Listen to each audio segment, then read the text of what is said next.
Election Day from our sister station, WFLD, in Chicago.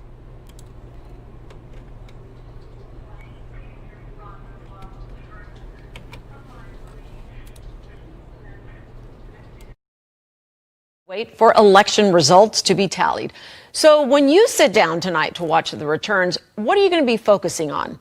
We're joined by radio personalities Mays Jackson and Ramblin' Ray Stevens to see what they'll be keeping a close watch on this evening. Good morning, gentlemen. Nice to see both of you.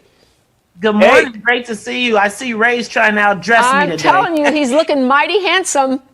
You know, for the first time ever, Mays isn't wearing a tie. I don't know what to tell you. Well, I know why Mays isn't wearing a tie, because he's heading out and going to vote, and he likes to get out there on the election day. But I want to start with both of you about the road to the White House.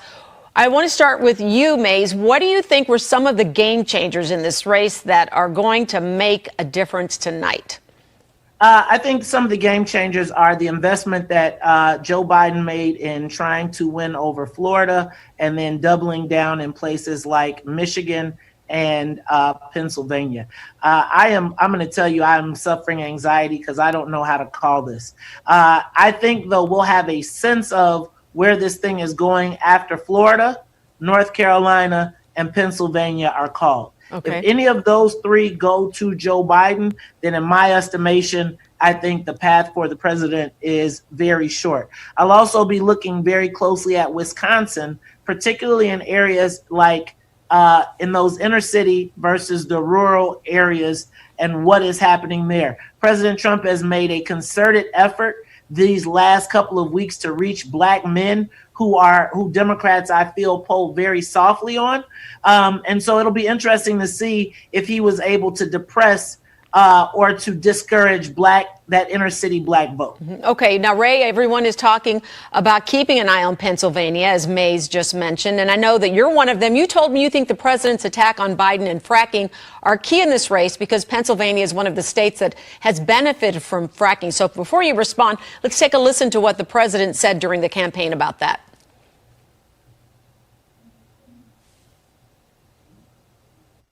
Joe Biden confirmed his plan to abolish the entire U.S. oil industry. That means no fracking, no jobs, no energy for Pennsylvania families, Texas, all the other places. He wants to go wind. Let's go wind. Let's go have brownouts, blackouts all over Pennsylvania, all over the country. He wants to go wind. Okay, Ray, that was a game-changing moment for you. Talk about that. Well, I think so, and I just don't know how we go to zero emission electric cars. And I think that the people that work in Texas and especially Pennsylvania have to be concerned. But furthermore, I wonder, how does Joe Biden excite this base? I know that Mays had mentioned Florida, and then I think about President Trump's stop in Miami-Dade the other day, and people were just having fun. They were dancing. They were living their lives. I wonder if this comes down to a referendum on Trump's behavior and his attitude and his sometimes not being presidential and saying the things that that most people wouldn't say. But then I look at the way that Joe Biden holds himself. And sometimes he gets angry and says things and calls people dog-faced pony boys. So if this comes down to an election based on people's feelings, I don't know if you can draw a referendum on Trump based on the things that Joe Biden also does. But Pennsylvania is going to be very interesting. It's going to be in play, no doubt about it. I don't know what happens today. The only thing I can tell you is I think Trump wins in the Rust Belt states. I think he's got it. And Pennsylvania, I think it comes down to. I think we're probably going to have election results in maybe 2 to 3 months. But I will tell you this. Taylor Swift picked Joe Biden, and Taylor Swift is not good at picking men. That's the only thing I can tell you. Oh, my gosh, Mays, I think he was holding out to use that line on us. What do you think? I think he stole the show today. Okay, but one final question for both of you. How much do you guys think the role the president has played with coronavirus, how he handled it, how much of a difference is this going to make in this race? Mays.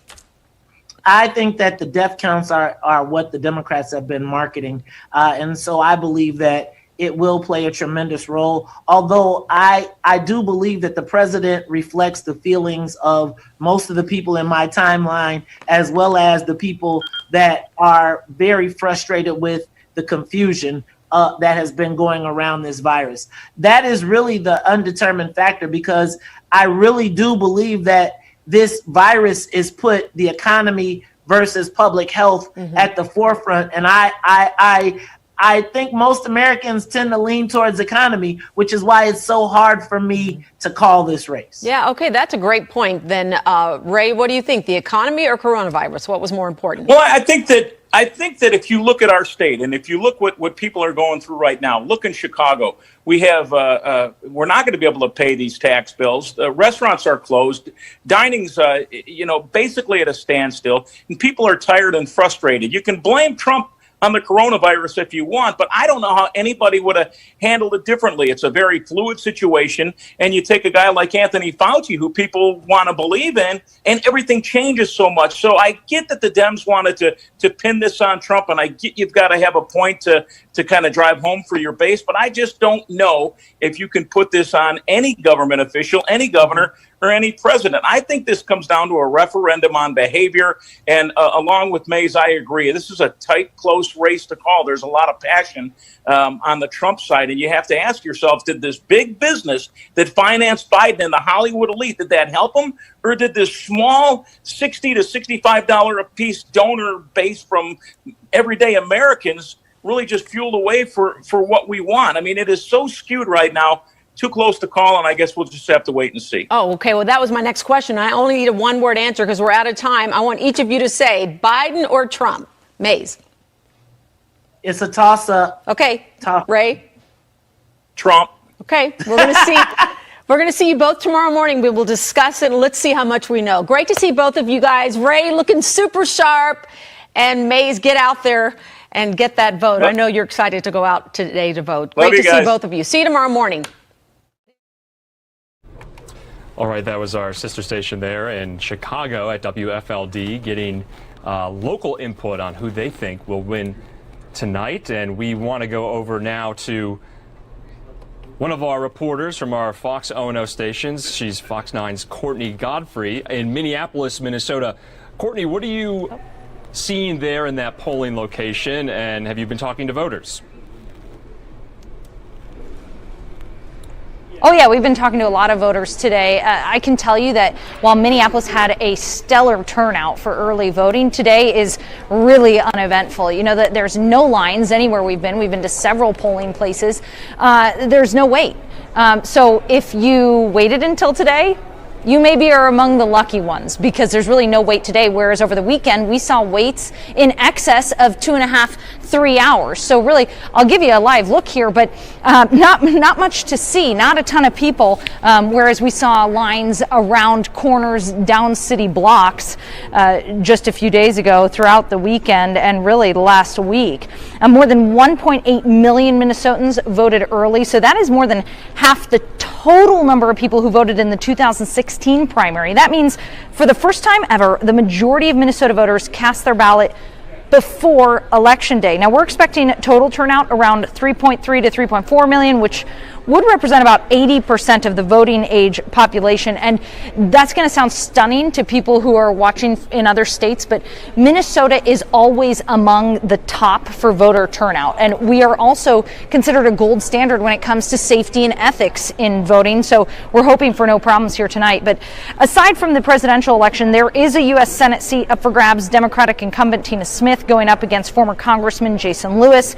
There's also a couple congressional races that are being closely watched, but really, of course, on everybody's minds across the country and here in Minnesota. Minnesota, now considered a battleground state, is that matchup between President Trump and Joe Biden. Now, Courtney, obviously the 10 electoral votes there in Minnesota are in play. Hillary Clinton won the state in 2016. The voters that you have talked to, have any been undecided coming in today? Can't believe it, but have they? Yeah, hard to believe, right? Hard to believe that anyone would be undecided this day. You know, I haven't, but I've also been in the metro, in the city of Minneapolis, which is a heavily Democratic area. So most of the voters that we have talked to are very much going for Joe Biden. So I can't even say that we've encountered anyone that's voting for Trump. But again, we are in the city. So if you talk to some of my counterparts who are out in greater Minnesota, it would probably be quite the opposite story. All right, Courtney Godfrey there. In Minneapolis, obviously, both Biden and Trump went to Minnesota in the last few remaining days of the race. So we want to thank you there, and we'll hopefully talk to you again later today.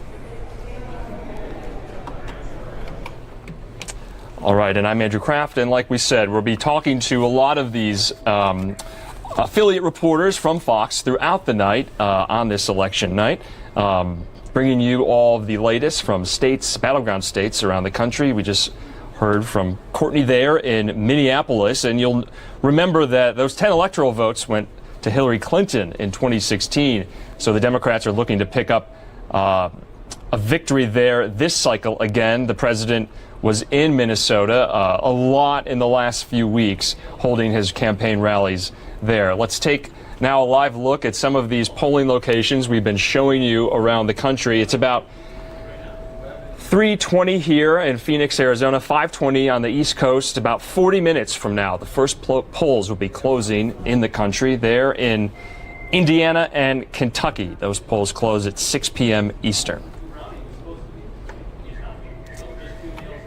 So we've been showing you these shots throughout the day of a lot of these polling locations. And like Courtney said, and this remains to be seen still, but we've been seeing a lot on social media that, wait times are not as long, polling locations not as crowded. This could be due to the fact that so many people voted early. Obviously, we don't know that yet. That remains to be seen, but something to note, something to observe there. All right, we want to take a quick commercial break for you. It's about 2 minutes long. Some of you will see this and some of you will not, but stick with us here on News Now from Fox.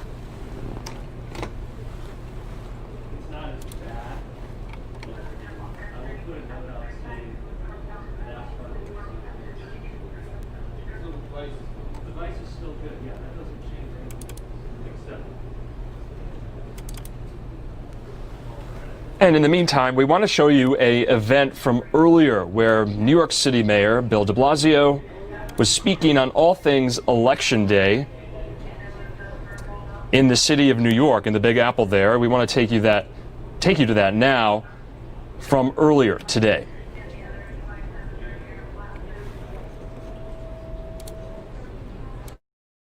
Excuses. Get out and vote today if you have not voted already. Now. What have we been seeing so far since the polls opened at 6 a.m.? There are definitely a few problems, and we need those problems addressed by the Board of Elections. But overall, it has been going well. It's been going smoothly. We're seeing some long lines in some places, other places not so bad. Calm, organized, that's the good news. So a perfect environment for people to get out there and vote.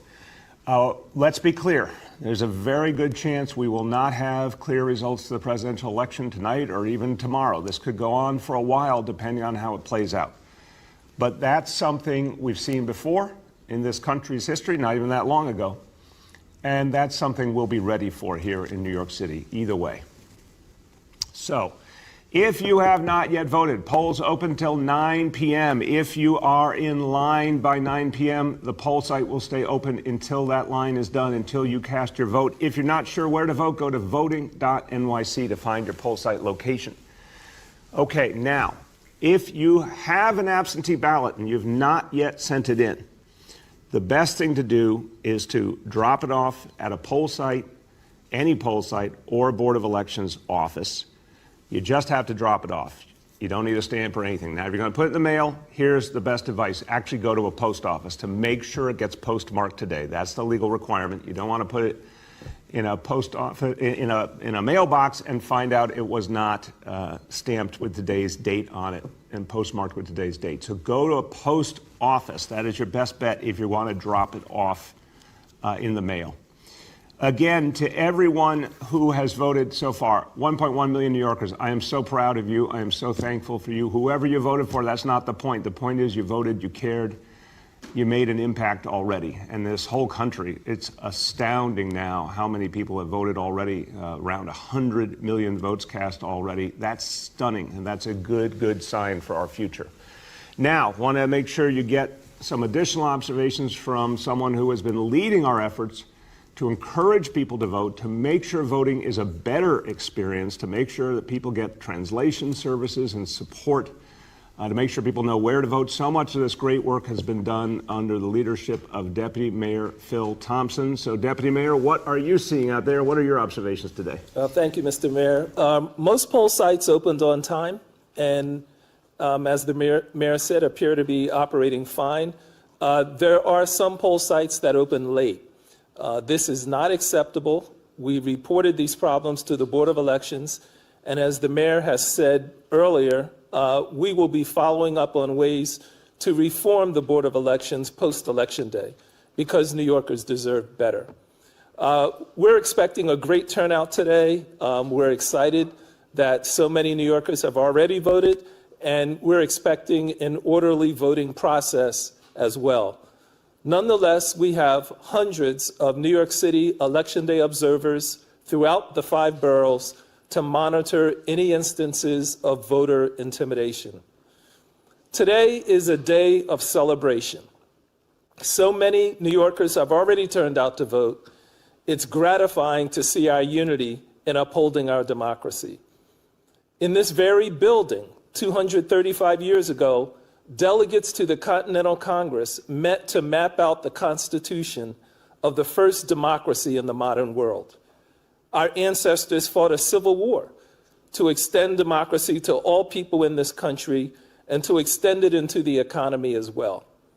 My parents' generation, including my father, joined the military to fight fascism in World War II and then came home to fight racial segregation, all the time fighting for democracy.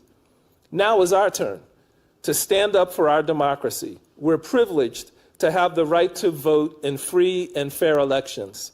Let's use our right so we don't lose our right. No matter what the outcome of the election today, we will continue to fight for justice, and we will win that fight by being united, determined, and peaceful, by adhering to democratic values. We will not win by imitating the shenanigans of the enemies of democracy. As my grandmother often said, 2 wrongs don't make a right. Being in the right will make us victorious. Thank you, Mr. Mayor.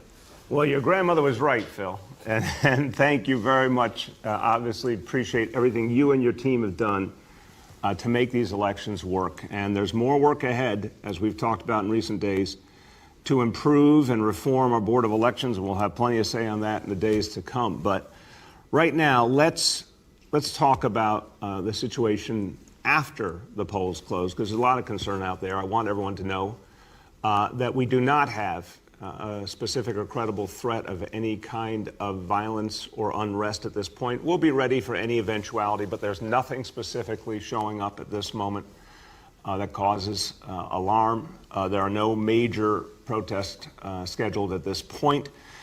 Look, here's the bottom line. Our job, representing all of you, is to make sure that everyone votes, everyone is heard, regardless of viewpoint, and to continue in that spirit in the days and weeks ahead, whatever the outcome, no matter how long it takes. We believe it's so important to respect all voices, to act in a manner that respects everything that we love about our democracy and our nonpartisan tradition of government. So every single agency of the city government will act in that nonpartisan manner, whatever the outcomes here. We are here to serve all New Yorkers, and that's every agency, whether it is here at City Hall or the NYPD or the Department of Education or you name it. We're all here for the same purpose, to serve everyone. Now, if there is going to be protest, as always, it needs to be peaceful. And peaceful protest will always be respected and facilitated. But we will not allow any violence. I want to be clear once again about this. And it's the responsibility of the government to step in if anyone intends to do violence or anyone commits an act of violence. But I also want to say to those who may choose to protest, how much you have important responsibility as well. As you see anyone suggesting violence or starting to act in a violent manner, move away from them, separate from them, report them. For so many of you who believe in change but believe in doing it in a peaceful manner, it is so important to set the right tone from the very beginning and not allow anyone to hijack your protests or create the wrong atmosphere. If people have something to say, let's hear it, but let's hear it in a peaceful manner. Let me say one more thing before turning to our daily indicators, because here we are at the end of a 4-year road.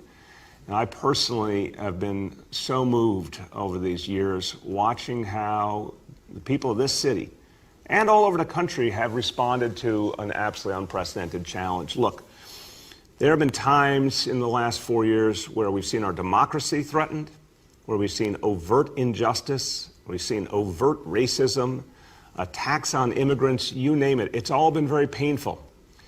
And it could be cause for people to be depressed or overwhelmed. But what I've seen more and more over the years is people fighting back, people resisting, people saying, no, this is not what our city or our country are meant to be. We're going to do something different and better here. And I have to tell you, it has actually renewed my sense of the strength of our democracy, the sense of community that people have. I've seen this all over the 5 boroughs. I've seen this all over the country, that people care. And, you know, sometimes when you see the headlines, they can sound dire, but everyday people, it's extraordinary how compassionate the people of this city, the people of this country are, how engaged they are. You saw it these last days, 100 million people voting, and that's just unbelievable, and that gives me hope. So whatever's about to happen in the days ahead, I keep my faith in the people, and the people have really shown us something in recent days. The people are not giving up, and we should never, ever give up. Let's go to our indicators, and obviously the indicators are all about a challenge that we are facing together. And here's a good example, New Yorkers having banded together to fight the coronavirus with extraordinary success. And now we face a challenge, and we're not going to back down in the face of that challenge. We're going to push these numbers back down again. So let's go over them today. Number 1, daily number of people admitted to New York City hospitals for suspected COVID-19. That threshold is 200 patients. Today's report, 83 patients, with a confirmed positivity level of 31%. So the number of patients, again, staying in a range that we've generally been in recent weeks. That positivity level, a little higher than I'd like to see, obviously, so we're keeping a close eye on that. Number 2, new reported cases on a 7-day average. The threshold is 550 cases. Now, we're over that today, and again, cause for concern, 605 cases. We are watching that very carefully. Some of that, again, is because of a lot more testing, but is still cause for concern. Number 3, most important, percentage of people testing citywide positive for COVID-19, threshold 5%. Okay, today's daily report is clearly aberrant. It's 0.38%. We've seen that from time to time when a surprisingly low number of test results have come in for the day. That can vary by day. That number will change and go upwards as more test results come in. But the truest number is always the 7-day rolling average number. This number, 1.59%, this is actually a little better than it's been in recent days. Not where we need to be ultimately, but a little bit better. So that's the most important news of the day, that a number that certainly says that there's some real hope that we can continue our progress. All right, let me finish on the topic of the elections in Spanish. Todos hemos esperado mucho por este día de elecciones. Nuestro voto es la mejor forma para construir una nación más justa y con igual oportunidades para todos. Hoy es el último día que tenemos para hacer que nuestra voz se escuche en esta elección. Salgamos a votar. Everyone, get out and vote if you have not voted yet. Say it in every language. If you have not voted yet, get out and vote. You have until 9 p.m. tonight. With that, we will turn to our colleagues in the media. And please let me know the name and outlet of each journalist. Good morning, all. We'll now begin our Q&A. As a reminder, we're joined today by Deputy Mayor Phil Thompson, by Dr. Chokshi, by Laura Wood, the Senior Advisor and Senior Counsel for Democracy NYC, and by Senior Advisor Dr. Jay Varma. First question today goes to Matt Chase from Newsday. Hey, good morning, all. How are you? Good. How you doing, Matt? I'm doing all right. My first question is for Dr. Varma or Dr. Chokshi or both. Gentlemen, to what extent are you seeing fatigue with the pandemic restrictions, and how are you combating that if you are seeing it? Go ahead, doctors. Okay, this is Jay. I can go ahead and start. I mean, I think that probably the easiest place to start is with our own personal lives. You know, myself, my wife, my 3 kids. I mean, this is very challenging experience for everybody. And so I think, you know, we personally, you know, are focused on what are the things that we can do day to day to make ourselves, you know, happy and comfortable. What are the things that give us pleasure that may not be the things that we would normally do, but they're the things that we can do in our regular life. And I do think that throughout the city, you do see, you know, both the combination of people experiencing fatigue. You know, you see parties that people are having that need to be broken up. And we obviously want to crack down on those and minimize those as much as possible. But we also have empathy. We know that people are experiencing these challenges. So what we've been really working on is trying to increase the amount of awareness and campaigns that we can do, particularly about the importance of wearing a mask indoors, particularly during this time right now when we know people are likely to gather indoors. We want to advise against large groups, but we know that they might happen. And so really the most important thing is to wear that mask and maintain your distance. Dr. Chokshi, you want to add? Yes, and thank you for the thoughtful question. I think Dr. Varma said it well, you know, particularly our focus on empathy. Pandemic fatigue is very real, and it's something that we have to both keep in mind with respect to what New Yorkers are going through every day, but also understand it as a threat to our progress with respect to how we need to continue to combat the coronavirus.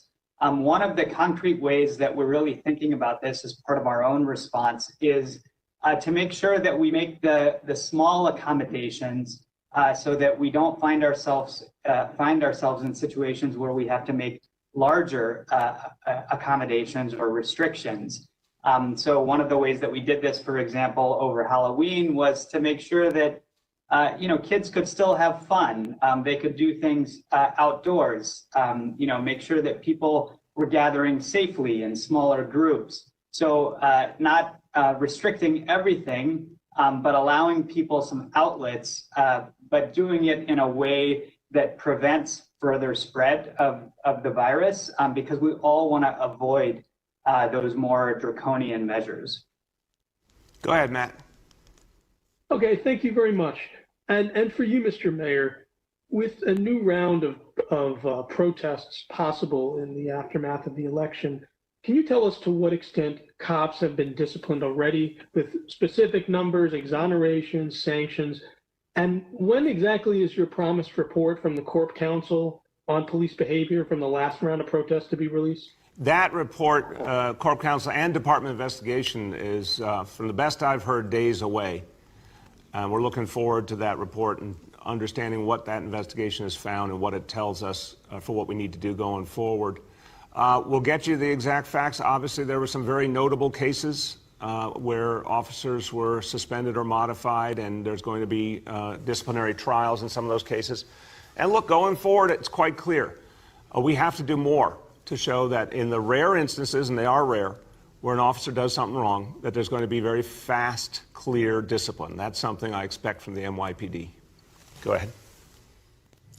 The next is Michael Gartland from the Daily News. Morning, Mayor. Can you hear me? Yeah, Michael, how you doing? I'm all right. So the first question I had has to do with the preparations for protests and unrest, or whatever we're going to see into the evening.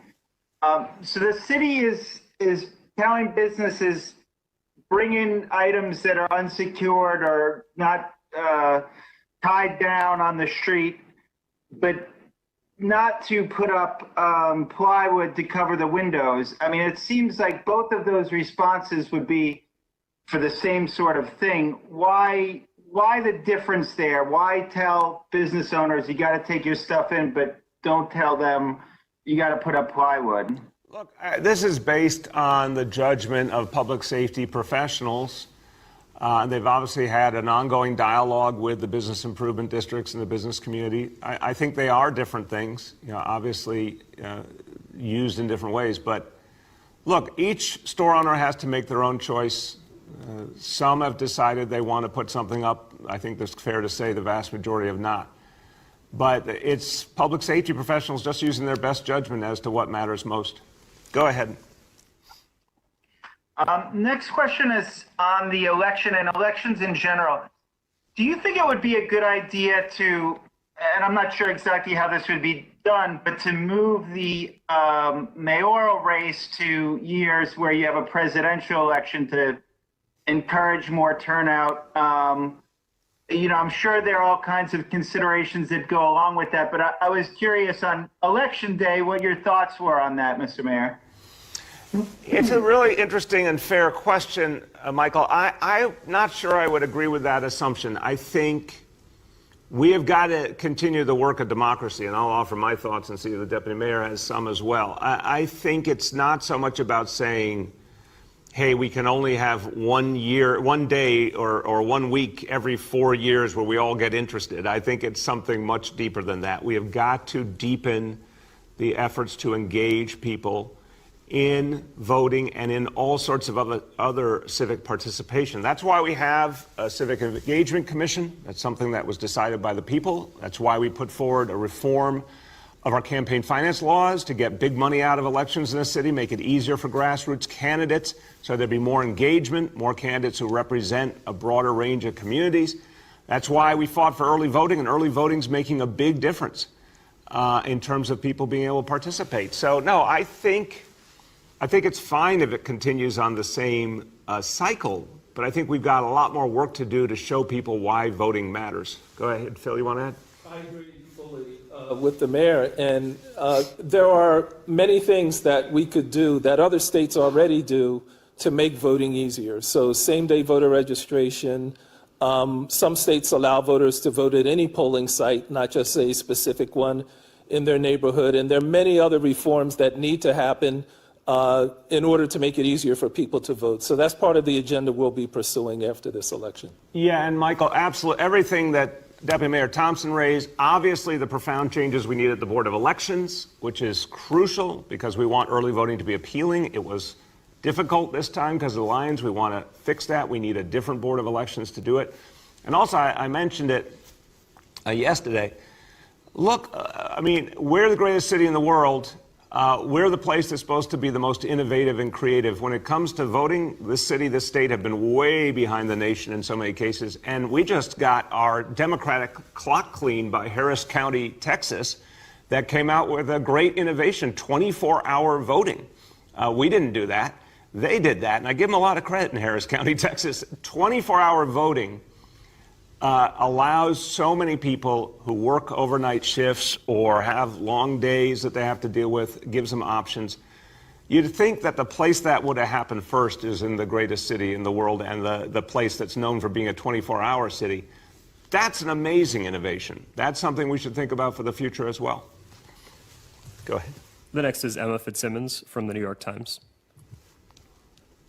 Hi, good morning, Mayor. I had a question for you about the stimulus. You've been talking a lot about what a Biden presidency would mean for New York City. Have you had any talks with Biden and his campaign? Do you have any guarantee that New York would benefit from a second stimulus? I spoke with the vice president on the day, obviously, we all memorialized those lost 9/11, and the conversation was obviously broader. But I did talk to him about the need for New York City to come back, and especially in that site, a place that epitomizes both those we lost, but also the strength and resiliency of New York City. You know, we talked about New York City's comeback and how important that was for the country. I've spoken to a number of people in his world about stimulus, and I know there's tremendous support for it.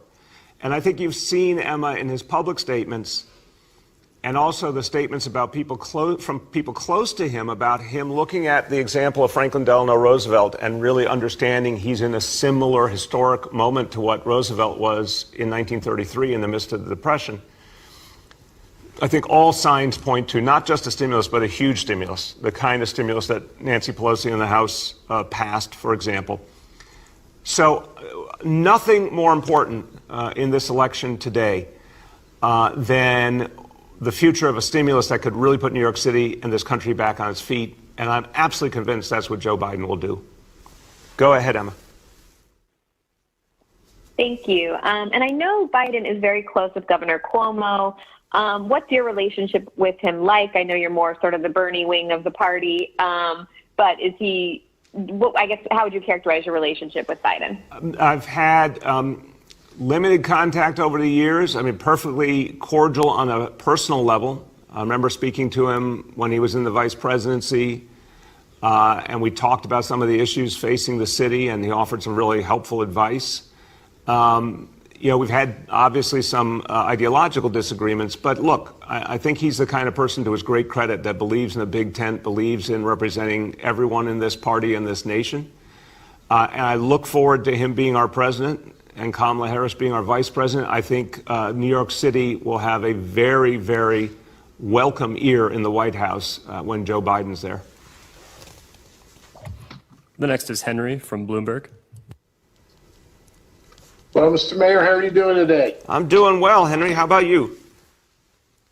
I'm doing okay, hanging in there. I wanted to ask you about the boarded up stores, particularly in Midtown Manhattan, which are being shown all over the country. And obviously, it's not a good look for New York City. And I'm just kind of asking you and asking myself, really, what does this say about New York City, about the faith that people have in their police department and in the capacity of the city to maintain order in the months following the demonstrations where looting just went on almost unpunished throughout the city? I'd like to hear your thoughts about what this says about the credibility and confidence people have in the police department. Yeah, Henry, I understand the question, but I think you may be reading more into it than is there. We're at an unprecedented moment in history and a moment that will pass. The frustrations that were unleashed in the course of the spring were based in the coronavirus, and then obviously for a lot of people were about the injustices in this country. Some other people were just committing acts of violence and crime. But that was an extraordinary moment that is not a moment I believe we'll see repeated in the future. I think we cannot misunderstand something that was of a particular moment and assume it means something greater than it does. The fact is, going forward, we're going to have a very different reality. Now, look, I'll be very clear. I think if Joe Biden wins, I think there'll be a lot of healing in this country. I think we'll get the support we need to move forward much more quickly. I think there's a huge difference depending on the outcome. I think if Joe Biden wins, we're going to have a vaccine that people will believe in, and that will cause people to be more likely to use it, and that will speed up our recovery on that level as well. But, we had a few days that were really extraordinary and painful. And then, as per usual, New Yorkers got right back to living our lives, got right back to work. Stores reopened. I don't want to make it more than it is. And also what you're seeing, Henry, is happen around the country. We're not the only place where people in central business districts are boarding up out of caution because they know it's an unprecedented moment. But then this moment will pass. Go ahead. Okay, thank you for that, Mr. Mayor. I guess, I've got a long list of questions. I'm going to go back to the issue of who's getting tested and what this data means for New Yorkers. And there was a report in the New York Times over the weekend that testing seems to be a lot more prevalent in affluent neighborhoods, which are showing the least incidence of infection. And when that happens, obviously, that skews the citywide averages. And again, I'm wondering how effective is this data point if most of these people or a lot of these people are being tested who have very little chance, but statistically, to be infected by the virus? I will start and turn to Dr. Varma and Dr. Choksi. Henry, I'd say, first of all, I think if I had a general wish for what we do going forward is that New Yorkers in general across every neighborhood, every background, that people just got tested more. You know, we gave some really important guidance from the health department a few weeks back about, you know, getting tested monthly and situations that should cause people to get tested more quickly.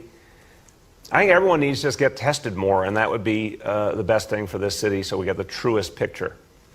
But I also remind you that where we concentrate our testing resources is where the need is greatest, where we're seeing issues and problems.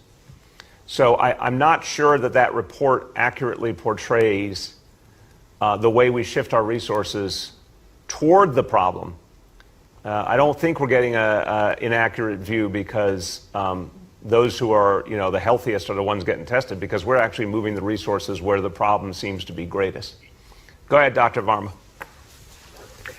Sure. Yeah. Let me highlight a couple of things. I want to first pick up on where the mayor left off. We made a very conscious decision starting in April that we were going to make New York City, reach testing levels that are absolutely essential to be able to control the virus. And that means basically getting to places that aren't seen in the U.S. and honestly most places in other economically similar countries. And when we decided to allocate those resources, we intentionally put them in the areas that are both hardest hit and or areas where there are, limited access to health resources and where we thought people would be highly vulnerable. So we have very intentionally done that and consistently used our data to target and increase testing in areas where we find that the actual acceptance of testing isn't as high, on the assumption that the more likely you are to effectively trip over it in your neighborhood, the more likely you are to take the time out of your day to have that done. So we can't correct, decades or if not centuries of inequality where there may be people in wealthier areas that are actively seeking out more testing over time, but we have intentionally put our resources into the places so that people who have higher degrees of vulnerability or less economically advantaged can get those. And then I would say the second point is just about the data. I think it's probably worth not taking all the time on this, but we can certainly schedule another time to discuss in detail. Just to reemphasize, this is just one part of many different data points, and the fact that we have been able to collect this data very high levels across every neighborhood, it has proven very good at helping us to identify areas of higher versus lower transmission. Dr. Choksi, you want to add? Yes, sir. I'll just add one point on this, which is to say that the hyper-local response that both the mayor and Dr. Varma described is something that we have refined over the last few weeks and months, particularly with respect to how testing resources can be deployed. So we've both expanded what you can think of as more stationary testing sites in the community, but made it so that they are accessible to New Yorkers wherever they live. But then we've added a host of more mobile testing options, whether it's a mobile testing van or pop-up sites that we can bring to areas that have higher rates of cases or lower rates of testing, or partnering with community physicians to actually give them the testing supplies, the testing kits that they need. So that's given us a layer of being very nimble with respect to pushing our testing resources where they need to be on a day-to-day and week-to-week basis. Thank you. The next is Nolan from The Post. Can everybody hear me? Yeah, Nolan, how you doing? I'm all right, Mr. Mayor. Hope you're doing well, too. The police department released stats late last night that showed that murders are up 37% for the year, and shootings are still on pace to more than double. Where's the police commissioner? Why isn't he here to face questions about this? No, and look, the statistics showed a number of things that I think we need to remember. Look, we saw a huge increase in gun arrests. That's a very important positive thing. We saw some major categories of crime actually going down this October versus last October. Murder down by 1, but still that's 1 life saved. We saw rape going down, burglary, other grand larceny, other categories. So I think this is indicative of the fact that the NYPD, despite everything that was thrown at it, is rallying its forces, working more closely with communities. We are going to take the neighborhood policing philosophy and make it work in this situation, keep making adjustments. Obviously, our new chief of patrol, Juanita Holmes, is going to be a key figure in that. So I think if you look at that report closely, it shows us some of the things that are part of how we're going to make the comeback here. And again, the commissioner and I get together when we have something to specifically report on, as we did the other day with the naming of Chief Holmes. And it's something that indicates to me the future direction of this department. Go ahead. The follow-up on Henry's question about confidence in the city's ability to handle post-election protests. In June, on June the 3rd, the night of June the 3rd, you were out there telling protesters it would be okay to continue protesting after the curfew was imposed, provided the protests remained peaceful. At the same time, the chief of the department, Terrence Monahan, was telling reporters he was cracking down on the protests because curfew was curfew. That night, the cops cracked down on the protests in Cadman Plaza. A lot of people were hurt. What are you doing to avoid similar miscommunications this time around? No, and respectfully, that's not how I remember it at all. I don't think that's accurate.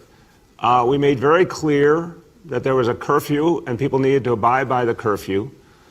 But there was also a very consistent effort by the NYPD to say to people, look, we're asking you to disband now as the curfew begins. And sometimes people continued to protest for a while, and there was a continued dialogue urging people to stop protesting and disperse. And that's what happened in the vast majority of cases. There were obviously a couple of cases that didn't go as well as that we've looked at very carefully, want to do better going forward.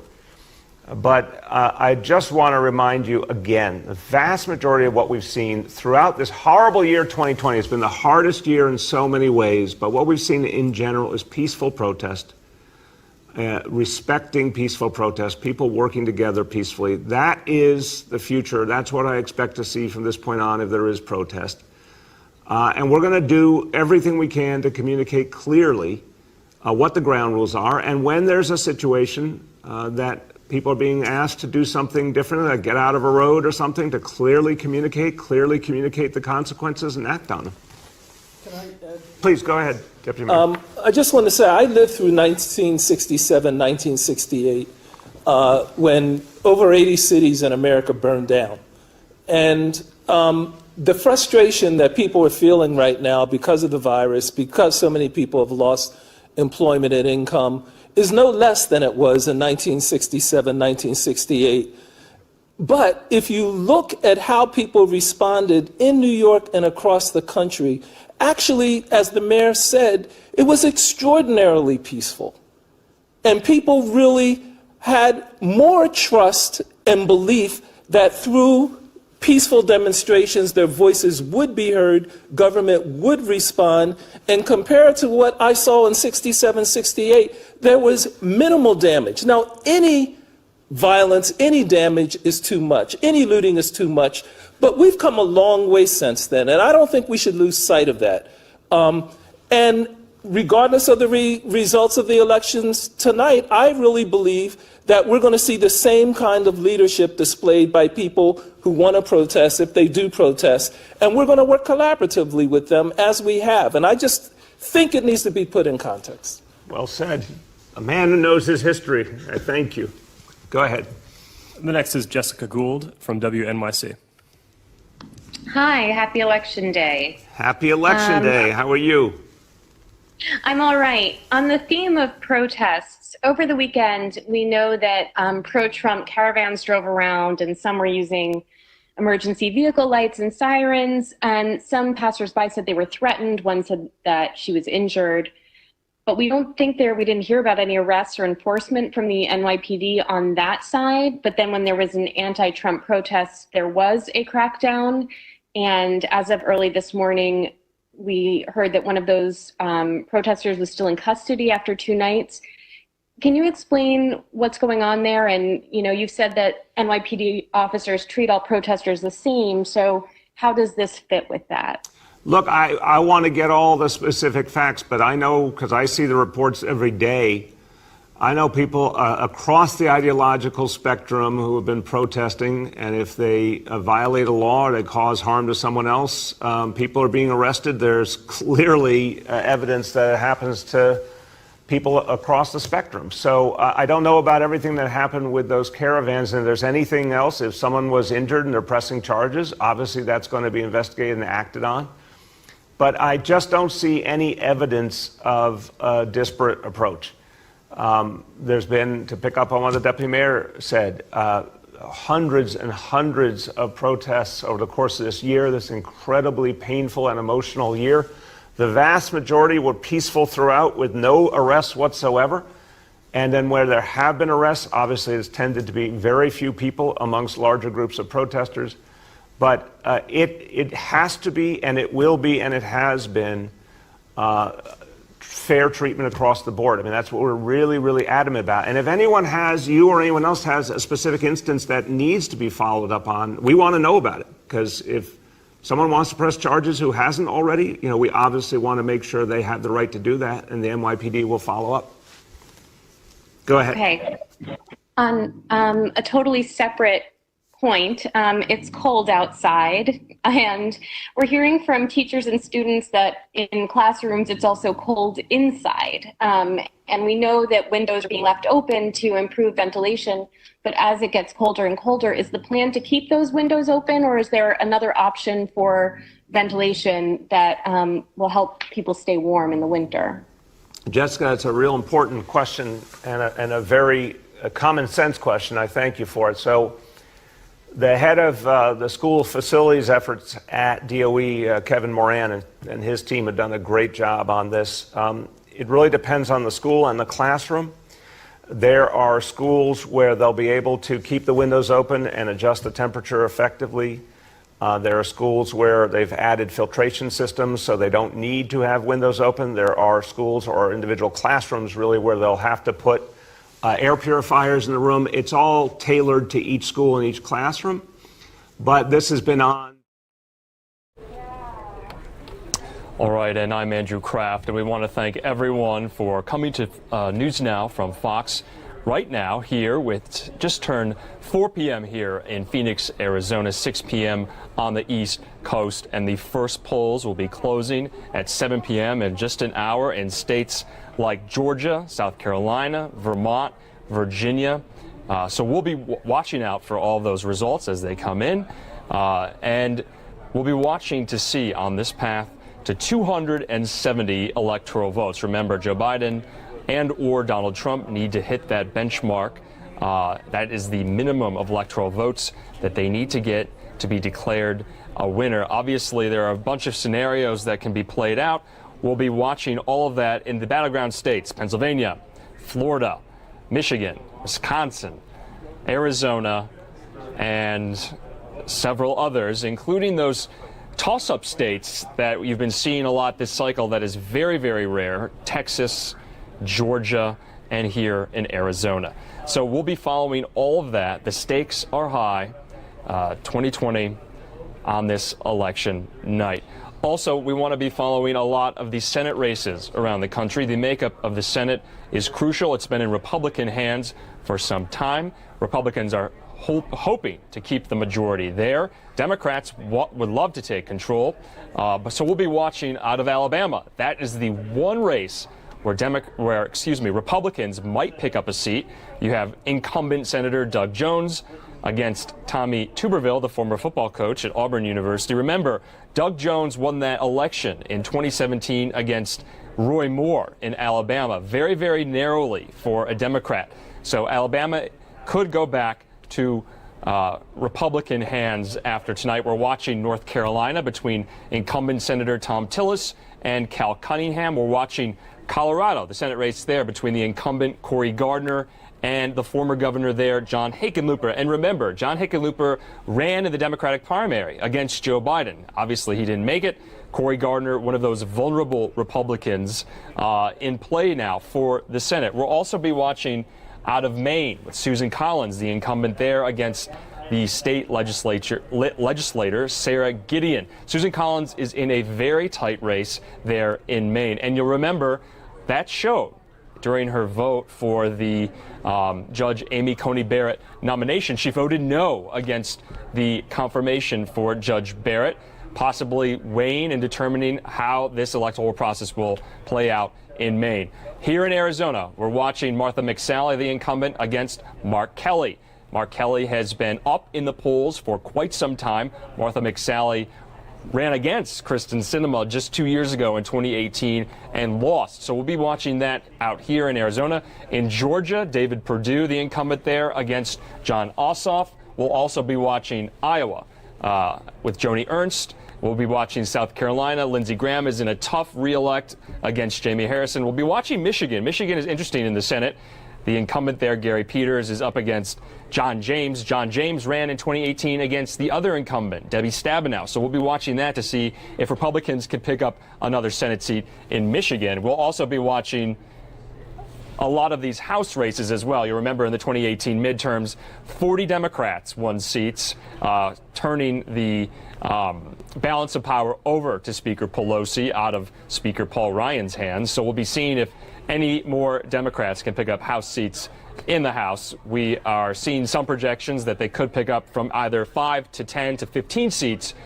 So we'll be looking. Obviously, Republicans are saying that they're confident that they can swing back power in the House, but that remains to be seen.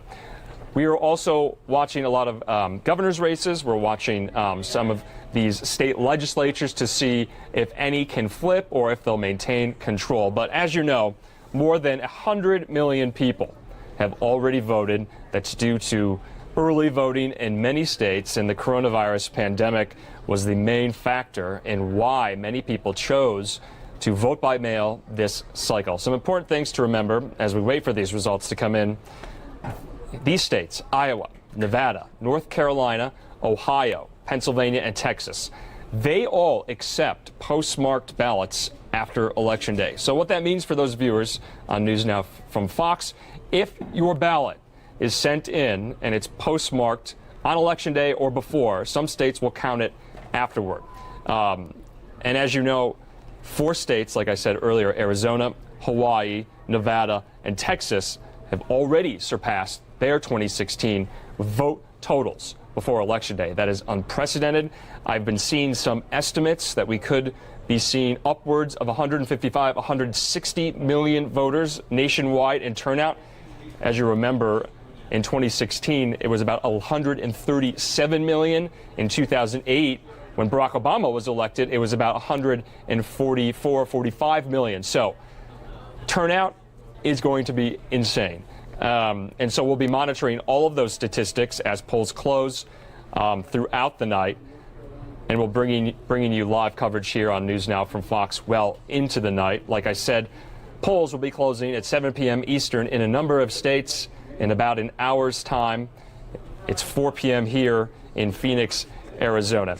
Also to watch today as well, some of these ballot initiatives in some of the states where a lot of issues, voters will be voting on a lot of issues, including marijuana legalization, Uber and Lyft restrictions in the state of California, a lot of tax hikes, things like that. So we will be following all of that as well here on News Now from Fox, and we'll be bringing you lots of live reports from these battleground states and these states that matter from our Fox affiliate reporters around the country. And we want to take now just a live look that we have for you outside Washington, D.C., outside the Trump Hotel there. And as you can remember, a lot of these times we've been seeing messages splayed out in lights from across the street. That's Constitution Avenue, I believe, right there in Washington. The Trump Hotel that used to be the former post office in the nation's capital.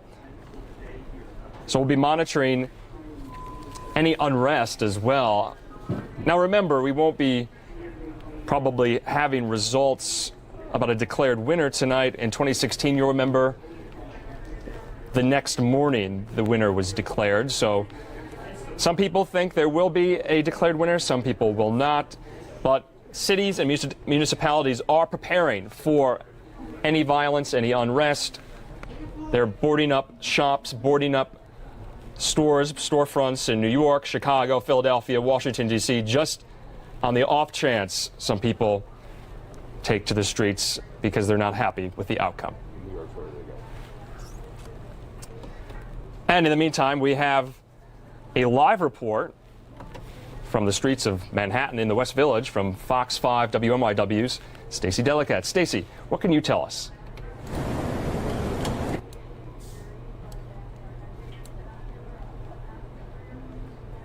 Right now, as you said, and at this polling site behind me, it has been unusually quiet today, and part of that reason is that more than 1.1 million New Yorkers took advantage of early voting, the first time we've had early voting in a presidential election, and were able to cast their votes over 9 days leading up to Sunday, actually. So many New Yorkers actually took advantage of that early voting as well as mail-in or absentee voting as well. And so because of that, we haven't seen the crowds that we normally would see on a presidential election day. At this polling site behind me, in fact, there is no line right now, and typically at this time after work, we would see a big rush.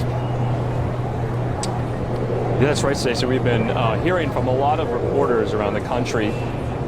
Excuse me there. We've been hearing from a lot of reporters around the country that they're not seeing these long lines because so many people have early voted. What are voters telling you about if they're undecided? I know you're in New York, where it predominantly goes blue in most of these cycles, but have you been seeing any surprises from voters?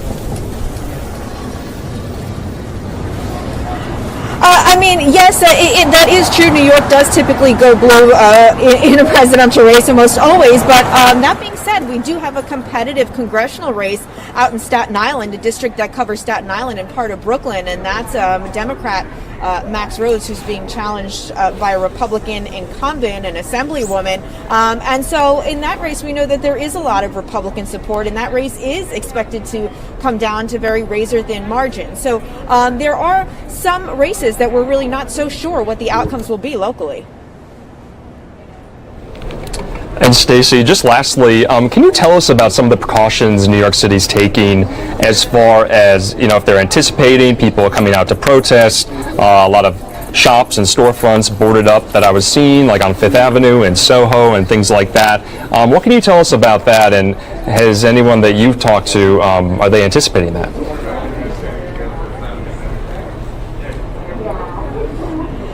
Well, Chris, I can tell you it's a really unprecedented scene. New Yorkers say they never thought they would experience an election in which businesses all throughout the city have decided to board up. Now, no, it's not the majority of businesses, but it is a lot of businesses in all different parts of the city, retailers as well as restaurants. A lot of them are worried after the demonstrations we saw over the summer related to the Black Lives Matter movement, when looters basically took advantage of the crowd, broke store windows, stole goods from various places, and a lot of businesses simply don't want to take any chances this time around. Mayor de Blasio here in New York City says there are no specific threats of violence.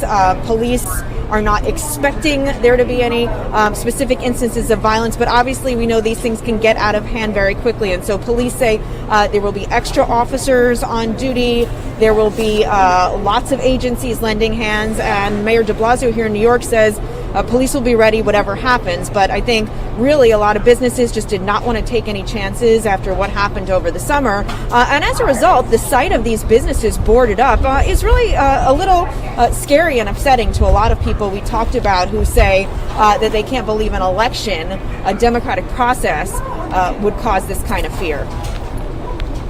That's right, Stacey. Tensions are a little high there in New York. I just wanted lastly to ask, what time do polls close there? And if people are in line as polls close, will they still be able to vote?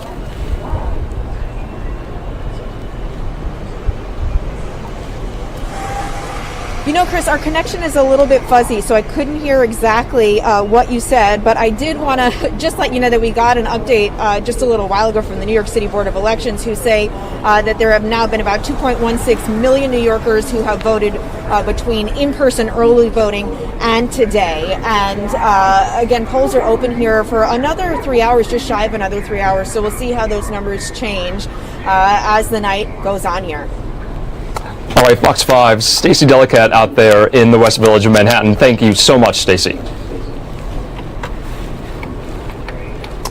All right, and we will be following all of this for you here on News Now from Fox.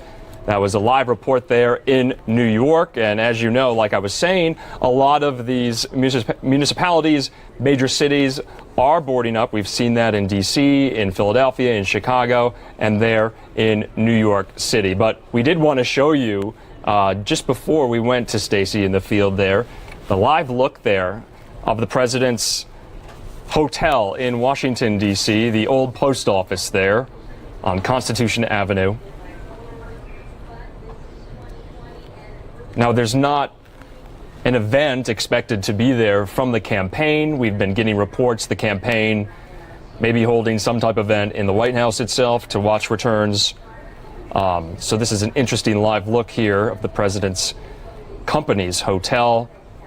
Don't see many people out there at the moment. So we'll be following all of this for you on News Now from Fox. And stick with us. We want to take a quick commercial break.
All right, and this is Andrew Kraft with News Now from Fox, and we're back, and you're taking a live look there at the president's hotel in the nation's capital there on Constitution Avenue.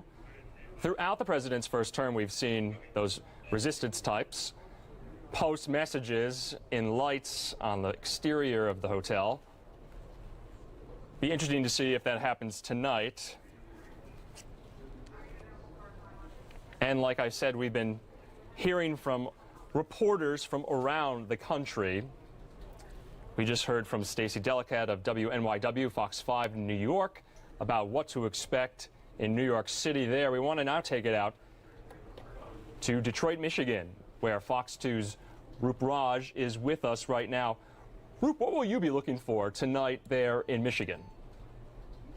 You know, we're going to be looking really closely at a couple different basic voter groups that in 2016 either were ignored completely or were kind of misdirected. So we're talking about a couple different groups here. This is going to be all about women in Michigan, suburban women who in 2016 may have casted their ballots for Donald Trump, the president now, may indeed actually change their vote over and perhaps be clandestine Biden supporters instead. Will that number of suburban voters, the women in these suburbs, added with the number of African American women in the city of Detroit, will that number actually be big enough to take on the white male vote that in 2016 was able to help put President Donald Trump over the edge? You have to remember, in the state of Michigan, the president won this state by 10,704 votes. That was too close to comfort. You talk to some of the players and they'll tell you that was too close. And so, yes, they want to make sure that they bolster that base that, of course, already is excited that you see at these rallies.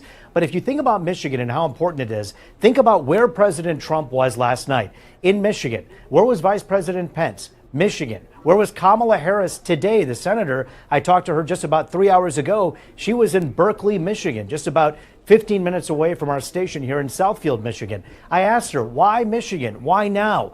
And she said, because Michigan is a critical voter base and they're not taking any votes for granted.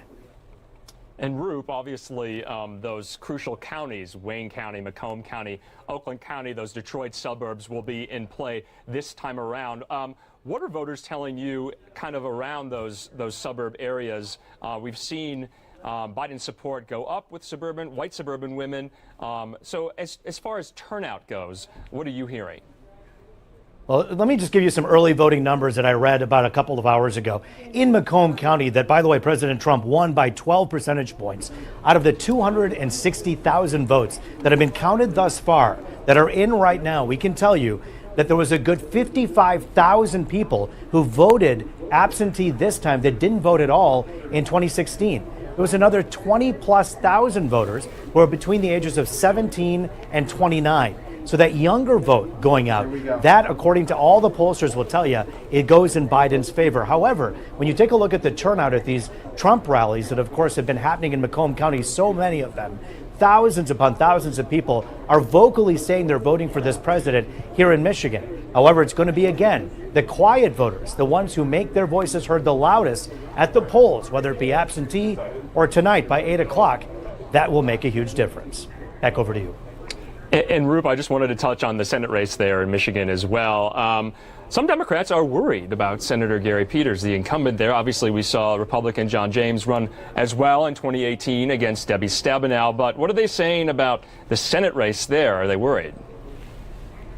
Well, I saw Senator Peters just earlier today. He was basically there shoulder to shoulder with Senator Kamala Harris. And Senator Harris was telling the voters, of course, who were already in agreement, because this was a mainly Democrat base that they were talking to, about Senator Peters and what he's done for the state of Michigan. I think what you're going to see here is this. President Donald Trump in 2016 was the ultimate outsider, right? And so when you take a look at John James, you look at a business guy, you look at a guy who is on the shoulders of President Trump, kind of touting the same type of 2016 Trump messaging, that he's an outsider. He's not an insider. Senator Peters, on the other hand, is the ultimate insider. He's been a senator for many, many years. The question will be whether or not the voters who go out to the polls in those key counties that you talked about will say it's time for a change, or is it time to continue down the road that Senator Peters has brought this state through. At this point, I can tell you right now, there is a great support for Senator Peters in some of the key counties, some of the key areas. However, there is the wild card of John James and the Trump effect from 2016 that many people are fearing. So it's going to be a tight race. I think it's going to be tighter than many Democrats would like to think. It's going to be a tight one, but it'll be certainly interesting to watch how these numbers unfold throughout the night and throughout the next few days. All right, Roop Raj there from our own Fox 2 Detroit. We'll be monitoring all things in Michigan to see if Democrats can pick up a win there. They haven't done that since 2012. Roop, thanks so much. You bet. All right, and like I said, I'm Andrew Kraft with the News Now from Fox. We'll be following all these states around the country tonight for election night in these battlegrounds like Michigan, Florida, Arizona, Pennsylvania, Wisconsin, and the like. So we want to just take you out now to an explainer about, exactly what is the Electoral College. Now, you remember each state has an number of electoral votes, and the state itself decides those electors, and those electors place their votes for who they decide. So we want to just give a very simple, short, 4 to 5 minute explainer from one of our affiliates on the Electoral College, how important it is. And remember, in 2016, Hillary Clinton won by 3 million votes. She won the popular vote, but Donald Trump won the Electoral College. We'll see if that plays out. That'll be an interesting scenario on if Biden wins the popular vote but loses the Electoral College. So we'll be looking at all these scenarios going throughout the night. Listen in. Good afternoon and welcome to Fox News Now. I'm Fox 13 Tampa Bay's Jennifer Holton, and joining us today to talk about the Electoral College is Dr. Susan McManus from USF. Thank you so much for joining us. The Electoral College is a really confusing thing for many people. So what is the best way to explain it? The Electoral College gives each state, regardless of its size, input into the election of the president. And it goes back to the formation of the country when there was a compromise between large and small states to come up with a plan that would give each type of state representation in the selection of the president. Each state gets a number of members of Congress based upon their population size, plus 2 senators. So each state's makeup in the Electoral College is the number of House of Representatives seats that they have in Congress based on population, plus there are 2 U.S. senators, and every state gets 2 U.S. senators. Florida has 29 Electoral College votes, which is a very large number. In fact, it's 11% of the 270 Electoral College votes needed to elect a president. And that's why Florida is so critical for both the Biden and the Trump campaign. We're the most toss-up of the big states, and yet we have 29 Electoral College votes, which could tip the election in one direction or another.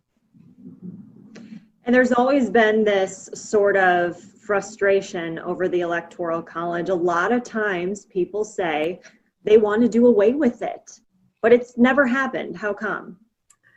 Because it would require, to do away with the Electoral College would require a constitutional amendment.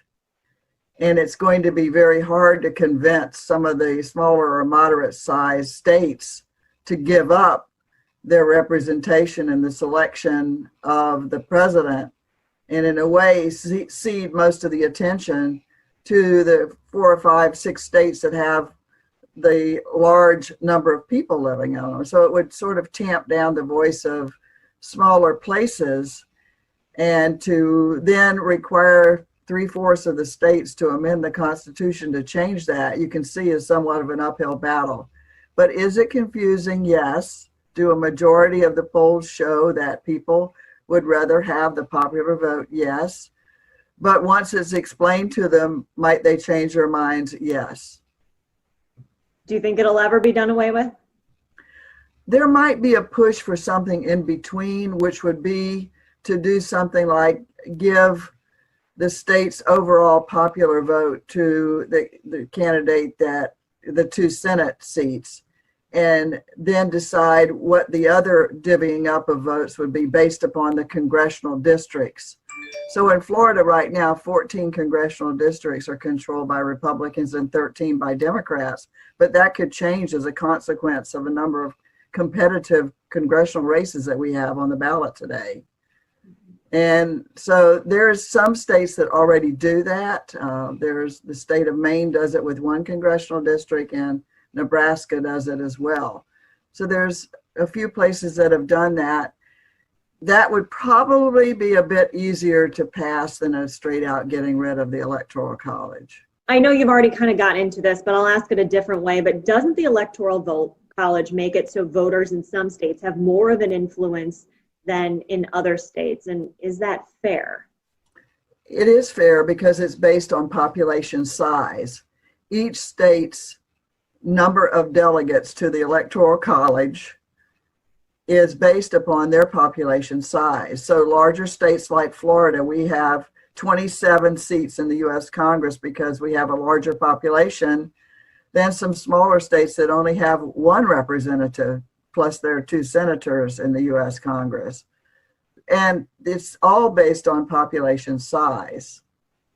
Dr. Susan McManus with University of South Florida, thank you so much for joining us today. This has been Jennifer Holton with Fox 13 News for Fox News Now. Thank you. And that was our sister station in Tampa there, breaking down what the Electoral College is, its history, and how it will play tonight. Remember, the path to 270. Biden and Trump need to cross that threshold to even consider victory. That is, if you get 270 votes, you are declared the presidential winner. So obviously that is in play for a lot of these states, right?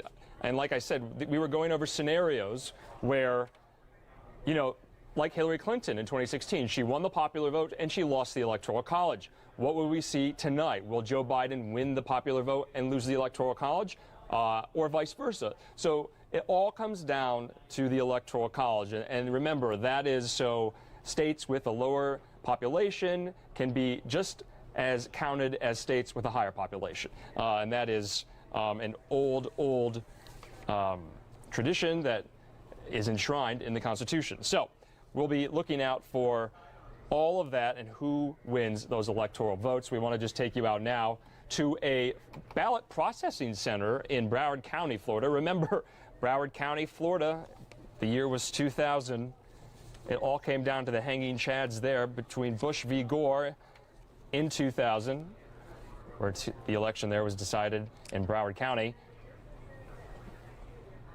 And remember, a lot of states have laws in place.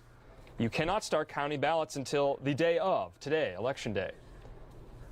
No matter how many early votes or absentee ballots that you get. So we're taking a live look there in Broward County, Florida, and we want to bring you now to one of our reporters live in the field for us. He's in California. That's Fox 2 KTVU's Tom Vakar here.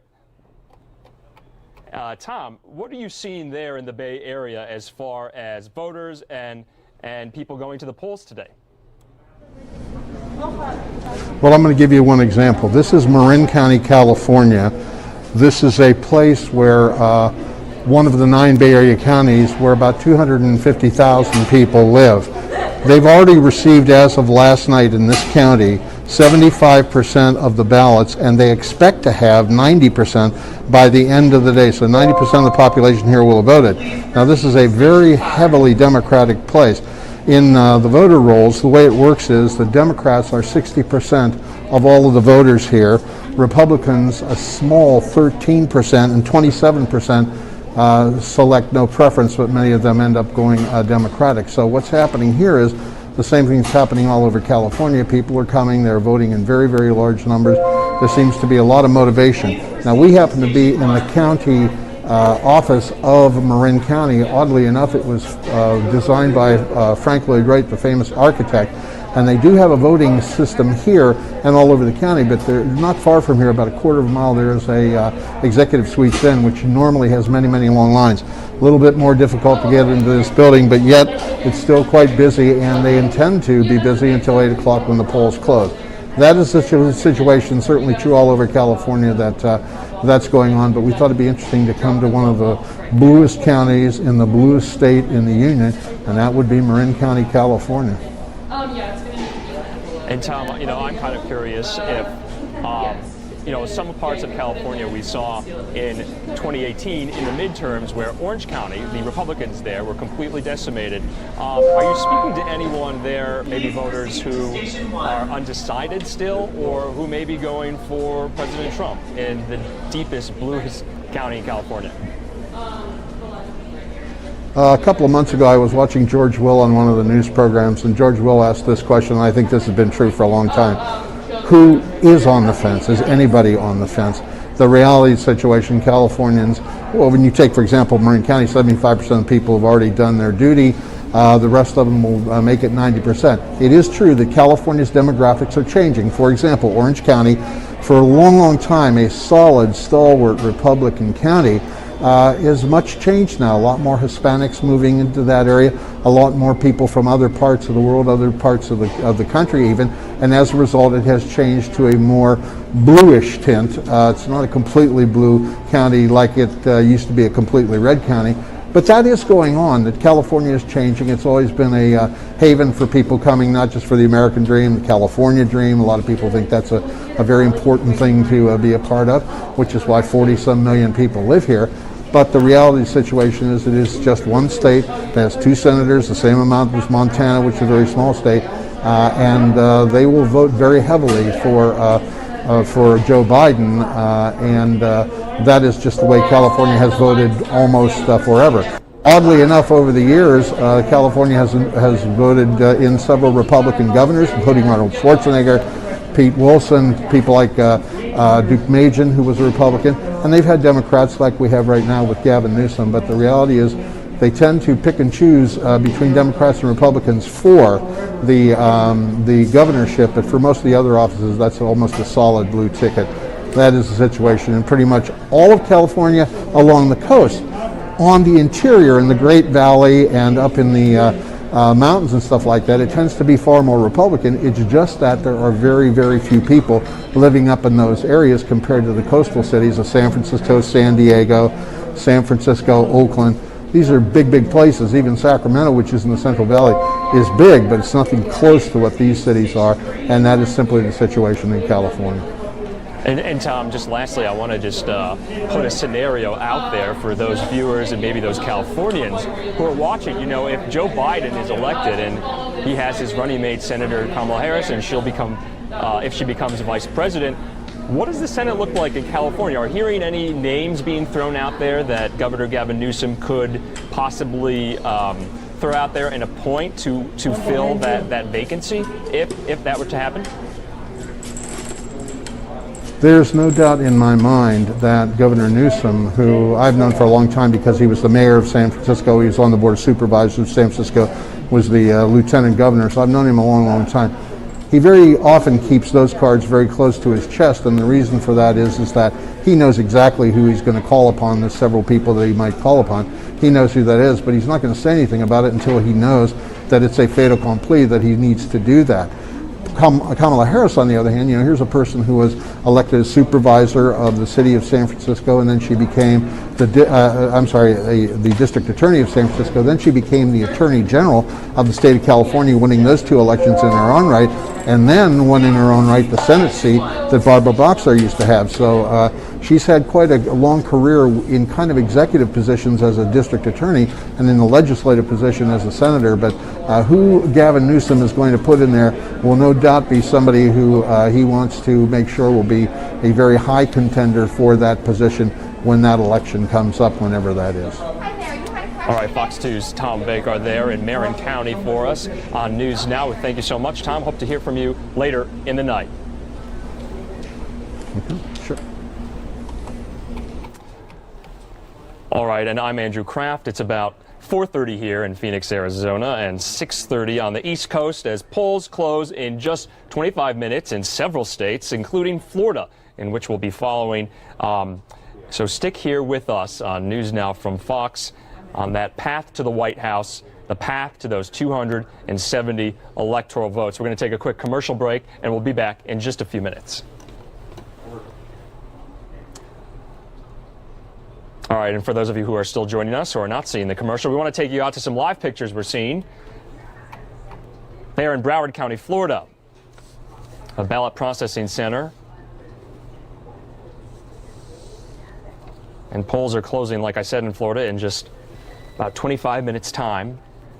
And remember, if you're still in line in the Sunshine State, you won't be turned away if you're in line before the time the polls close. Taking also a live picture now, I believe this is out of Philadelphia at another ballot processing center in the city of brotherly love.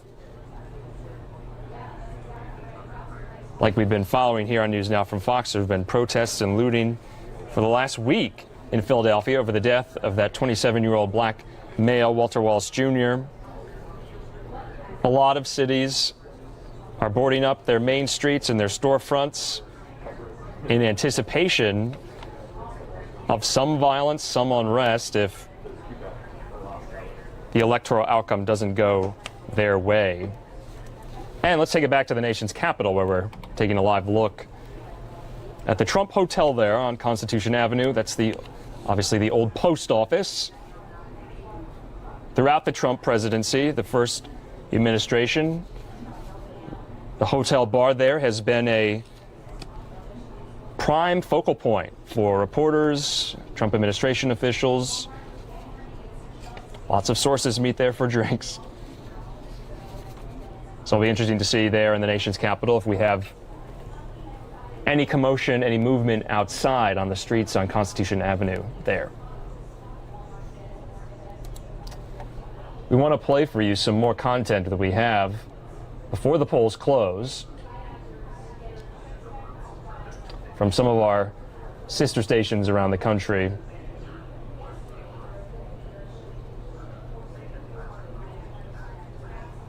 Let's take a look now at some of the accusations that have been leveled and charged against the vice president's son, Hunter Biden. As you know, Republicans have been hammering the business ties to China, to Ukraine, from Hunter Biden, Joe Biden's son, in the last 2 weeks up until the election. So let's just explore that a little further.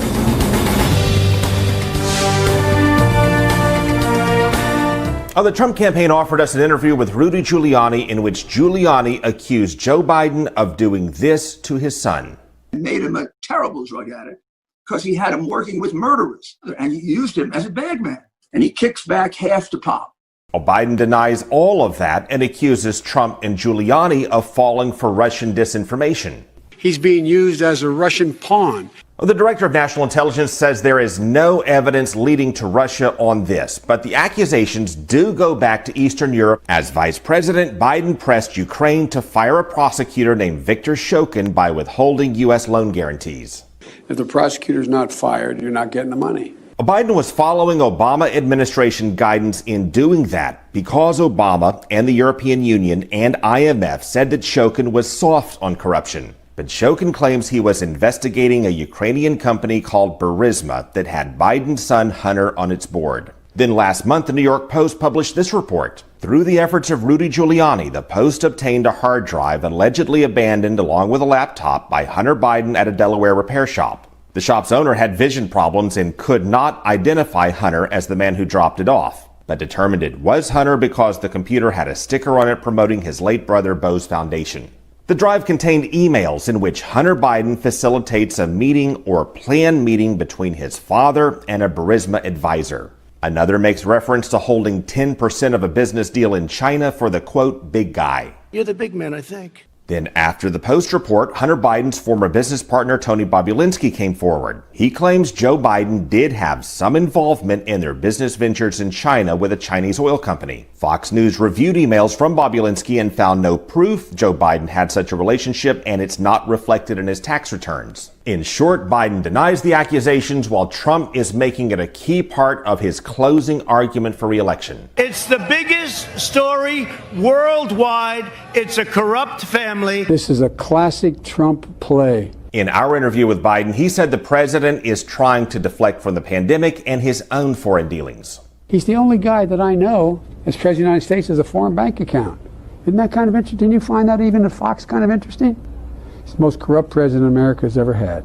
We cannot confirm Trump and Giuliani's accusations based on the emails because we can't independently verify their authenticity. And U.S. intelligence has warned us foreign adversaries are running influence campaigns to try to mislead us and meddle in the election. And the Washington Post first reported U.S. intelligence warned the White House last year Giuliani was the target of a Russian intelligence operation to feed false claims to President Trump. And last year, Giuliani did draw information on some matters from Andrei Derkach, who the Treasury Department designated a Russia-linked election interference actor who employs manipulation and deceit. So we asked Rudy Giuliani if he was aware of that back then and how he can assure us foreign actors are not manipulating and deceiving him with false or altered emails now. When you were meeting with Andrei Derkach, did you know that he was a Russian agent who had employed manipulation and deceit to try to interfere in our election? That would be an inappropriate question since he has nothing to do with the hard drive or any of the allegations against Joe Biden. Well, I'm asking because it leads to the question, if you didn't I answered the question. That you were being fed information by a Russian Okay, agent, so I answered the question. I got no... If you got punked by Borat, how do you know you're not getting duped now with respect to emails Because allegedly... Let me say it one more time and see if you can understand it, okay? Derkach gave me no information relevant to this hard drive or any of the information contained in the hard drive. How do you know you're not getting played now with respect to the emails from the laptop? I'll answer it one more time. I know I'm not being played because Andrei Derkach has nothing to do with this. I'm able to verify this 30 different ways this Sunday. But to say, oh, we're not going to look at any of this evidence. We're not going to look at the 50,000 emails and text messages that show about 9 different crimes. We're not going to look at the 29,000 photos that demonstrate that Hunter Biden has a lifelong affliction with drug addiction. Well, the president is running against Joe Biden, not Hunter Biden, and the issues and controversy surrounding Hunter Biden. I don't think, I think I'm talking about money going to Joe Biden, my friend. What Money exactly going to Joe are you Biden. accusing Joe Biden of having done to break the law or improperly enrich himself? I just told you what he did. He took bribes. They're called bribes. This is what he's admitting to here. That's what the 10% to the big guy is. 10% to the big guy is 10% from the Chinese communists to Joe Biden. It's called a bribe. We are looking at these things. The challenge lies in corroborating and verifying them to make sure we don't have another case of the Hitler diaries on our hands. How do you know that we have the what? Verify that we have the what diaries? The Hitler diaries, the forged diaries. Well, here's how you know the FBI has verified them. They just announced the other day that they're using it for the laundering investigation. Well, I the was FBI able to has not verify announced that to my knowledge. The FBI won't confirm or deny May I it. finish? Look, I'll tell you what. We'll conduct this interview for 1 more minute unless you let me answer the questions. How can you prove their authenticity? What efforts have you taken to prove these are not deep fakes? Have you reached out to recipients to make sure they have a matching email to show, in fact, they were in fact transmitted when they were? Yes, 22 of them. Will you share those with us? Maybe I will and maybe I won't. It depends on who you are and what your motives are. Right now, you sound like you're more interested in process than in reality. There's no question that this is a valid hard drive. Plus, the person who was at the core of it doesn't deny it. Why do I have to spend an interview, a stupid interview, wasting my time verifying something he doesn't deny? I've heard him brush it off as you being duped, and that's why I'm asking the questions I am. Well, there's an easy answer to, I can brush it off then. If he's going to make an allegation like that, why do I have to be questioned this way in such detail? Then my answer is, I wasn't duped. Now let's get to the substance. If he wants to give a detailed answer, I'll give a detailed answer. If he wants to brush it off like they were duped. Well, you're taking offense at some of my questions. I'm trying to challenge you, and you're a man who excels, and I suspect revels in asking and responding to pointed questions and challenging assumptions to gain insight. Why are the questions from little old me getting under your skin? The questions aren't getting under my skin. The questions are the usual questions of someone who wants to challenge process rather than substance. When you want to nail somebody, you go right to the substance, and then later you ask the process. But you determine the reliability of substance by examining the process in which it's gathered and presented. Which brings us to the balance in reporting accusations, with background and context on who is making them, what they're basing them on, and what we can and cannot confirm. And in news now from Fox, special coverage right here on Election Day, turning into election night. And will it turn into the day after election morning? We continue on here on News Now from Fox. Live look at the Trump Hotel in Washington, D.C. And right now we're going to show you from a little bit ago, while we do have about 15 minutes away from the first polls to be closing, we are going to take you out to President Trump making some remarks earlier today at the RNC and his staffers. And that certainly you had to go back, and I think we've done an incredible job with respect to that, other than public relations, because, and I'm not sure that it's possible to convince you of it, because, you know, you people were not really convincible no matter what we did, but we've done an incredible job, not only in handling it. Don't forget, we were expecting and people were projecting 2.2 million people. We closed up the greatest economy in the history of the world for any country, not just for our country. And we are now opening it up. We saved more than 2 million lives and did an incredible job with therapies and therapeutics and with, I think, maybe cures, because frankly, some of the stuff is so good. But if you look at the ventilator situation, we had a ventilator problem. And now with all the work that everybody's done, including Jared, people coming in from Silicon Valley, and now we're sending the ventilators all over the world now, all over the world. we're producing them for other countries. But it's been an incredible period of time, and I think that if you look at, and I say it proudly, we are rounding the corner. But the vaccines are coming out very soon. They're having tremendous success. Johnson & Johnson, Moderna, Pfizer, and we're going to have something. We're going to have a very special year. Next year, I think, is going to be more successful than it was last year. We had the best year we've ever had last year, and I think we're going to be right in that category for next year. So that's very successful. Mr. President, have you read an acceptance speech? Do you have a concession speech? No, I'm not thinking about concession speech or acceptance speech yet. Hopefully, we'll be only doing one of those two. And you know, winning is easy. Losing is never easy. Not for me, it's not. But I think we have, when you see rallies, the likes of which in the history of this country, probably in the history of the world, nobody's ever seen before.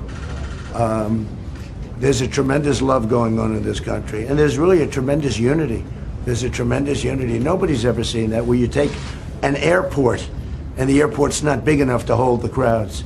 Nobody's ever seen a thing like that. And our opposition, as you know, would have a few people sitting in circles, and that's okay. That's not abnormal.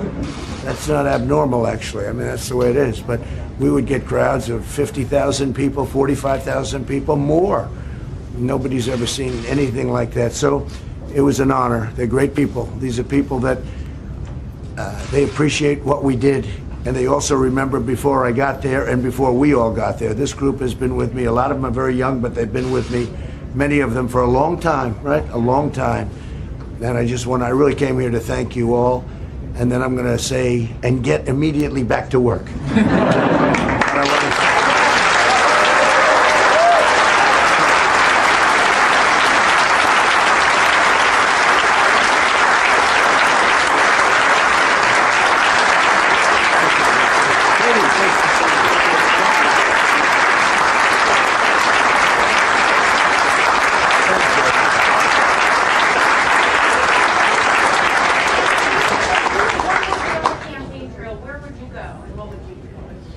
Well, we spent a lot of time in Pennsylvania. It's always been a very good place for me. I went to college there. It's always been good. I think Pennsylvania is very important. Florida is very important, obviously.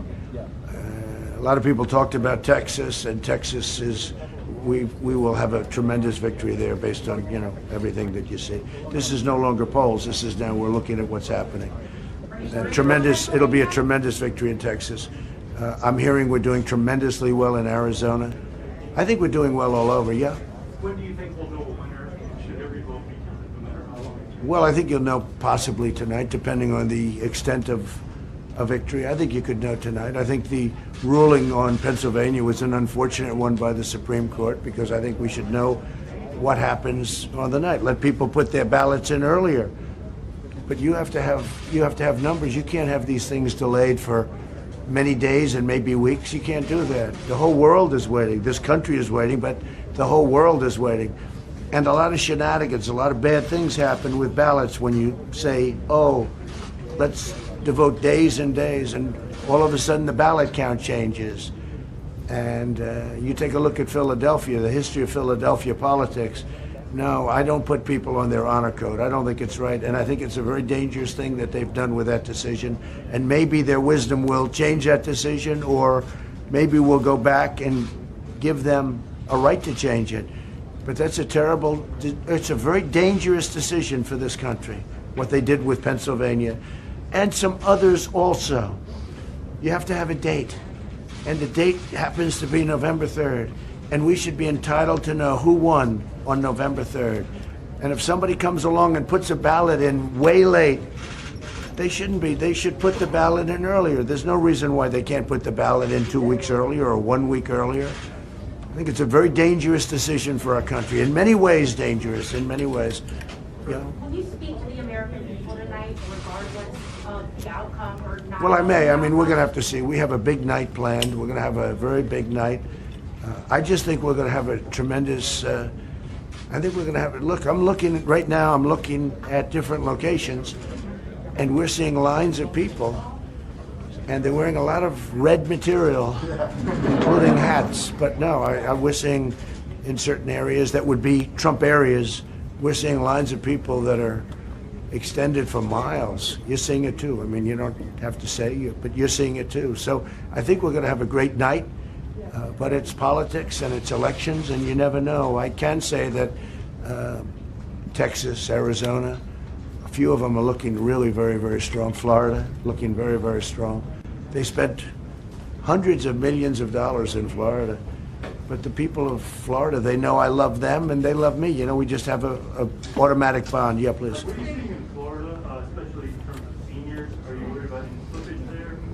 No, I don't think we're going to have any slippage. I think we're going to have, look, my relationship to seniors. I happen to be a senior. I don't want to say that too loud in this group of people that are averaging about 20 years old. But I don't think we're going to have anything. I think, if anything, we're going to do very well. I have seen, and we have seen, African Americans way up and Hispanic Americans way up. And people have seen that. And, you know, I've said with regard to African American, the black community, I've done more than any other president with the exception of Abraham Lincoln. And sometimes I say with the possible exception of Abraham Lincoln, but let's give him a lot of credit, right? But I've done more than any other president in the history of this country for African American, the black community. And they understand it. Criminal justice reform, prison reform, historically black colleges and universities. You look at what we've done. Opportunity zones with Tim Scott of South Carolina, who's great. Nobody's done what I've done in terms of the African American community. So, and they see it. And they're tired of being used by the Democrats for 100 years. I mean, it's like been 100 years. So I think we're doing very well there, and I've heard we're doing very well with the Hispanic community. What's it? Well, you'll see that in the filings. But we had plenty of money, I will tell you. We had plenty of money. And what I didn't do is call up Wall Street and say, send me $25 million to the head of every firm. I could have done that. I would have been the all-time king of fundraising if I did that.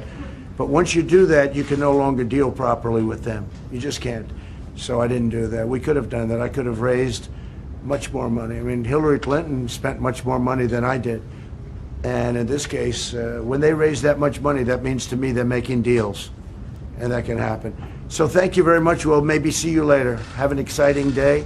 And for you, I just appreciate everything you've all done, and we'll see you soon, okay?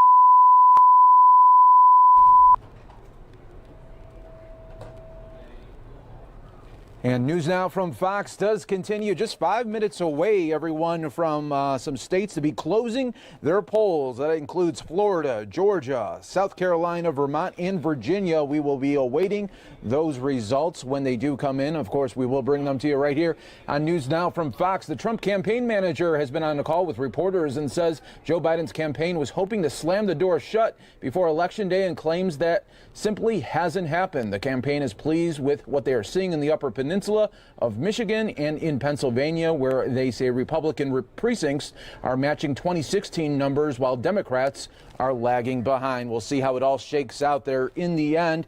In the meantime, everybody, while we do have about 5 minutes to go for these polls to be closing, let's show you a little bit of Joe Biden from earlier today in Pennsylvania.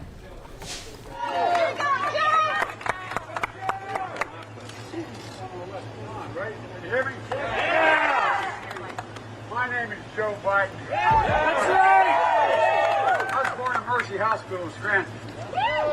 By the way, you know, you have no idea how, you know, that old expression, when my dad lived up there and we had to move, things kind of fell apart in terms of jobs. But I had my great-grandfather, Edward Francis Fluid, was the first Irish Catholic elected to the state senate in the state of Pennsylvania from Scranton. 1907. And, you know, it's a long, long history, but it's good to be home. And one of the things, I know everybody says, why do they keep calling it home? Well, you know, I left here when I was going into 4th grade, but I came home almost all summers, every summer. When I got married, Where are we going? to the wife. Which side? It's right over here. Right here? So, you know, that's where I learned, like you did, all my basic values. I learned at my grandpa's table at 2446 North Washington Avenue that money does not determine your wealth. I learned that when anything you could do with money, I learned that the basic responsibility anybody had was just to look out, just look to the other guy, look out what's going on, be aware of what's going on. And so, you know, for all that, my dad used to have an expression when we left Sprint, moved down to Delaware. He said, Joey, a job is about a lot more than a paycheck. It's about your dignity. It's about respect. It's about the place you're committed. It's about who you are. It's about who you're looking. All right, and those were just some of the comments there earlier from Joe Biden in Pennsylvania there, as obviously it will be a battleground state there. So many eyes tonight on Pennsylvania, and will we know the results there today?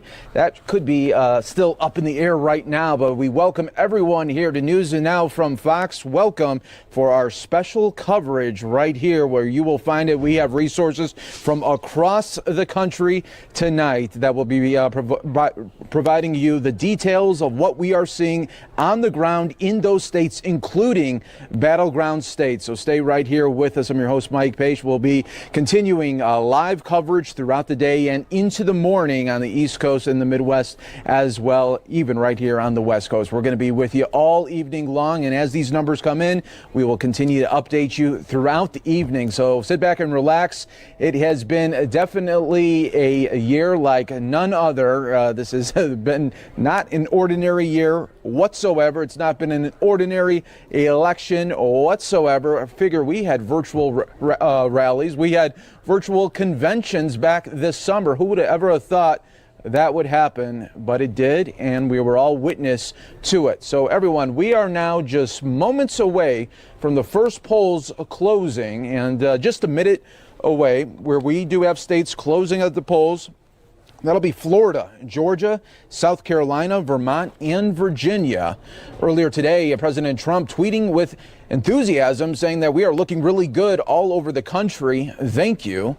And right now, we're also being reported that the Trump campaign likes what he sees right now in the Rust Belt areas for turnout here. So now just 15 seconds away from the first statewide polls to be closing. You are watching News Now from Fox as we continue to always break down everything that is happening across the country. We're taking a live look right now in D.C., right here, our nation's capital, where we have a lot of people already out and about as they will be, this is right near the White House, where they will be taking in all of the sights and sounds of this election here and to see how it just all unfolds. We know President Trump will be watching the returns from the White House today, and now some of the polls have officially closed, everybody. So we are watching this all unfold right now, where Florida, Georgia, South Carolina, Vermont, and Virginia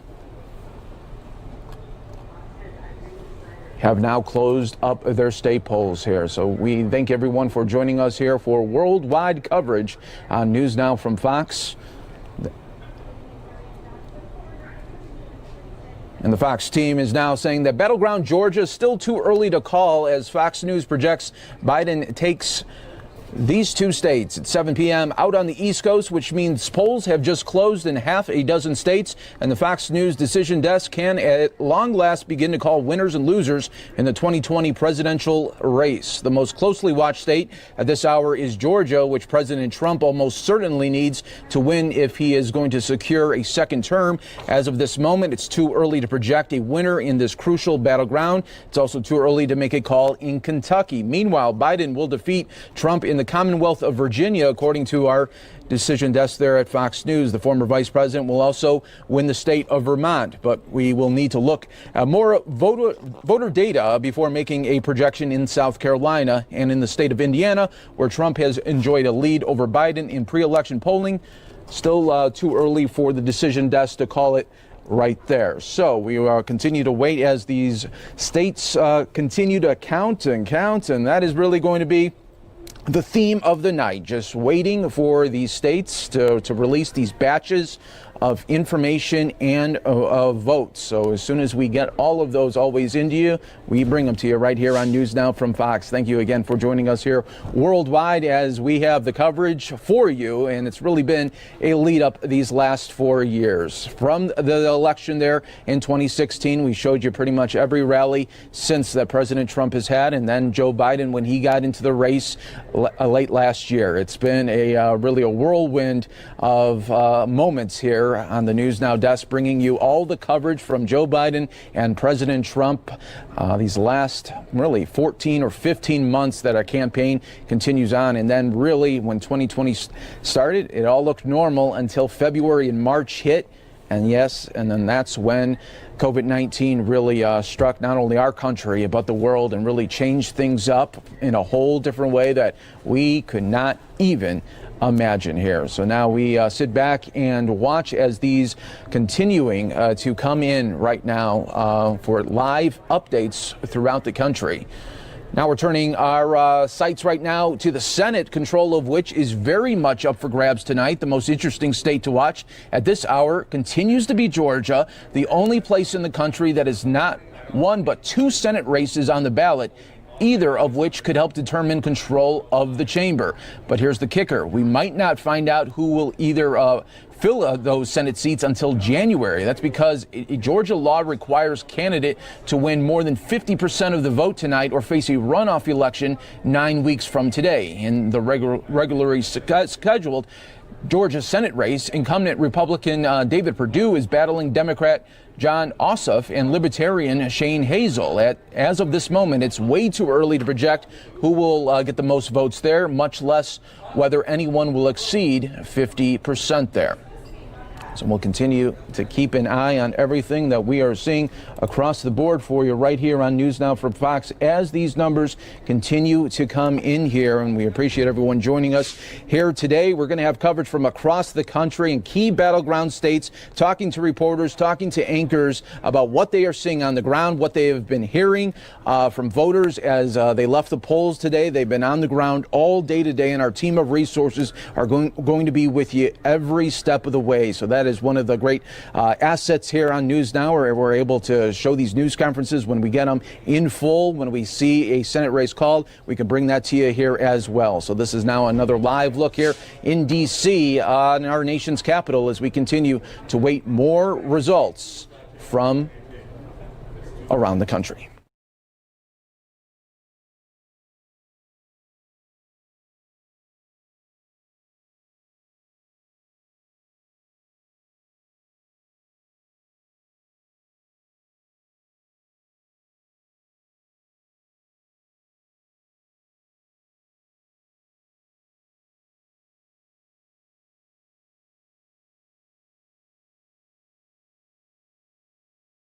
All right, and folks, we are getting a new update here that we want to bring to you right now. The Fox News decision desk can now project that President Trump will defeat former Vice President Joe Biden in Kentucky. That one being called there from the Fox decision desk there. So we wanted to break that down to you right here. Kentucky being called in favor of President Trump here. Let's show you a live look here at the tallies that we are seeing right now. This is the votes.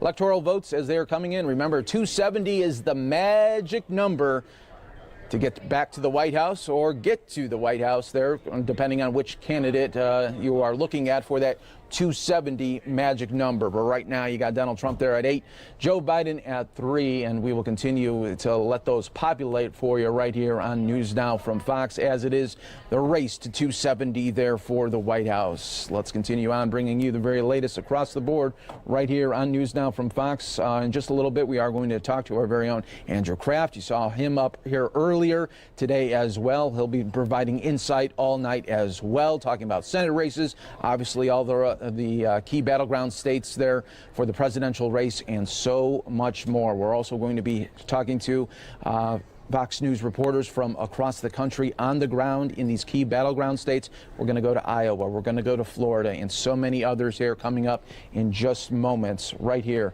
on News Now from Fox, everyone, bringing you the very latest from across the board.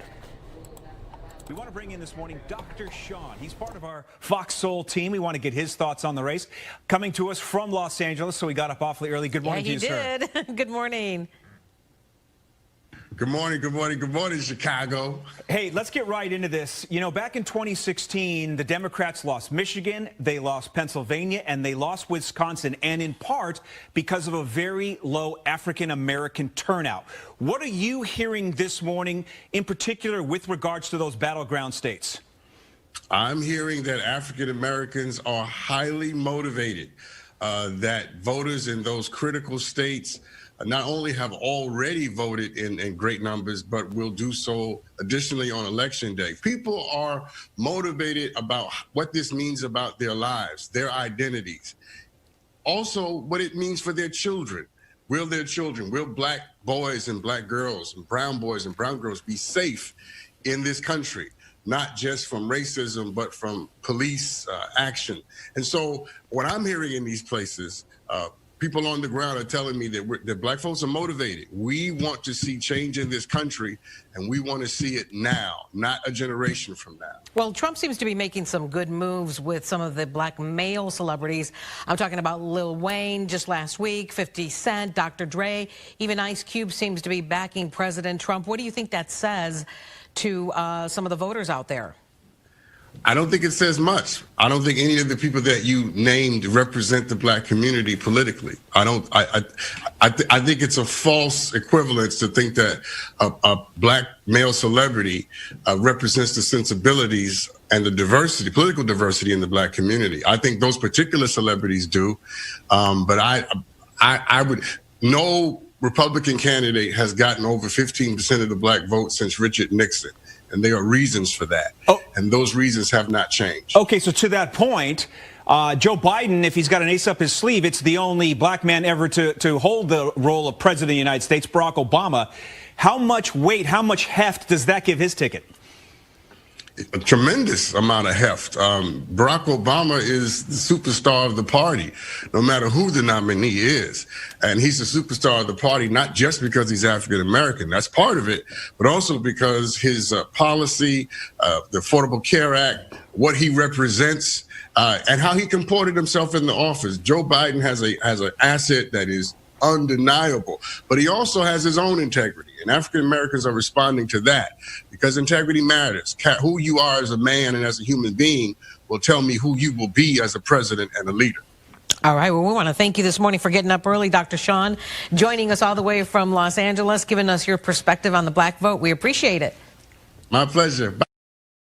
That was just some of the coverage that we were getting from our sister stations across the country right here on News Now from Fox. Now we want to go out to our very own Andrew Kraft that will be continuing to give us insight all day today and evening. And really, let's be frank here, Andrew, into the morning hours as well. You're on with us right now on News Now from Fox, continuing coverage right here.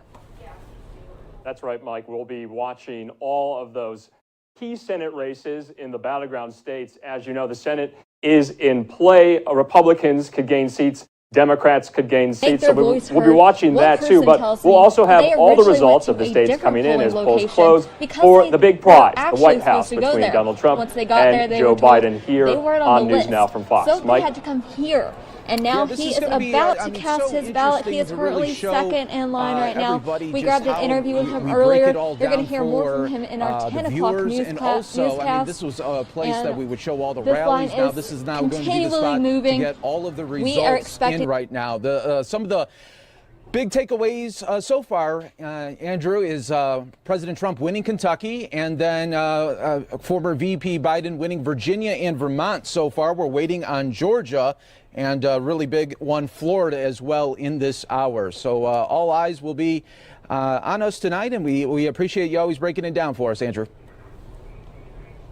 Mike, thanks. That's right. We're already getting results in. Some states have been called for Joe Biden and for Donald Trump. So we'll be following that all here for you in this space All right, looking forward to all that and more as we continue to roll on right here on News Now from Fox, bringing you the coverage that is happening across the country. Like we said, we are going to continue to give you the updates as they are happening. Right now, President Trump campaign is claiming a historic Republican turnout in Florida. The Trump campaign today claiming historic Republican turnout in Florida while touting their ground game, specifically their efforts in Black and Hispanic communities, and saying the race in the Sunshine State is in nearly a dead heat. We feel really, really good about where we stand in Florida, Trump campaign manager saying on a call with reporters this evening here. In just a little bit, we will talk to some of our reporters there on the ground across the country. All right, here on News Now from Fox, bringing you the coverage as it's happening worldwide here today on News Now from Fox.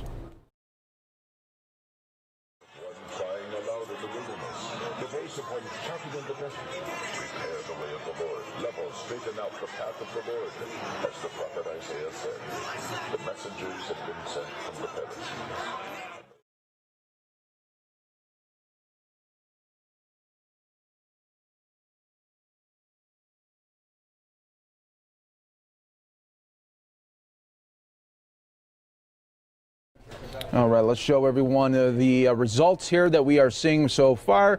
Latest on the map right here, 8-3 that we are getting in right here on News Now from Fox. 270 to win it overall, and we will continue to give you this map all day, all evening, and really into the morning hours here as well, right here on News Now from Fox.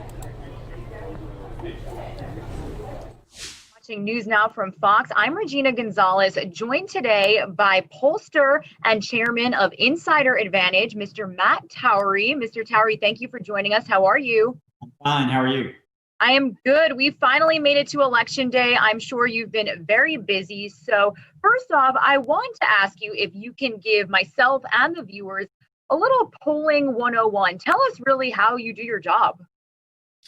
Well, it's changed over the years. I started in this business sort of by chance. And at that time period, we were making phone calls directly to home phones.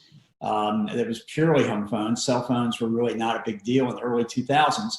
By the mid 2000s, we started polling cell phones to some extent and landlines. Now we're doing less landlines, more cell phones, and then we try to mix into the polling mix online surveys or texts as well, so that we can get a complete sampling of how the public feels.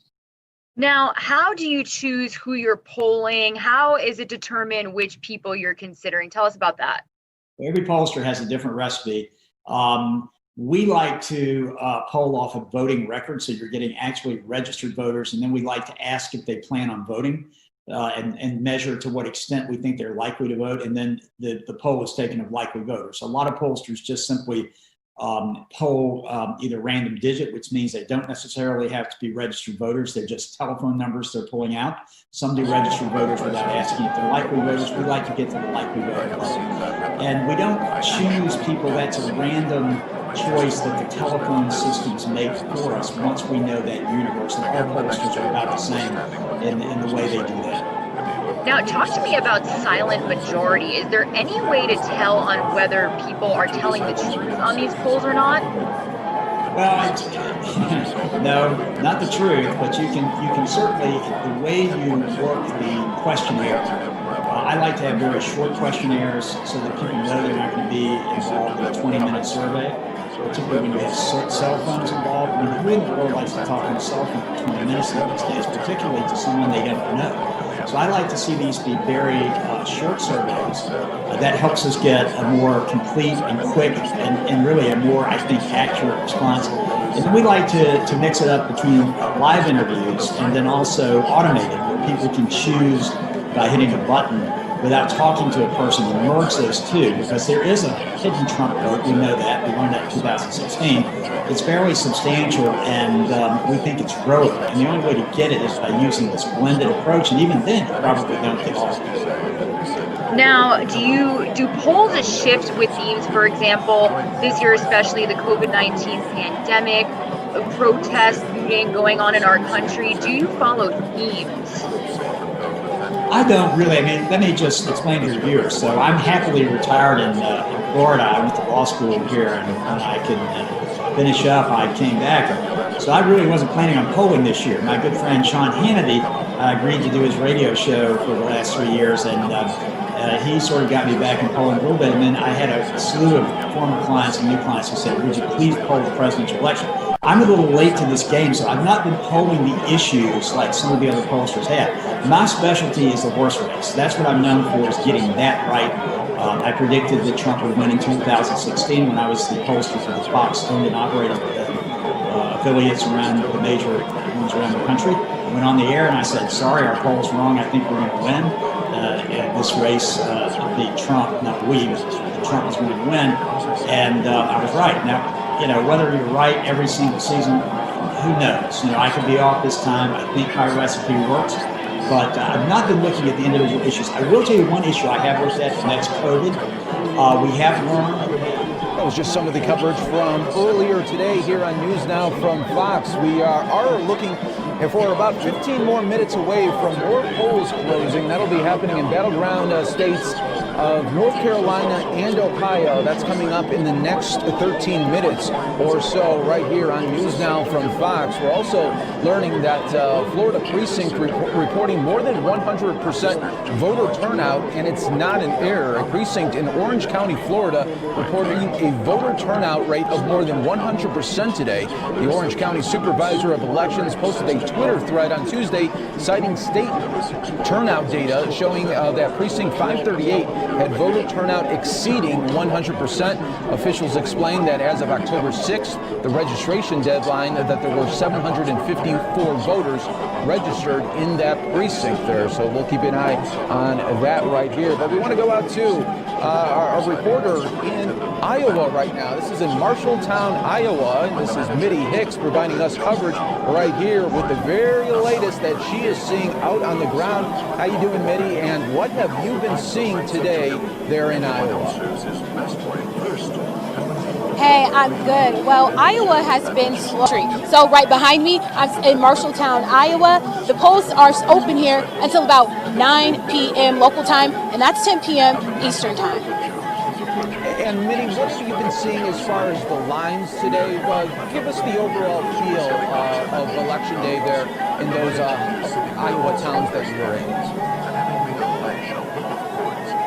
Yeah, of course. Well, again, what we're seeing is a lot is slow and steady, and that's because, again, 60% of registered voters in a lot of these counties have cast their ballots early. So when I talked to Linn County Auditor Joel Miller, he said that they're ready for today, they're prepared for today, they're anticipating about 5 people each hour, and that's something they have the capacity to deal with because a lot of people have decided to cast their ballots early, obviously because of coronavirus concerns.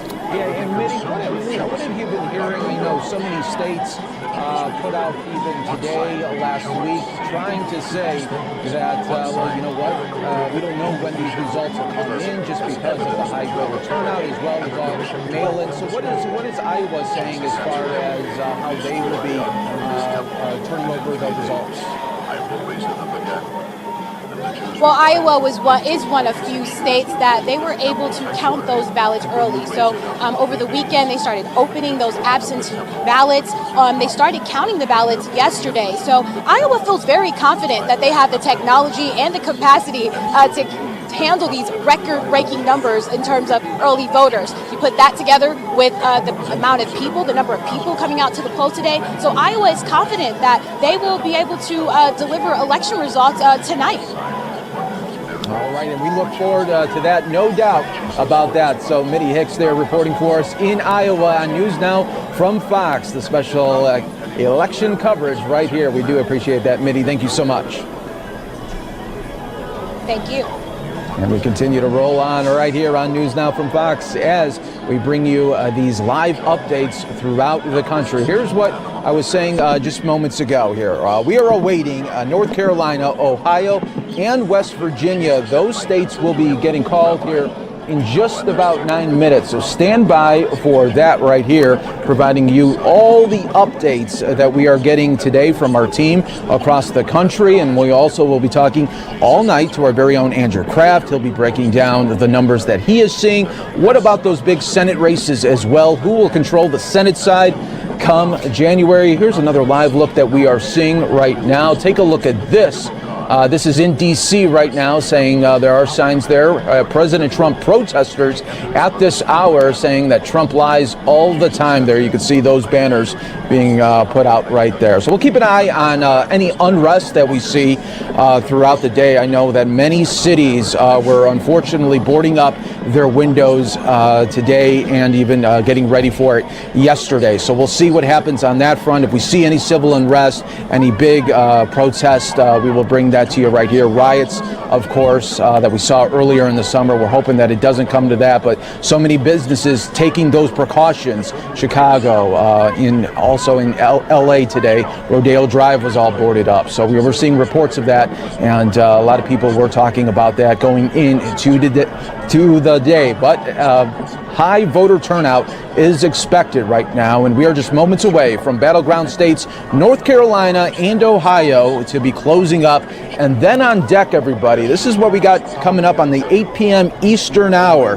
This is going to be a big one because we have the following states then in the 8 p.m. hour that will be closing up shop. They include Alabama, Connecticut, Delaware, D.C., Illinois, Maine, Maryland, Massachusetts, Mississippi, Missouri, New Hampshire, New Jersey, Oklahoma, Pennsylvania, Rhode Island, and Tennessee. So we will see a bunch of those closing up within the next hour or so there. I know a lot of people are still in line right now. The good thing about it is if you are in line before it closes, you still have that opportunity to vote there. And we will continue to bring you the very latest here on News Now from Fox. Also looking forward to the many Senate races that we are seeing right now in Georgia, as well as other key states, including Alaska and right in Arizona as well. So we'll keep an eye on it all for you coming up here in just moments on News Now from Fox, bringing you the coverage that you are seeing. This is election night in America. Millions of people have gone to the polls, millions even before casting their ballots either by absentee or mail-in. So this is going to be one for the books, no doubt about it. Talking a little bit more about the Electoral College right here from our sister stations across the country. Welcome to Fox News Now. I'm Fox 13 Tampa Bay's Jennifer Holton, and joining us today to talk about the Electoral College is Dr. Susan McManus from USF. Thank you so much for joining us. The Electoral College is a really confusing thing to many people. So what is the best way to explain it? The Electoral College gives each state, regardless of its size, input into the election of the president. And it goes back to the formation of the country when there was a compromise between large and small states to come up with a plan that would give each type of state representation in the selection of the president. Each state gets a number of members of Congress based upon their population size, plus 2 senators. So each state's makeup in the Electoral College is the number of House of Representatives seats that they have in Congress based on population, plus their 2 U.S. senators, and every state gets 2 U.S. senators. Florida has 29 Electoral College votes, which is a very large number. In fact, it's 11% of the 270 Electoral College votes needed to elect a president. And that's why Florida is so critical for both the Biden and the Trump campaign. We're the most toss-up of the big states, and yet we have 29 Electoral College votes, which could tip the election in one direction or another. And there's always been this sort of frustration over the Electoral College. A lot of times people say they want to do away with it, but it's never happened. How come? Because it would require, to do away with the Electoral College would require a constitutional amendment. And it's going to be very hard to convince some of the smaller or moderate sized states to give up their representation in the selection of the president, and in a way cede most of the attention to the 4 or 5, 6 states that have the large number of people living on them. So it would sort of tamp down the voice of smaller places, and to then require 3/4 of the states to amend the Constitution to change that, you can see is somewhat of an uphill battle. But is it confusing? Yes. Do a majority of the polls show that people would rather have the popular vote? Yes. But once it's explained to them, might they change their minds? Yes. Do you think it'll ever be done away with? There might be a push for something in between, which would be to do something like give the state's overall popular vote to the candidate that the 2 Senate seats, and then decide what the other divvying up of votes would be based upon the congressional districts. So in Florida right now, 14 congressional districts are controlled by Republicans and 13 by Democrats, but that could change as a consequence of a number of competitive congressional races that we have on the ballot today. And so there's some states that already do that. There's the state of Maine does it with 1 congressional district, and Nebraska does it as well. So there's a few places that have done that. That would probably be a bit easier to pass than a straight out getting rid of the Electoral College. I know you've already kind of gotten into this, but I'll ask it a different way. But doesn't the Electoral College make it so voters in some states have more of an influence than in other states? And is that fair? It is fair because it's based on population size. Each state's number of delegates to the Electoral College is based upon their population size. So larger states like Florida, we have 27 seats in the U.S. Congress because we have a larger population than some smaller states that only have 1 representative, plus there are 2 senators in the U.S. Congress. And it's all based on population size. Dr. Susan McManus with University of South Florida, thank you so much for joining us today. This has been Jennifer Holton with Fox 13 News for Fox News Now. Thank you. And there is our coverage that we provide to you right here on News Now from Fox. Live look here as we continue to wait right now for more results to come in. Any moment right now, in about 50 seconds, the polls will be closing in North Carolina, Ohio, and West Virginia. That is just moments away for you right here on News Now from Fox. And in just moments, we will be going to our sister station, Fox 35 in Orlando, providing the update there as we all wait for Florida. A lot of people will be looking forward to Florida right here on News Now from Fox, and we'll be bringing it to you, the coverage from across the country. Let's go out right now to Florida, our sister station there, Fox 35. Robert Guadarrama is standing by with the details. Robert, what are you seeing there in Florida? All eyes are on your state again, buddy. How does that happen? Absolutely, and luckily for a good reason, right? Things, for the most part, going smoothly across Florida, unlike years past, as we all know. So hopefully we can change that reputation this year. But yeah, we're talking about 29 Electoral College votes that are up for grabs here in the Sunshine State. So all eyes on Florida, especially because we are one of the first battleground states to close their polls. So again, right now we are standing at the Orange County Supervisor of Elections office inside the canvassing boardroom, where they're going over making sure those mail-in ballots that came in today are looking good and making any changes that need to be made. The results here, quite drastic. Joe Biden with a major lead over Donald Trump with 64% of the vote to Donald Trump's 35%. Of course, that is only including the early voting ballots as well as about 95% of the mail-in ballots. So it's still very early here in the night, and as those day of votes, which as we've seen usually tend to be more Republicans voting on the day of, we're expecting that margin of about 30 points here in Orange County to close up a bit. Again, night is young here in Florida. Oh yeah, the night is definitely young there. And what have you guys been seeing as far as lines today, just at different polling sites there, Robert? You know, it's been steady today, obviously, because of the major numbers we saw in early voting and mail-in here across Florida. Today wasn't as busy as you would expect for a general election. Here in Orange County, they're actually celebrating a record. They topped 600,000 voters that came to the polls, again, not only today, but throughout early voting as well and mail-in. So they're celebrating the turnout. But all in all, today has been smooth here, and they're crediting that to that large number of early voters and mail-in ballots. It kind of took that stress off of the polling locations. So hopefully we can start getting those precincts in, since the numbers weren't as large this time around.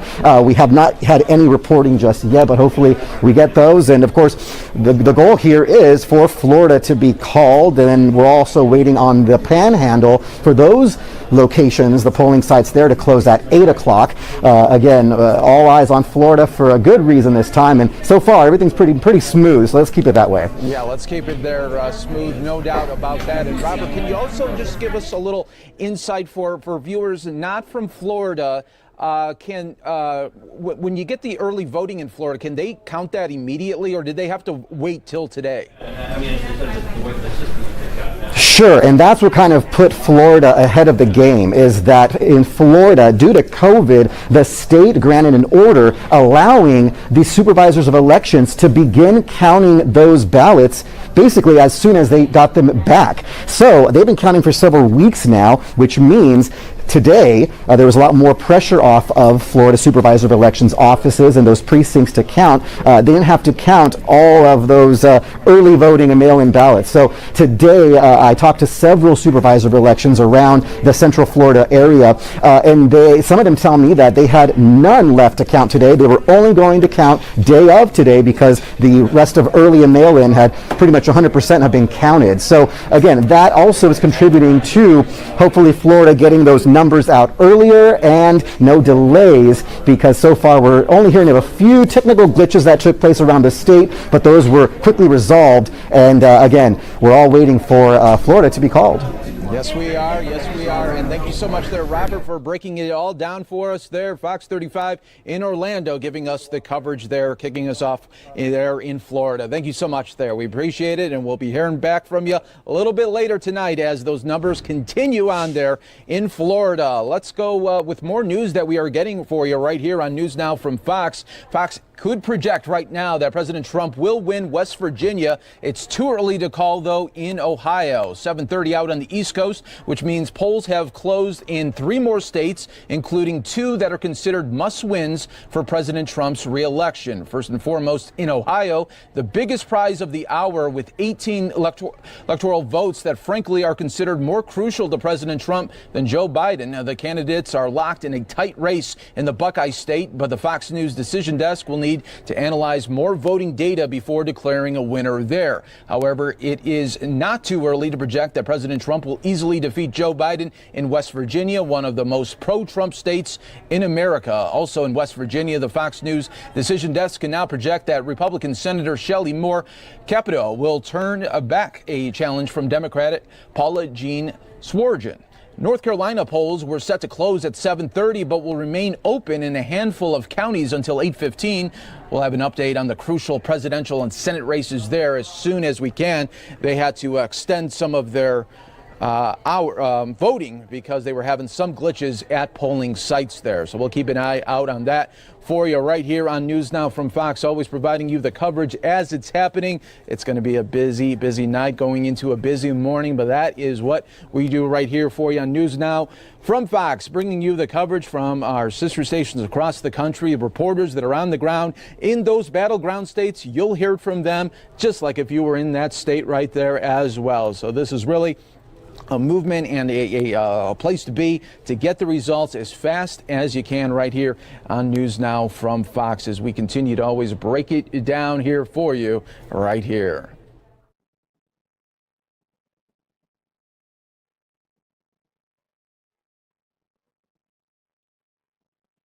And in just moments, we're going to go back to our very own Andrew Kraft that continues to break down what he is seeing as far as the race to 270. here on News Now from Fox. Let's go to Andrew Kraft right now as well. This is what it's all about here, the race to 270 as we get closer in the evening. But will we know that 270 marker? That's still up for grabs right now.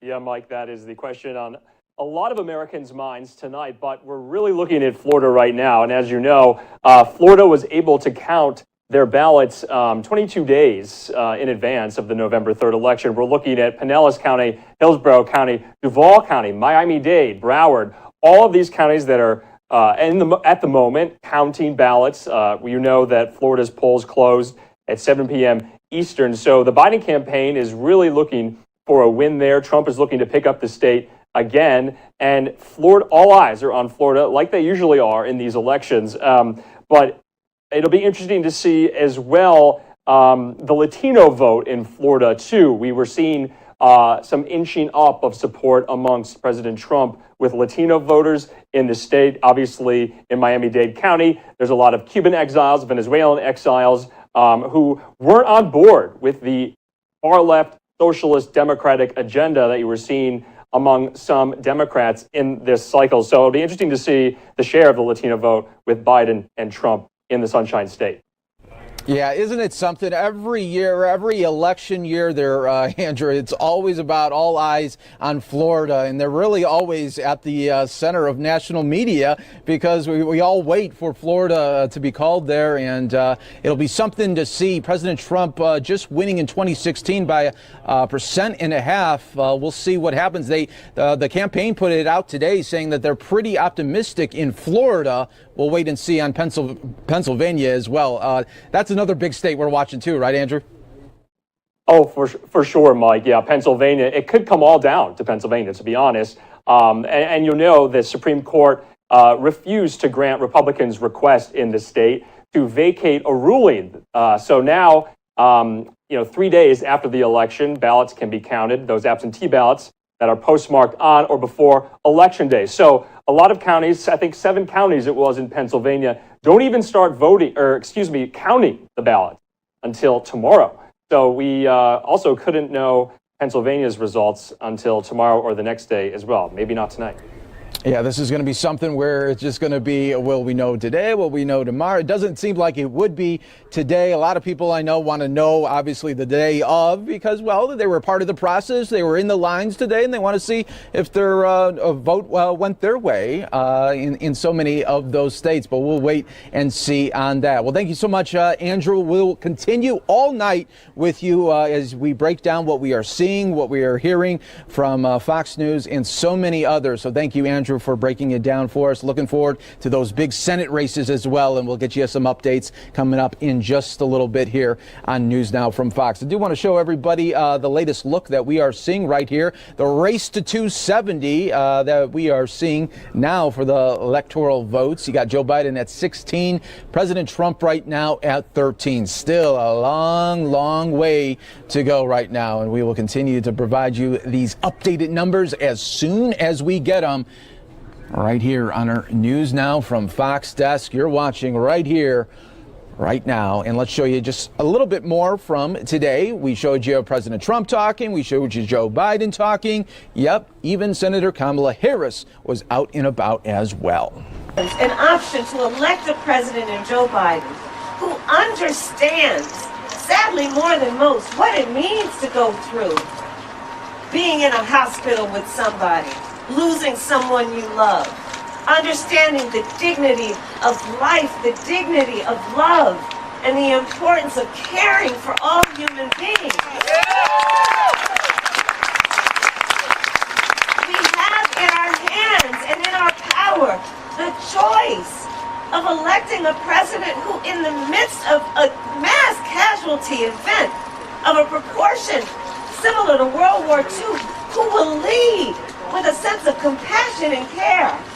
In Joe Biden, somebody who says, look, yes, President Obama and I pushed through the Affordable Care Act that brought health care to over 20 million people. Let's build on that, not take it away. Joe Biden who says we need to continue protecting people with pre-existing conditions. clap or honk if you know somebody with diabetes, blood pressure, or a breast cancer survivor. Or taking care of COVID patients every day. And taking care of COVID patients every day. And so Joe understands that. And he says we got to extend it. We have to bring down the cost of drug prices, bring down the cost of premiums. We should bring eligibility for Medicare down to age 60. Joe says, I understand that when we're talking about health care, the body doesn't just start from the neck down, it includes the neck up. And that's called mental health care. The choice we have right now is in our hands. The power is with us, the people. Think about this economic crisis. It has hit Michigan so hard. Gary and Debbie, Brenda, they talk to me about it all the time. When we're looking at, in America, over 30 million people filed for unemployment in just the last several months. When we're looking at folks standing and parked in food lines, 1 in 5 mothers describing their children under the age of 12 as being hungry. So many people, I think the number is like 1 in 6, who are describing not being able to pay rent last month or concerned they can't pay it next month. And Joe understands this, right? Joe understands that you don't deal with America's economy by doing what these other guys did, which is passing a tax bill that benefits the top 1% and the biggest corporations in America. When Joe is asked, how is the economy doing? You know what Joe says? He says, well, tell me, how are working people doing? How are working families doing? That's why Joe says we're not passing any taxes on anybody making less than $400,000 a year. Joe says we're going to bring down middle class taxes. Joe says we're going to pass a legislation and put in place rules and laws that say that working families shouldn't pay more than 7% of their income in child care.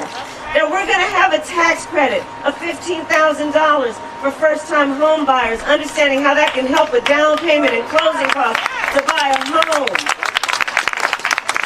Because Joe cares about building up the middle class. He understands the way to do that is you fight for and protect good union, good paying jobs. And it's so good to be in the House of Labor. We have a choice in front of us, and the power is in our hands. Think about the long overdue reckoning on racial injustice in America. And Joe, being a student of American history, has the courage to speak the phrase, Black Lives Matter. Joe understands, you know, it may be difficult to think about or speak of or hear, but we have to confront the truth of things. We need to deal with racial disparities, yes, in our criminal justice system. All right, and that was a little bit earlier today. Senator Kamala Harris out and about, but let's continue the coverage right here on News Now from Fox, always bringing you the very latest updates on our very special election coverage show. We thank you for joining us here today, and we're going to keep it going right now because we're going out to Buckeye State right now. Rob DiRienzo breaking it all down for us. And Rob, what are you seeing there? All eyes on Ohio as well right now. Well, that's exactly right. Right now what I'm seeing is a lot of poll workers beginning to break down the voting machines. The polls closed here 15 minutes ago, and now we are starting to await the results. And we're hearing, according to the Secretary of State, we will get these results earlier than some other states. That's because early voting, absentee voting, began here on October 6th. So they've had a couple weeks of a head start, but they couldn't start tabulating that until the polls closed again 15 minutes ago. So it'll be interesting to see when these results start coming in. Yeah, and Rob, what have you been seeing as far as the lines today at several of the polling locations? Well, here in Elyria, which is in Lorain County, a key battleground county here in Ohio, the day started off with a very long line. I'd say there was about 150 people in line just around 7 a.m. But throughout the day, it really calmed down. And we're hearing, just by talking to the poll workers, that compared to other years, it was relatively tame. Just the amount of busyness here, and in part was because there were 3.4 million absentee ballots already available before the election day, so it definitely lessened the load here. Yeah, and Rob, this has been just a really not only a year like none other, but obviously an election like none other. When do Ohio officials believe they could get a result out to the country and the world? Well, again, they are tabulating the results right now. We're hearing that we're going to find out the in-person results before the absentee ballots. Again, all of them are being tabulated, but we're going to hear those results first. The Secretary of State earlier today said that even though if we might not have a winner, a firm winner by the end of the night, we'll definitely have a clear picture of who won the Buckeye State. All right, Rob, breaking it always down for us all the time. Thank you, and we'll probably be talking to you a little bit later here on News Now from Fox as we get a little bit more of the results coming in as they are tabulating right now. We appreciate it. Thank you so much, Rob DiRienzo there in the Buckeye State, breaking it down for us today here on News Now from Fox. Let's continue worldwide coverage right here, providing you with the very latest that we are seeing across the board right now. It's a busy night. It's going to be a busy morning, but that's kind of the fun momentum that you get on election night, especially in one where you just don't know how it is all going to roll. So let's continue to wait here for more of the updates here. We are getting some breaking news, everybody, that I want to provide to you. This is coming from Fox News. They are reporting that the RNC is moving the election night headquarters from D.C. to an undisclosed location, citing security concerns, potential civil unrest in that area. That is coming down within the last couple of moments that we are bringing to you. Let's show you. This is in Washington, D.C. Obviously, they were bracing for this today and really for the next week potentially. The Republican National Committee moved its headquarters on election night from a government building in Washington, D.C. to an undisclosed location, citing the security concerns, a Republican official told Fox News on this Tuesday night. Washington, D.C. is bracing for protest and potential civil unrest following election results, with a beefed up police and Secret Service presence outside of the White House here. So we are keeping an eye on that breaking news there out of Washington, D.C. RNC having to go to an undisclosed location because of threats that they felt were reliable to move the compound there. So we will keep you updated on all of those movements as we get a little bit more details. But again, this really just showing you and exemplifying the fact that in 2020, in this year, in this election, you just don't know what's going to happen next. So stay right here with us on News Now from Fox as we always continue to break down the big results that we continue to get across the country. And you've seen it. We're already talking to our correspondents across the country in those key battleground states, Florida, Iowa, and we'll have much more coming up here in just moments. But we're looking forward to the 8 o'clock hour coming up here in just moments. 10 minutes away from that, more states will be closing their polling locations. Alabama, Connecticut, Delaware, so many. Illinois, Maine, it continues on right there. So we'll be keeping an eye on that for all of the updates right here on News Now from Fox. But I want to now bring in our very own Andrew Kraft once again. He continues to stay on standby for us. And Andrew, that was some big news that just happened moments ago with the RNC having to leave for an undisclosed area here. Obviously, a lot of cities, especially the nation's capital, are bracing for these protests.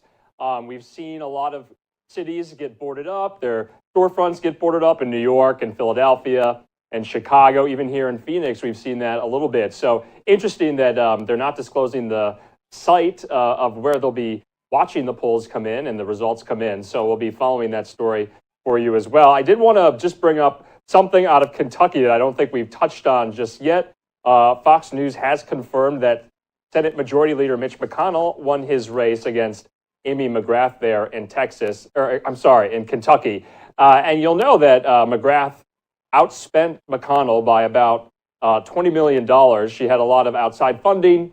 And so Mitch McConnell has won another term to the U.S. Senate in the state of Kentucky. Now, Mike, it'll be interesting to see if he remains Senate Majority Leader. And we'll all be following that on where the Senate remains tonight and into tomorrow morning, in Republican hands or in Democrat hands. Yeah, that'll be something to see. I know a lot of people, I mean, obviously it's the big presidential race, but then right after that, it's all about the Senate there and who will control it in January of 2021. It's interesting to see, though, they pumped a lot of money into the challenger there in Kentucky. Really, it was a gamble. Now we're seeing that it didn't pay off there in that state. That's right, Mike. Obviously, Amy McGrath, she touted her service as a Air Force fighter pilot. Never really was close in the polls or in the margins of error with McConnell. McConnell was kind of cruising toward victory there, so he was never really threatened by McGrath electorally, although, like I mentioned before, she outraised him and outspent millions of dollars. So it was interesting that the DNC and Democrats kind of went all in on that race against the Senate Majority Leader. Yeah, another big state that we're watching for, and you know, this, because it's 2020, I guess that it's up for like this, but did you ever think that it would be too close to call right now for Republicans in Georgia? But that is still the case there in the presidential race. What do you think about that, Andrew? Obviously, this is kind of unprecedented. I mean, we haven't seen Georgia trend blue for decades. From what I understand, Georgia hasn't gone blue, I believe, since 1992 for Bill Clinton. So the fact that you know, it's too close right now in Georgia is something. And remember, in 2018, you had Republican Governor Brian Kemp beat out Stacey Abrams there in the gubernatorial race. And so, you know, Brian Kemp has been a major backer of President Trump and vice versa. So it's interesting to see if Georgia will turn blue. I mean, that's something that would be unprecedented in this race and that we're watching. Yeah, that is going to be something big to see there as well. And we can provide you all with the latest details right here on News Now from Fox. Andrew, we're going to be right back with you in just moments here. So stand by. I know you're going to have a special interview from our sister station, Fox 2 in Detroit. That will be coming up here in just moments, everyone. So stand by there, Andy, as we continue to bring you the very latest right here across the board on News Now from Fox. This is a big night, obviously. A lot of eyes on the country and the world. So we appreciate you joining us here today from, you could be anywhere around the country, around the world. We got you covered here on so many different bases. But thanks again for always taking News Now from Fox is your choice to watch the coverages, to watch the rallies. We've been really your source for everything that was 2020, and including, unfortunately, all the COVID-19 updates as well. And we'll continue to do that throughout right here on News Now from Fox. But now we're going to go back out to our very own Andrew Kraft. He's going to have an interview coming up here just seconds away from our sister station, Fox 2 in Detroit. But take it away, Andrew Kraft. All right, we will be talking to Fox 2's own Roop Raj from WJBK in Detroit on all things Michigan coming up tonight. And as you know, President Trump won the state in 2016.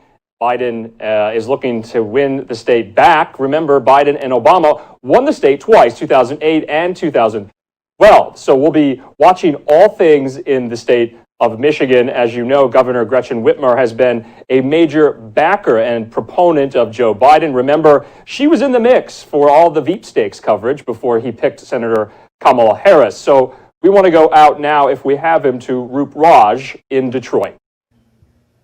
Yeah, hey there. I'm right here. Good to talk to you, Andrew. What a pleasure. You guys have been doing a great job all night long telling the country what's been happening state by state. Here in Michigan, you mentioned the governor. I just talked to her about 40 minutes ago. The governor is urging everyone here in the state of Michigan to be prepared to wait and not to expect, of course, immediate results. Our Secretary of State, Jocelyn Benson, also making her rounds on national television, telling them very much the same. This is not a traditional election. We know that everything leading up to this election has been anything but par for the course, and certainly the way we get our results and when we get our results will also be very different from what we're used to in the past. Now, the governor told me again moments ago that she's urging everybody in the state of Michigan to act with civility, regardless of who wins and who loses. Of course, there has been so much talk across the country of civil unrest. I can tell you, Andrew, that here in Detroit, if any indication of how this city has acted will act tonight is in how they've acted in the past. There is some good news to report here from the good city of Detroit. When it comes to civil unrest, there have been some flare-ups here and there and some real conflicts with police and some protesters. But for the most part, Detroit has really set the stage for how to do protests peacefully. And they did it for more than 100 days and 100 nights. And they continue, of course, to watch these election results, as does everybody else. And it'll be up to them to decide how they decide to peacefully take to the streets. The police chief, James Craig, hoping that the city of Detroit, of course, follows suit with its own actions that have been taken just in the last few months with all the civil unrest. A very exciting night here. Right now, it is too close to call, as you can imagine. Even with those poll numbers, at some points, Joe Biden was up by 9, sometimes 10 points. But the bottom line right now, President Trump and his campaign have told me they know that this state was won by 10,700 votes back in 2016. It was tight then, and it will be tight tonight. Back over to you. That's right, Roop. We'll be watching those Detroit suburbs, those counties outside Motor City, Wayne County, Oakland County, Macomb County. We're also going to be watching to see if there's been any changes in the president's support in the Upper Peninsula. He won the Upper Peninsula as a part of Michigan pretty relatively easy in 2016. I just wanted to highlight something you were saying about preparations for unrest in the city of Detroit and kind of the governor cautioning Michiganders to, stay calm, be cautious. Can you kind of tell us about, there was this lawsuit going on in the days and the weeks prior to the election about being able to carry a gun outside polling locations. Some people were arguing that it was a sign of voter intimidation, but judges ruled on that case. Do you have anything you can tell us about that?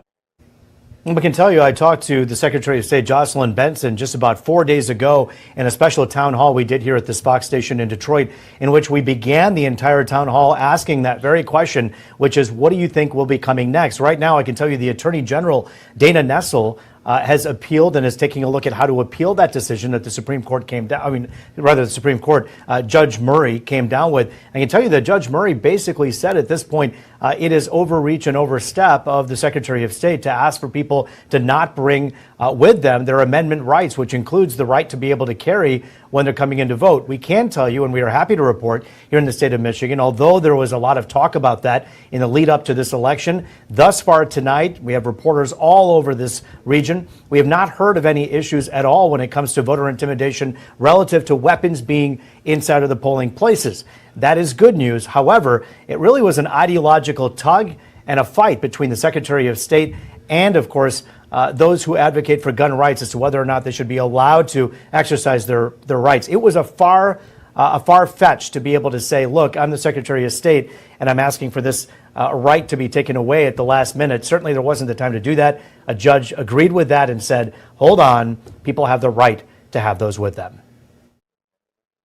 All right, Roop Raj there from our sister station, WJBK in Detroit, following all things coming out of the Great Lakes State there. Mike, back to you.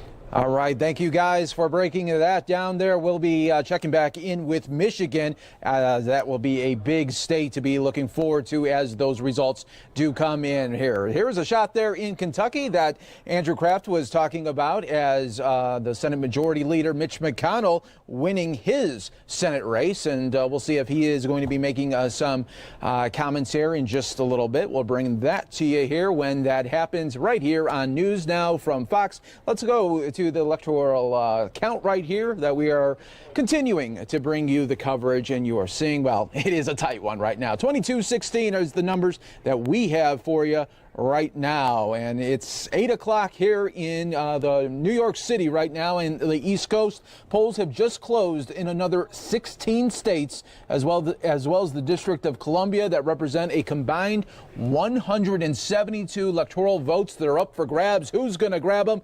You got to watch right here on News Now from Fox as we have worldwide coverage for you today. The biggest haul of the night in this hour. Two of these states could hold the keys to this election. Let's begin with Florida, the biggest electoral prize in this hour.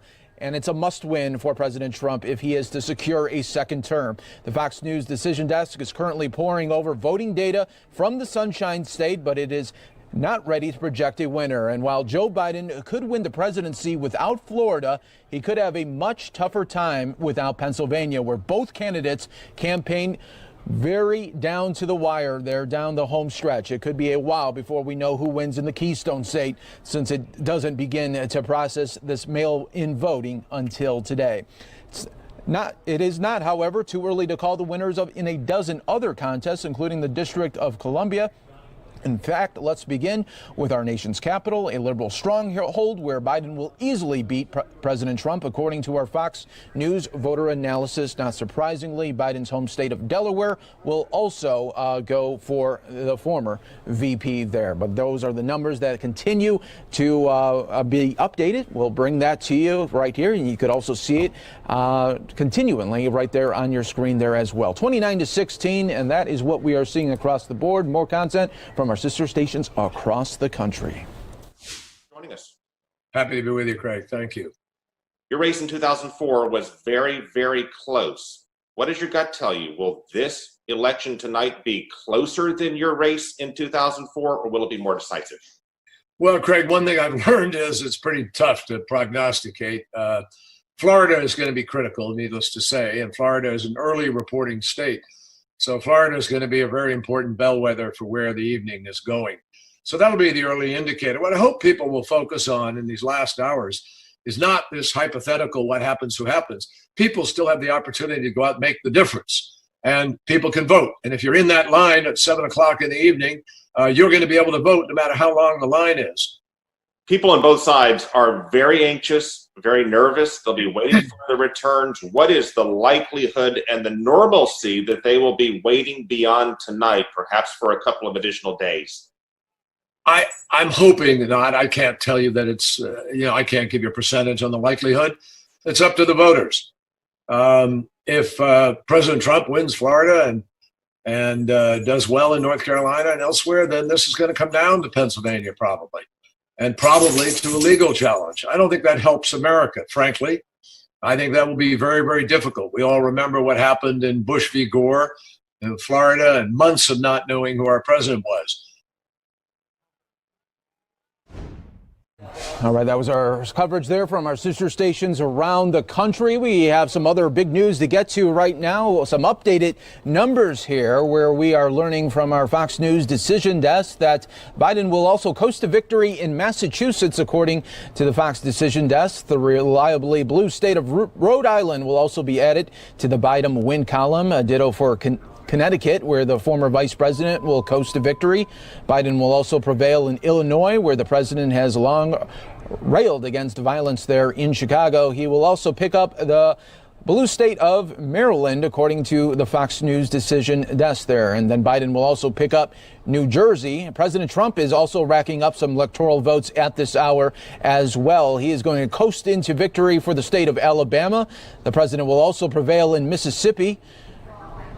And you'll not be shocked to learn that the Republican president will breeze past his Democratic challenger in the state of Tennessee. Fox can also project that Trump will win Missouri, which is now voted Republican in 6 consecutive presidential contests. The president will also beat Biden in Oklahoma, according to the Fox News Decision Desk. One of the states where we cannot project a winner at this hour is New Hampshire, where we need to analyze more voting data before making that call in the Granite State. But there is the breakdown that we are seeing right now. 85-55 there in the advantage right now to Joe Biden. We will continue to give you those numbers as we see them and as they are being called right here on News Now from Fox. Let's go now to our very own Andrew Kraft once again as we are seeing those states come in. No big shockers right there. That was all expected right there, Andrew. Yeah, those solidly Republican strongholds there in the southern Midwest, Oklahoma, Missouri, and in the South, Alabama and Mississippi. What will be interesting to see, though, is that Senate race out of Alabama. Remember, you have the incumbent Doug Jones running against former Auburn football coach Tommy Tuberville. And remember, Doug Jones hasn't been in that seat for very long, only since 2017, where he beat Roy Moore. Remember, Roy Moore was the Chief Justice of the Alabama Supreme Court. He ran against Doug Jones, but he had a raft of sexual assault allegations. And so that kind of cratered his run in Alabama. So it'll be interesting to see if Republicans could pick up Alabama in the Senate. As far as the Democrats, obviously New Hampshire, that's always interesting. New Hampshire went for Donald Trump in 2016. So it'll be interesting to see if it switches to Biden this time around. And we're also getting Fox News is declaring that Delaware has gone for Joe Biden as well. And remember, Mike, that at the start of the pandemic, Joe Biden really stayed in Wilmington, Delaware. A lot of the reporters and the press pool hunkered down there in the state as they rode out the pandemic. And remember, for a time, because we were really in the throes of the pandemic, we didn't really see or hear from Joe Biden very much. He was, as the president said, in his basement in Delaware, holding a lot of virtual events, still talking to supporters, still talking to voters. But that was where he mostly hunkered down and stayed through the pandemic until recently. Yeah, and we'll see, maybe after this week, was that the right call, or should they have been maybe just a little bit more aggressive? That'll be something to really watch for as well. We're also, I got to bring this up too for you, Andrew. We're seeing the numbers continually to be tabulated there in Florida, and it is just razor thin tight right there. We might not know for a little bit there in Florida the breakdown that we are seeing right now. I mean, we're talking about fractions of percentage points in Florida right now. So this is something to really see. Yes, that's right, Mike. It'll be interesting to see those counties, Duval County, Miami-Dade, Broward, Hillsborough, Pinellas, to see which way they go. And remember, Donald Trump won Florida in 2016. He changed his residency there to the Sunshine State from New York. So he and First Lady Melania voted early in Florida as well. It'll be interesting to see, we'll be talking to a lot of people later on tonight. Is it a kind of make or break for Joe Biden if he doesn't win Florida? I've been seeing a lot of commentary that that's not the case, but it'll be interesting to see if Donald Trump can up his margin from 2016 there in the Sunshine State. Yes, that is going to be something to see there. Sunshine State, all eyes on Florida. And I think we've said that so many times there in the past. Andrew Kraft breaking it down for us. Looking forward to those Senate race calls as well a little bit later. We'll keep you there on standby. Thank you so much for always bringing that to us here. Live look continuing in Kentucky right now, where the podium is set for the Senate Majority Leader Mitch McConnell after breezing through a victory there where he will have 6 more years as Senator. It's still Florida, still too close to call right there. We'll keep an eye on Florida. I know a lot of people are going to be wanting to hear about that. Let's hear from President Trump a little bit earlier today when he was talking to his campaign staff from a little bit ago. And that certainly you had to go back, and I think we've done an incredible job with respect to that, other than public relations, and I'm not sure that it's possible to convince you of it, because you people were not really convincible no matter what we did, but we've done an incredible job, not only in handling it. Don't forget, we were expecting and people were projecting 2.2 million people. We closed up the greatest economy in the history of the world for any country, not just for our country. And we are now opening it up. We saved more than 2 million lives and did an incredible job with therapies and therapeutics and with, I think, maybe cures, because frankly, some of this stuff is so good. But if you look at the ventilator situation, we had a ventilator problem. And now with all the work that everybody's done, including Jared, people coming in from Silicon Valley, and now we're sending the ventilators all over the world now, all over the world. We're producing them for other countries, but it's been an incredible period of time, and I think that if you look at, and I say it proudly, we are rounding the corner. But the vaccines are coming out very soon. They're having tremendous success. Johnson & Johnson, Moderna, Pfizer, and we're going to have something. We're going to have a very special year. Next year, I think, is going to be more successful than it was last year. We had the best year we've ever had last year, and I think we're going to be right in that category for next year. So that's very successful. Mr. President, have you been an No, I'm not thinking about concession speech or acceptance speech yet. Hopefully, we'll be only doing one of those two. And winning is easy. Losing is never easy. Not for me, it's not. But I think we have, when you see rallies, the likes of which in the history of this country, probably in the history of the world, nobody's ever seen before.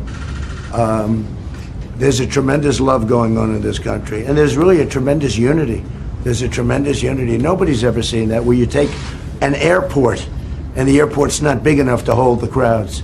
Nobody's ever seen a thing like that. And our opposition, as you know, would have a few people sitting in circles, and that's okay. That's not abnormal. That's not abnormal, actually. I mean, that's the way it is. But we would get crowds of 50,000 people, 45,000 people, more. Nobody's ever seen anything like that. So it was an honor. They're great people. These are people that they appreciate what we did, and they also remember before I got there and before we all got there. This group has been with me. A lot of them are very young, but they've been with me, many of them, for a long time, right? A long time.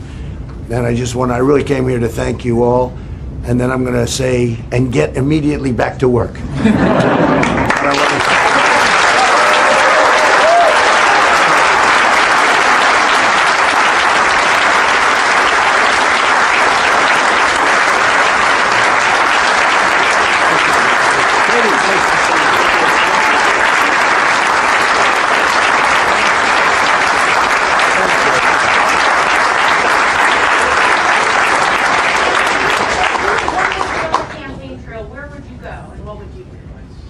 Well, we spent a lot of time in Pennsylvania. It's always been a very good place for me. I went to college there. It's always been good. I think Pennsylvania is very important. Florida is very important, obviously.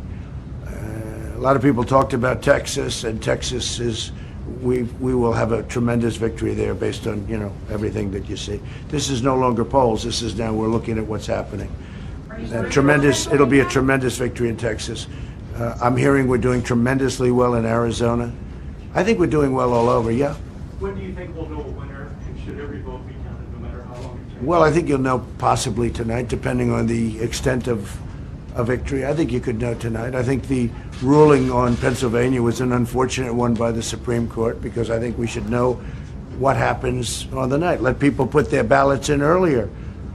But you have to have numbers. You can't have these things delayed for many days and maybe weeks. You can't do that. The whole world is waiting. This country is waiting, but the whole world is waiting.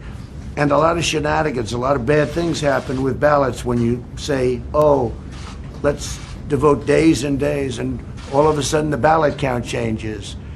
And you take a look at Philadelphia, the history of Philadelphia politics. No, I don't put people on their honor code. I don't think it's right. And I think it's a very dangerous thing that they've done with that decision. And maybe their wisdom will change that decision, or maybe we'll go back and give them a right to change it. But it's a very dangerous decision for this country, what they did with Pennsylvania, and some others also. You have to have a date. And the date happens to be November 3rd. And we should be entitled to know who won on November 3rd.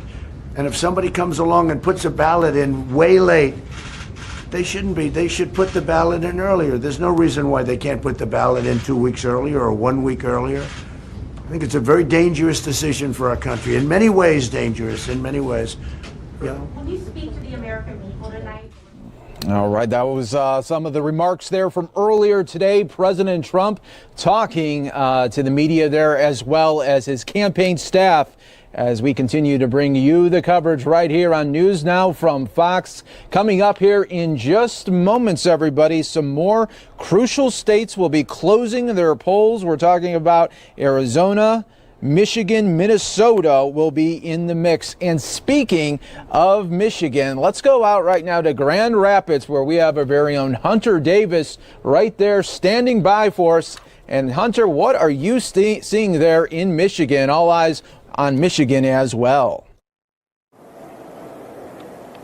Hey, that's exactly right. Trump wrapped his campaign event in Grand Rapids last night. In fact, it went well into the morning, which echoes his 2016 campaign where he did the exact same thing when he ran against Hillary Clinton. And, you know, as for Grand Rapids in general, 52,968 absentee ballots were cast prior to Election Day. Behind me in this room, we've got several people, I think dozens is probably a good estimate if I'm eyeballing, that are working to process and tabulate all of those votes in there. I did speak to City Clerk Joel Hondorp. He said he anticipates it being well into tomorrow before Grand Rapids is able to release any type of results. Now, as for Kent County, which is where Grand Rapids is located, Trump won this county in 2016. However, 2 years ago, the statewide races, the Dems flipped it back to blue. So it'll be really interesting to see what happens this year for the presidential election. Now, both candidates have really recognized that Michigan as a whole is an important state. Trump visiting the state 6 times in October, Biden visiting 3 times in October, and we had Senator Kamala Harris in Detroit today. She did 2 events just here on Election Day, which I think is a pretty good, indication that they know that this state is important. Now, as for the folks here, they're not allowed to leave until all of these votes are tabulated. They are sequestered in this room, or really in this arena. I have seen some folks walking out into the hallway. Now, Fox News is projecting a few states at the moment. Keep in mind that these are projections. We have Biden expected to win Vermont, Virginia, and then we've got Trump expected to win West Virginia and Kentucky. We have 7 states right now that are just too close to call, but worth mentioning: Georgia, North Carolina, South Carolina, Florida, Indiana, New Hampshire, and Ohio. Like I said, keep in mind those are just projections. And I think it's very clear at this point, everyone has heard it time and time again, that it's very unlikely that we will know who the president is at the end of the night. But I think it's really just worth emphasizing that it is just a waiting game at this point. In Grand Rapids, Hunter Davis, Fox. Back to you guys. All right, Hunter, thanks for breaking that all down. Yeah, so many states that we are looking forward to, including right there in Michigan, like you said, Florida and North Carolina, all in the mix as well. We saw, like you mentioned earlier, Senator Kamala Harris in Michigan. Now, that was pretty interesting to see both. You had Joe Biden in Pennsylvania, and then you had Senator Harris in Michigan. Did you think that was pretty interesting on the actual election day, just trying to get a little bit more time there? Yeah, I mean, of course, it's unclear what exactly the Biden campaign is seeing, but clearly they saw that there is still a big need for votes in this state and, of course, over in PA. Harris landed this afternoon. She spent about 4 hours in the state of Michigan. She took 2 stops in Detroit, and she really emphasized on a few different things, one of which was women voters. So again, unclear to know if the Biden campaign is seeing some sort of traction among women voters, but that was something that Harris really emphasized at both of her events today, was that women specifically needed to get out and vote. All right, Hunter Davis, thank you so much for breaking it down for us there in Grand Rapids, Michigan. We appreciate you giving us the insight there in Michigan. Thank you so much. And we continue to roll on right here on News Now from Fox. We should just point out 3 minutes ago, North Carolina closed their polls for the evening. So we'll be looking for those results coming up in just a little bit as well. But right now we want to go to an interview to really give you some perspective on the whole election, as well as analytics that go into it for social media and beyond. We're talking Election 2020, and Andrew Kraft with this one. Social media for Election 2020, and I'm joined by Hank Kampfer. He's the Vice President of Corporate Media and Social Impact at Hootsuite. Hootsuite, obviously, as you know, is a social media management platform. Hank, thanks so much for joining us. Thanks, Andrew. Thanks for having me. So we kind of just wanted to ask, what are you guys at Hootsuite watching for on election night? And is there any way really to divine how many social media posts, whether it's for Trump or Biden, can correlate into, outcomes, results on the election night? Yeah. Yes, obviously this is a hot moment for us because so much is happening on social media. It's even before that, and that starts giving us an indication who's being talked about, how are they being talked about, what's trending in the last couple of days leading right up to the election, and then what changes on election day as well, on sentiment, but even just simple mentions. There's a few things that we figured out that's different from before, but we can talk about more about that later. Yeah, definitely. So, you know, in the run up to the election and in, you know, the last few days and weeks, we've been finding out that over 90 million people have already early voted. And you're seeing that a lot on social media. They're posting that they've already early voted. They're posting pictures with their stickers, their I voted stickers.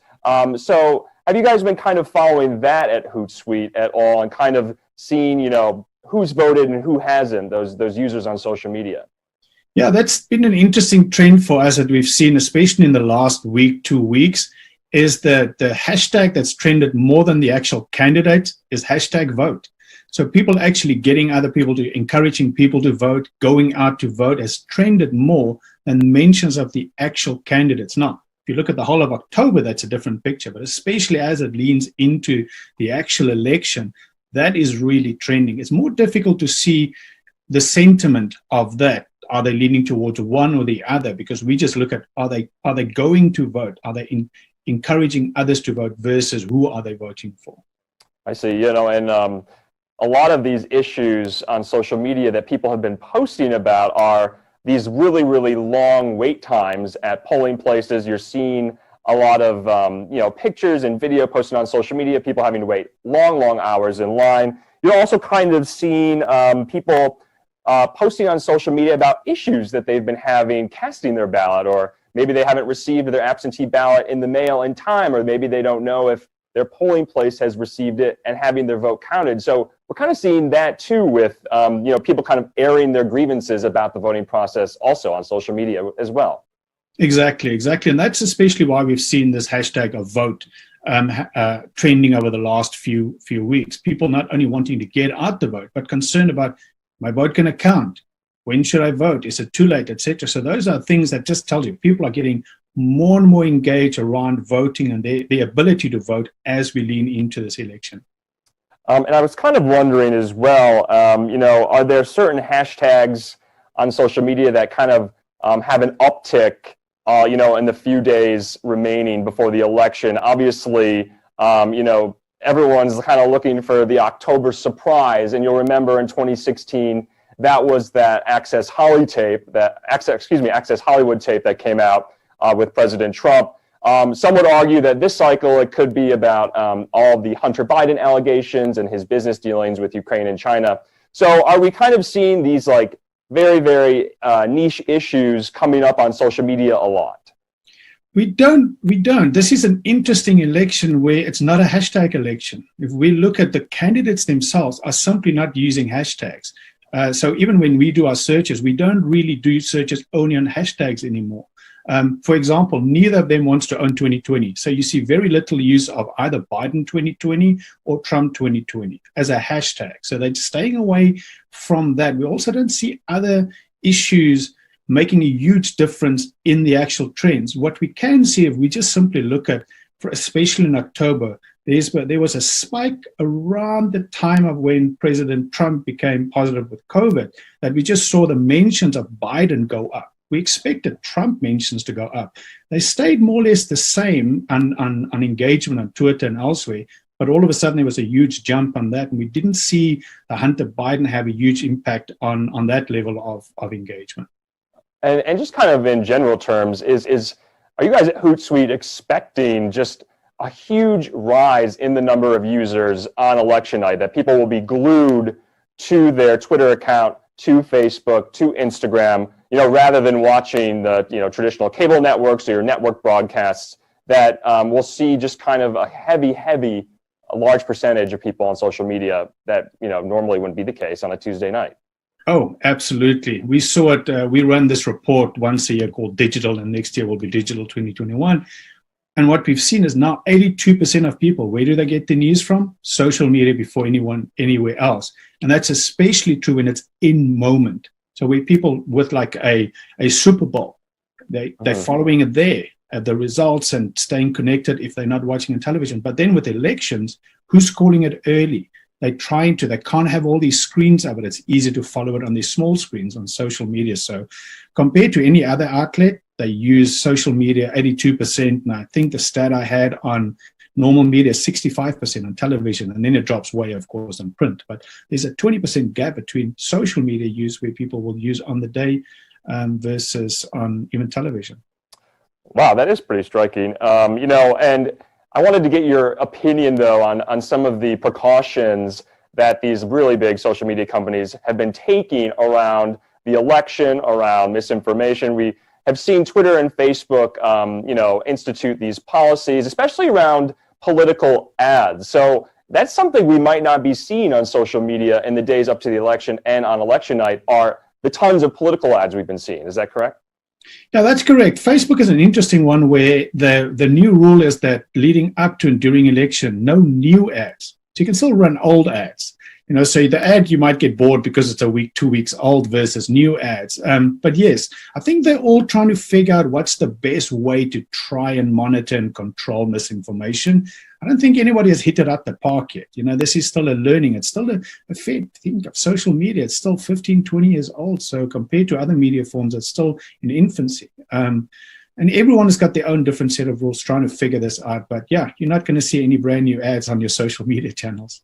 Yeah, and just lastly, talking about results themselves, we heard Facebook is partnering with the Associated Press to kind of coordinate when results will be posted, especially on Facebook. But what are the social media companies trying to do to warn their users that not to be skeptical of the results, to kind of just wait and see until we have all the votes tallied? How can social media prevent something?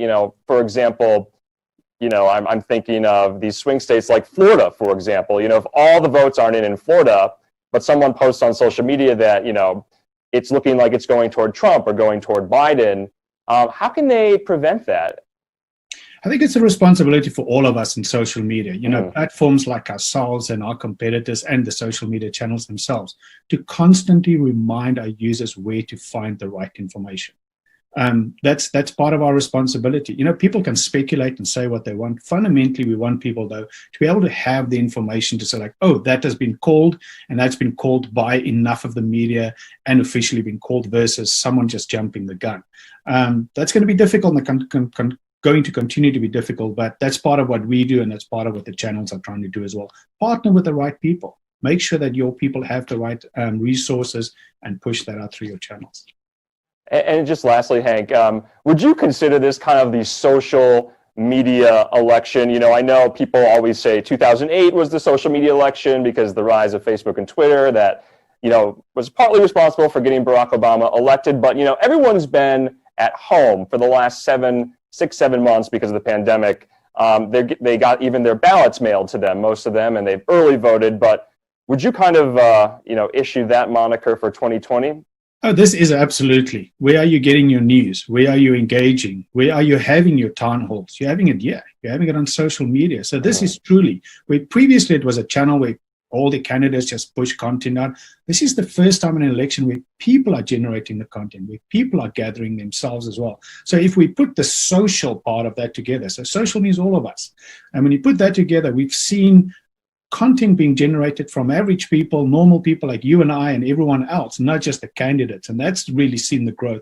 That's also why we see the hashtag culture dying out. People are now just talking instead of going like, I don't have to talk in hashtags anymore. I can now engage with people just the normal way I would. All right. And Hank, just lastly, what are some of the things you'll be watching at Hootsuite on Election Day? Maybe I haven't covered or discussed yet.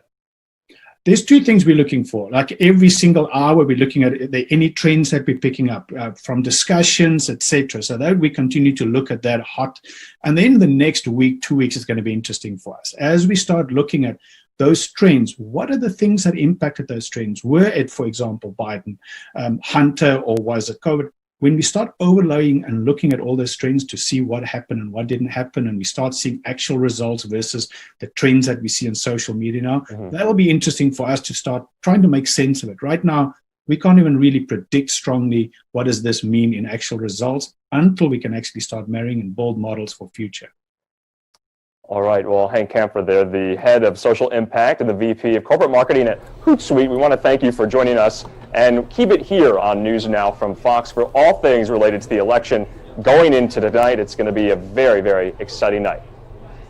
Yes, it is. It's already setting up that way. You can feel it right there. Welcome, everyone, here to News and Now from Fox as we continue to give you the updates as they are coming in. And I'm your host, Mike Pace. Always great to be here with you. We're just learning from Fox News Decision Desk that they are calling it in the favor right now for President Trump for Indiana and Arkansas at this moment. So we'll continue to give you those updates more as we get more states involved. But right now, we want to go out to our sister station, Fox 5 in Atlanta. Right now, we have Claire Sims with us. Welcome, Claire. And what are you seeing across the board here today? Good evening, Mike. Things in Georgia have been really interesting. We've had huge turnout even before Election Day. We had nearly 4 million people who voted either absentee by mail or during our 3 weeks of early voting here in Georgia. So they were expecting, obviously, record turnout, somewhere between 5 and 5.5 million people when all is said and done. And things have gone very smoothly here in Georgia. We have a brand new voting system here in the state for the first time in more than a decade. And so there were some concerns going in about what that might look like. There's obviously more people who turn out for a general election than there were for our primary back in June. But for the most part, we had a few trouble spots here and there, but things have gone smoothly. There are still some precincts and some counties that have precincts open at this hour. Normally they close here at 7 p.m., but because of a few scattered problems, they're still open. But they are expected to close in the next half hour or so, and we are starting to see some results trickle in. Yeah, this is so interesting, Claire, that Georgia is so in play right now. It hasn't always been the way like this.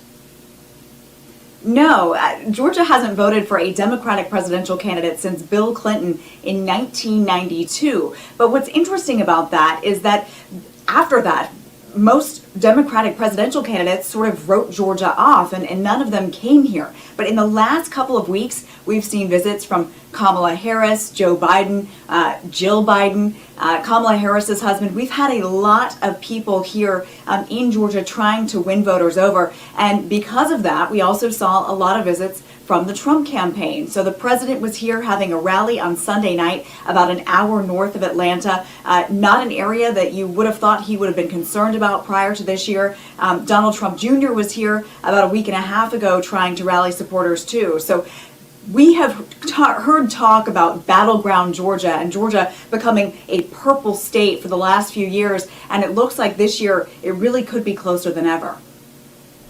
Yeah, definitely right here. We're feeling that in Arizona here as well. That was once a good part to be red, but now could be in that purple area as well. So battleground states all across the board. And we're waiting for your neighbor big time in Florida as well. All eyes on Florida coming up here in just moments. But Claire Sims, thank you for breaking down what you are seeing across the board there in Georgia. Thank you for having me. Yes, no problem. We continue to bring you the very latest here on News Now from Fox as it is happening right here. Let's show you with the latest numbers that we are seeing from our electoral numbers here. 85 for Joe Biden right now, 61 for President Trump, but we all are waiting for that Florida call right now. Let's bring in our very own Andrew Kraft here as well, as he is continuing to look at everything that we are seeing across the board as well. And Andrew, like we were talking about, Florida, that's going to be a real tight one that we are seeing right now. That's right, Mike. Florida is coming down to the wire, really, and you'll remember that their vote counting is far superior and far better than it was in the year 2000 when we had the entire Bush v. Gore incident that had to go to the Supreme Court. So not looking like that now in Florida. So 89% of the total votes are already counted in the state of Florida. And remember, they were able to count votes starting 22 days before November 3rd. So they've gotten definitely a leg up on a lot of these states. We were just talking to Claire Sims at Fox 5 Atlanta out of Georgia. Georgia looking close. And remember, we were telling viewers of News Now from Fox that Georgia hasn't gone blue since 1992 for Bill Clinton. So that will be something to watch as well to see if Biden can pick up a victory in the Peach State. Like you said, we also wanted to, I think you mentioned Indiana going for Trump, obviously the home state of his vice president, Mike Pence, that was reliably red also in 2016. We're following a lot of these Senate races, too. We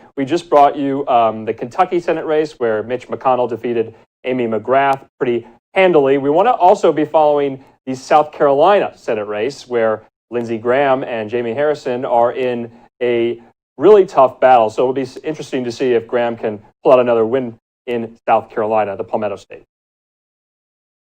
Yeah, that is something to see there with these Senate races all in the mix there as well, Andrew. And it's going to be something to see come down the line here. Ohio and Florida, that was something that I was going to say it could go either way, and we'll see how it plays out there. But Florida, so razor thin tight right now. It's going to be something that we might not know for a little bit.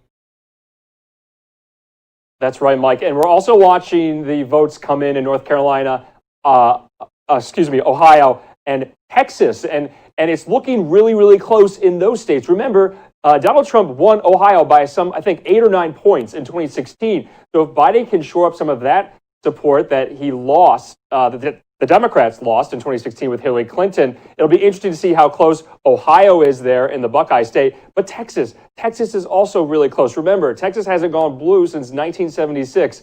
So if Texas went for Biden tonight, I would say that is for the history book.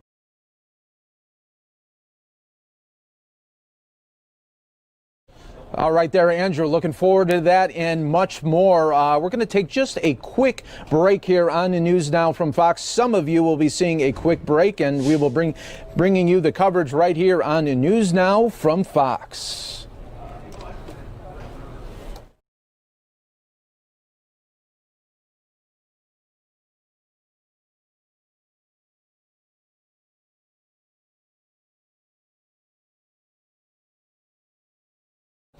Now let's show you the numbers right now for some of you that are still with us here. Thank you again for being part of this News Now from Fox. Really special election coverage right here. We are seeing Joe Biden with 85 right now, President Trump 61. Polls closing soon in crucial states like Arizona, Michigan, Minnesota, and Wisconsin, all in the mix right now. So we'll be definitely keeping an eye on everything with those states as the Biden wins Connecticut, Delaware, Maryland, and Massachusetts right now.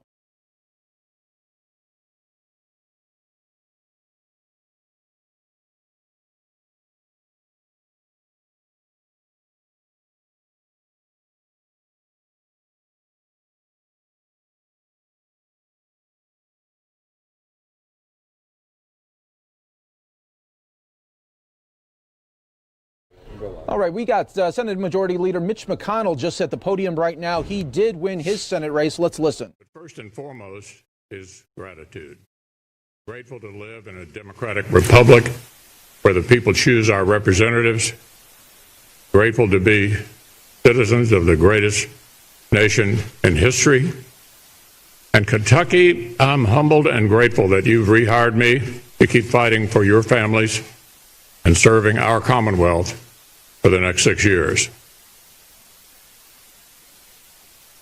You know, the great Kentuckian and my hero, Henry Clay, once said, the greatest of all human powers is competition.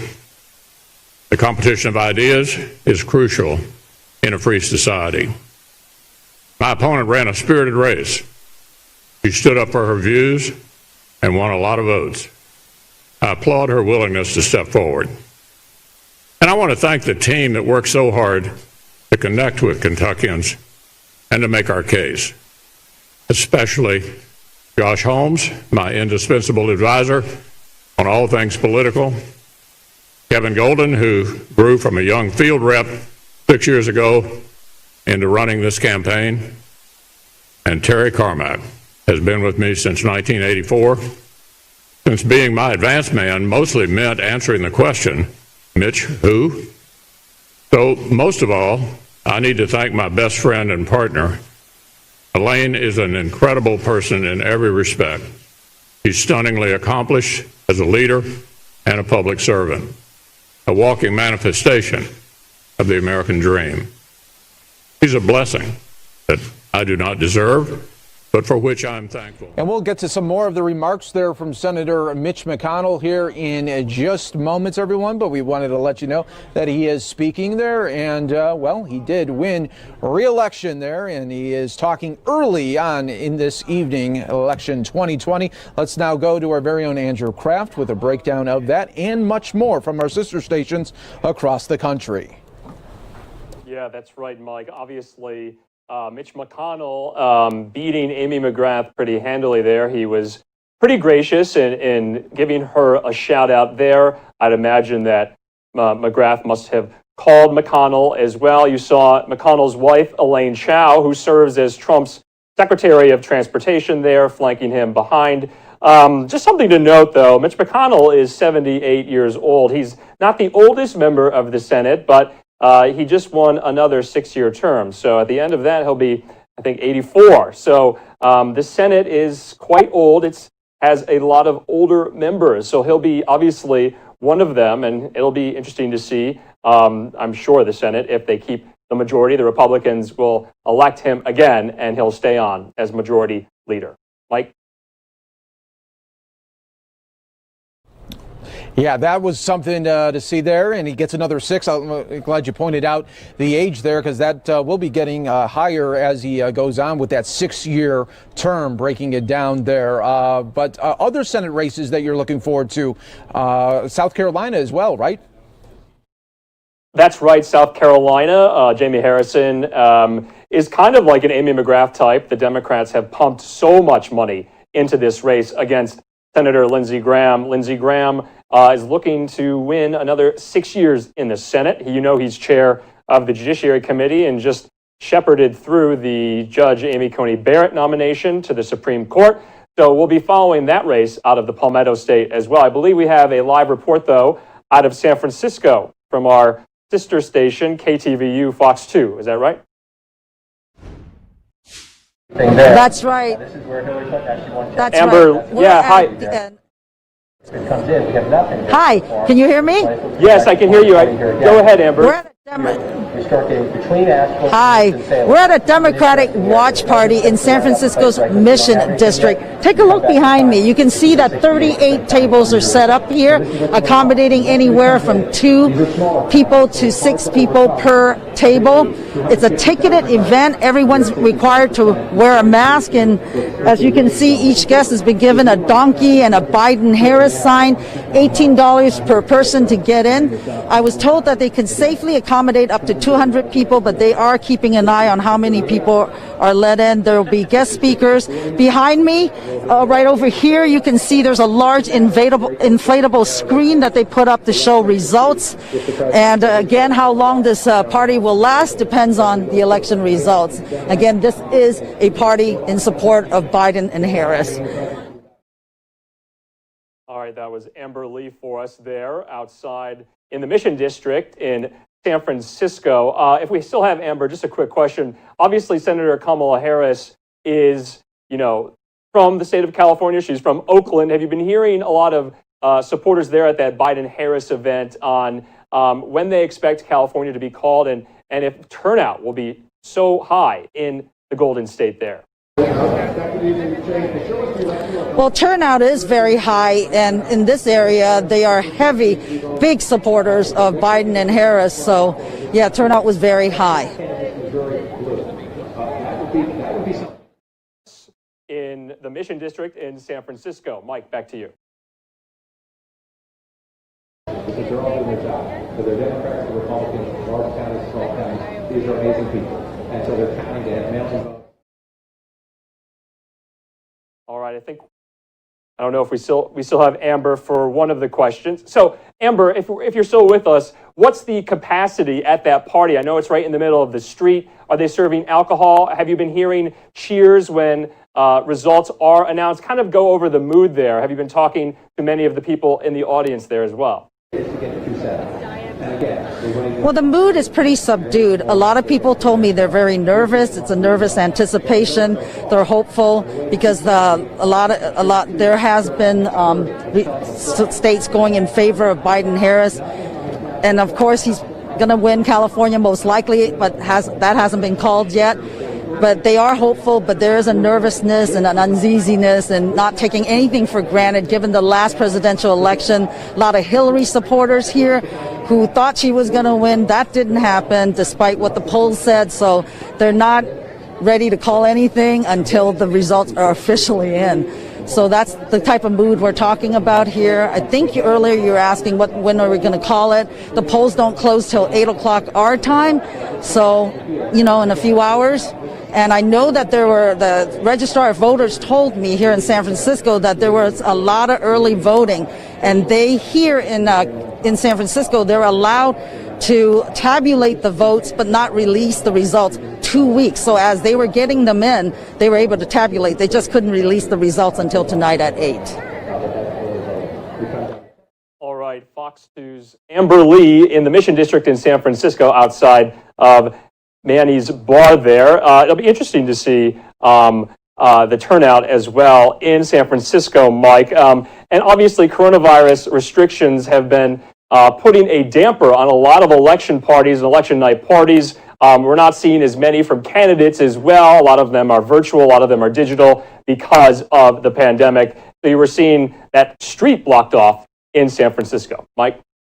Yeah, so a lot of things have changed this year, definitely, even when it comes to the parties related to the election. All right, Andrew Kraft, thank you so much. We'll continue to keep tabs with you on this very, very busy election night here. Let's go back out to Senator Mitch McConnell, still speaking live right here on News Now from Fox. Our nation has real challenges and real adversaries, but our fellow citizens are not our enemies. There's no challenge that we cannot overcome together. My fellow Kentuckians, you've given me the honor of a lifetime. I'll always be grateful. I will never let you down. May God bless Kentucky and the United States of America. All righty, so that is Senator Mitch McConnell wrapping up there. A big win for him, and it was early on in the night, so now he gets to sit back and relax and see, okay, how is it going to shape up in 2021? Will he still be the Senate Majority Leader when it's all said and done there? So we'll keep an eye on that. Hi, everyone. Mike Page here. We continue on with this busy night, Election 2020. Thank you so much for continuing to join us right now. Let's go more to our coverage here. We're going to go out to Wilmington, Delaware right now, where we do have Maddie Rivera breaking it down for us there with the Biden camp. That is, you see the stage right behind Maddie there. How you doing today?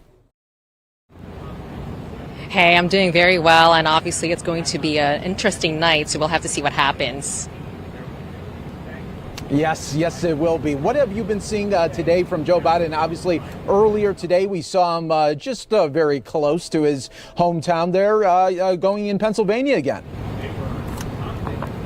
Yeah, Joe Biden has had a very busy day. He spent the day in Pennsylvania, a state that he has been campaigning in for several times now, and he started the day in Scranton, and that is important for Biden because that is obviously his childhood home. That's where he grew up until he was like 10 years old, so that is very important for Joe Biden. He went to his childhood home and actually wrote on the wall of his house saying, "From here to the White House with God's grace." So he's obviously feeling so very cautiously optimistic, and then from there he went over to Philadelphia, where he held some more local stops, trying to ramp up support and trying to ramp up voter turnout with just, obviously at the time, just a few more hours to go before the polls close. So he's really trying to continue to gain some more momentum with just a few hours to go before Election Day, or rather when the polls close at the time. Yeah, this is so interesting because the stage is set up there for him, but there's a chance, Maddie, that we might not even see him today, right? Yeah, so he had a little bit of a gaggle with reporters earlier today. He did say that he'll come out if he thinks that there is something to say. So that just kind of leaves it at a gray area there. We have to see what he has to say and whether or not he actually will come out and take the stage here. But as you can see behind me, things are set up for what would be a drive-in rally, and that's what the stage is over there. We expect Joe Biden, if he does choose to come out, that's where he'll take the stage. But again, we'll just have to see about what he's feeling tonight. So we'll have to hear more for the campaign. Yeah, we're in a holding pattern when it comes to that right now, but that is something that he's no stranger to, these drive-in rallies. That's what we've been seeing with Joe Biden these last couple of months, hosting these drive-in rallies that we've been seeing across the country. Absolutely, and that's the way he's pretty much held his events since the Democratic National Convention, which is actually, interesting enough, held here as well in August. And what he's been trying to do is draw contrast with President Trump, who's been holding these large rallies in battleground states, which he has been calling super spreader events. And that's what Biden is trying to avoid, and that's why he's held drive-in rallies as a way to, again, gain some support, drawing contrast with President Trump.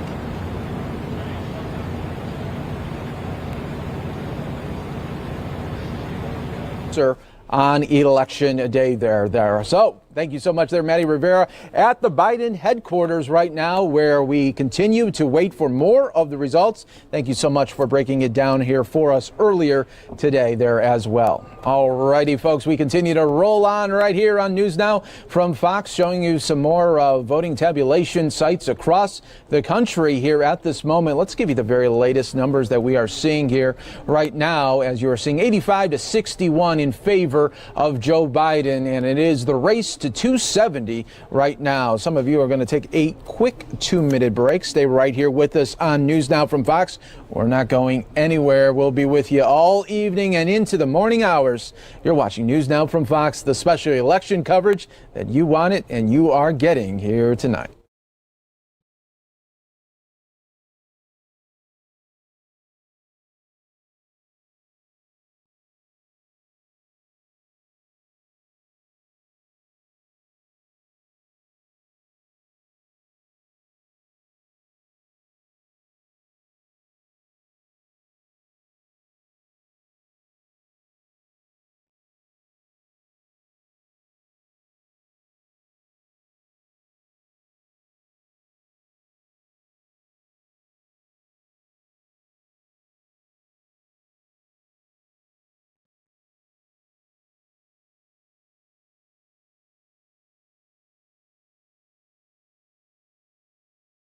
Washington, there was a scanner key card question, but I think that was just a misunderstanding over what equipment was needed. Then there was a question about Second Mount Olive MB Church and whether the polling place was not open. That did open, and voting is going on there. And that was all we had. There was a question also about 4415 South King. I don't know the precinct number and ward number off of the top of my head. I haven't had a chance to look into that one yet. And then there was also a question about 6020 South Langley, the same situation. But I'll gladly look into those and get back to the reporter. All right, thank you. How do your turnout numbers compare historically? Will we approach the Harold Washington year? I don't think we'll approach the Harold Washington year unless we see a really significant shift. We are going to have a really strong turnout for a presidential election. It can range from the very high 60s to typically 74, 75%. And I think we're definitely headed toward the higher end of that range. Harold Washington, the turnout was like 83%. That would require a significant number of people to come out in the afternoon. But I think we're going to have a very strong turnout relative to 2016, 2012, and 2008. Great. All right, those were just some of the updates there from Fox 32 in Chicago earlier today, everyone. All right, now we are just moments away from more polls closing in states like Arizona and Michigan, also Minnesota there in the mix. So we'll keep an eye on that for you right here on News Now from Fox, always breaking it down for you right here as we continue to wait for more results to be coming in. It's just going to be one of these waiting games, especially when it comes to states like Florida, who is really, really razor thin tight right now. So we'll keep an eye on that as well for you right here on News Now from Fox, breaking it down for you.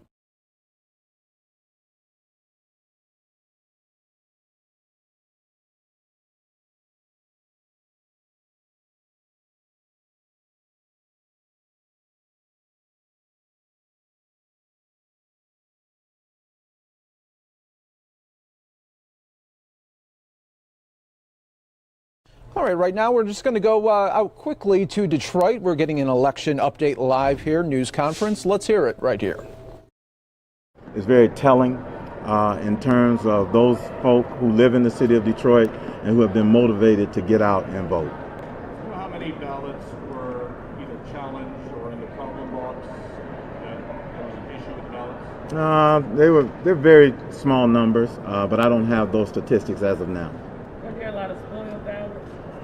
Not many, no. Do you have an idea of how many ballots are being captured at the postal offices? No, I have no information associated with ballots that are captured at the post office.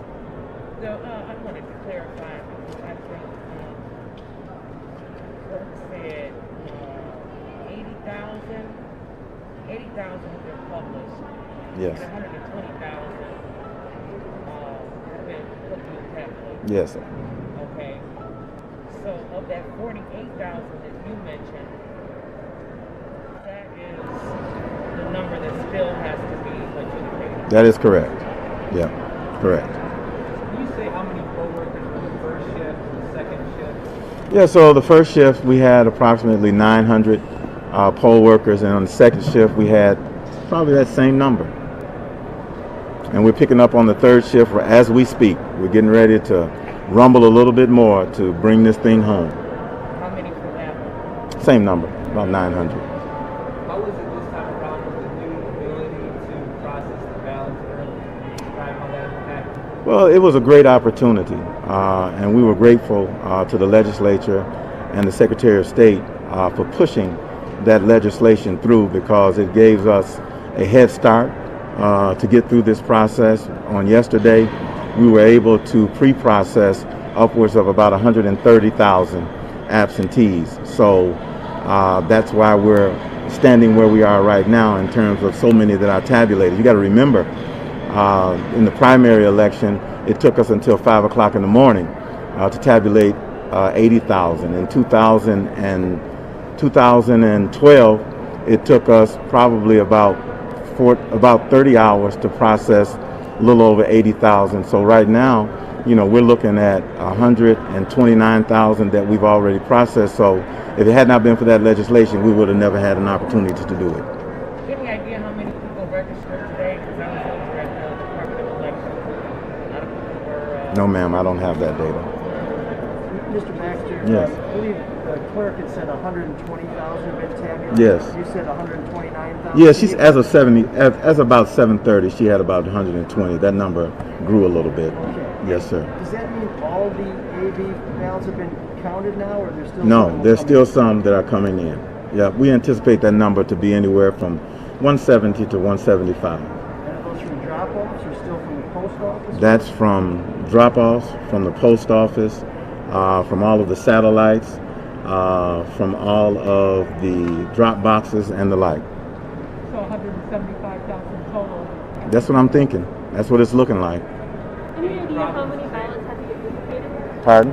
Any idea how many ballots had to go through duplication? No, I don't know that number as of yet. Any problems transporting the ballots? No, not at all. Not at all. Listen, let me get off this mic. I'd like to open it up to Chris. You got anything you'd like to say, Chris? How many total votes registered? Probably about 500. How many total registered voters? Approximately 510,000 registered voters. Yes. Who am I? Oh, I'm an election consultant, special projects consultant for the City of Detroit Department of Elections. Daniel Baxter. Baxter. Mm-hmm. Thank you.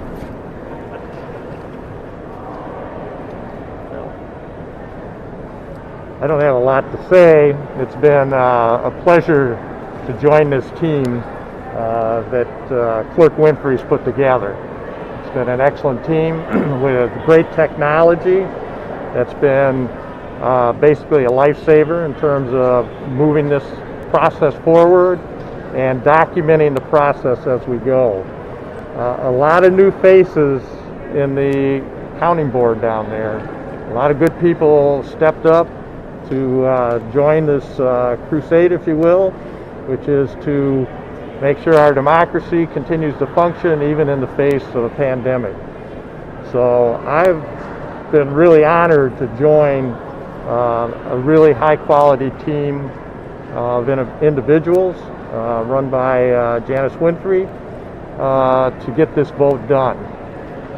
That counting board is an extraordinary operation that uses some excellent technology, some of which is from the Secretary of State's office through the e-poll book, the first jurisdiction in the state to use the e-poll book in a counting board. That has moved us along very, very well. So the citizens of Detroit should be very proud of the operation that has conducted this election. So that's all I have to say, and it's been great seeing you all again. Well, you know, challengers all have their role, and the issues have been very minimal. In fact, you know, they point things out to us. There's not been any wide-scale challenging. There never is, and there wasn't this time either. They work together well with the staff. They work together well with the other challengers. You know, they each have their own interests, the various parties that are here. I always like to laugh about the fact that the Republicans come and watch the workers, the Democrats come and watch the Republicans, and then there's about 5 or 6 other groups that are watching everybody. So there's eyes on the process, and it really has not inhibited the conduct of this election. So that's the way it's set up. It's not an adversarial position, but people do have their interests and they're allowed to speak up. All right, that was the update there in Michigan, Detroit to be specific there, as we continue to roll on here on the News Now from Fox. We do have some more results that are coming in. Nebraska, Wyoming going for President Trump right now, and in New York, Fox News Decision Desk is taking that one for Joe Biden. Biden will also win the state of Colorado, according to the Fox News Decision Desk. Too early to project a winner there in New Mexico, so we will be standing by for that. President Trump did take Louisiana, and he did pick up Kansas as well, but we're still waiting on Florida here. Here's an updated look at the numbers right now, 119 to 92 right now. But let's go out to Minnesota, where we continue to watch for that right now. We do have standing by Courtney Godfrey. She is going to be giving us an update in Minneapolis with the very latest that she is seeing across the board there in Minnesota. Courtney, welcome to News Now from Fox. And what are you seeing here today on election night? Yeah, sorry about that. I was just getting an update from one of the election judges here in Minneapolis. It has been a really slow night here in Minneapolis. I'll tell you, we saw long lines around city blocks over the weekend, wait times in excess of 2 hours. Here today, people were in and out. There were no lines at any of the polling places that we were at. But I will say it has been a steady stream, so they are seeing plenty of people. And we know that we are hitting record-breaking numbers here in Minnesota. They are expecting about 3.3 to 3.4 million in total to show up here today when the tally is all counted. Back in 2016, it was much less than that. And we have record turnout here in Minnesota. They are expecting about 80% of eligible voters showed up here today. That is some of the best numbers in the nation here. Now, we did close the doors here at our polling place just a few minutes ago. Polls closed at 8 p.m. sharp, so we do expect to start seeing those numbers rolling in. But here in Minneapolis, again, record-setting numbers in the city, and we are expecting also record-setting numbers statewide.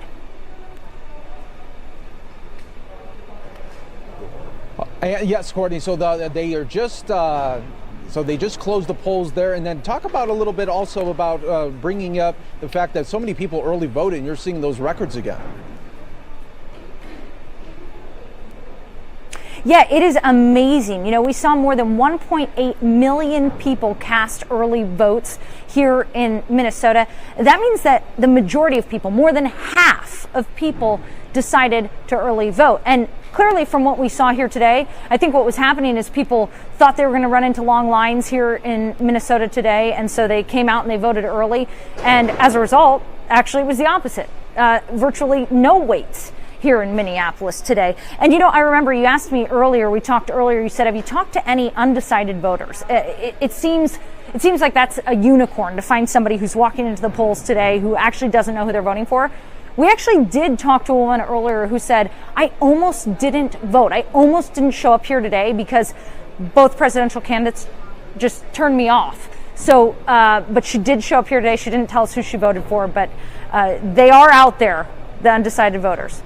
Yeah, I think, well, now you got to almost play a lottery ticket later because you found it. You found that person that's still undecided there. So good for you there, Courtney. And we'll continue to wait for your updates there in Minnesota, as that is a key state that a lot of people across the country will be watching. So Courtney Gottfried, thank you so much for breaking it down for us today here on News Now from Fox. Let's take the coverage going. Continuing right now, more updates from our very own Andrew Kraft. Continuing on right here on News Now from Fox. That's Mike. That's right, Mike. We do have a live report for you from Fox 32 in Chicago. Mike Flannery there, the political editor at WFLD. Mike, do I have you? All right, Mike. Hey, Andrew, how are you? Illinois, of course. Go ahead. In just a matter of hours ago, but what are Chicago officials, especially in Cook County, doing to prepare if some of the scenes in Chicago might have some unrest? Well, the downtown area, many shops have been putting the plywood up and have been boarding up. Not all by any means. Some of the big name retailers on Michigan Avenue, the Magnificent Mile, and elsewhere downtown have not done that. But others not taking any chances at all. The Illinois National Guard is staging at a convention center just south of downtown, along with some police units that are being held in reserve there, just in case there's any uproar. The Chicago Police Department has also canceled days off for the next few days, Andrew. And Mike, let's talk about that Biden victory there in Illinois. To be expected for sure. It went Democrats' way in 2016. What does it portend for the rest of the Midwest, though? Thinking of Wisconsin, Minnesota, Ohio. Well, Ronald Reagan was actually the last Republican candidate for president to carry Illinois, so it's been a long time, Andrew, and no surprise. But and Senator Dick Durbin, the longtime Democratic senator from Illinois, the number 2 senator on Capitol Hill to Chuck Schumer on the Democratic side. He was easily reelected. Republicans are hoping they can flip 2 longtime Republican seats in the Chicago suburbs that 2 years ago Democrats won. Right now, I looked at the returns just about 5 or 8 minutes ago, and the Republican candidates were trailing in their efforts to unseat those folks. Also some contests downstate. But all eyes are on Wisconsin, just to the north of us, and across the Big Lake at the state of Michigan. Those, of course, were the key pieces in the blue wall that President Trump managed to breach 4 years ago. Will he be able to repeat that? He's got to do that in some, according to some calculations, that's his best path to 270. We're paying close attention to that, as well as to Minnesota, which Hillary Clinton did claim 4 years ago, but the president is hoping to take this time, Andrew. And Mike, I just wanted to bring up something that just kind of play out a scenario for you. If there was a Biden victory, Tammy Duckworth, who is one of the senators there in Illinois, are you hearing anything about potential spots in a Biden administration for Duckworth? I know, J.B. Pritzker would have to appoint someone to fill her place, but what are you hearing on that front as we're watching all these Senate races and the makeup of the Senate? Well, she's one of the names that is in play. I will say that Governor Pritzker this afternoon was asked. Of course, his sister Penny Pritzker was Barack Obama's Commerce Secretary. Governor Pritzker was asked about that this afternoon. Is he interested in a cabinet spot, or is he being vetted for an ambassadorship? He said flatly no. He's facing a whole host of troubles down in the state capitol, trying to balance his budget right now. But yeah, Senator Duckworth is in the mix. We are hoping to talk to her live sometime in the next 90 minutes or so, and put that question to her, Andrew. All right, Mike Flannery there from Fox 32 in Chicago. We'll be watching that as well, and Biden has won the state of Illinois. Mike, thanks so much.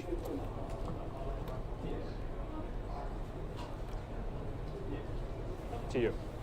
All right, thank you so much, Andrew. We got some more breaking news to get to right here. I do want to point this out. Fox News projecting that a Democrat has flipped a Senate seat so far today. We're talking about Colorado, where John Hickenlooper is projected now to beat the Republican Cory Gardner there in flipping a Senate seat. So that coming in just moments ago, and we wanted to bring that to your attention right here on News Now from Fox as we are getting more of these results in. In just a little bit, we're going to go out to Philadelphia. We're getting a live update from the Philadelphia ballot briefing, an update there from election officials. We'll bring that to you in just moments right here on News Now from Fox. But we now want to go out to Green Bay, Wisconsin. That's where we find our very own Stephanie Bennett with a breakdown there. All eyes on Wisconsin as well, huh, Stephanie?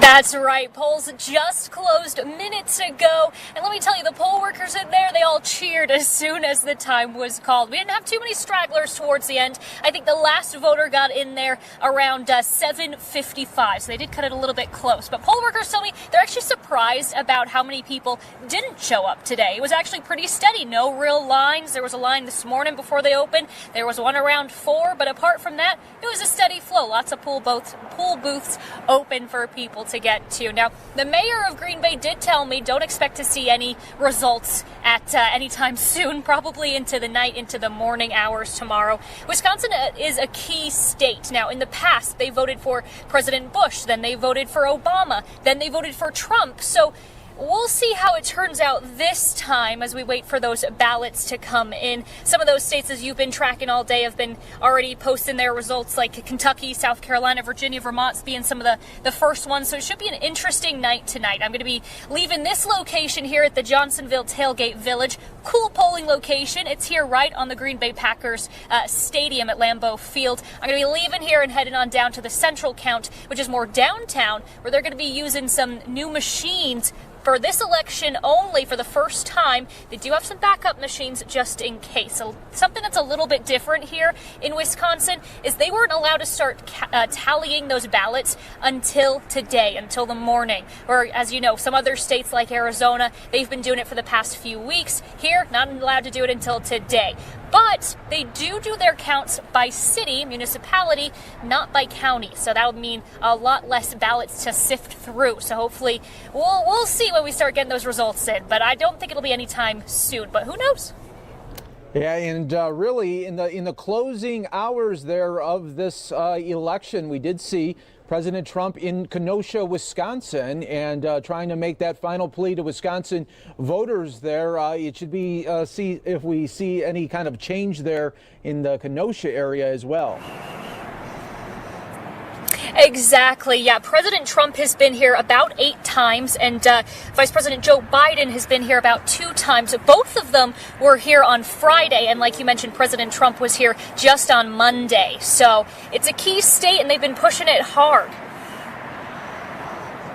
All right. Thank you so much, Stephanie Bennett, for breaking it all down for us in Wisconsin as we continue to bring you the very latest right here on News Now from Fox. Thank you so much here in Green Bay, Wisconsin. Stephanie Bennett, thank you once again. Let's go back out right now to Andrew Kraft. He has an update there on that Colorado breaking news update for you that we had for you.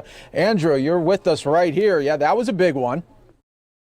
Mike, this is the first flip that we have of the night in the Senate. Senator Cory Gardner has lost his Senate race to former Colorado Governor John Hickenlooper. And you remember, Gardner is a staunch ally of President Trump, obviously, but Hickenlooper, some of you will remember, also ran in the Democratic primary for president that Joe Biden is now in right now. So he didn't make it very far. There was probably, I think he was out in late summer of 2019 in the primary. But this is the first flip we're seeing of the night in the Senate, and it went in favor of Democrats. So wanted to give an update there. Cory Gardner has lost his Senate seat in the state of Colorado. Yeah, that was a big one there, and I'm glad that we got that in once again here. Andrew Kraft breaking it down for us. Senate races, all the big ones tonight. We got you covered right here on News Now from Fox. Thank you, Andrew, and we'll be in touch in just a short while. I do want to go right out live right now to Philadelphia. We do have an update there talking about election updates as they continue to count right there in Pennsylvania. Always being counted now. Ballots are always working their way through that system now. At 7 o'clock, that was the very start of the very first ballot that was even reviewed, let alone opened or counted. Back to the you decide. So it took us some time to get to a point where we had 30,000 to put into a scanner, right? Because we had to do that whole laborious process of, scanning, sorting, putting them in the extractor twice, extracting the contents, unfold, flatten, and then prepare for scan.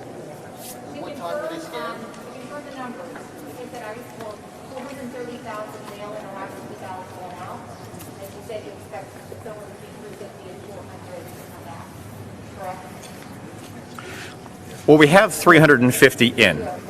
We have ones from today that we haven't yet counted. We have ones coming back from our satellite election offices that we haven't counted. And counted is in like numbers, right? Not votes. We have ones from the drop boxes today. And then we'll have the separate group Wednesday, Thursday, Friday. So we know what it'll be north of. We know it'll be north of 350,000. We just don't know how many come in today, right? Normal people with normal lives have a lot going on, no matter how much we all care about the election. A lot of people wait until the last minute to cast their ballot. And we'll see throughout the night, how many ballots we have coming in. When we were leaving to come down here, those ballots were beginning to get returned from the drop boxes. Yes.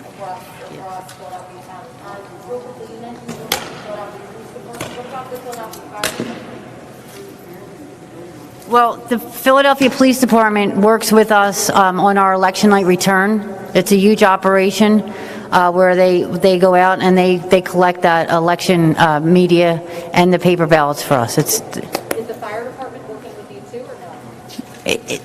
The fire department does not have any role in the collection of the media or the election results.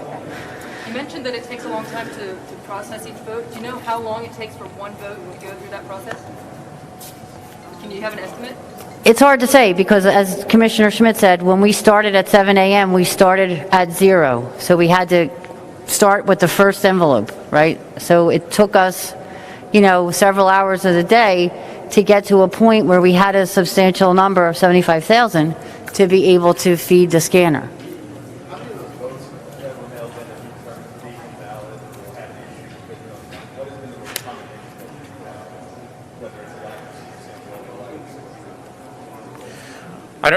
We don't really have a number for you on how many that is because the number is changing obviously throughout the day as they come in. The most common things, as you know, are voters not signing the declaration on the back of the envelope or voters not including that envelope in the secrecy envelope that goes inside of the declaration envelope that they then sign. Earlier in the year, the chairwoman brought to really a lot of national attention the fact that the lack of secrecy envelopes is a very real threat to voters' votes not being counted. And after that, there was just an avalanche of outreach, between us and all of our partners, between campaigns, nonprofits, a whole network of networks out there reminding voters to put their ballot in the secrecy envelope before putting it in the declaration envelope. And it looks like it's been very successful.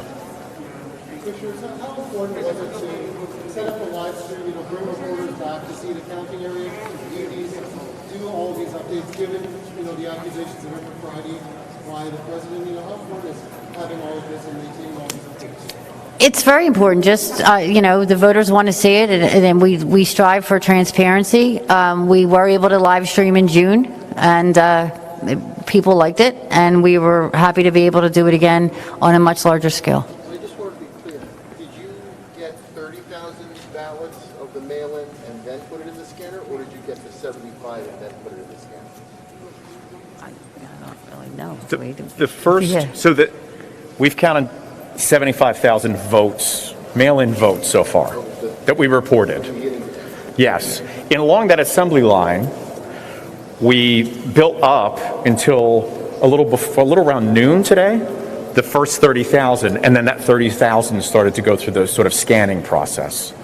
While, everyone is getting sort of organized and situated, and you get kind of a rhythm down, it is really an assembly line from start to finish with a lot of moving pieces that can only move as quickly as other pieces in that assembly line. Yes.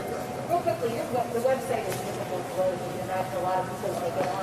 Can you tell us anything about these 75,000 votes?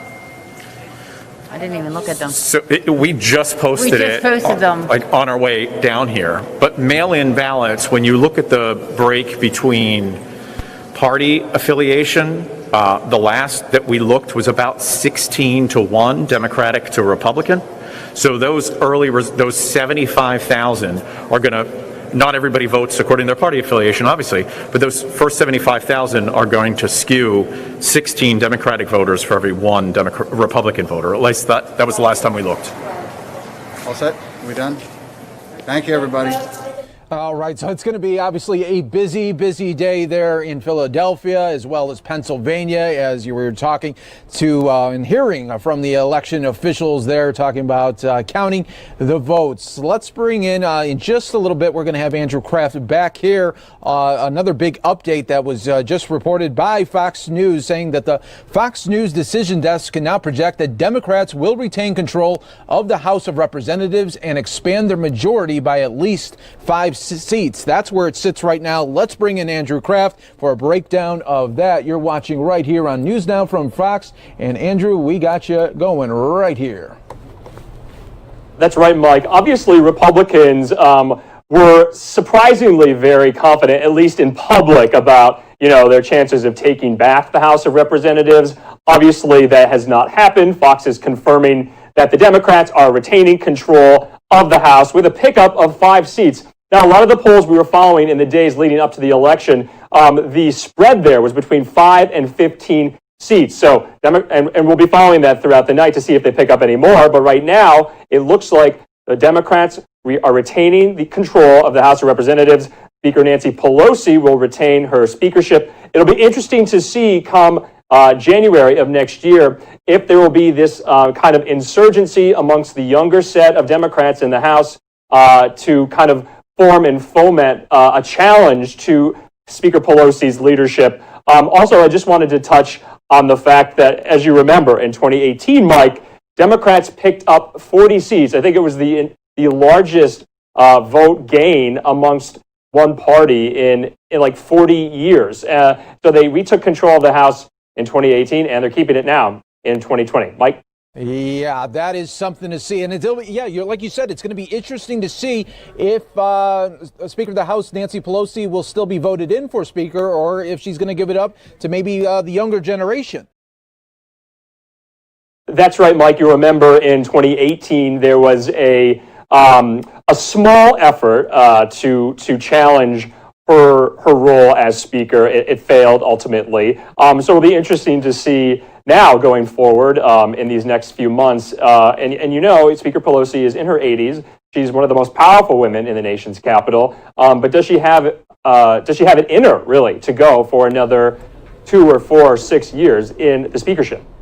Yeah, that'll be something to see. And then also, Andrew, let's break it down now for everybody. If you're just joining us here on News Now from Fox, welcome. We are your source for coverage here, bringing you the very latest from across the country. We have a team of correspondents breaking it all down for us as well. But we are waiting for, Andrew, some big moments that will be coming. Florida, too close to call still. North Carolina, those are some states. And, of course, Ohio that a lot of people want to know about coming up here in just moments. That's right, Mike. We're really watching these states closely. And, you know, these states went for Trump in 2016. It'll be interesting to see if Biden is outperforming him in these counties we're watching, like Cuyahoga County in Ohio, New Hanover in North Carolina, and in Georgia and Texas. You know, states that are predominantly Republican are too close right now, and they're being counted as well. So the margins are very thin. It would be one for the history books, like I said earlier, if Democrats took control of both Georgia and Texas on this one night. Yeah, that'll be a history really in the making there. Can you believe it? It wouldn't be since Bill Clinton for Georgia there. So that would be history in the making, no doubt about it. Also, Arizona we're looking at, too, where it could go either way. And that hasn't gone blue since Bill Clinton taking that in the 90s. That's right. I believe Arizona last went blue in 96 for Bill Clinton. Obviously, a large political legacy amongst Republicans here in Arizona. I'm thinking John McCain. I'm thinking Barry Goldwater from the 60s. So it'll be interesting to see if Arizona flips. Now, remember, in 2016, we saw Nevada flip, obviously Arizona's neighbor, and that was a little unexpected. It went for Hillary. It also picked up a Democratic Senate seat with retiring Senator Harry Reid at the time. And so we're seeing Arizona kind of trend like Nevada. And so it'll be interesting to see that as well. Yeah, it will be. So everything is still on the line right now. We continue to see the numbers there. You can see it. Those numbers aren't going to be leaving your screen at all tonight. 119 to 92. That's the breakdown. But obviously, those will be changing throughout the night. Up, down, up, down. We got you covered here on News Now from Fox. And Andrew, you have an interview that's you're going to be having right here as well. That's right, Mike. We'll be talking to Fox 5 Atlanta's Claire Sims. She covers all things politics for WAGA there in the state of Georgia. Claire, can you hear me? Yeah, hey guys, how are you? Claire, how's it going there in Georgia? What is it looking like in these counties where it looks like Biden seems to be outperforming? Well, right now, a lot of the metro counties have not reported many results. So DeKalb County, which is one of our really large Atlanta counties, has no results. And Fulton County, the other large Atlanta county, has less than 1% reporting. So this is really anyone's game at this point. The numbers that we're seeing are really from a lot of the outlying areas, and right now Trump is ahead, but again, in very small communities across Georgia. Now, what's really interesting here is the turnout.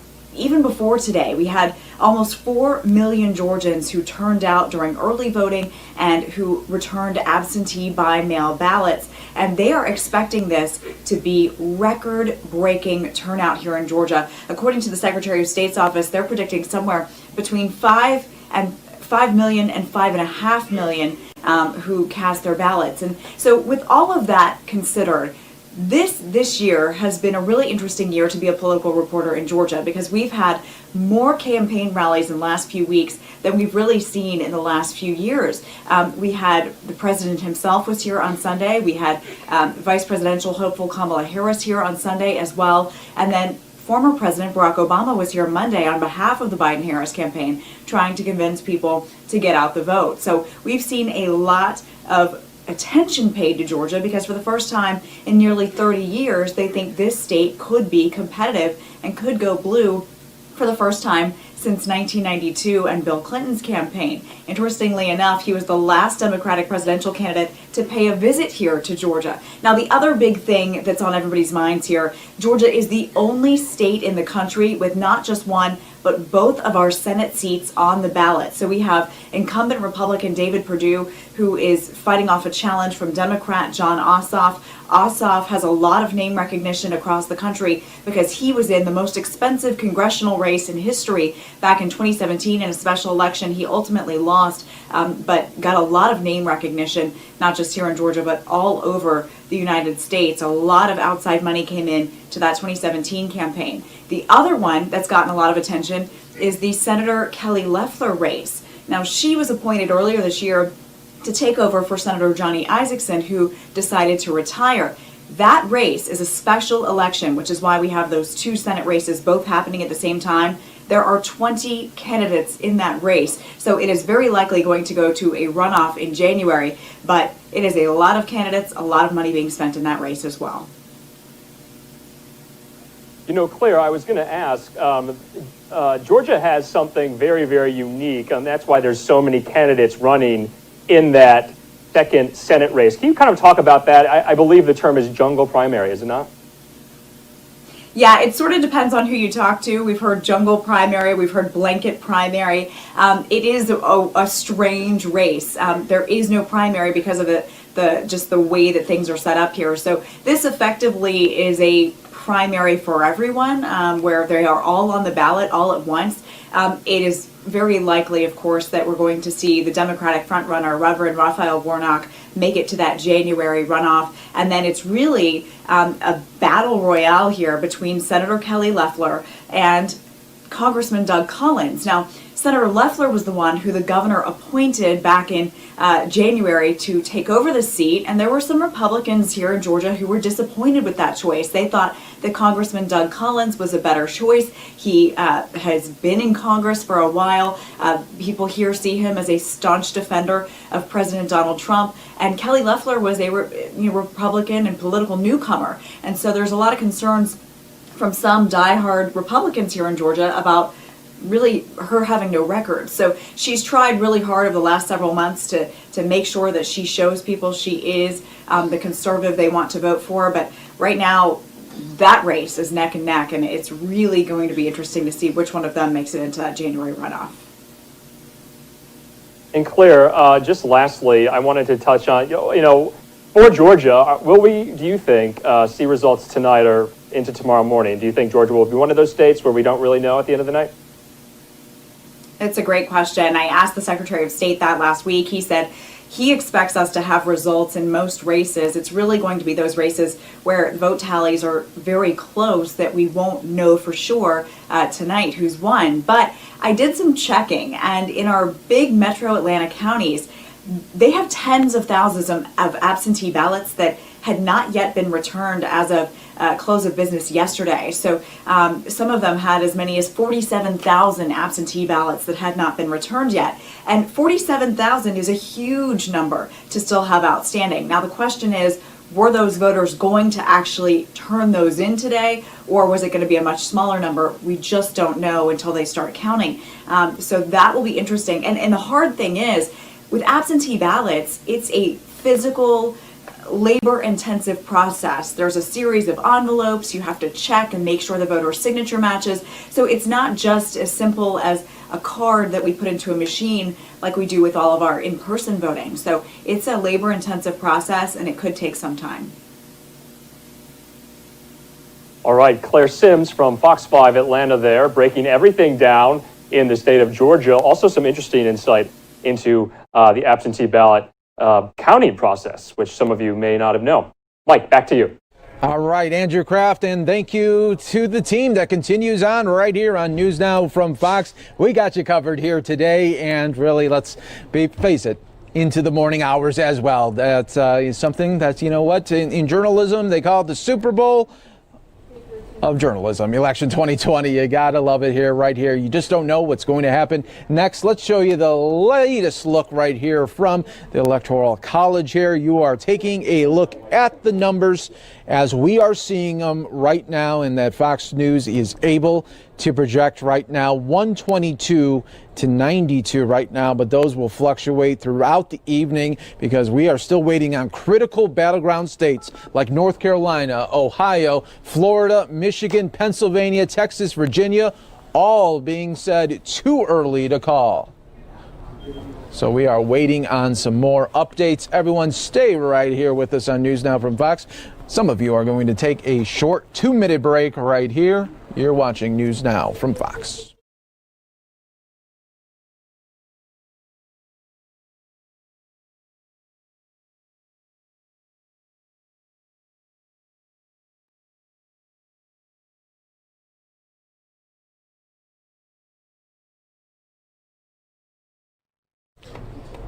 There's a live look right now, right outside of the White House. You are seeing this image pop up. So we will continue as we get different shots throughout the day and evening. We're bringing them to you right here on News Now from Fox. In just a little bit, we are going to be getting an update in Florida because everybody has their eyes right now on Florida. We'll be keeping an eye on that. It is tight, tight, tight going into the evening hours.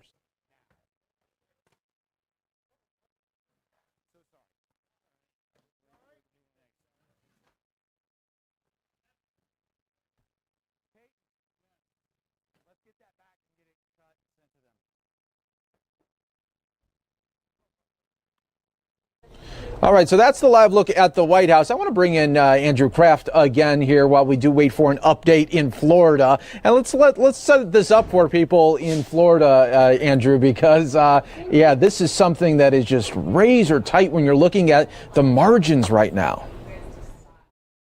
That's right, Mike. Obviously, Florida still a little shell-shocked from their 2000 debacle. So we're seeing early, I think it's early, that a lot of votes have already been counted there. You're getting high percentage totals of ballots already counted. We're still obviously waiting for the Fox News decision desk to call Florida either way, but it looks like Trump is doing well there, especially in Miami-Dade County. I've been seeing Biden does not look to be outperforming in Miami-Dade, especially. Obviously, we were talking earlier about the Latino vote in Miami-Dade County, in Broward County. And so that is something that'll be interesting to watch in a lot of these post-mortems after the election, all that analysis to see if Trump got any more share of the Latino vote. Remember, a lot of Cuban exiles, Venezuelan exiles live in the Miami area. They don't necessarily like the socialist radical left agenda of some people in the Senate, from Democrats in the Senate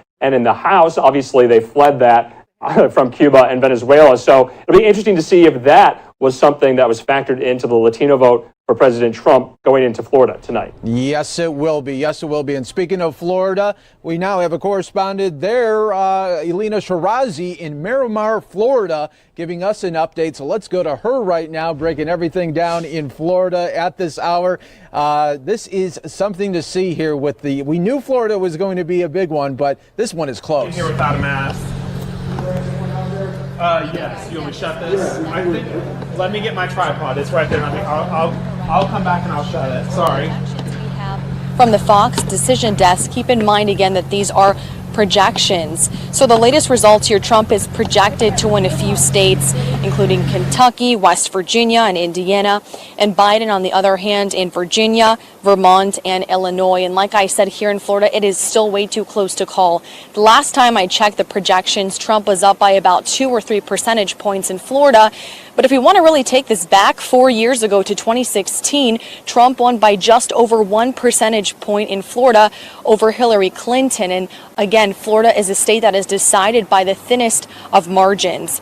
But I really, again, want to stress both campaigns have been here really trying to kick into high gear the past 2 weeks. Joe Biden had his former boss, former President Barack Obama, headlining for him, trying to add that star power in Florida. But the president has been having really huge rallies in Florida and really of massive sizes and crowds. He's hoping that's going to translate to in-person votes, but we're going to see what happens here as some of these states start to fill in their votes, and we're going to see how this map is going to change. But definitely, guys, an election that I'm going to remember probably for the rest of my life. Oh, yeah, you know it will be, definitely. Has Florida officials given any idea of when there could be some more results coming in, or if they'll declare a winner? Right. Well, the first results were posted at about 8 p.m. and they've been trickling in ever since. So we should expect to see more results, the Secretary of State says, in the next few hours. And Florida is one of those states that usually calls a bit earlier than others. Some might not even call until tomorrow. So we should see really most of the votes in a couple hours. Again, that's what we expect. We'll see what happens. Yeah, and during the campaign, you mentioned there was a bunch of times President Trump visited Florida. Joe Biden did sometimes as well as the Senator Kamala Harris, but not as much as President Trump. Is that why they think that the Trump campaign is a little bit more confident in Florida than we have in other states? Right. Well, Florida is Trump's home state, right? He obviously declared his residency here, has a home here. He's been visiting this state a lot. I was just at the Opelika rally in Florida. That's a city in Florida, if you guys don't know, over there in Phoenix, Arizona. Really massive crowds. And he's been having, I saw even over the weekend, massive caravans lining up for him, beeping, kind of countering some of those Biden events that are going on. So, yes, this is really a state that Trump is banking on, and he's hoping that the voters will turn out for him. But we're going to see what happens, because the Biden camp's also been trying to make that last push in those swing states, Florida and Georgia as well. Yes, it is. And Florida, not the only state that we're watching very carefully. Still too close to call right now. North Carolina, Ohio in the mix, Pennsylvania, we know that. Texas and Virginia all still waiting on those. Too early to call right now. But thank you so much to Elena Shirazi for breaking it down for us. We do appreciate you joining us here today on News Now from Fox. Thank you for having me. No problem there. And we will continue to get updates in Florida. Obviously, that is one of the states that we are watching for very, very carefully right here on News Now from Fox. So let's go out where we are going to have some more interviews across the country right here on News Now from Fox. We do have another correspondent ready to go, and we continue to talk about everything in Florida and really across the country. But we do have another interview that we want to get to right here on News Now from Fox. We do have Danielle Lama here with us. Welcome to News Now from Fox.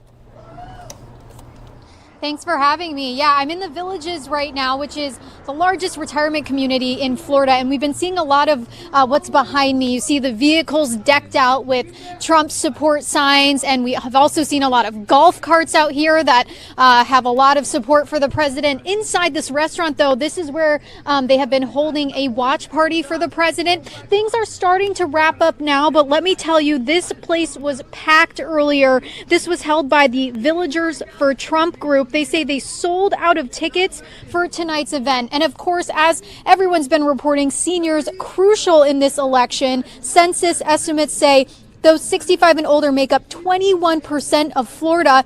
And we know that both President Trump and Vice President Pence visited here in the Villages last month, trying to gather that support, get people out to vote. And I can tell you here in Sumter County, which is where the Villages is located, turnout, eligible voter turnout, almost 90%. And as expected, the county going to the president. But we have seen a push lately from Democrats as well. They had a little rally today on the side of the road with their signs out. They say their numbers are growing, but at this point, this area looks like it is definitely for the president. And can you give us, for this area here that it's for the president, can you give us a little vibes of what you feel that they are projecting right now as they continue to watch these returns come in? The Supervisor of Election website, when I last checked, had about 60% Republican votes coming in. So obviously a good margin. And so that's what they were expecting. The president did really well here in 2016. And we know that the group Villagers for Trump, which has thousands of members, they have been working, they tell me, for years to try and gather that support, doing sign wavings, golf cart parades, all sorts of things to get people out and voting and excited about this election. Yes, definitely the scene there in Florida as supporters and really everybody just in the state wanting to know what color will their state turn this election season. Thank you so much for breaking it all down for us as we continue to bring you the very latest right here on News Now from Fox. Danielle Lama breaking it down. Thank you again. Thank you. All right, everybody, I do want to show you just some more of the people that are coming near the White House right now. This is a live look that we are seeing at this moment. We'll keep an eye on this. A lot of protesters continuing in the area. And we just saw moments ago while the interview was going on that there was a big police presence running through this area of protesters. So we'll keep an eye. And if we get any more updates, we're going to bring it to you right here on News Now from Fox. But we do now want to go out to, once again, our very own Andrew Kraft as we bring you the latest that we are seeing across the board right now. It's getting interesting, no doubt about it, Andrew. Mike, that's right. I just wanted to bring up 2 points on Florida. As you know, it'll be interesting to see if Biden makes any headway into the senior vote. That's those voters 65 years and older that Trump won overwhelmingly in the state of Florida. We were seeing in polling 2 to 3 weeks out that he was kind of carving his own way into that voter share, into that demographic. Also wanted to point out that a major backer of Joe Biden, former New York City Mayor Michael Bloomberg, poured hundreds, I believe it was $100 million into Florida that he was going to spend in order to elect Biden and some of the Democrats there running for the House. So it'd be interesting to see if that money makes a dent at all. And remember, Florida voters voted in a referendum in 2018 to restore voting rights to convicted felons, not for crimes like murder or sexual crimes, but lower level crimes. So it'll be interesting to see if that share, if that demographic makes a dent as well, if those restored voting rights to those felons in the Sunshine State. Yeah, Sunshine State really, boy, when you're looking at these numbers that continue to come in here, we are awaiting that, because what we're seeing so far right now, there's really no surprises right now, would you say, Andrew? I mean, it's everything that we were thinking as far as they're just padding their counts right now at this moment. That's right. We're in this kind of lull. We're waiting for votes to come in from counties in Ohio, in Texas, in Georgia, in Florida. So we're kind of in this holding pattern at the moment. We did want to just report for those watching that I don't think we've said it yet, but Joe Biden is projected to win Colorado as well. Remember, that went blue in 2016. Also, we also showed you a little while ago that the first Senate seat flip happened in the state of Colorado as well, with John Hickenlooper, the former governor of Colorado, beating Senator Cory Gardner, the Republican incumbent there, for the first Senate flip of the night. Mike? All right, and Andrew, I just want to read this to our viewers here that I continue to have you on the shot here, but some polling locations in Nevada's Clark County will stay open until 8 o'clock local time after the Trump campaign and the state GOP filed a lawsuit. Nevada polls originally closed at 7, but the Trump campaign and the Nevada GOP filed suit this afternoon to keep polls open an extra hour after they didn't open on time this morning. Obviously, Nevada was one of the states where President Trump thought that he could flip over. That's right, Mike. Obviously, in 2016, it went for Hillary Clinton. But all things Nevada are centered around Clark County. That's where Las Vegas is. Clark County is a huge county population-wise, geographically, and so that is definitely a win for Republicans and Trump campaign officials that a judge there extended voting hours by 1 hour in Clark County. It all really comes down to Clark County for Nevada, anyway. Yes, it will be. So that'll be something to see here as we continue to bring you the latest here on News Now from Fox. Andrew, thank you for giving those updates on Colorado, and we do await some of the big states as well. We'll keep an eye on your reporting there as well. I want to take you out to this live shot that we are getting right here, right in our nation's capital. You can see the White House there in the background. Lots, hundreds of protesters continuing to make their statements known right outside of the White House here, and we continue to look for any civil unrest across the country during these times. We know that there's been several cities where they have been having to board up their businesses because of the potential of that happening. All right, everybody, we continue to wait here.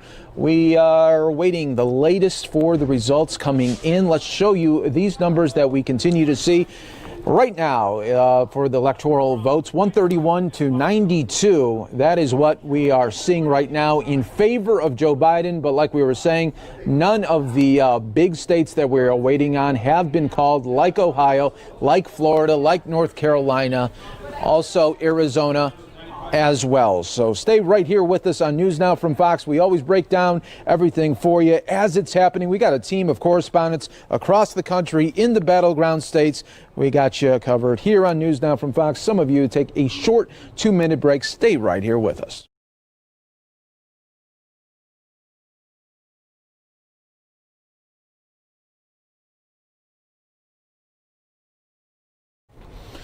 It's Speaking of Ohio, everybody, it's showing you a poll processing location in Ohio there, in one of the many counties that continue to look at the polling results and break it down when it does happening. Still waiting on some crucial states like Florida, Pennsylvania, Michigan, Minnesota, Texas, Wisconsin, like our Andrew Kraft was talking about just moments ago. Yep, in this little holding pattern right now, but stay right here with us as we always give you the latest as it's happening, as we get these numbers that continue to come in right here. And, this is just like we said, for a lot of things, it's going to be a waiting game. Florida's a waiting game. Texas is a waiting game right now. So we will be waiting on those right now. Polls in most of the country are closed, and President Trump and Joe Biden are right now padding their electoral vote totals tonight, making the culmination of a contentious campaign between President Trump and Democratic nominee Joe Biden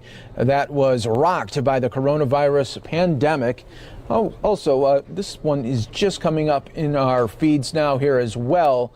I don't have a location on this one as of yet, but I just wanted to show you we got a heavy police presence in this city. As soon as we get a city there for you, we will give it to you here on News Now from Fox there. But so lots of action going on in our country right now, and we're hoping that there won't be too much civil unrest here as we show you some other sites across the country here as well that we are bringing you across the country. Lots of different feeds coming in. So this is your source for everything.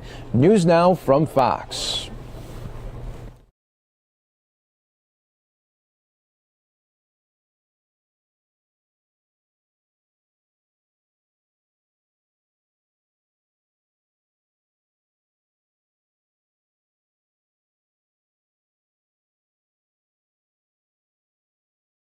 Thank you. And here we are as we continue to wait for more polling results here. We show you now some of the civil unrest that we are seeing. Heavy protesters and police presence right now across the country as this is another look here. It looks like to be from a rooftop angle, but if we do see any, if we do get any updates, we'll bring it to you. We're hopefully that this is just going to stay like this, and there won't be no really pushing hard back and forth here between our police and protesters here. So we'll keep an eye on that. Andrew Kraft also filed this interview that we'd like to go to right now, talking about really the election as a whole, not only for the country, but for the world and how it just all breaks down. Kraft with the News Now from Fox, and we're joined by Brett Bruen, career diplomat who is writing about all things election today, and he has a piece out in Business Insider that says November 4th, the morning after, is really what people should be looking at and worried about. Brett, can you just kind of talk about that piece that you wrote? Absolutely. I think there is this tendency to look back at 2016 and say, that's the model that the Russians, the Iranians, the Chinese are going to use this time. But if I'm sitting in Moscow, Tehran, or Beijing, I see the greatest opportunity in the hours and the days after the election, because the country is so divided, and there are already going to be a lot of questions as to how the process worked, and efforts on both sides to try and sow some doubt, especially on the side that comes out behind. And so if I am a propagandist, that's a prime opportunity for me, because I don't have to create the chaos. I don't have to sow the seeds of doubt. They're already there. And so their efforts will very much focus on trying to amplify and to exacerbate that situation. So that's when Americans need to be most attentive to the risk. And I just kind of wanted to get your opinion. Last week, there was this abruptly announced press conference by John Ratcliffe and Christopher Wray, the DNI and the FBI. How unprecedented was that in your view? And were you surprised by that, this kind of warning to Americans to just be cautious, be steady, let the system work it out? I have to say it was a surprising press conference for a number of reasons. One is, yes, the intelligence community, the FBI should come out and warn Americans, what are we seeing? But not in this episodic way of let me come out, give them a big press conference, and then go back behind the scenes. we need to get that information every day. We need to get that information in a reliable way, and then also get told, what should we do about it? Because one of the points that I make in the Business Insider column is that there is actually something that every American can do to defend our democracy from disinformation. And that is talk about what's working in the process. If you voted by mail, if you voted early, if you voted on election day, there is a lot that you can share about your experience. And by putting that out there, whether it's to friends and family or on social media, you're helping to diffuse the efforts of foreign meddlers who would want to create doubt, who would want to take an individual incident or even just fabricate an incident and try to make that into a systematic problem. So that's why it's so important. We're not accustomed to doing it in America, but this year, really essential that we talk about what's actually working. You know, and for your average voter, like for example, after this today, I'm going to early vote here in Arizona. But for your average voter, you know, a lot of these foreign threats and actors that, you know, we heard about in 2016, that we're hearing about in 2020, they're kind of just up there in the ether. We don't really understand like how they can affect, you know, misinformation, disinformation, you know, vote tallies, vote totals. How real is the threat for someone like me who's going to go into the ballot box, into the ballot booth, you know, in just a couple of hours? Should we be thinking about that when we go cast our vote? How real is it for Americans? Well, I think the first threat is that we're seeing a lot of disinformation circulate online about the process. So whether it's where you vote, how you vote, for whom you should vote, there are efforts by foreign actors to manipulate that. We've seen it from China, from Russia, and from Iran. And for various means. I think generally what's important to understand is that they don't actually care that much, not even Moscow, about who wins the election. Their objective is to diminish, to damage the credibility of American institutions. And if they sow that confusion, then they will have won. So by inserting all of this false information into the minds of even a small number of voters, they can undermine the process. And it's also why I say, ultimately, this idea of foreign actors going in to change votes or to change voter registration is not going to happen on a wide-scale basis because they don't need to. All they need to do is to go into one machine in one small town and show they can do it, and then you amplify that message, and it creates the impression that there is a vulnerability in the system. And just to highlight the kind of thesis of your piece, you know, when voters wake up on November 4th, don't really know yet if there'll be a winner declared or if all the votes will be tallied and results will be coming in probably through that morning. But you're seeing now that, you know, cities like DC, cities like Philadelphia, they are preparing for some type of violent reaction, you know, either which way the results go. They're boarding up businesses, they're taking precautions, they're putting up barricades on the streets in the nation's capital. So in a sense, is that, you know, disinformation campaign working to some degree by these foreign actors if we're taking these precautions? Yeah, I have to say, you mentioned at the outset that I'm a recovering diplomat, and I spent a lot of time in countries that were in the early stages of democracy, where we focused after elections on trying to convince politicians to calm some of the tensions. And that, I think, is what has to happen this year. You've got to see leaders on both sides of the aisle who are telling their supporters, look, this is about the process, it's about our country. And, you know, this loss for whomever will also pass. And the notion that you have to engage in violence, the notion that you have to go out and violently express your dissatisfaction or claim that the process was fraudulent actually just serves to damage us all. And so what I hope to hear from politicians is that this is a message of reassurance in the confidence in our system. It's a message that even, you know, if we lost this time, there will be another time. You know, as they say in baseball, you know, there's always next season. But just kind of keeping on that for just a minute, does it behoove politicians and is it incumbent on them to also tone down the rhetoric? I mean, we're seeing kind of these unprecedented levels of sowing mistrust, sowing doubt from our elected leaders too. I mean, kind of doing the work for these foreign actors for them, essentially.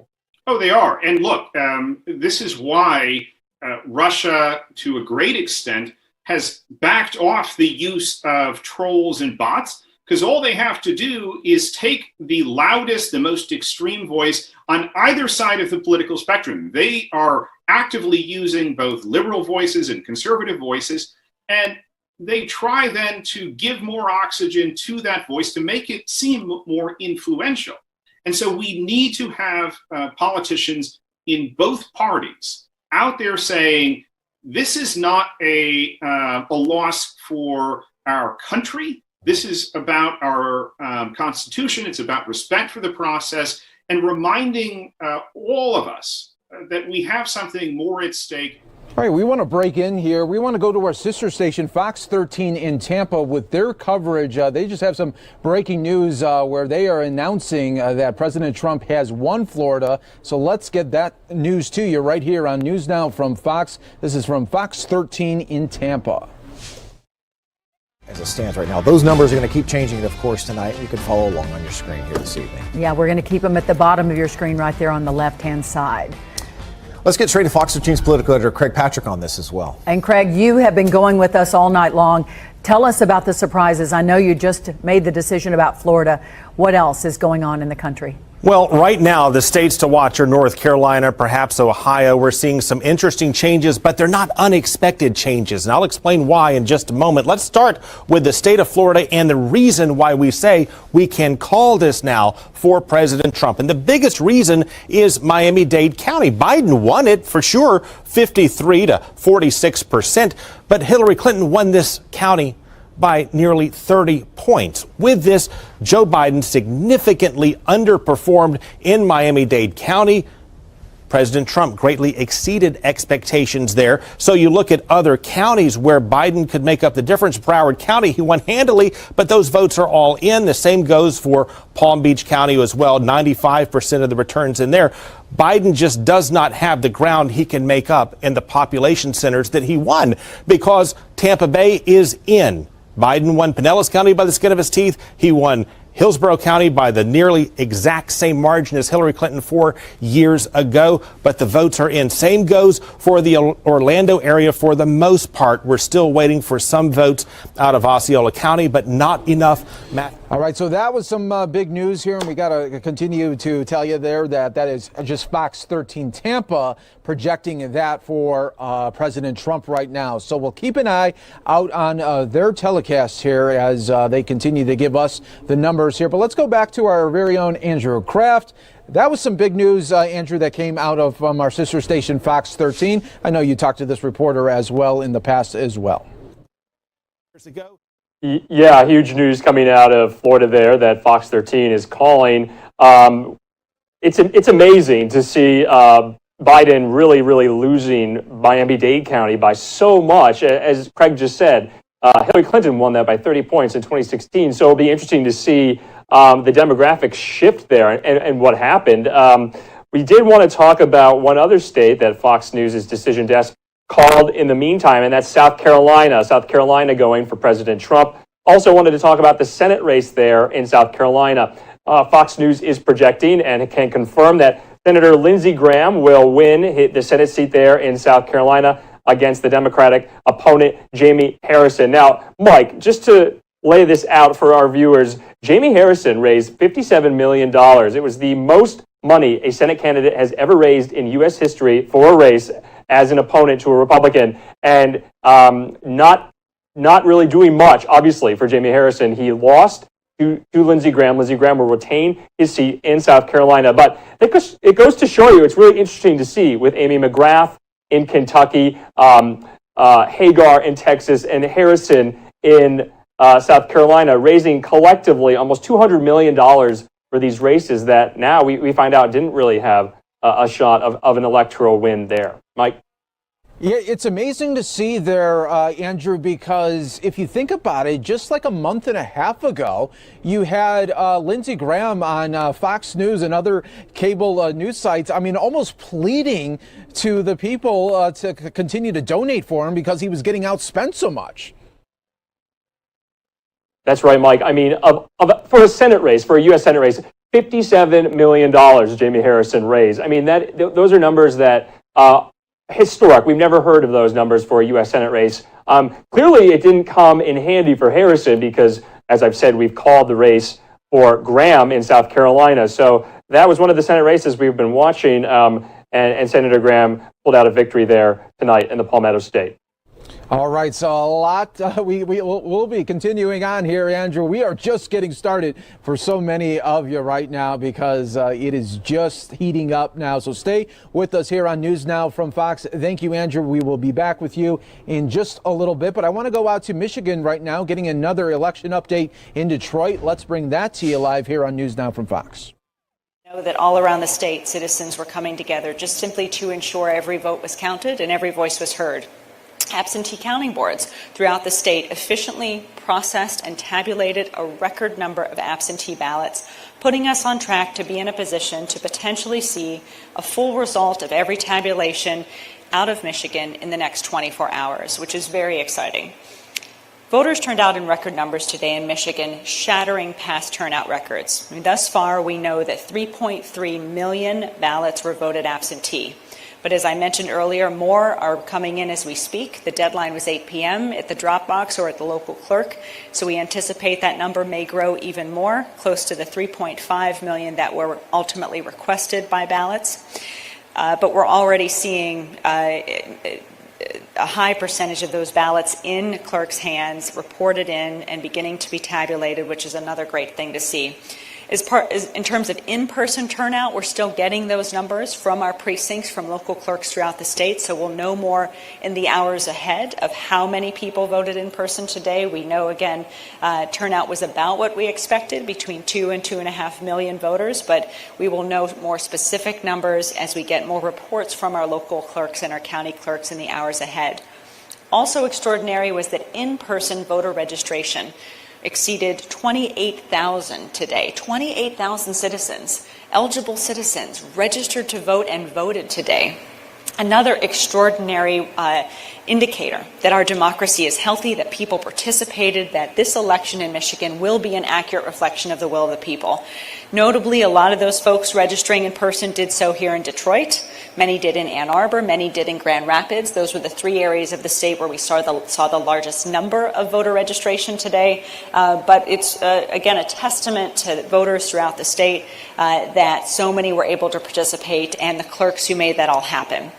Now, a lot of you know I'm a data person. And so we're going to get a lot more data in the next 24 hours. And like all of you and folks all across the country, we're going to be looking at the numbers and focusing on data. As every hour passes, we expect to get more data in, more information in. And so I'm really here tonight to ask you all to be patient. We're going to count every single vote in the state of Michigan. No matter how long it takes, no matter what candidates say, we're going to work methodically and meticulously to count every single valid ballot, and that, and only that, will determine who wins every race on the ballot in the state of Michigan. We know there's going to be a lot of speculation about this work that we're engaged in to tabulate every valid vote in the hours ahead. So here's the deal. My administration spent the past 22 months preparing for this election. We strengthened the security of our election system, implementing data-driven best practices and putting in place an infrastructure to ensure every Michigan voter knows their rights and how to exercise them. We've provided our clerks the physical and financial resources they needed to ensure every polling location today was open and safely staffed, while also enabling them to safely and accurately count the incredible number of absentee ballots that they are currently tabulating. We implemented voter education efforts and programs. We did outreach to communities in dozens of languages. We did outreach to communities in low turnout areas to better understand the obstacles they face and try to overcome them. That work paid off in the numbers I just shared. Reports from our team members deployed throughout the state today were universally showing that things went incredibly smooth. Where there was an issue, it was resolved quickly. Voters who needed assistance were directed to where they could receive it. Polling places remained healthy and calm places for people to go. And the tireless work of our clerks all across the state made this possible. So we've witnessed and experienced history today. There's no question to me that this was a success, that democracy won the day, that our voters and our clerks should all be proud of the work we've done together. So now what's important is that we continue to work together to ensure truth and accurate information guides us in the days ahead. Bad actors sought to misinform our voters about their rights today. We saw robocalls, we saw text messages try to confuse citizens about whether or not they could vote and whether or not they were eligible to vote. But none of that had the intended effect, because our voters reported, instead of listening and believing the misinformation, our voters reported it to the Attorney General in our office so that we could counter them together, launch an investigation as the Attorney General did, and work to ensure that bad information didn't take root in our communities and impact voting or voting outcomes. So now we have to continue that same vigilance in the days ahead, while our election workers across the state work to count each and every valid ballot. We have to honor that work that went in today to making sure every vote got in, honor the work that went into it throughout these past months to ensure every absentee ballot was delivered and received on time. And I ask you all to work together to respect that process. It's critical in the hours ahead that we work to ensure that we not give space to anyone who attempts to make premature declarations about the outcome of any races in Michigan. So we're going to remain vigilant as votes are counted to ensure the democratic process unfolds as the law stipulates. While it is possible there will be races or ballot questions where results, even with minimal returns, are clear, our vigilance will be critical in any question of a close race. So I'm relying on all of you and voters alike in partnership with my office and out of respect for the will of the voters and the work of our election workers today, especially those tabulating ballots as we speak, to stand vigilant with us. Until the full unofficial count can be provided, we will continue to provide updates on the status of the tabulation process throughout the hours to come. That will include the number of outstanding ballots that still need to be counted. We have been and will continue to be fully transparent throughout this whole process. We will ensure that if misinformation is inevitably spread, that we quickly identify it for what it is, an attempt to undermine voters and others' confidence in our system, and we will confirm that when we have final results to share, it will be an accurate reflection of the will of the voters. So I want to thank again the clerks and the staff all across the state that made today such a success. I want to thank the members of my team who worked to facilitate everything that's happened today and the partners we've had along the way, like the Detroit Pistons, like the Detroit Lions, like the athletes and corporate leaders and our governor and our attorney general who shared the belief that our democracy is at its strongest when every voice is heard and every vote is counted. And most importantly, I want to thank the millions of citizens who participated in our elections here in Michigan. And I want to leave you with a story of voters in Macomb County tonight. As the sun set this evening, supporters of both candidates for president gathered on the opposite sides of a street near an elementary school in Warren, shouting support for their candidate and disdain for the opposing side. After a while, however, a song broke out. People began singing "God Bless America." And before long, both sides had come together, singing in unison, reflecting their common commitment to democracy, our country, and our future. So I want us all to be like those citizens in the hours ahead, in the days ahead. May we all come together in respect of the will of the voters, in Michigan and throughout the country, whatever that will may be. Thanks. I'm happy to take a few questions.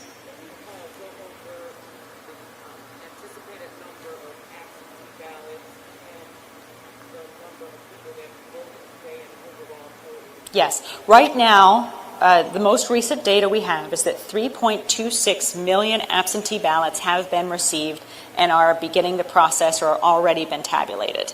Now that number may increase as we get the final results, because remember, they could, as long as they were at their local clerk's office by 8 p.m. today, and in 4 counties we know 8 p.m. is 9 p.m. Eastern. they will count. And so we just want to emphasize that number may grow, but it may grow. It's not going to exceed 3.5 million because that was the full number that was ultimately requested. But already that's about 93% of the 3.5 requested that have been returned. So that's very good. It shows that a lot of our concerns about ballots perhaps not getting in on time, while again there's still several thousand that that may be outstanding, but we by and large saw a high return rate, and that's a good thing. In terms of in-person turnout, we're going to know more in the hours ahead. We certainly can estimate 2 to 2.5 million citizens voted today, but that said, that number is also going to change and evolve. As I mentioned during my remarks, like many of you, I like data. I like numbers, and what I've seen now, this is the fourth election we've managed this year. A lot of numbers are going to become more clear in the hours ahead. And there have been elections already where I've tried to give you data and numbers, and that ended up evolving and changing in the hours to come, or clarifying, perhaps I should say. So just know that's probably going to happen in the next few hours. I know we all want to get as much information as we can right now, and we're going to keep giving you all the information that we've got at our disposal, and I'll keep putting it out there on social media in the hours ahead. But again, just want to recognize as well that the way we get our numbers is when local clerks get ballots or get information and they enter it into our statewide system. And so sometimes it takes time, and we'll continue again to update you as we go along. Oh, no, I'm fine, I think. I'm getting tired. Yes. Yeah, I'm very happy to say that as we saw in Detroit, where we thought it would take 80 hours in Detroit to tabulate the close to 180,000 absentee ballots that they'll have, they got through 120,000 today in 13 hours. That's really good. So, I'm confident that we'll have more of an update for Detroit in the morning. And the clerk noted that by, in the next 24 hours, she expects the full tabulation of every vote in Detroit to be complete. Detroit's our largest jurisdiction. And so we usually make estimates based on when they're done, because it's going to take them the longest. They have the most ballots. We know a lot of other jurisdictions are speeding through their tabulation, so I expect we'll have a very clear picture, if not a final picture, of the unofficial results for Michigan in the next 24 hours.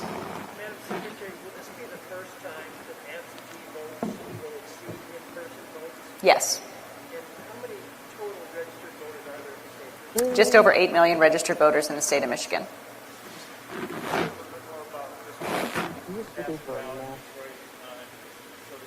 Not ahead. Oh,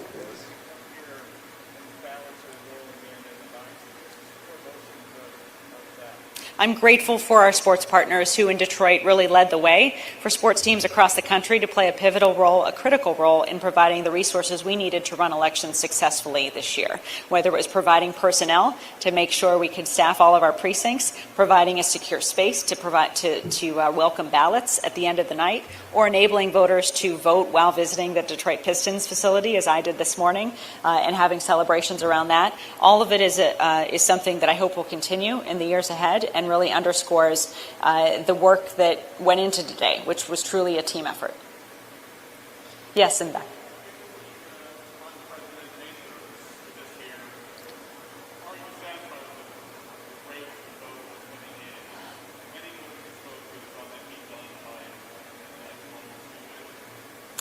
I fully expect that many local clerks will be fully done with their tabulation tonight. I also think we'll see it'll take 24 hours before we see a full unofficial tabulation, as I mentioned, for Michigan. All of that is a great thing because, as you know, based on math and our previous performance in August, we estimated Friday because it took 40 hours to do 1.6 million ballots, and if we've got twice that, now it looks like more than twice that. In this election, we estimated 80 hours. But of course, over the past several months, we've worked to increase the number of high-speed ballot tabulators. We've worked to identify best practices, like in Oakland County, and expand them throughout the state. And we work to recruit more workers to ensure, like here in Detroit, we've got thousands instead of hundreds, as were in past elections, to increase capacity. So we recognize that there's a lot of eyes on Michigan tonight, and there will be in the days that follow. And our clerks have really stepped up to provide data as soon as possible, but we're all also focused on accuracy. We don't want to report one thing and have to pull it back.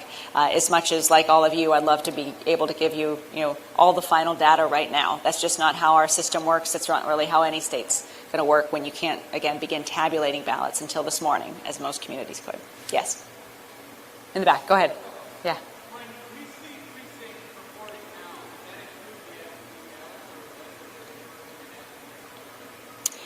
I haven't done a deep dive into what's being made public right now because we've just been trying to keep the work happening. So I anticipate, so I don't have a specific answer, but I would say that I anticipate quite soon, if not already, you'll see absentee ballot numbers reported. I just haven't looked at what's been made public yet, so I can't say for sure. But the county clerk's websites that are making it public should perhaps provide that bifurcation. That said, I'm focused on, because the vast majority of voters voted absentee, and I think we should all recognize that really any partial count that doesn't include absentees is not close to being a full reflection of that particular community. Sure, that's possible, but what I'm seeing more of is a collection of both being reported. But again, I haven't. I've been over the past hour visiting the Detroit tabulation absentee counting board, so I haven't been actually following, what data has been made public and all of those things. I've just been trying to make sure the process is running smoothly. But certainly, it's why I also caution patience, because no matter what, we know partial results, however they're defined, are what's coming out right now. Of that I'm sure. And we do have to wait until there's a full tabulation, particularly in any close race, before we have any sense of, any winner or loser. In the back there.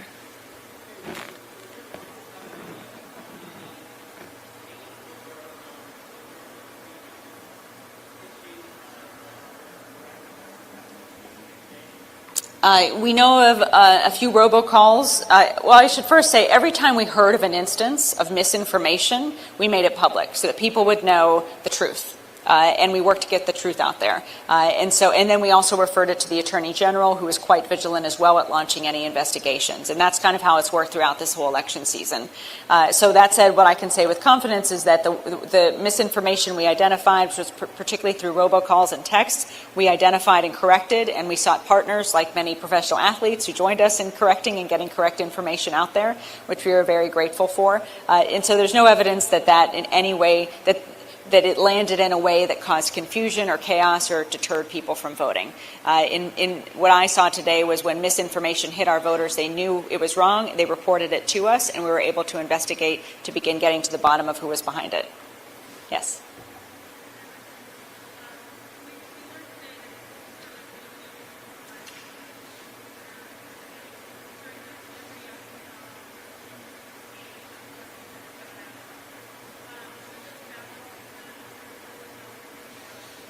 We're going to know much more in the hours and days ahead how that particular issue with the Postal Service affected Detroit and affected Michigan. I can say a couple of things. One, the Attorney General was at the Detroit Processing Center and the Pontiac Center yesterday, actually with eyes on any ballots, any election mail that still had to be delivered, and was given every assurance that it would be delivered before polls close today. So you have to ask her for more information about that particular experience, but the assurance I got from her and the confidence I got from her was that we would see any mail that was left moving, but we didn't see a significant amount of mail that was supposed to reach clerks in Michigan that was stuck or in any way delayed. What I've been looking at are the overall numbers, how many ballots have been sent out and how many have come back. And to have what we were at this morning, which was a 92% return rate, was actually much higher than we've been at past elections. And so we're going to continue to track that because we know, again, ballots kept coming in until 8 o'clock today, and that's why I said we'll ultimately know more in the hours ahead about how many ballots got in and if any were delayed or should have gotten in. But that's why I also shared the example of Ingham County, where we also saw clerks just really stepping up to, if a ballot got in the wrong drop box, also making sure it got to the right place today and recognizing the importance of getting every vote in by 8 o'clock. Yes.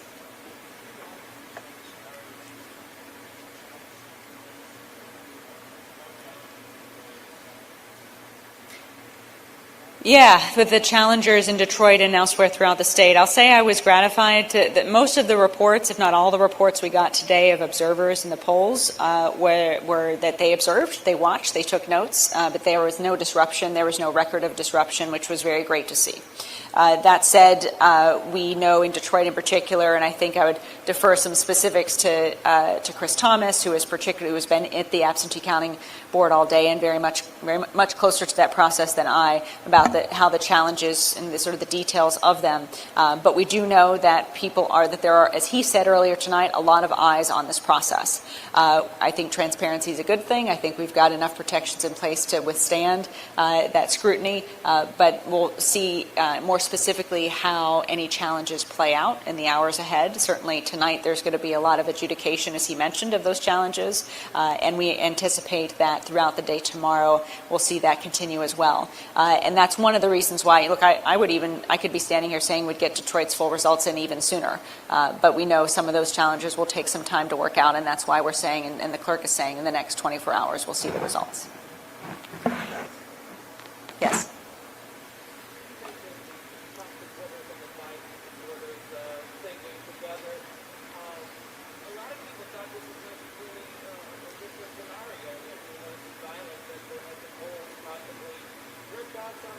I think that's the story of today, as far as I'm concerned. The story of today is there was extraordinary high levels of turnout, as there has been throughout this election season. In this election, there were extraordinary high numbers of new citizens, new people voting through registering to vote, and people, by and large, saw peacefulness, calmness in the precincts, and that's why I wanted to share that story as well, because I think we just need to be mindful of that in the days to come, that no matter what the result is of a particular election in any state, we all have to come together as a country and as a state and move forward. We've got a lot of challenges ahead of us, I know I certainly will think about those citizens in Macomb County who came together and united as one and singing God Bless America, and I know and hope that many of us will take that same spirit into the hours and days ahead. Okay, one more question. Anyone?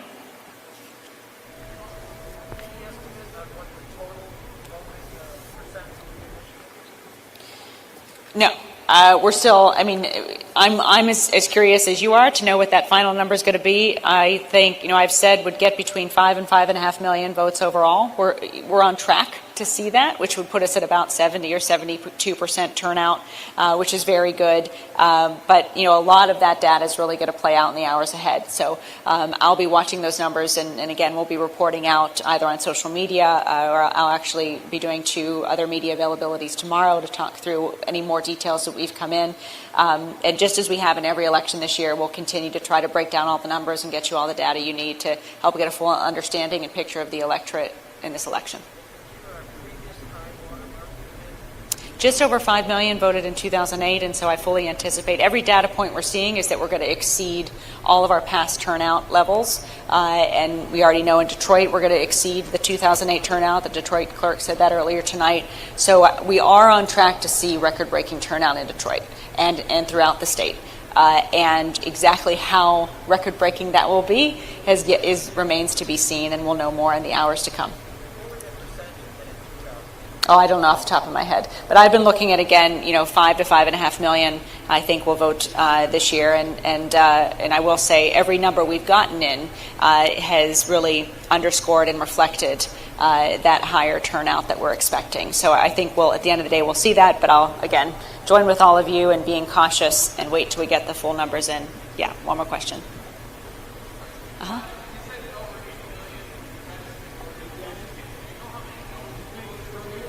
We can get you those specific numbers.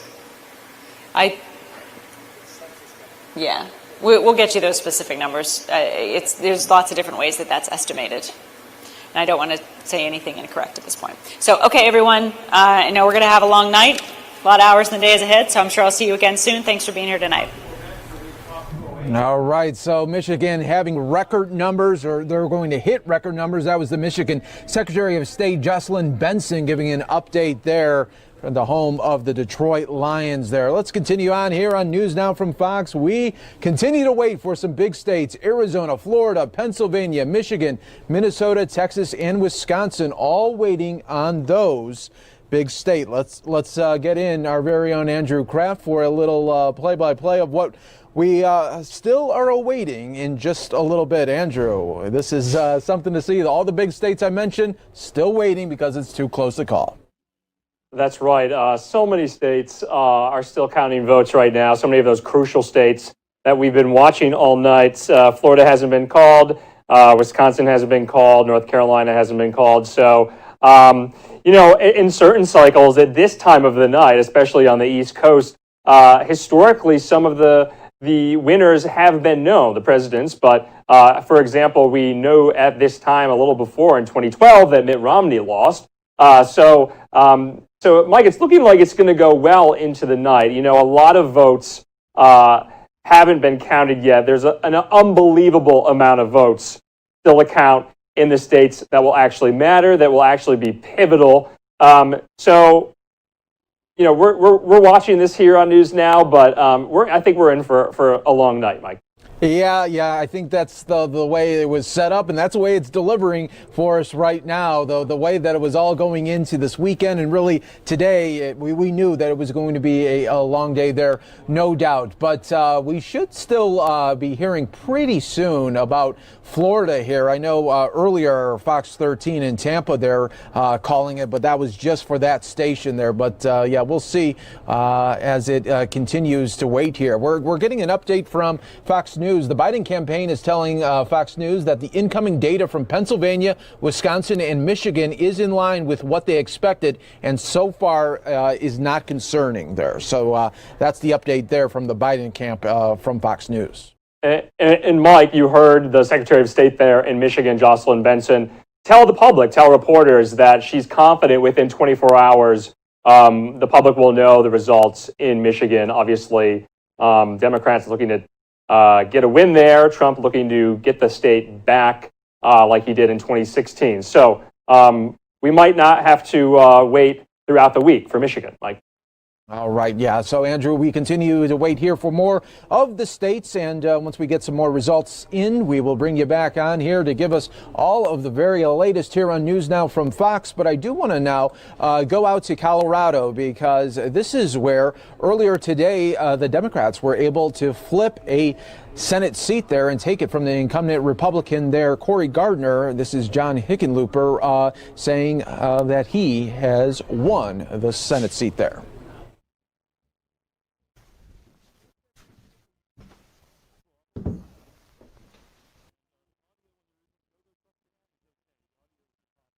Your message is loud and clear.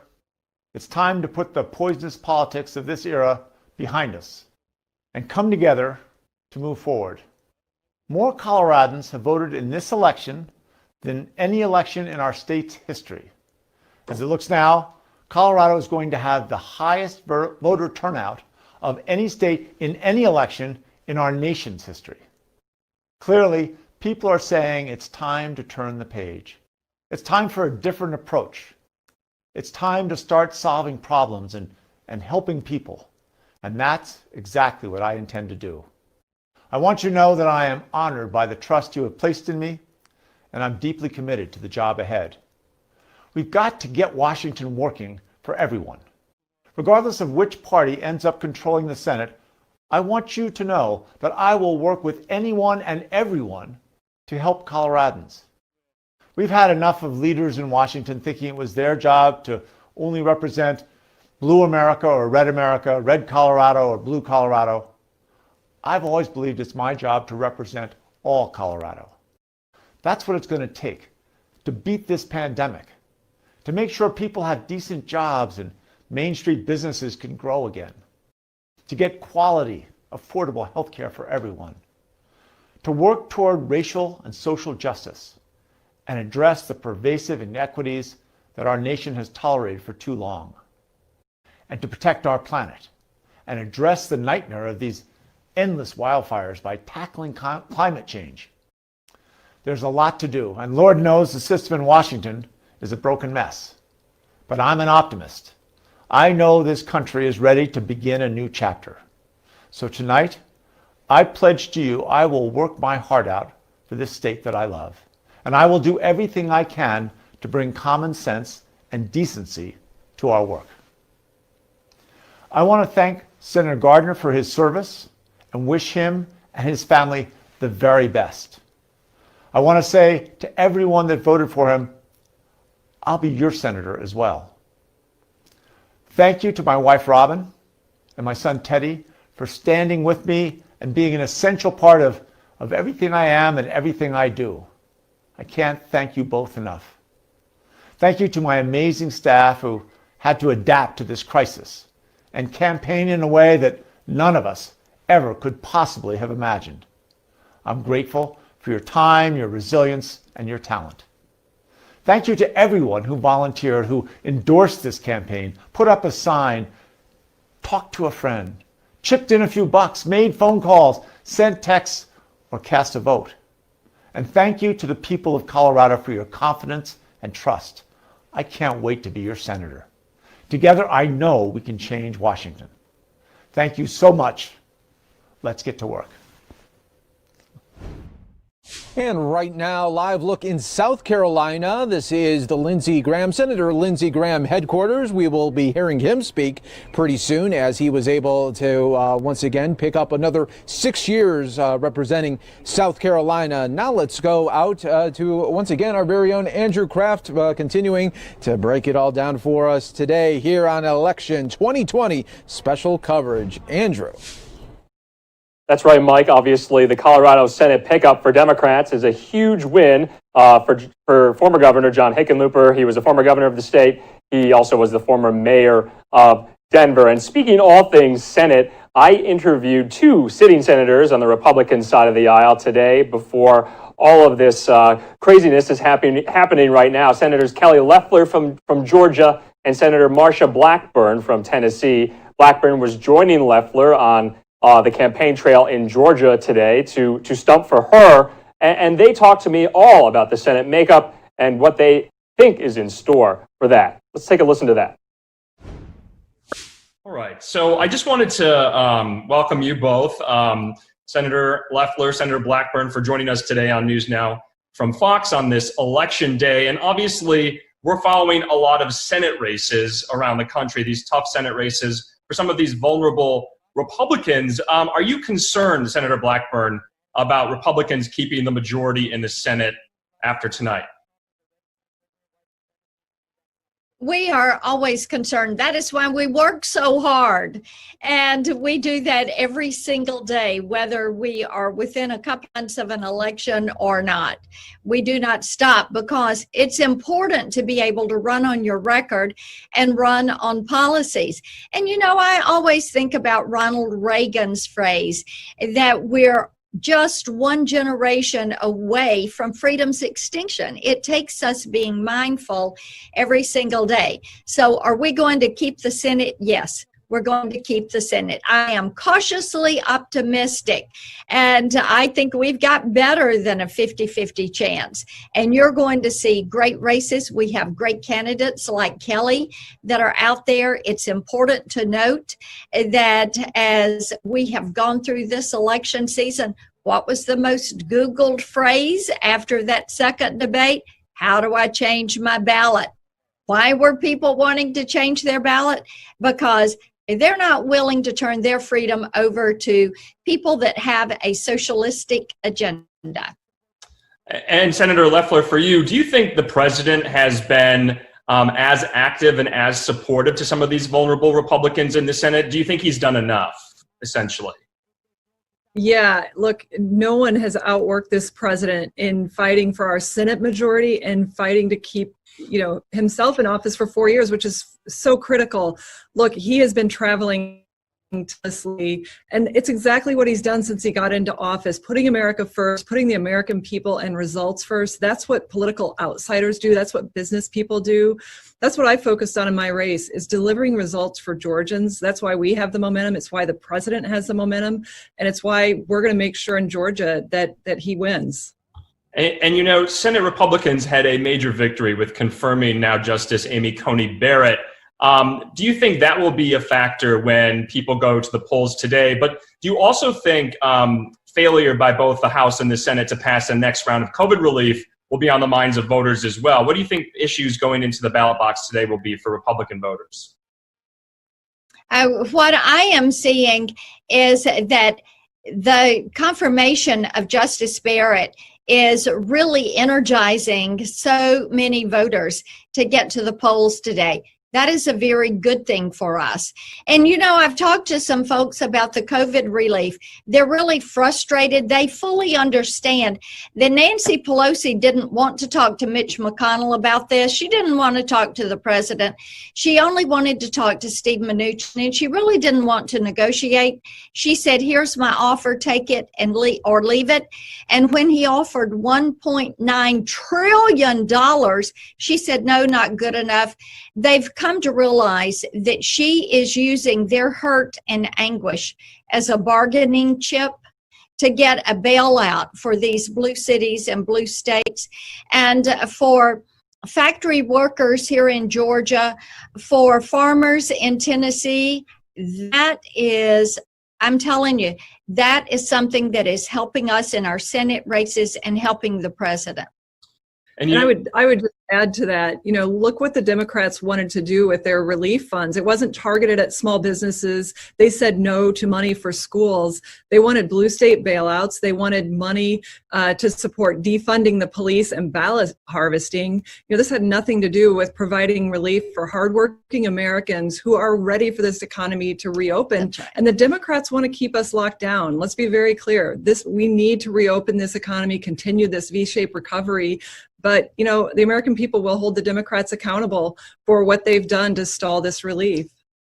And you know, 100 million people have already voted early. How confident are you both in those mail-in ballots being counted timely? You know, we've seen a lot of mixed messages from especially President Trump on if Americans can kind of trust the electoral outcome. So how confident are you that Americans can trust whatever happens tonight and going into the week? Well, I have to tell you, I served on an election commission before I was elected to office. I just have to say, I'm glad that your local election commissions are in charge of this. You're going to get a more accurate accounting because of that. Can you even imagine if these ballots were going to Washington, D.C., and you had something like the VA or some federal agency showing up with the inefficiencies that we have been trying to correct in some of these agencies, and if they were responsible for counting these ballots? And I'll just add, that's why I've been going around the state of Georgia the last 2 days, doing 2 fly-arounds to make sure Georgians turn out to vote, make sure your voice is heard, because we can have a red wave, but we need folks to turn out to support American values, family values, conservative values. And that's our message, which is trust the process, you know, hold the officials accountable, but do your share and vote. What do you make, though, of the president's assertion that, you know, something will be in doubt if all of the results aren't tabulated and counted, and we won't know a winner tonight? Do you agree with that assertion that, you know, there's the possibility of fraud and violence if we don't know an outcome tonight? Hearing about violence is something that is so disappointing to me. And I understand that the call has already gone out in some cities, regardless of what is there tonight. Show up and conduct these riots. There is no reason to destroy people's property, to put lives in danger, just because you want to have a night to go riot. That is so wrong. These are people that should be prosecuted for the destruction of property. Well, and this is consistent with what we've seen throughout the summer. I mean, this is their vision for America, which is, you know, completely counter to the values of hardworking Georgians who want safety and security in their communities. They want economic security. They don't want their businesses and their jobs destroyed by violent looters and rioters, and we have to hold them accountable. And, you know, Marsha and I have worked together on legislation to hold people accountable for this violence, and we're going to continue for that. And I just want to play out a scenario for you. You know, if there is potentially a Biden administration, like how likely would a Republican Senate be willing to work with that administration? Has Mitch McConnell and other leaders in the Senate majority thought about that scenario? I have to tell you, Donald Trump is going to win this tonight. And I am always willing to have a conversation with anyone who says, I want to make the lives of Tennesseans and all Americans better. I want to do my part to preserve our freedom, our liberty, and preserve opportunity for all Americans. And that's really been our focus through this campaign, is to make sure Georgians and all Americans know the American dream is on the ballot. We won't let the far left drive the agenda here. And we're going to make sure that, Americans aren't overburdened with taxes trying to grow the government. We don't need that. We need to have good health care, good educational opportunities, economic opportunity and growth that creates jobs, that lifts all Americans up, regardless of party. And that's a message that's resonating. That's why we have the momentum right now. That's it. And just lastly, Senator Loeffler, can you talk about what you're doing today and why you're being joined by Senator Blackburn, and kind of what your schedule is like today? You're going into a tough race as well. That's right. We have a special election here in Georgia, 21 of us on the ballot. I have all the momentum because Georgians want an outsider. They want a business person who knows how to deliver results, who has done that the last 10 months, much like the president, not a politician. I don't need a job. I came here to fight for the American dream that I got to live, going from the farm to the Fortune 500 over the last 3 decades. And I'm fighting for every single Georgian to live their dream. That's why I'm flying around the state the last 2 days, just finished up my 3rd week-long tour of All About Georgia tour, making sure Georgians know that they have someone that no one's going to outwork me, and I'm going to deliver results for them every single day. All right. Well, thank you so much for joining News Now from Fox today. Senators Blackburn and Loeffler from the states of Tennessee and Georgia. Have a good election night. Thank you. Bye-bye now. Have a good day. All right, we continue on right here on News Now from Fox, bringing you always the very latest. We can now give you these updates that Fox News Decision Desk is calling for New Hampshire for Joe Biden, and then in Utah for President Trump. Wanted to give you those updates that we are seeing right now. Let's go out to our very own Andrew Kraft with some more updates. Thanks, Mike. We're going to take a live report now from Fox News multimedia reporter Rob DiRienzo. He is in Ohio. Obviously, votes are still being tabulated there late into the night. Rob, what are you seeing right now there in the Buckeye State?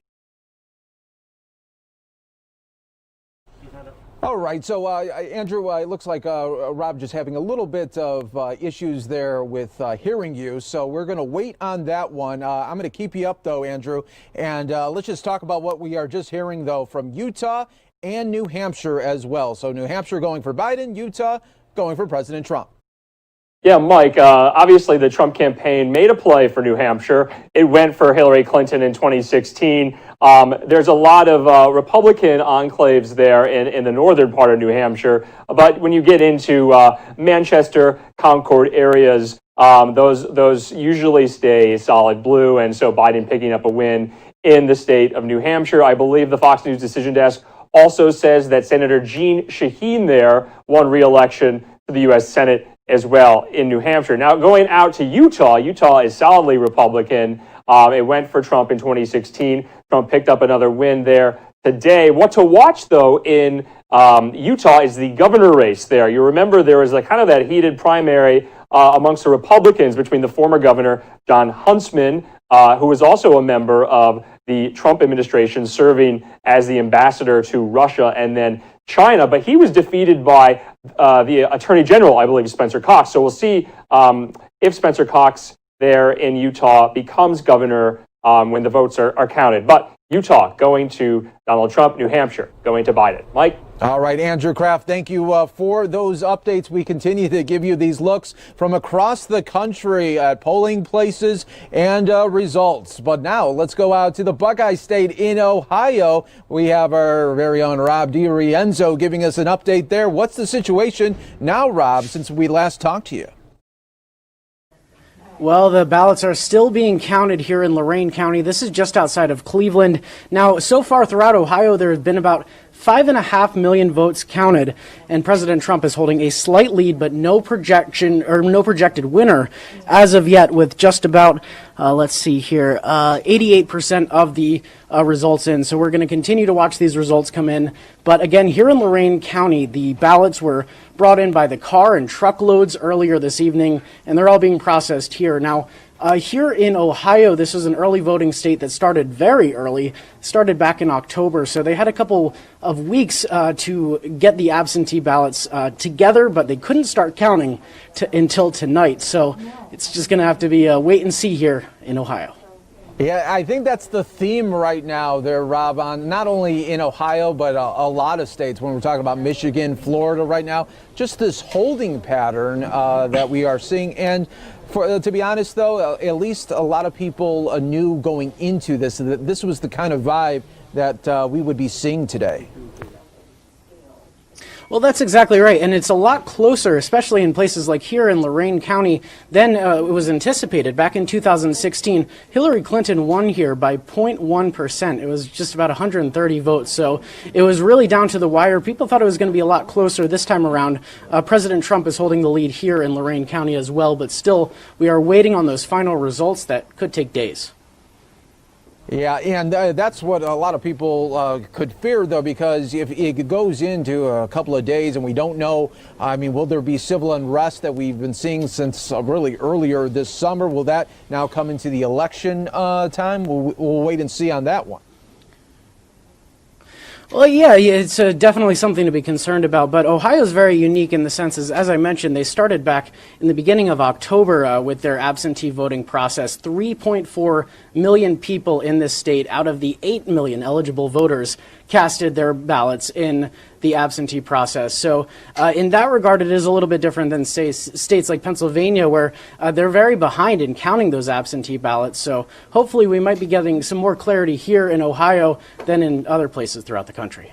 All right, we'll continue to stand by there. Rob DiRienzo, thank you for giving us an update there in Ohio, and we wait for more updates across the country. This is News Now from Fox. Thank you again for joining us here on this special Election 2020 coverage as we're bringing it to you really state by state and really correspondent by correspondent. We got them spread out throughout the country, and if you've seen our coverage there from when it was in election and campaigning time, you know that we were trying to always show you every campaign rally that was happening across the country. President Trump, Joe Biden, as they really, for the past 15 months or so, been doing these type of rallies and these really just trying to get out the vote type of events, town halls, so much that we've been seeing. We're bringing that to you right here on News Now from Fox. Let's show you the latest numbers that we have here for the electoral vote here. We are seeing now that 131 to a 108 in the favor of the former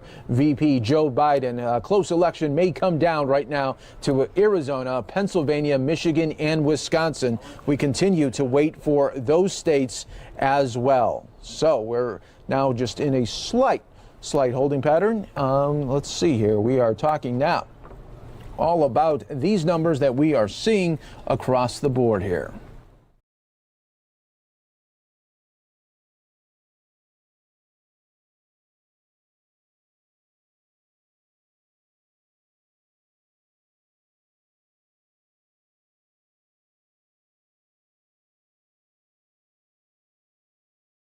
All right, everybody. Now we continue to not only talk about presidential races and the Senate races, but also some propositions that are happening in states, including New Jersey right now, talking about legalizing marijuana in New Jersey. And we do have Matt King standing by right here for us. Matt King, how you doing today on this election night?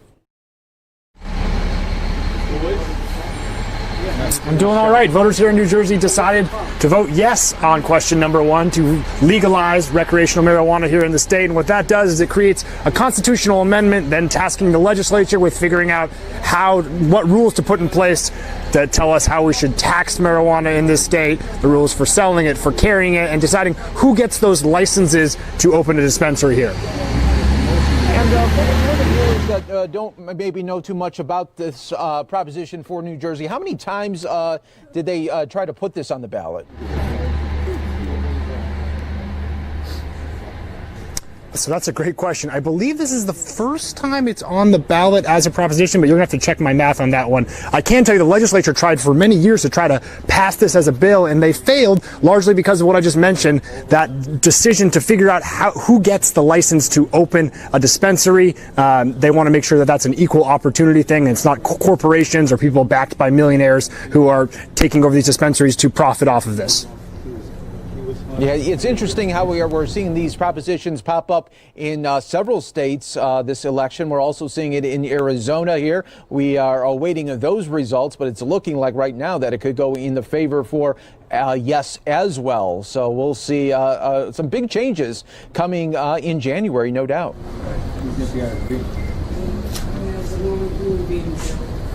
Yeah, for sure. Again, and it's not like January 1st there'll be dispensaries open that you can buy edibles or marijuana at here. It's going to take some time, at least here in New Jersey, for the legislature to make those rules and figure out how that they can legalize this in a way they think is fair to all the various parties. So it could take a year or whatever until we actually see dispensaries open for business. But New Jersey voted yes. All right, and thank you for that update for our viewers across the country. We do appreciate that. That is Matt King reporting for us tonight. We appreciate you joining us here today on News Now from Fox. Let's go out to another live event that just popped up, everybody. This is Senator Lindsey Graham at his headquarters in South Carolina with the victory speech. But if we get in it, we're going to win it. To the people in Austria, Vienna, my heart breaks for you. To the rest of America who may be watching briefly here, radical Islam is not dead and buried. They have been hit hard, but this is not over. I will never, ever take my eye off the ball. No more 9/11s. The other purpose I have is to make sure that every conservative in South Carolina understands this. I will do everything I can to stop the radical agenda coming from Nancy Pelosi's house. So, Speaker Pelosi, if you enact the agenda you're talking about, we're going to bury it in the Senate because it's bad for America. To the people of South Carolina, our interest will be well represented by myself and Senator Scott. We're not going to forget you. We're not going to forget the Port of Charleston. We're not going to forget about the blocking and tackling of politics. I will never take my eye off the ball of taking care of the state interest in Washington. Now, I also want to find common ground where I can. Aren't you glad that this election is coming to an end? I've had 2 calls already. One from President Trump. He's going to win. He is going to win. To all the pollsters out there, you have no idea what you're doing. And to all the liberals in California and New York, you wasted a lot of money. This is the worst return on investment in the history of American politics.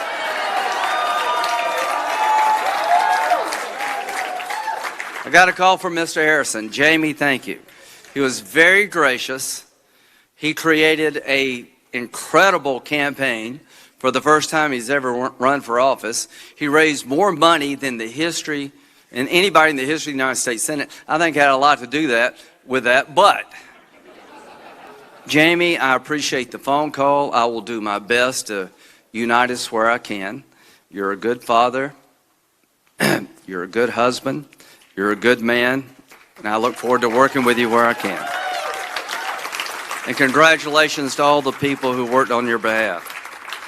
Now, this is the thank you time, and I'll try to not keep us here forever.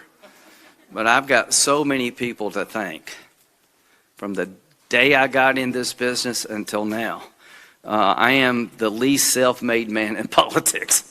So, Governor, thank you for introducing me everywhere we went. I'm going to steal all of your jokes. And the Lieutenant Governor, and we just were a great team. But I'm going to start with my family behind me. Thank you, darling. Thank you very much, sweetheart.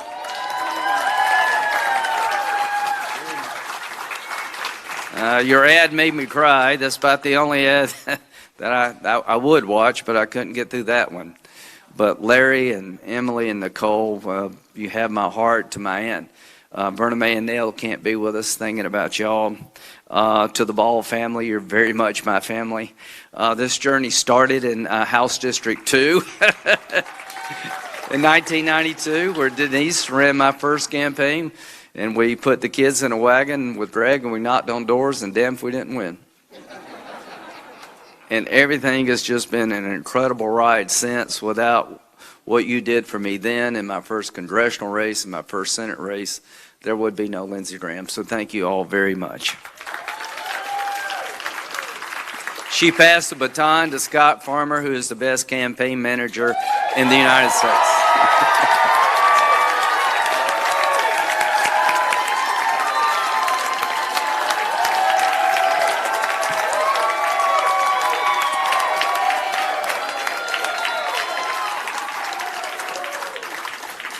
He's a terrific campaign manager. He's a better father. He's a better husband. He's a better friend. I have the best campaign in the history of South Carolina.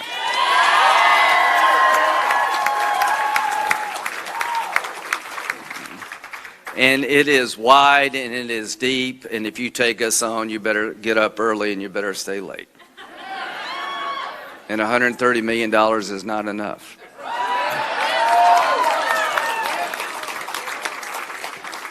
So to Scotty Howe, who did the ads, well done, my friend.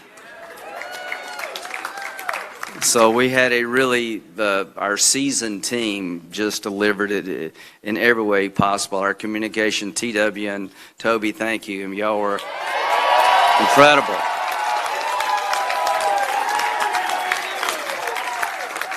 I know a lot more about the digital world than I used to, and I thought we competed well in every aspect of it. So it was just a wide and deep, and I just can't thank you all enough. Team Graham is just a joy to be part of. All I can say is that the results speak for themselves. Tara, thank you for raising $108 million and counting. LindseyGraham.com. 2026 will be here before you know it, So to the South Carolina Republican Party, Drew, y'all really knocked it out of the park for all of us.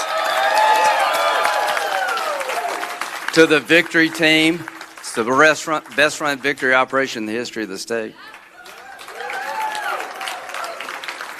To the State House and State Senate candidates who sent out videos for me, thank you. This is a team sport and we're doing well in South Carolina tonight.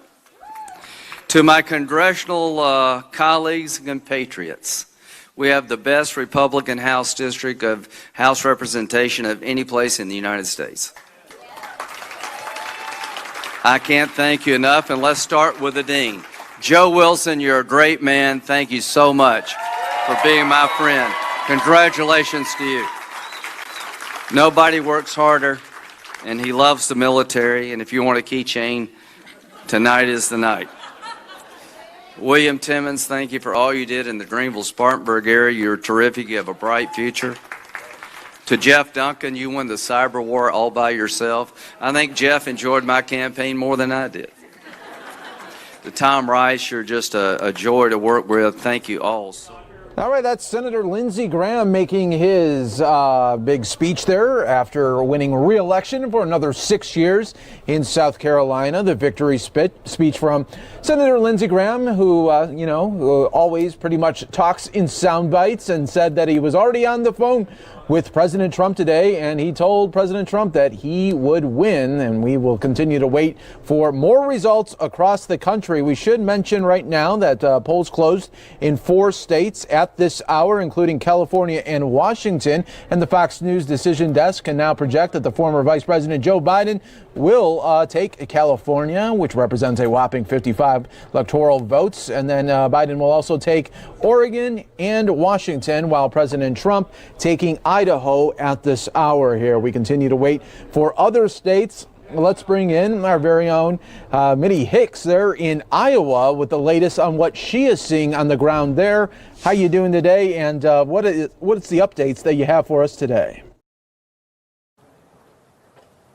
Yeah, well, polls just closed here at 9 o'clock local time. That's 10 o'clock Eastern time. And let me tell you, we've been at the polls all day since 7 a.m. local time, since they opened, and it's been slow but steady. You talk to county auditors across the state, and they're saying at least 50% of registered voters cast their ballots early this year. So what does that mean at the polls? Well, at the polls, they were seeing about 10 to 20 people every hour. Again, that's that slow and steady pace. And for poll workers, that's a great thing. That means they were organized and ready for the crowds today. As we are watching these races across the country, look, Iowa only has about 6 electoral college votes up for grabs. But that's really important because they have a lot of pivotal counties. If you remember back in 2016, Iowa was one of those states that a lot of counties switched over from supporting then President Obama to supporting President Trump. So that's some of the things that we're looking at. Can Joe Biden pick up any of those 31 counties that President Trump won back in 2016? Yeah, that is going to be interesting, no doubt there. I also want to bring into our viewers just this breaking news that we can report to you now that Fox News projecting that President Trump will take Florida there. And we continue now with Mitty Hicks. I just wanted to bring that into our viewers there as well as we just were getting those news. So in Iowa here, as the counties continue to take in the votes there, do they have any type of projection as far as time we'll see some results out of Iowa? Yeah, well, as we look at the states across the country, like Pennsylvania, for example, and they're predicting that the results may not be known tonight, but Iowa is one of few states that the counting actually started earlier. So Iowa started opening those absentee ballots over the weekend. They started counting those ballots yesterday. So talking to county auditors, they're very confident that they'll have some projected winners tonight. All righty there. Thank you so much there, Mitty Hicks, for breaking it all down for us in Iowa as we continue to always bring you the latest here on News Now from Fox. Special coverage continues. The election 2020. Thank you again for your insight as well. Let's bring in now Andrew Kraft. Andrew, you just heard the big news there in Florida. We heard it earlier from our Fox 13 local station there in Tampa, but now the Fox News Channel Decision Desk is calling it for President Trump in Florida once again. That's right, Mike. Tomorrow, a lot of people will be talking about, what the Trump campaign did to increase their vote share in Florida from 2016 to 2020. Remember, the president only won Florida by about 1.1, 1.2 percentage points last cycle. This time, it looks like he just won it by about 4.5 percentage points. So that's a really big increase from 2016. The Biden campaign most likely going to do postmortems on really what happened in Miami-Dade County, what happened in Broward County. Remember, Barack Obama was just sent to Miami a couple days ago on behalf of Joe Biden to shore up support there. We saw the former vice president and his running mate, Senator Harris, there in the days leading up to the election. So Florida going to Trump and the Biden campaign are probably asking themselves some questions tonight about what they could have done differently there in the Sunshine State. Yeah, and also it should be, a lot of people were talking about, we saw in Florida and some other states as well during this whole campaign season. We were seeing of President Trump and these rallies that just weren't even sanctioned by the campaign, but they would have these boat rallies all around Florida that we were seeing pop up. So, did that have anything to do with it as far as just showing momentum for the candidate? Well, Mike, I'm sure the Trump campaign will tout those boat rallies in the intracoastals, in the canals of Florida as a key factor in this win. I'm sure about that. I'm sure there'll probably be fundraising off that as well. But it's going to be interesting to also see, like I mentioned before, the share of Latino vote, how much of that went to Trump. Remember, Democrats cast President Trump as someone who doesn't necessarily get along with the Latino share of the national population. But if that's the case in Florida, where he really picked up a large share of the Latino vote. That will be turned on its head, that whole ideological framework. Again, also we'll be looking at the senior vote too. In Florida, we were saying, can Biden really carve into that lead that Trump had in 2016 with those voters 65 years and older? So it'll be interesting to look at these certain two demographic shifts that we've been seeing in the Sunshine State as Trump declares victory there.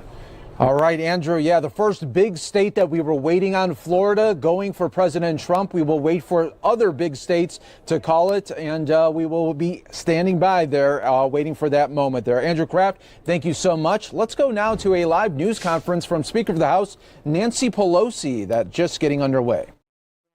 Level, even virtually, she has succeeded, whether it's about messaging in a very disciplined way. She has succeeded in about amassing the financial resources, the money, the third M. She has broken all records.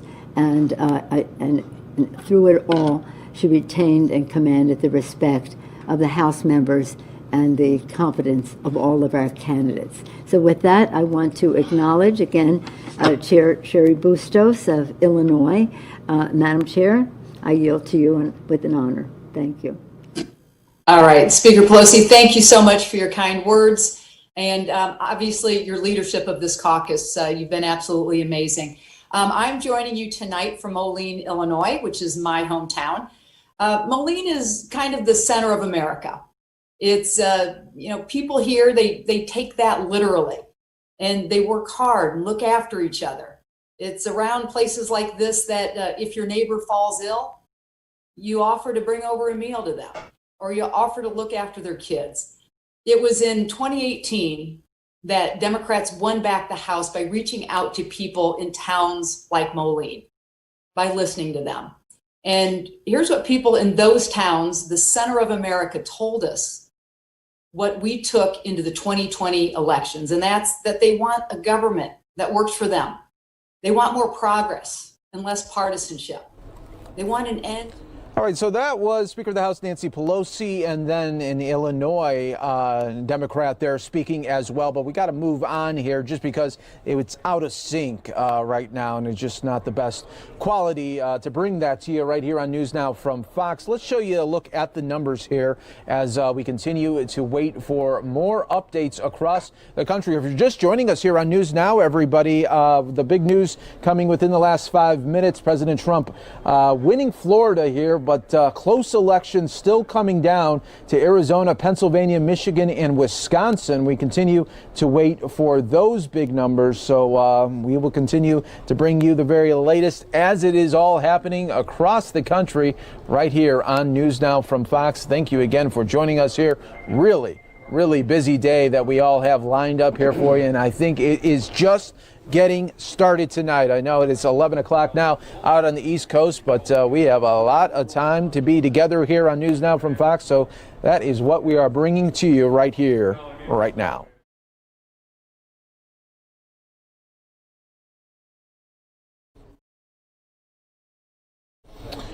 All right, let's continue our coverage here on News Now from Fox. We are going out to Michigan for an update from our very own Hunter Davis. We were talking to her earlier. Let's see if we have any more updates that she could give to us and our viewers on News Now from Fox. How you doing today, Hunter, and what can you tell us?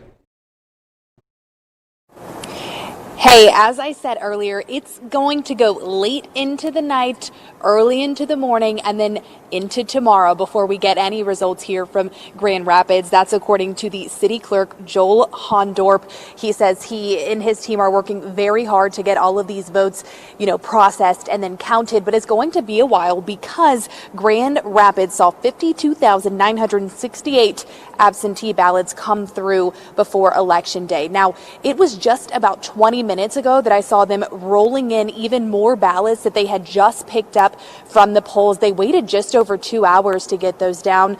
Someone mentioned possibly slow computers or something that was kind of holding up the process. No official word on that, just some kind of, hearsay from those that are in this room behind me working to process and count those votes. Now, we've mentioned that Michigan is going to be a must-watch state, but it's going to be a must-watch state for a few days because they don't expect to have any results here in Michigan until Friday. And that's because of the increase in absentee ballots that came in here. It's the same picture across the country. Several areas saw the same thing. But because of that here in Michigan, they're saying it could be 80 hours of counting and tabulating absentee ballots, which would put us well into Friday before we get any results here in Michigan. Yeah, we were hearing earlier from the Secretary of State there just talking about the huge numbers that they've been seeing there in Michigan. It's going to hit records on levels they haven't seen before. And so obviously that's going to cause a delay there. But for the people of Michigan and really the country, for a setup there like for Friday, do you think that might cause some concerns for people like, well, why do we got to wait this long? Yeah, of course. I mean, I think that anytime you are around an election, especially one of this magnitude, it's going to cause some, anxiousness, some anxiety, even if everything goes perfectly. So the fact that there are some things that are, relatively imperfect, of course, is going to make people anxious. But, Secretary of State Jocelyn Benson says that they will work to get all of those votes counted, and it is going to take some extra time. But you can also rest assured that all of these polling locations are being monitored. The Department of Justice's Civil Rights Division is monitoring polling locations across the country. That includes 44 jurisdictions in 18 different states, 7 of which are here in Michigan. So all of those people that are a little concerned that things, may get out of hand as we, wait for these official results, they are, can rest assured that people are watching, people are paying attention and making sure that things are done correctly.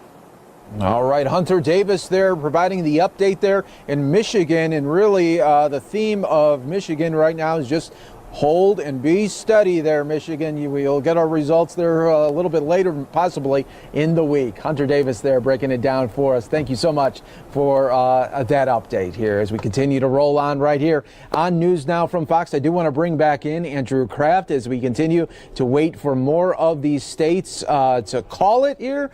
And really, this is what we were talking about earlier in the night when we were setting up this timing-wise. This is kind of now the lull that we're in, right? That we're seeing, okay, we got Florida called, but now we're in this waiting pattern. Yeah, Mike, that's right. What Hunter was saying about Michigan also kind of rings true for Wisconsin and Pennsylvania as well. I mean, it's growing increasingly likely that we're not going to have a declared winner in those states tonight. And so possibly tomorrow we'll know, but as far as tonight is concerned, it's looking growingly likely that we won't know who takes those states tonight in the upper Midwest that are so crucial. Remember, Donald Trump took all 3 of those states in 2016, so the Biden campaign is really looking to take them back. But Mike, it looks like we might not have full results there in the next couple hours. Remember, it's 11:15 Eastern, so it's almost November 4th on the East Coast. Yeah, totally. And then, Andrew, what do you think? Do you think today that there could be an opportunity where we will see the president? Do you think he is going to speak tonight, or is he going to hold off there a little bit? What's your thoughts on that? Yeah, I mean, I remember in 2016, we heard from him the night of. Obviously, he was declared the winner officially the next day, but it was looking likely in 2016. So we heard from him. He was at Trump Tower in New York City. Still remains to be seen. I've been following on Twitter. A lot of White House reporters are tweeting out, how the Trump campaign's mood is right now, what their projections are, what the likelihood of a Trump victory is at this point in time. So we're getting a lot of color from the White House, where a lot of campaign and administration officials are watching results with the president, but still remains to be seen if we'll hear from him tonight. He has not tweeted as results have been coming in. We haven't heard from him on social media. So it'll be interesting to see when we do, if tonight at all. Same with the Biden camp in Wilmington, Delaware. They have the huge stage set up there with all of the cars coming in to hear Joe Biden speak. If it warrants, as Maddie Rivera was telling us live from the scene there in Wilmington, Joe Biden, she said, will offer a few remarks if it's warranted in Wilmington. Mike? All right, Andrew Kraft there, where we continue to wait for more results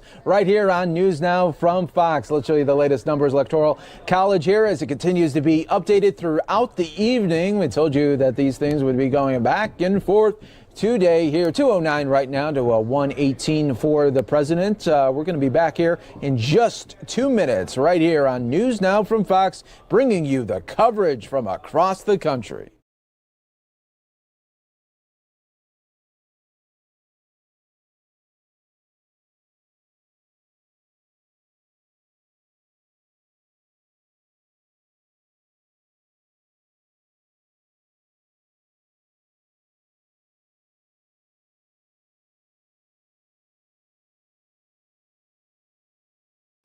Hello, everyone. You're watching News Now from Fox. I'm Regina Gonzalez, joined right now by personal development and career coach Katie Sandler. How are you, Ms. Sandler? Thank you for joining us.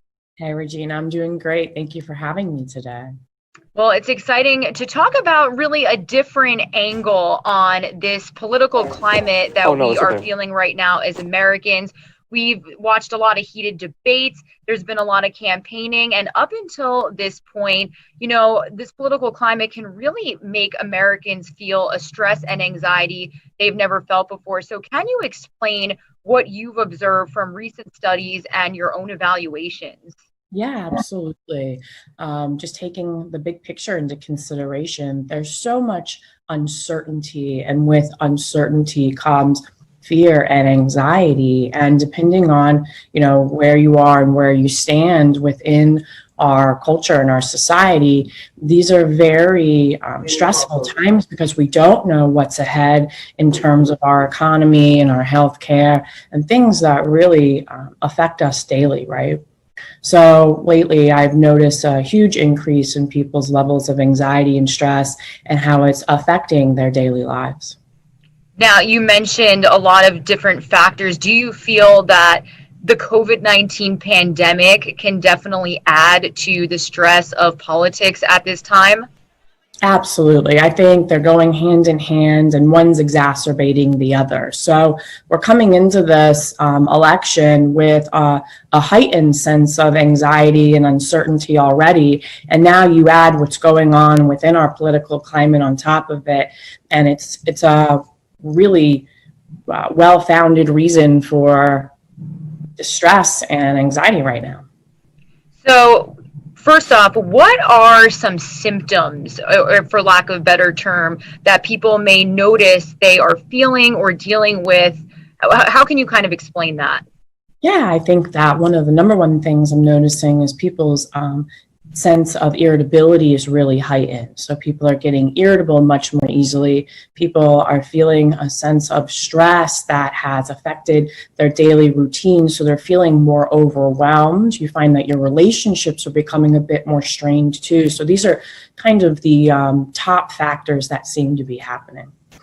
So going off of that, can you break down ways that people can respond and react to these feelings? Yeah, well, I think what you just said is such a key factor, right? Is that there's a difference between reacting and responding. Reactions are typically our innate way of being, and a response is where we can make a choice on how we want to deal with something. So believe it or not, that's probably the first place that we're going to start. And then the second thing that we're going to do might seem simple and something that people already know, but it's to practice gratitude. Gratitude really takes us out of this sense of heightened fear and anxiety, and it makes us live more presently with positive emotion and positive reinforcement. So those are two really important ways of addressing our heightened levels of stress and anxiety right now over this political climate. Now, I think before we even spoke today, you mentioned a really good point. A lot of people, politics right now can affect their personal relationships. Can you explain that?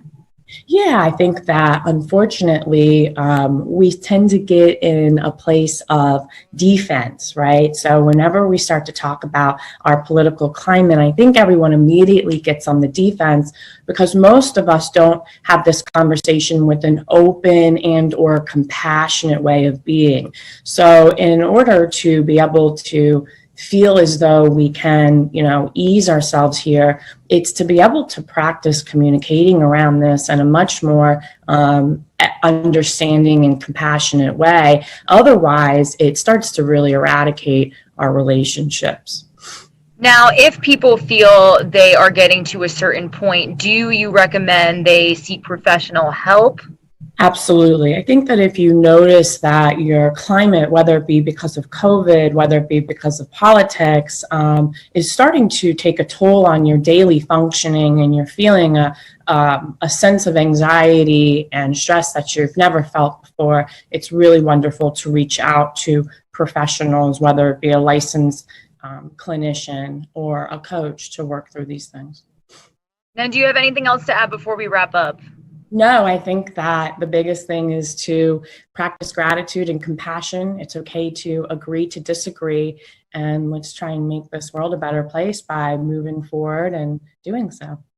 All right, though, that was the update there on really the 2020 political climate there and how to de-stress from it all here. We continue on right here on News Now from Fox. Some big breaking news that the Fox News projection desk is now calling for Arizona for the former VP, Joe Biden. So it's going for Joe Biden in Arizona right there. And also in Arizona, Fox can now project that Democrat Mark Kelly will unseat Republican Senator there, Martha McSally there. So some big news coming out of Arizona as it is now going blue. This one is a big one, Andrew Kraft. This is one of the states that we were watching for very, very carefully here. And now for the first time since 1996, we can say Arizona goes blue.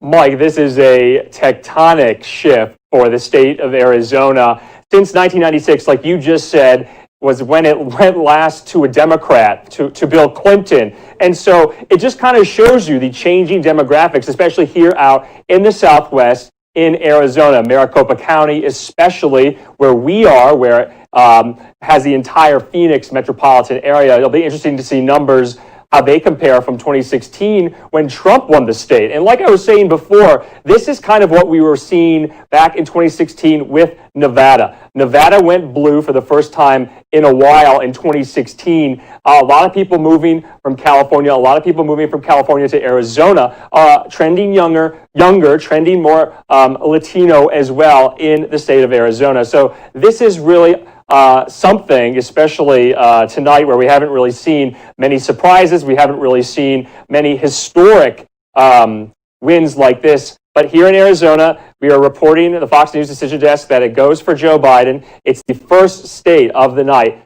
to flip from 2016 to 2020. Mike?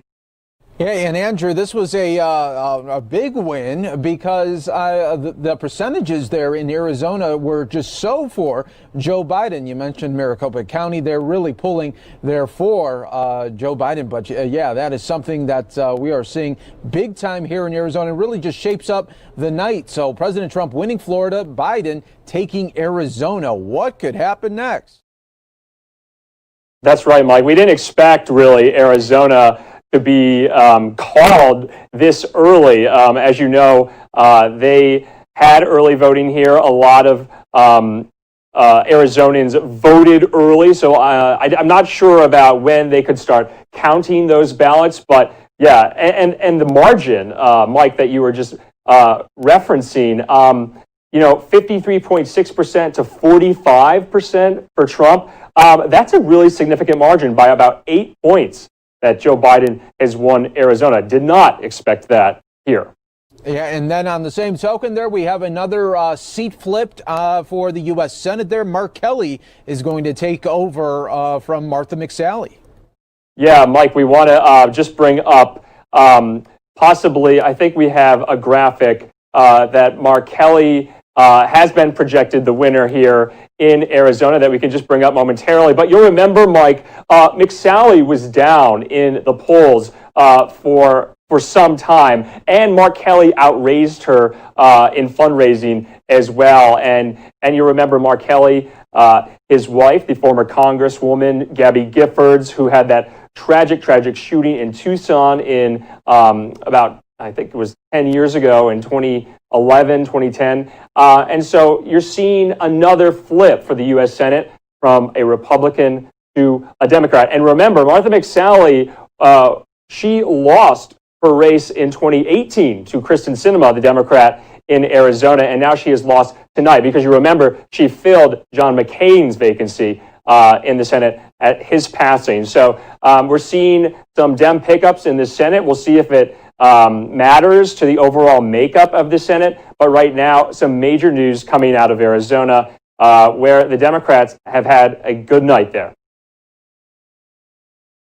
Yeah, so thank you, Andrew Kraft, for breaking all of that down for us. Arizona, it is going big blue time this time for 2020. Thank you, Andrew Kraft. We continue to wait for more updates across the country right here on News Now from Fox. I want to show everyone a live look right now at the White House because we're going now outside of in Washington, D.C. We have a correspondent there waiting for us as we are talking about some of the unrest there in Washington, D.C. Let's go out now to Ike Ejiachi for an update right now on the very latest on what he is seeing out there. Ike.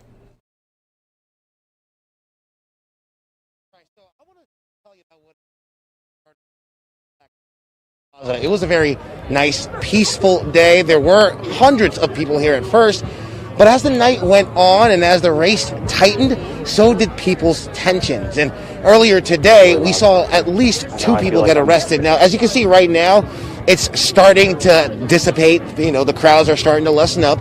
But about an hour ago, what we had a little bit down the street, we saw a protester actually assault another individual, and we also saw another protester break a police line. You know, they had all those bikes there, and they set them up.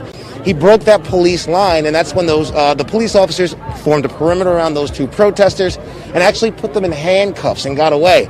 The crowds got a little bit rowdy. Smoke bombs were even thrown, but that was pretty much the heightened form of tension for the night. Other than that, it's been a very peaceful night. I want to take you around here.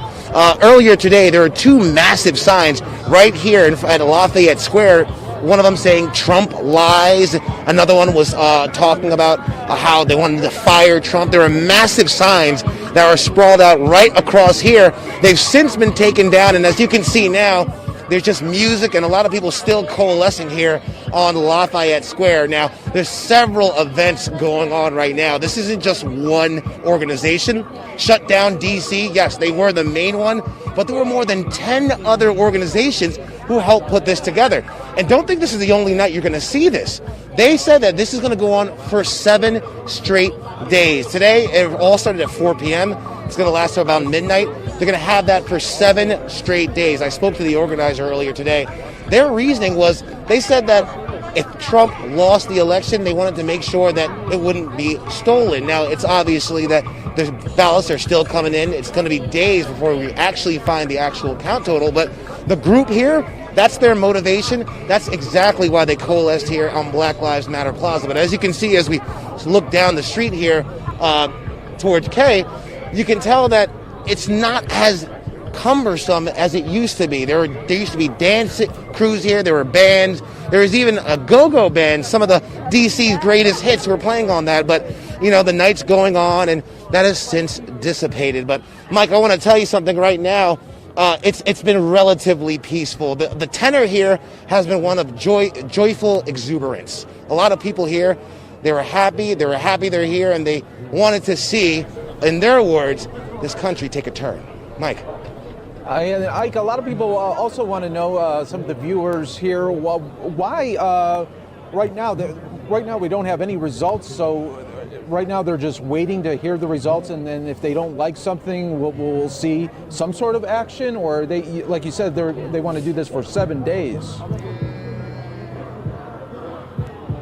Well, as far as the results, there was actually a massive screen right here across from the AFL-CIO building that had on some of the local channels on showing the results. A lot of people were circling around that projector and really getting their live updates. Cell phone service down here is a little tough given the amount of people. But I will say, as far as the reaction to the ballots and the things that are coming in, I did see a lot of people here dressed up in helmets. You had a lot of people here wearing those gas masks. You had a lot of people here in goggles. So there's definitely a lot of anticipation for some kind of fight or some kind of kerfuffle. However, that never really happened. People were tense, they were all on guard for the moment, but other than maybe with some fireworks that you're hearing right now, there really haven't been that much of a disturbance, Mike. All righty, thank you so much for breaking it all down for us there tonight in D.C. We'll keep an eye out on everything in there. Be safe there as we hear some fireworks going off in the background. We appreciate you giving us the update here on News Now from Fox. All righty, and we continue on right here, right now on News Now from Fox, showing you the latest look right here. 209 to 118 is what we are seeing from the electoral votes here that continue to come in. We are going to take a quick 2-minute break for some of you. Stay right here with us. More News Now from Fox continues.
All right, everybody, here is a look at the country on where we stand right now. You can see Texas still not called for. It is shaded more in the pink area there that would tend to go for Republicans there, but we continue to still wait for that right now. Florida, that went for President Trump earlier in the night, 29 points there. That goes into President Trump's column. Then for Arizona, that big moment that came earlier in this hour where it went for Joe Biden with 11 electoral votes here. So we continue to always bring you the very latest here on News Now from Fox. A live look now in Washington, D.C., where protesters continue right now in the streets there in our nation's capital. Right now, we are going to go out to Texas, though, and show you just a little bit of the victory speech from Representative Dan Crenshaw, Republican, winning again.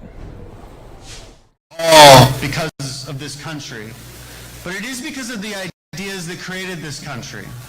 This idea that there's some form of moral truth, this idea that we can reason our way through our surroundings, this idea that we should have laws that even our leaders are subject to, this idea that individual liberty matters, and this idea that government should protect these truths.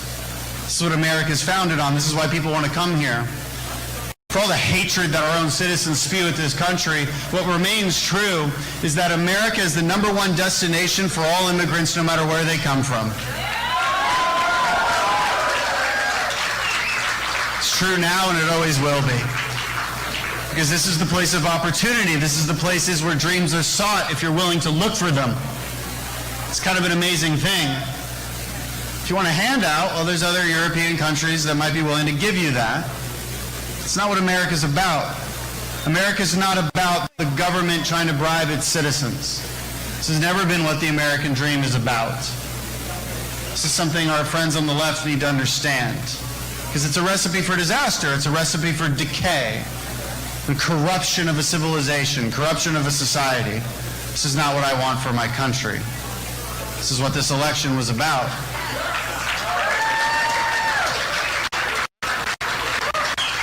So we share this common philosophy where we believe in a Bill of Rights. You have to believe it, though.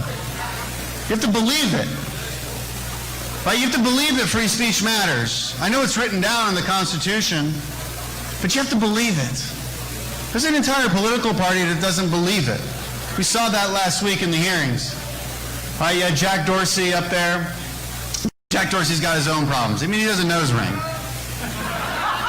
Why does he have a nose ring? Don't have a nose ring, Jack Dorsey. Of all the things he's done that are bad, that was weird. My problem, though, was with the Democrat senators that had no interest in talking about free speech during that hearing. They had no interest in it whatsoever. All they cared about was getting more censorship.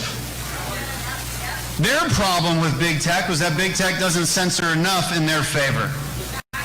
Imagine this, that an entire political party in America, not from Russia, not from China, not from Iran, not from Venezuela,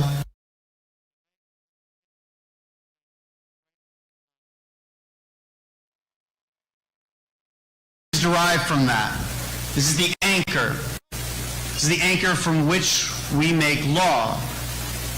And we have to believe, that for laws to be respected, they must be respectable. And for them to be respectable, they must be anchored in some kind of truth. This is where the church comes in. America is founded on Judeo-Christian history. There is no denying that. Thousands of years of wisdom have led to the greatest idea that humankind ever had. This is what we got from Jerusalem. These weren't all the great ideas. From Athens, we discovered reason and philosophy, this idea that we can discover our own surroundings and explore it with science. And from Rome, jurisprudence, the Republic, right, this idea that laws matter, the rule of law matters. And from London, this idea of personal property rights, the free market, this idea from the Magna Carta that even kings are subject to that law. They don't get to do whatever they want. We wrote all these great ideas down in Philadelphia in 1776, our Independence Day. And we decided that America would live up to the greatest ideas that humankind ever had. That we would live up to this idea that all men are created equal, and that the purpose of government is to protect your inalienable rights, life, liberty, and the pursuit of happiness. And we fought like hell for it. And then our founders took these great ideas, our philosophers, our historians, they wrote the Constitution. The Constitution, they wrote the formation of a republic. This republic with checks and balances, this idea that there can never be absolute power, that there are certain rights, and we'll define those rights, that can never be infringed upon. Wrote those ideas down. We created this grand experiment, and then we continued fighting for it. We continue to fight for it to this day. We fought for it tonight, we won big.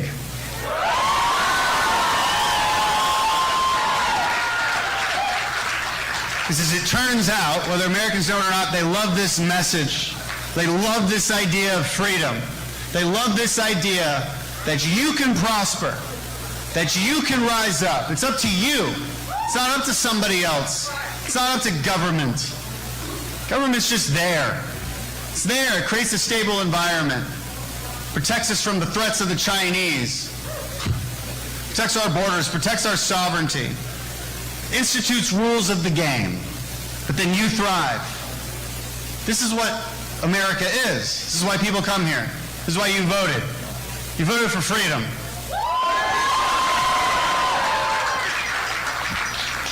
I am so proud to have shared this moment with you all.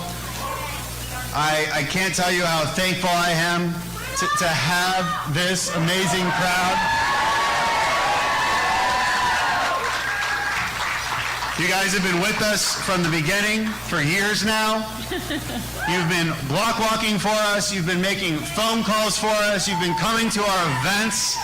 And by the way, we have way more people in the Biden-Harris events, didn't we? Even in ours. You've been standing for freedom. You've been doing the hard work. I cannot thank you guys enough. We love you. All right, so let's party. Can we do a countdown? Can we do a countdown? We got a little bit of a celebration to get to. All right, everybody, that was the update there in Texas there from Representative Dan Crenshaw getting the victory speech. Let's show you the latest numbers that we are seeing here. These are updated numbers now, 223 for Joe Biden to 148 for the president right now. Close election could be coming down to Arizona, Pennsylvania, Michigan, and Wisconsin. Obviously, Arizona just being called there for Biden as well. But that is in the mix there as we continue to bring you the very latest. Let's go out to Florida right now, where Elena Shirazi is giving us updates. Obviously, we heard the big news a little bit ago. Elena, with the update with President Trump taking those 29 electoral votes. Hey there, Chris. Yeah, it's been an absolute whirlwind here. Fox News Decision Desk has projected that President Trump is going to win Florida. He won by just about 3.5%, projected to win with 90% of those results in so far. And he's also projected to win a few other states here, of course, including Kentucky, were some of those first states that came in, West Virginia and Indiana. And of course, I want to draw some parallels to the 2016 election 4 years ago when Trump won Florida by just over 1 percentage point in opposition to her opponent, Hillary Clinton. So again, by the end of the day today, likely well over 9 million ballots will have been cast. And we are continuing to update you with the rest of those states here, as a few more are going to be close to call. All righty there. So we're looking forward to those updates from Florida and really across the country. Thank you so much for giving us an update there. President Trump and the Fox News Decision Desk calling it for President Trump there in Florida. Thank you again right now. And here is what we are looking at right across in the country here. Washington, D.C., where we do have some more protesters continuing right there. We'll be keeping an eye on that. We know there are some other protests happening in Los Angeles as well. So we'll be keeping an eye on that for you right here on News Now from Fox, everybody. Let's go now to our very own Andrew Kraft with some updates from across the country that he is seeing right now. Andrew.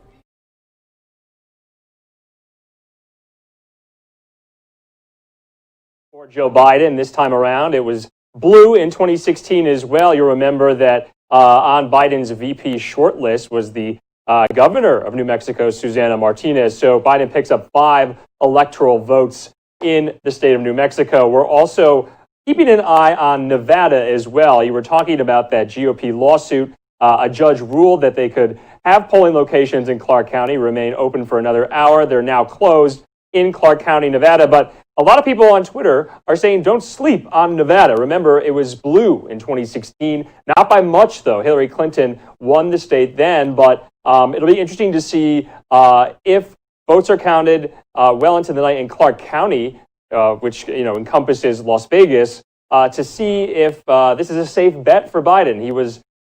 Trump was closing in the polls in the last few days there in the Silver State. So I'm watching Nevada right now, Mike. All right, Andrew, and we should also mention Fox News Desk right now calling a major race. President Trump will win Ohio here. So that is the news that is just coming down within the next last seconds right here. So that's a big one there where President Trump picking up Ohio there. That was expected, though. Yes, Mike, the Biden campaign, I don't think was thinking of the Buckeye State in Ohio as a sure bet. Obviously, the president won Ohio. I believe it was 8 or 9 percentage points in 2016. But it's still interesting to see a state like Ohio, who went for Obama Biden twice, now going for Trump twice. So that is definitely interesting to see. And they're picking up, as soon as I find that, how many electoral votes in Ohio, excuse me here. 18, that's right, Mike. Thanks for saving me there. And that was kind of the trend in the upper Midwest today, where we've seen Biden really crush it in the early leads, but then Trump making up the deficit and winning the states. And that was one instance here now in Ohio. Fox News calling it for Donald Trump. And that was just another state that we are waiting on. Obviously, what about Texas? We haven't heard too much about Texas today. What's going on with them? No, it's kind of the harbinger of this race. Dems have put a lot of emphasis and attention on Texas. It'll be interesting to see what happens with that state. Obviously, in 2018, the big Senate race there with Beto O'Rourke and Ted Cruz. Beto did not have a win in Texas in 2018. So it's looking increasingly likely that these fever dreams of a blue Texas are dissipating as we speak, Mike. And you were talking earlier, Andrew, about Nevada and how you're watching for that, especially Clark County. When do you think we could get some results out of Nevada? That's the thing. I'm not entirely sure, especially I'm not too read up on the particulars of the vote counting and the vote by mail in Nevada and in Clark County. Remember, it all comes down to Clark County. That's the really the only county that matters in that state because the rest of the state is so red, it is so rural. So, I can't make predictions or projections on when the next state will be called, but it is likely that it could be Nevada. We could be hearing from it very soon. Yeah, so we will definitely keep an eye on that. We should also let our viewers know that at any moment now, Senator-elect Mark Kelly will be speaking in Arizona. And as soon as we see him up at the podium, we're going to bring it to you right here on News Now from Fox. That's shot a little bit shaky right now, so we'll keep an eye on that. But from Senator-elect Mark Kelly, we'll be taking his speech in full when that does happen there. And another big victory for Democrats in Arizona, not only getting the state for Joe Biden.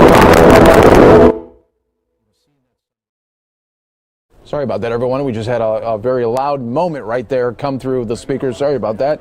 Just being piped in there. But yeah, not only a big night for Democrats for Joe Biden in Arizona, but also for the senator being able to now flip it over. Senator-elect Mark Kelly going to be taking over from Senator Martha McSally here. Let's continue to show you more of the look that we are seeing right now. It is now 223 to 166 we are seeing here after President Trump taking Ohio, clearing a major electoral hurdle in his quest for a second term here. So all eyes right now on Pennsylvania, Michigan, Wisconsin. Those are the states that we are looking at really big time next here. I'll say it again. Pennsylvania, Michigan, Wisconsin, those are the really the states on deck that we are looking at that could really sway this. Obviously, Texas with the big, prize there of 38 electoral votes, obviously going to be a big chunk for whoever wins that one. Let's take a live look right now where you are seeing more of the drive-in rally right here for Joe Biden, and we'll be seeing if Joe will be making any type of speech later today, as well as President Trump.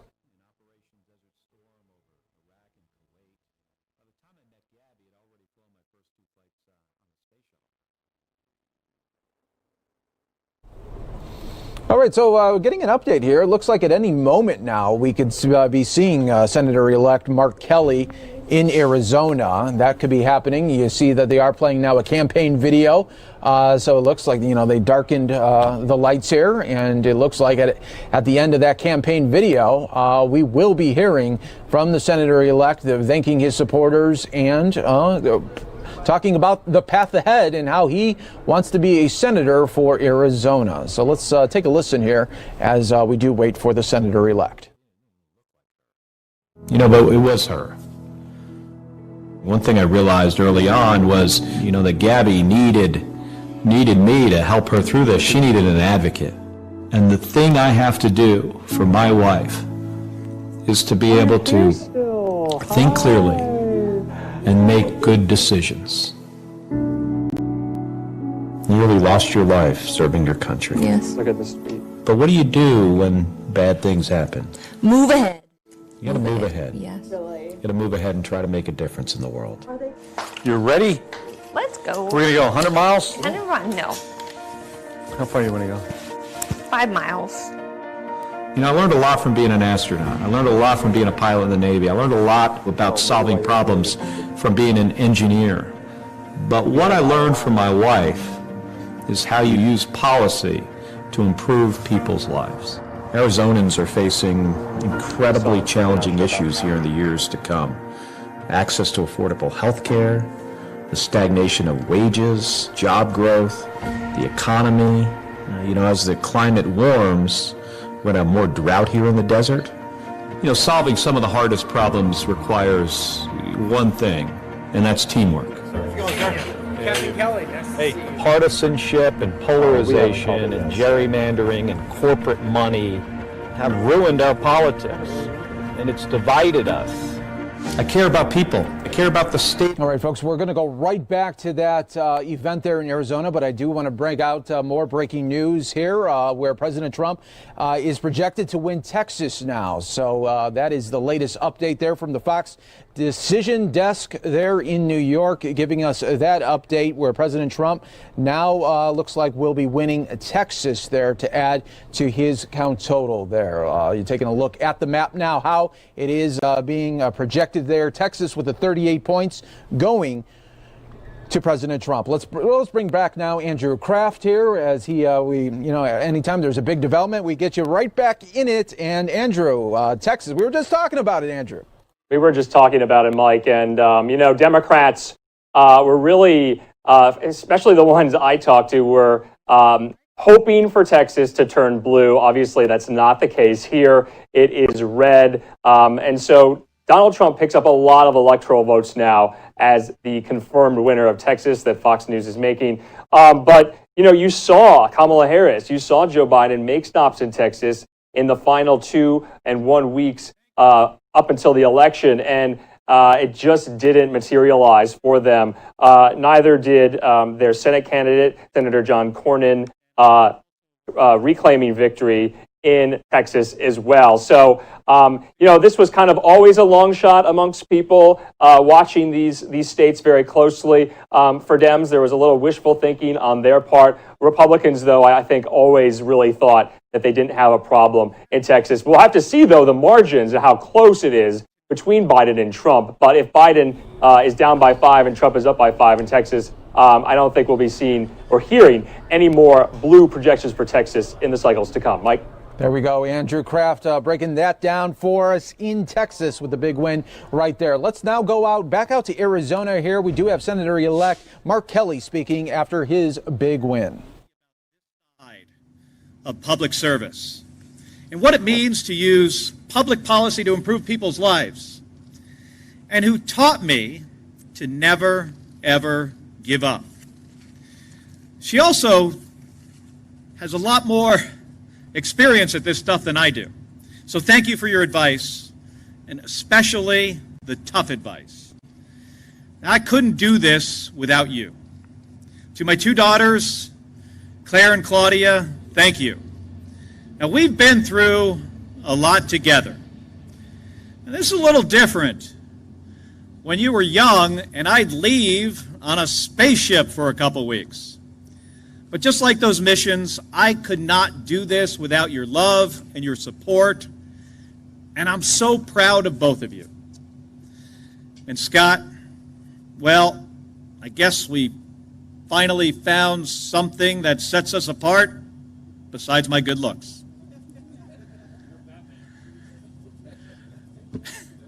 That's right. Don't forget that. And last, but definitely not least, to everyone who chipped in a few bucks, who made those phone calls and sent texts, knocked on doors, volunteered, or worked on this campaign. I mean, this would not be possible. It would not be possible without you. So thank you so much. Now, when we launched this campaign from this very spot right here, 619 days ago, I could have never anticipated just how many Arizonans would be part of this mission. Because this mission has never been mine alone.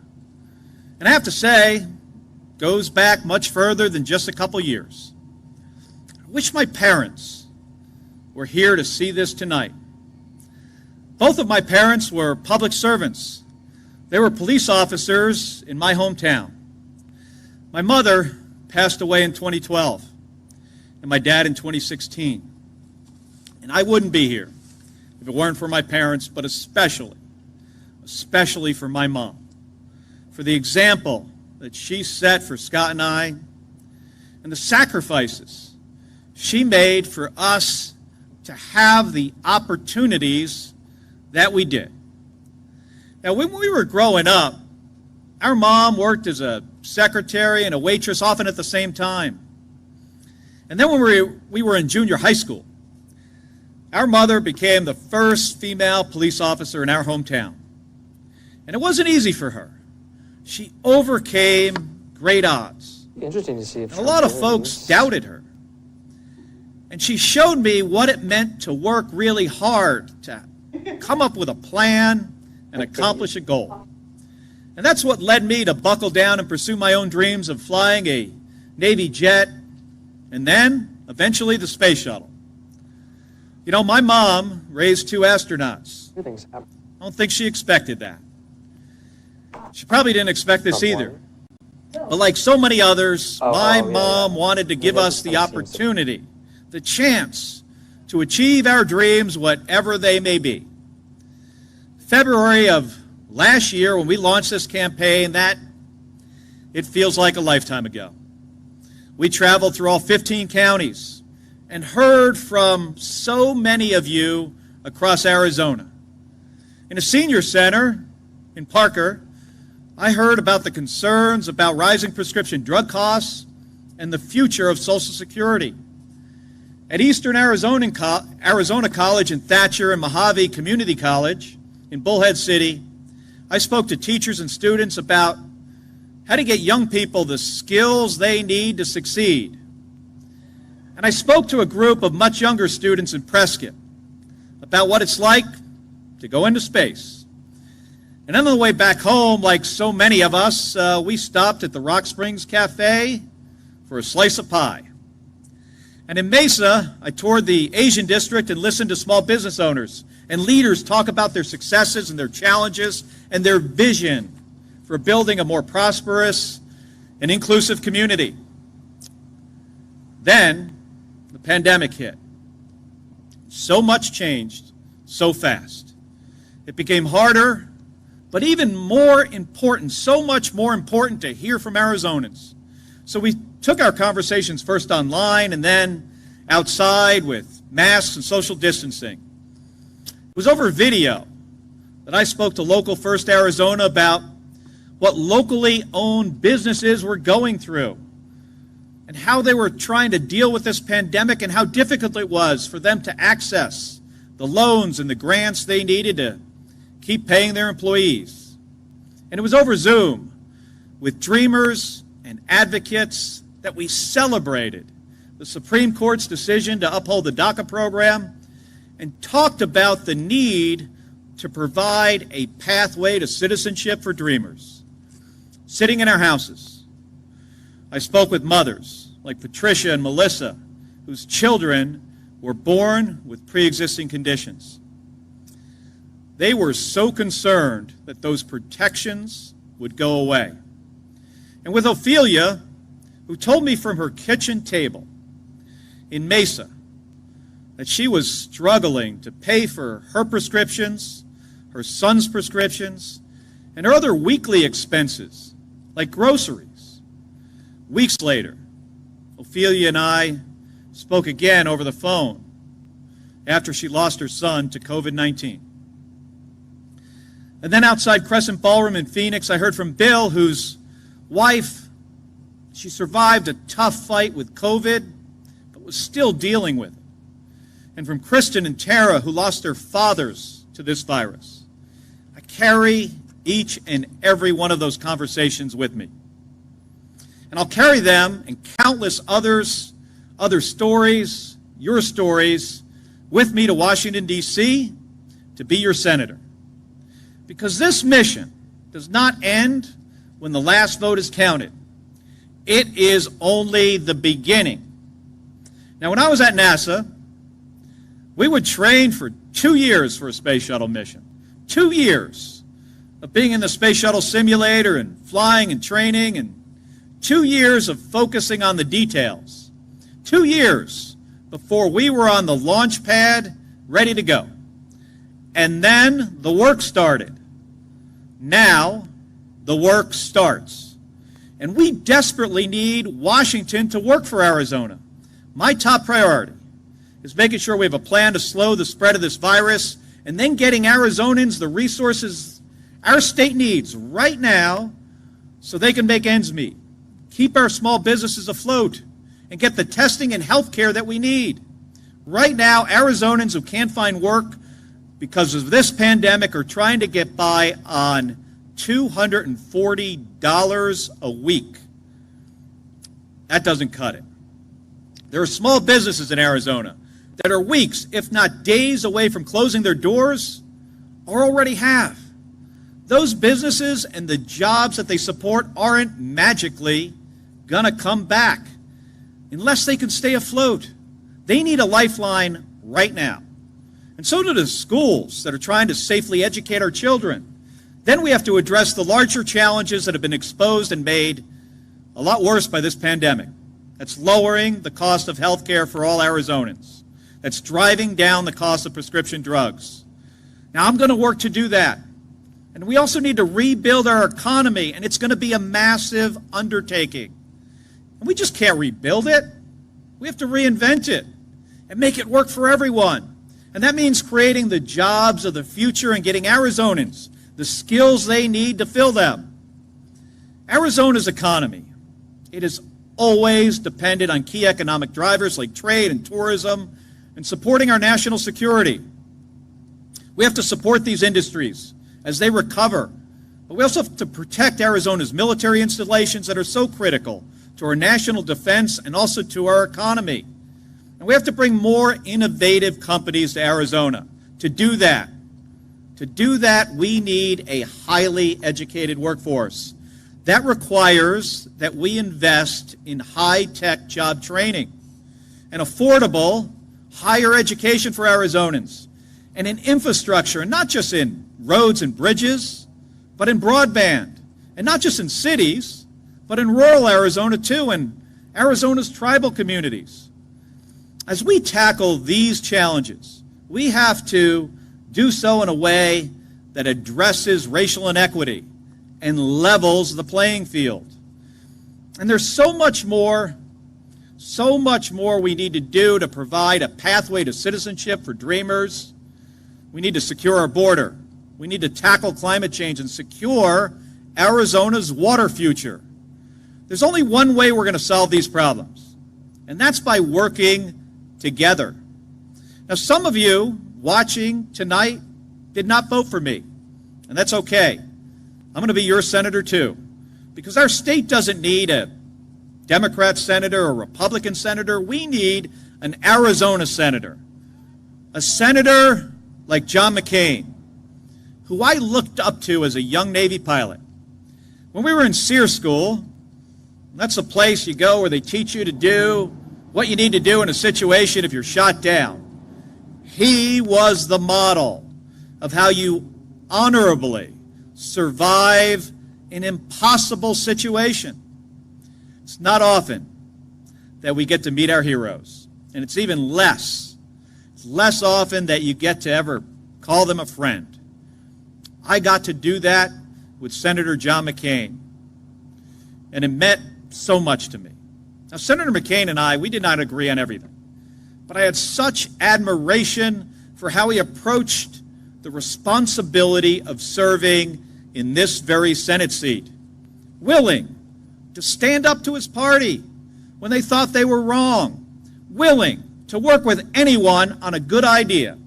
I mean, he left a legacy of service to each other, to Arizona, and to our country that will never be matched. It lives on through his family and as an inspiration that all of us should strive for. It's what we need right now, to be focused on finding common ground and solving the challenges in front of us. And those challenges are large. But if there's anything I learned from my mother in serving at NASA And what I learned from Gabby is there's nothing that we cannot achieve if we set our minds to it and work together. So let's get to work, Arizona, and let's do it together. Thank you very much, everybody. Thank you. And that's Senator-elect there, Mark Kelly, speaking as he is the big victory winner there for the next senator in Arizona here. Let's show you some other Arizona-related news that is just coming down. This is the governor of Arizona, Doug Ducey, saying it's far too early to call the election in Arizona. Election day votes are not fully reported, and we haven't even started to count early ballots dropped off at the polls. In Arizona, we protected Election Day. Let's count the votes, all the votes, before making declarations. Now let's bring in Andrew Kraft here for a little breakdown of this big development here with the governor of Arizona.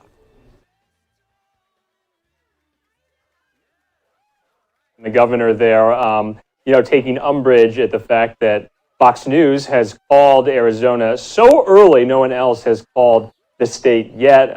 By that I mean no other official news network or account has called Arizona except the Fox News decision desk. So obviously we're sticking with that, but Doug Ducey there in his tweet, and a lot of people on Twitter from Arizona, as the Arizona GOP as well, are not happy that Fox has called Arizona so early, citing the governor there, saying some votes, some early votes and absentee ballots still need to be counted in the state. So it'll be interesting to see how this plays out on social media and the back and forth. But obviously here on News Now from Fox, we're sticking with the Fox News decision desk, and we've called Arizona for Biden. So we're sticking with it.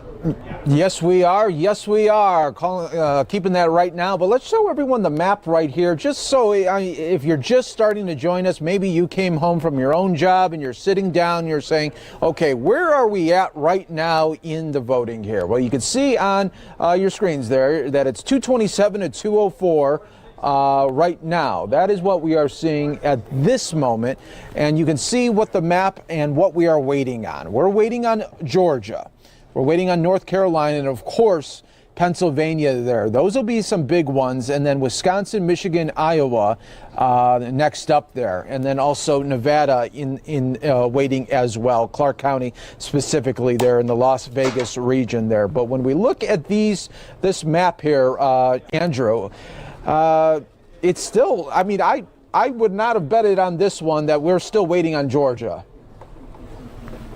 That's right, Mike. Same with Iowa. I'm pretty surprised. Our numbers said about 90% of precincts are reporting in Iowa too. So, it's amazing to me how we still haven't heard final results from some of these states. But hey, that's 2020, and we'll be bringing you the results once we get it here on News Now from Fox. Mike, this race is looking right now, what is it? It's November 4th on the East Coast, 10 minutes after midnight there on the East Coast. It's no longer election day there, but this race is looking much tighter than a lot of polls had suggested just yesterday. Isn't that right?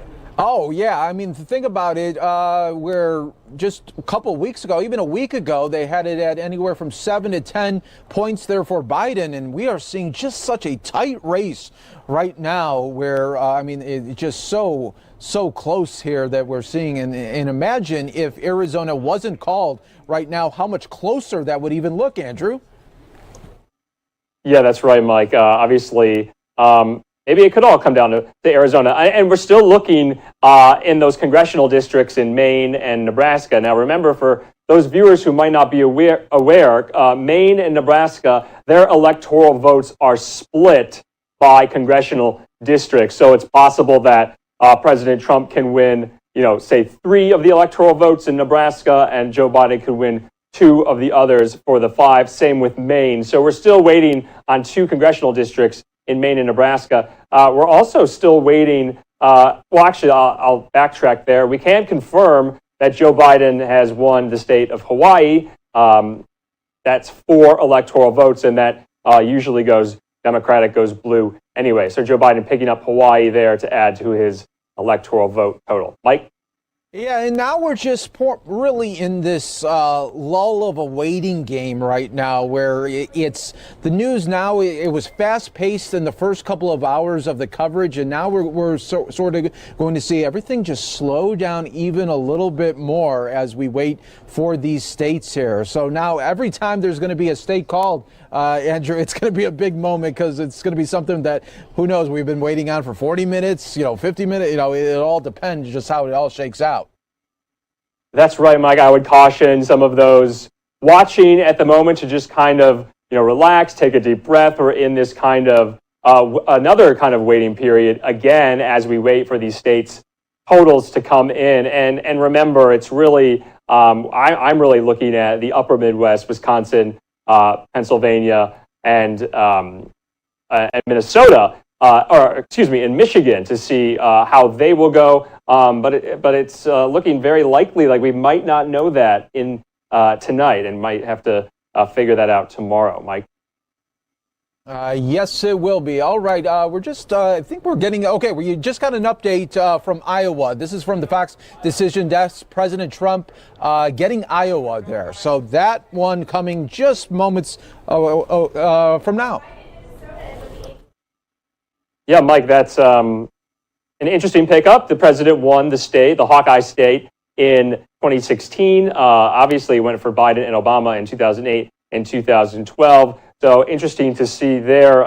It'll be interesting to see, especially in Iowa, what happened with white suburban women and see if the vote share is a little more for Biden or a little less for Trump. Obviously, we've been watching that demographic all night. So President Trump picking up those 6 electoral votes in the Hawkeye state in Iowa. Back to you, Mike. All righty, and we'll continue to wait for more states to come as the night goes on and really the morning goes on for some out in the East Coast already there. Live look right now at some protests that we continue to see across the country right now. We're going to keep an eye on that. Hopefully everything just stays peaceful so far at the moment, and we don't see any huge civil unrest like we did over the summer here. So we'll keep an eye on that. We'll keep an eye, of course, on the numbers there. You see it just got updated here moments ago. So now 227 to 210 after President Trump picking up Iowa's 6 electoral votes here. So it is really, really a tight race right here on News Now from Fox. We continue to wait for more updates right now, and this is coverage from across our sister stations.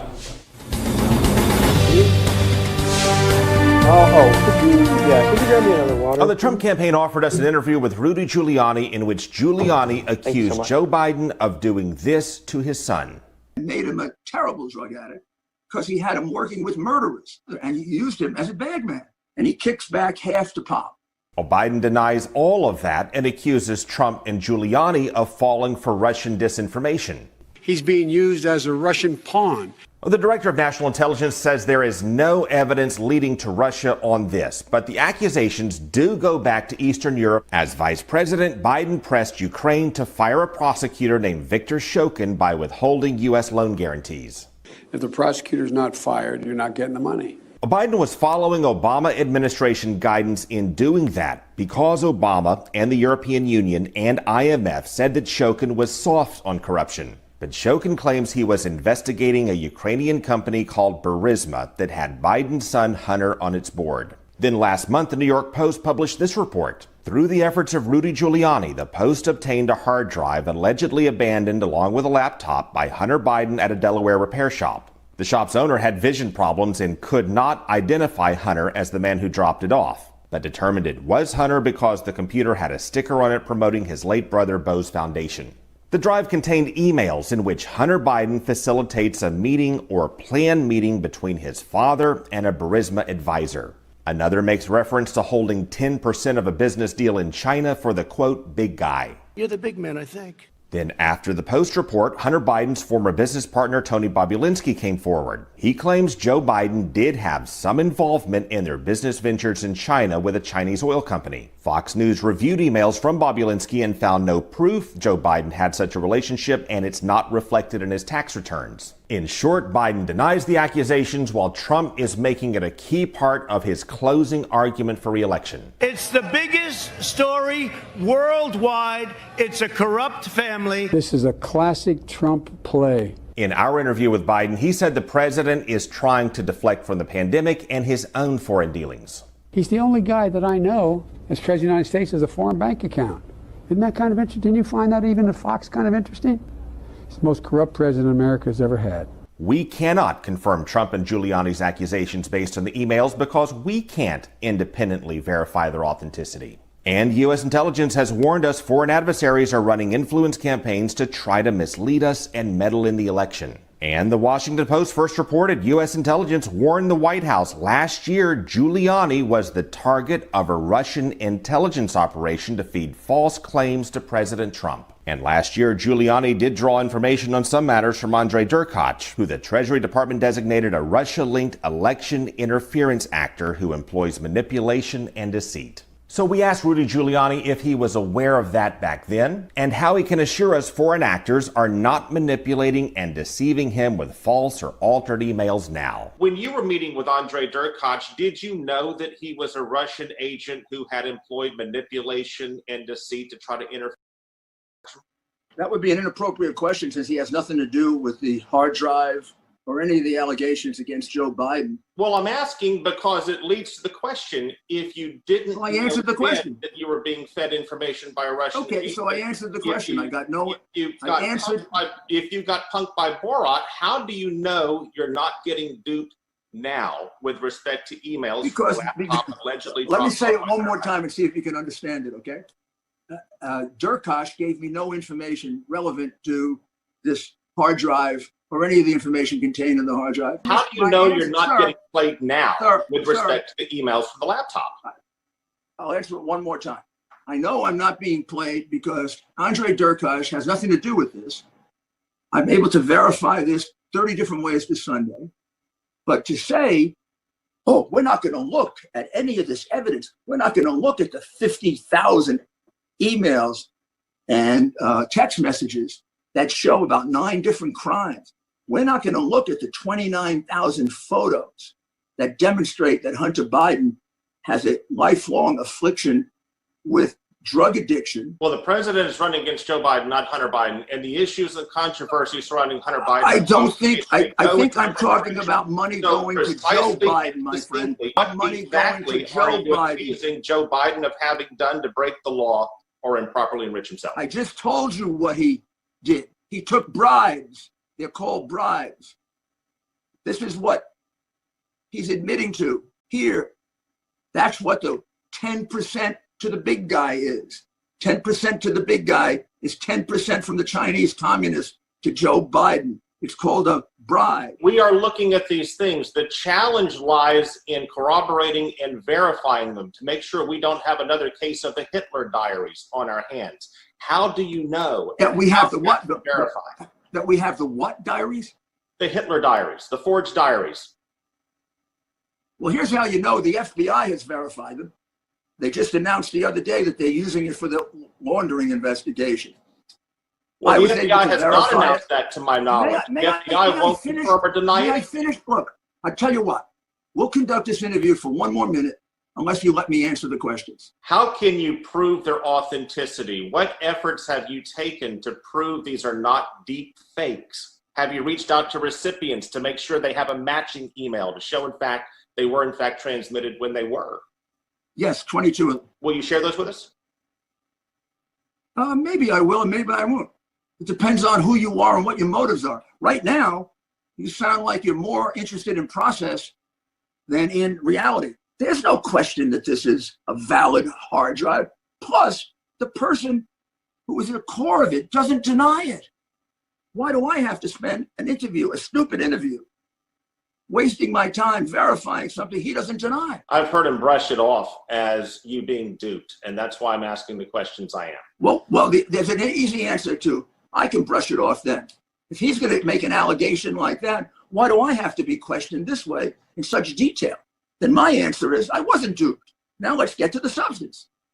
If he wants to give a detailed answer, I'll give a detailed answer. If he wants to brush it off like they were duped, Well, you're taking offense at some of my questions. I'm trying to challenge you, and you're a man who excels, and I suspect revels in asking and responding to pointed questions and challenging assumptions to gain insight. Why are the questions from little old me getting under your skin? The questions aren't getting under my skin. The questions are the usual questions of someone who wants to challenge process rather than substance. When you want to nail somebody, you go right to the substance, and then later you ask the process. But you determine the reliability of substance by examining the process in which it's gathered and presented. Which brings us to the balance in reporting accusations with background and context on. All right, that was just some content from our sister stations around the country right now. Let's go out to our very own Andrew Kraft. He has an update on a Senate race here.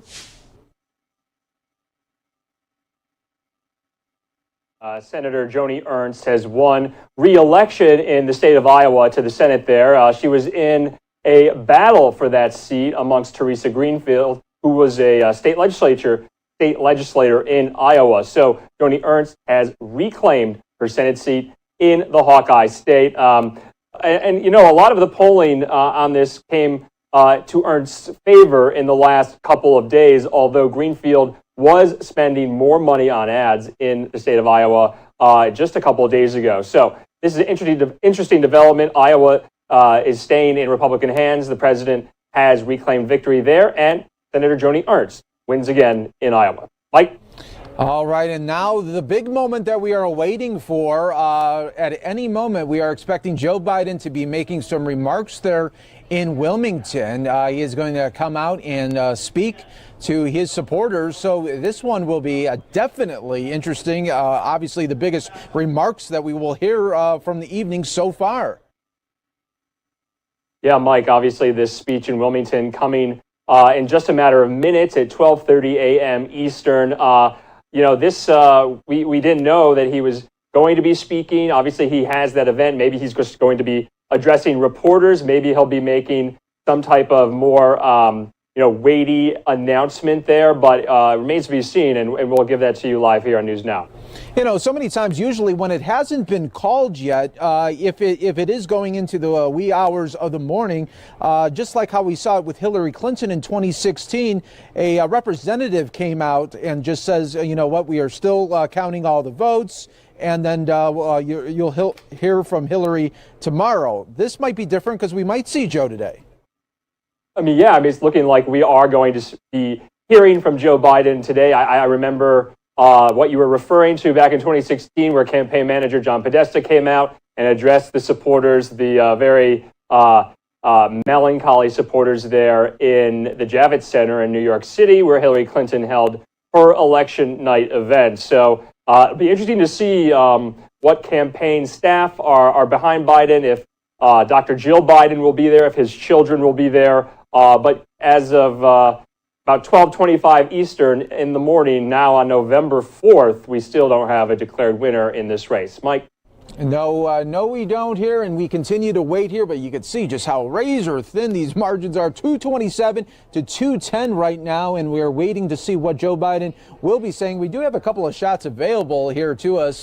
This is right outside of his headquarters where he will be speaking, and then they are just continuing to set up the podium there for Joe Biden at any moment. You'll watch it right here on News Now from Fox as we continue to wait here for more states to come in. We're waiting on Georgia. We're waiting on North Carolina.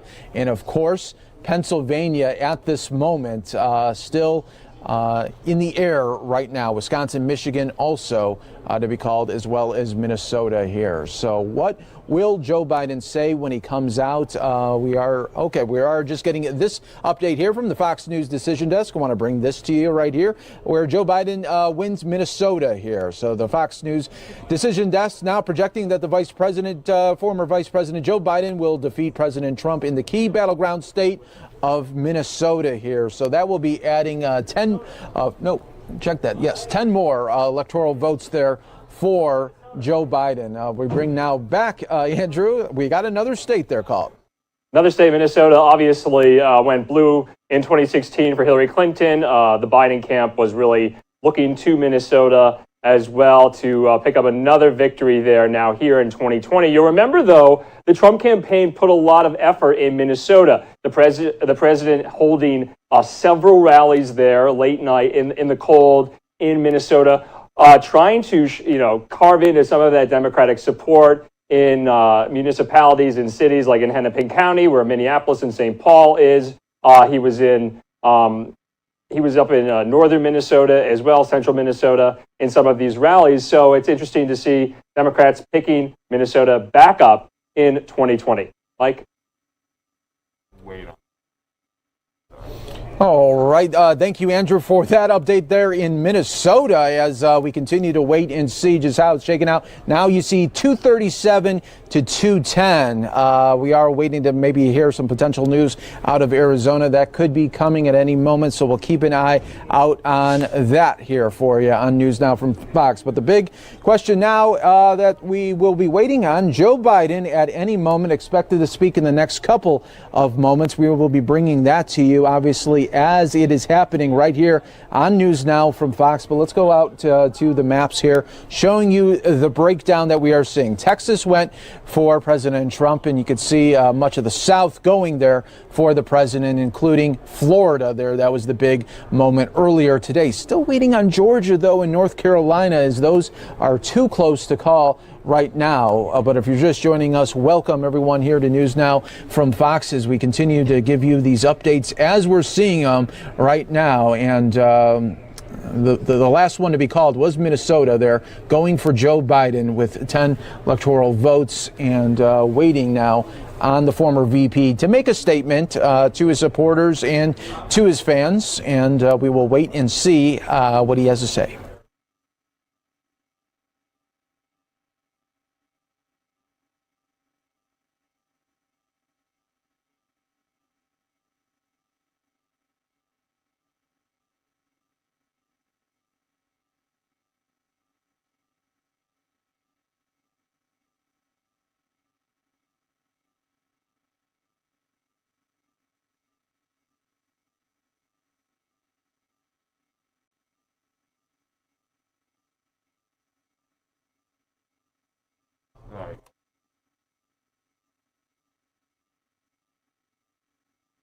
And as you can see the map here, we wait for more states to be called here. Thank you again for joining us on News Now from Fox, providing the updates. And really, if there's going to be any more speakers throughout the morning, we're bringing it to you here. We're not going anywhere right now, as it is just way too close here, 237 to 210.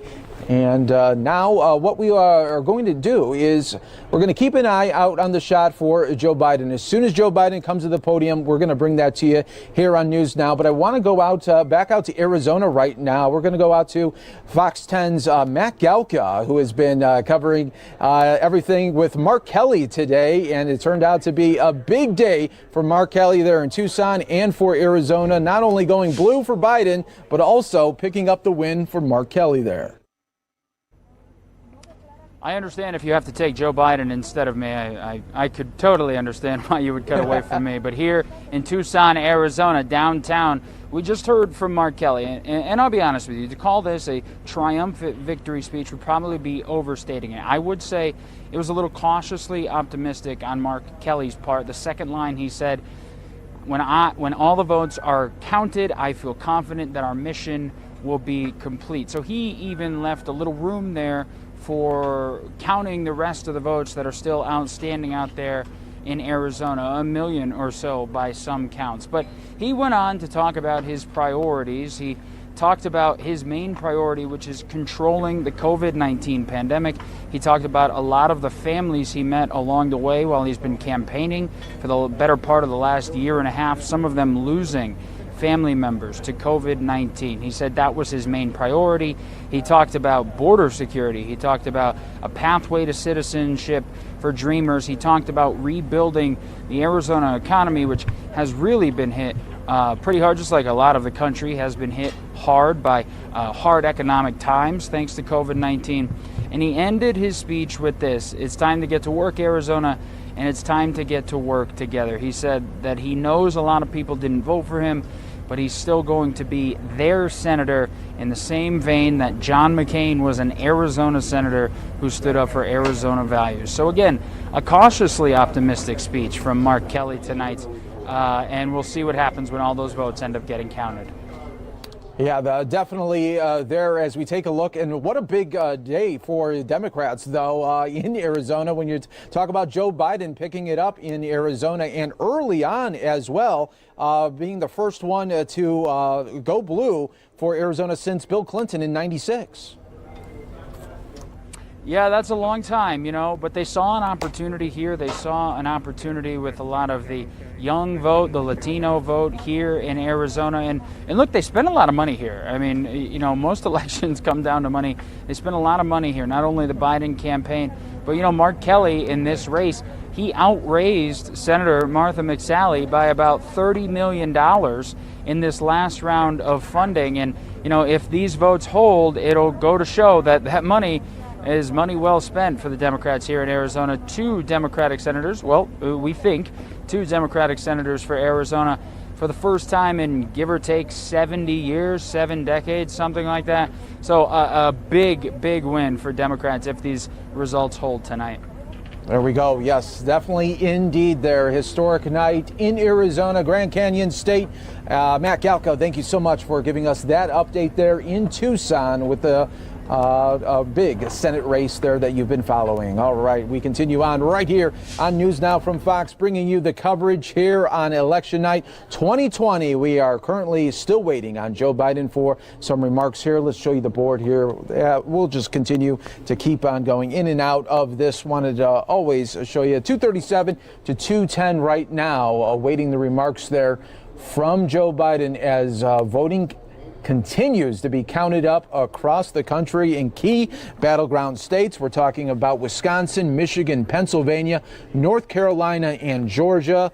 How will it all shake out? Continue to follow us right here on News Now from Fox as we will be bringing you the coverage and the updates as they come in right now. But this is a live look at the podium there for Joe Biden in Wilmington, Delaware, expecting this remarks at any moment. You could see because of really the 2020 year that we're in, they are now cleaning the podium there and disinfecting it and getting it ready there for the former VP to be making a statement very shortly. And then we'll see a little bit later. Will President Trump be making a statement, or will he wait sometime tomorrow? Or later today, should we say, since it already is tomorrow for lots of parts of the country out in the East Coast right now. We will continue to wait for that right here as this is a live look in Wilmington, Delaware, as we do wait the former VP. You can see the it is zooming out right now, so we will wonder, are we just now moments away from the former VP to be making a statement on election night, and on election night day after, the morning after here. We will wait and see. I want to bring in Andrew Kraft here. Andrew, we're just going to be keeping an eye out on this podium here, but we've been following this all day, all evening here, and it continues to shake out. What will happen next, and what will the former VP say? Yeah, Mike, it'll be interesting to see what exactly he does have to say, if it's just kind of a germane message to supporters to thank you for all of their support, to keep hoping for a victory tonight or in the early hours of tomorrow or even into Wednesday. So it'll be interesting to see what his message is. Obviously, Democrats, according to the polls, thought it would be not as close. And so I've been following them on social media a lot, and they are kind of freaking out, to be honest. It's very, very close. We're only waiting for a handful of states left, and it's really, really close, Mike. But then again, we don't really know if we'll be getting those results until later today. Now, we can say that since it is November 4th on the East Coast. So we'll just have to wait and see, Mike. Yes, we will. And a live look right now for all our viewers here in Wilmington, Delaware, that this is the live look that we are looking at. This is Joe Biden now coming to the headquarters here, and he will be making that statement. You could see his fans there in part of what we all know that he's been doing lately, these drive-in rallies here. So this is what we are seeing right now, just moments away.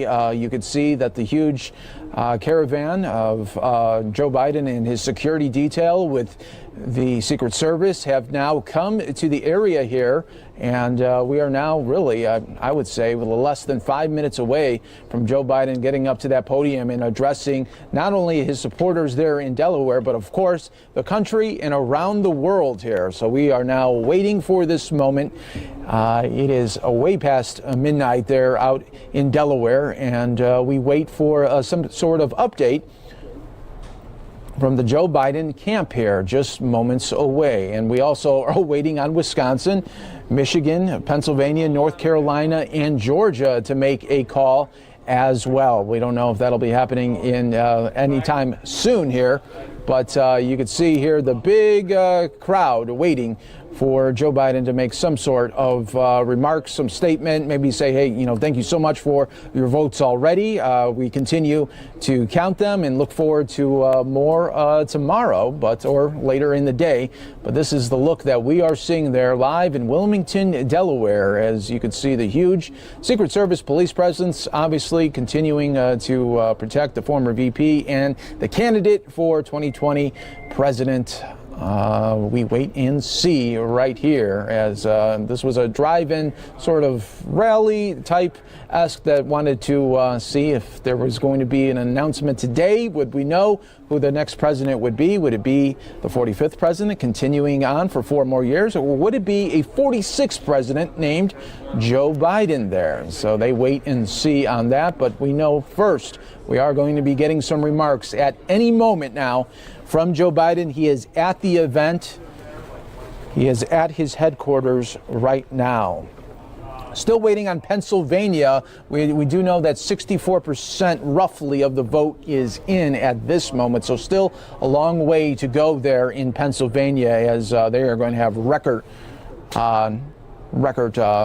turnout there as well. Let's go back out to now our very own Andrew Kraft here, who continues to really break down everything that we're seeing. Obviously now it's just, we're in a holding pattern, not for states to call it, Andrew, but also for Joe to come out as well now.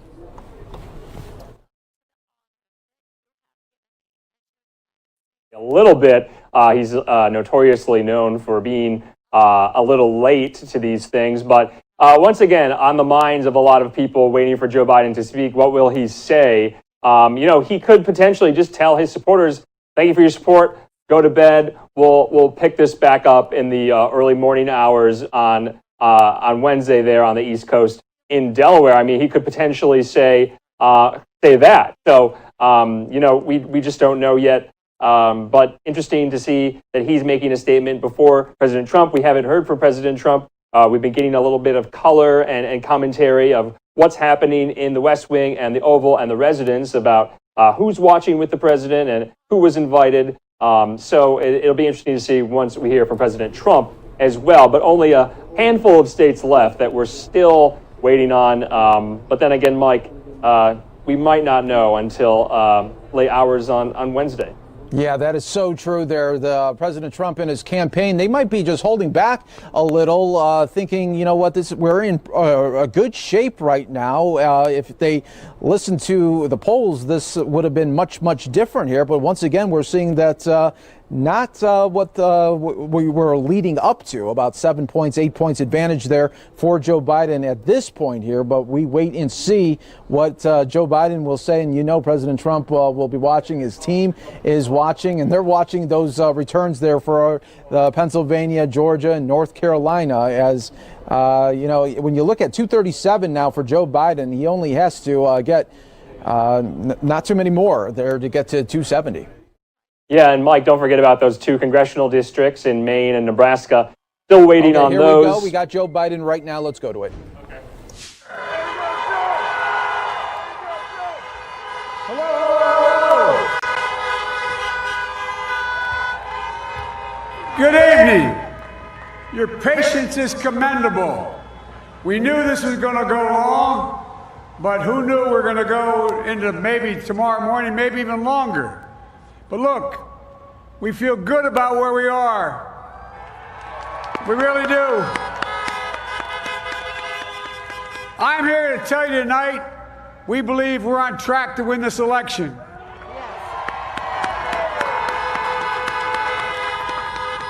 We knew because of the unprecedented early vote and the mail-in vote that it's going to take a while. We're going to have to be patient until the hard work of tallying the votes is finished. And it ain't over till every vote is counted, every ballot is counted.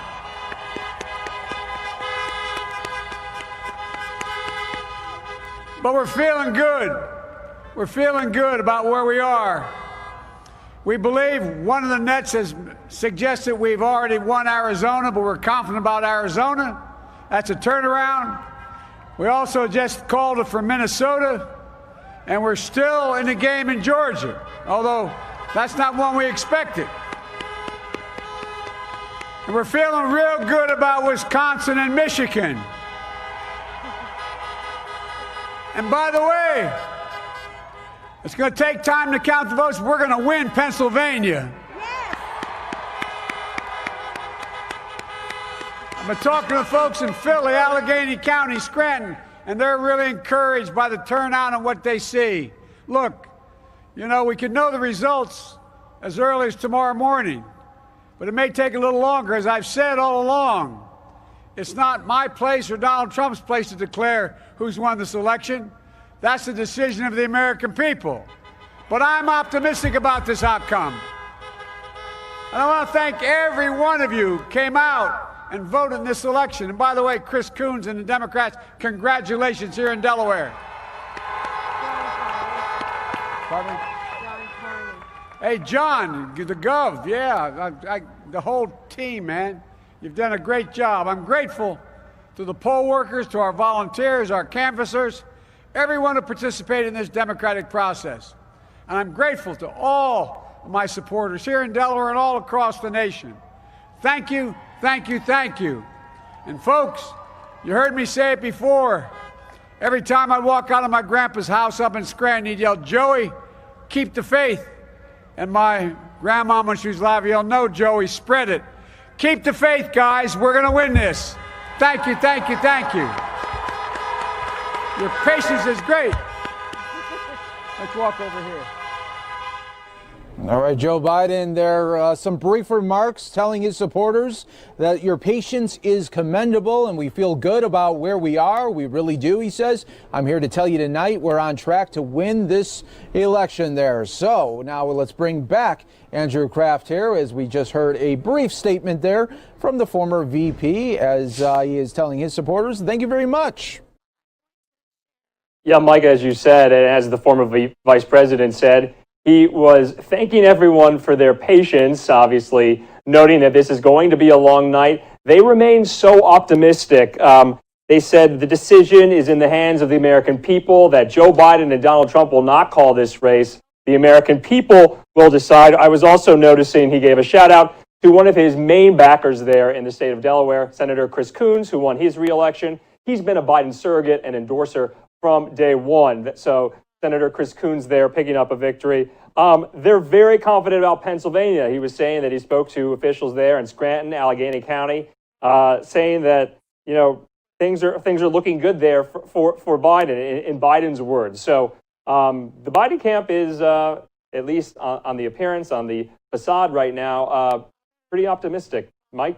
Yeah, we're seeing really both camps at this moment staying optimistic, and that's really what they got to do for their supporters and everybody that continues to play the waiting game like the media does here as well. So we'll continue to wait for that, Andrew, right here. Yeah, Mike, just to reiterate about Pennsylvania, you know, it really could come down to that and the 20 electoral votes. But I want to keep in mind for some people who may be watching that, remember, all of these vote totals that we're seeing out of Pennsylvania are from those in-person people who voted today, right? We're not seeing many numbers on the absentee ballots just yet. Some counties have not even started counting those absentee ballots. Mike?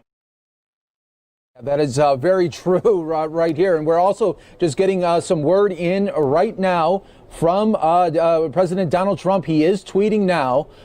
We are going to show that tweet to you in just a moment, but I just want to read it out for everybody just so we could do it really quickly. He's saying, we are up big, but they are trying to steal the election. We will never let them do it. Votes cannot be cast after the polls are closed. He says, I will be making a statement tonight. A big win, he is saying. So, we were talking about this earlier, Andrew. Will President Trump be talking? And I guess we got our answer here that shortly he will be speaking from the White House here. And we could see from his tweets here that he looks like he's energetic and ready to go here. And if we thought Joe Biden was optimistic, I think this is going to be a whole new optimistic level.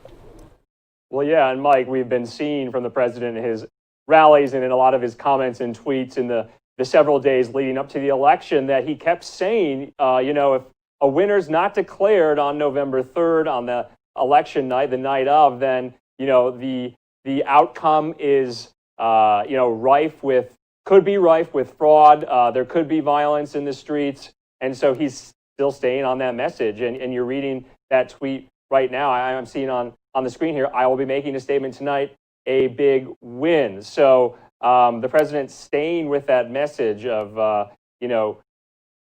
an outcome isn't coming on November 3rd, obviously, and he's not too happy about that, Mike. No, he wanted to have the big win, obviously, right off the bat there. I'm sure that both candidates would have loved that here. But, this is almost like, if this was a ball game, we're now in overtime.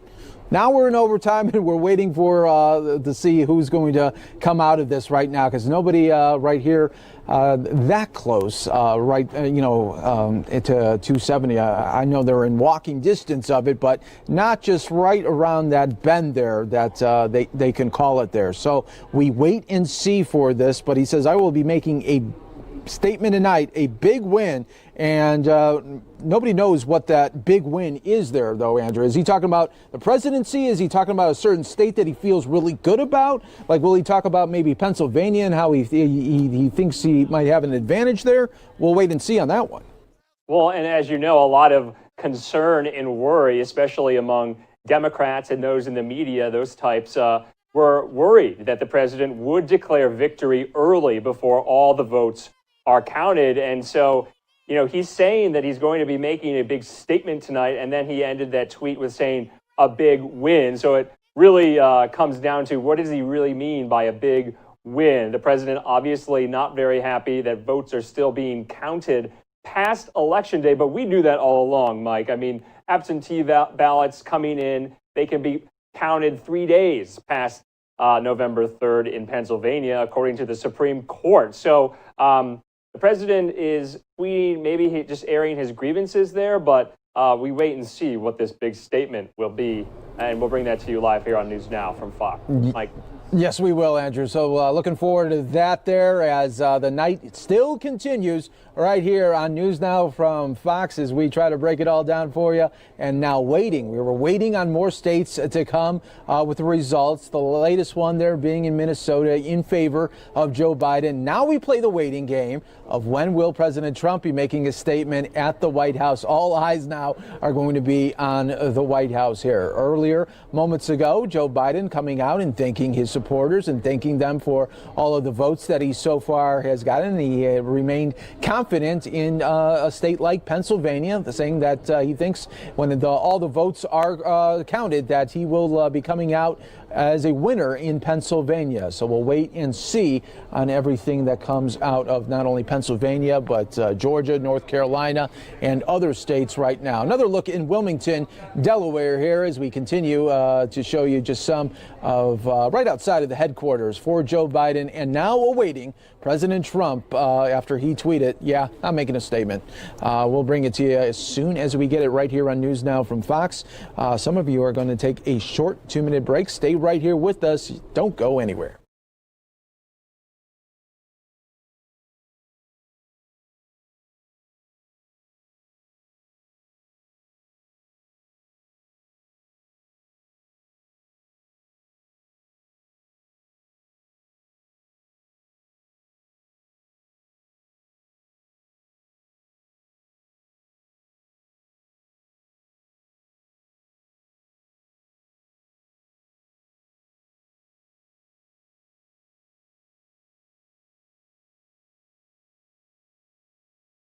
When are we going to have legal?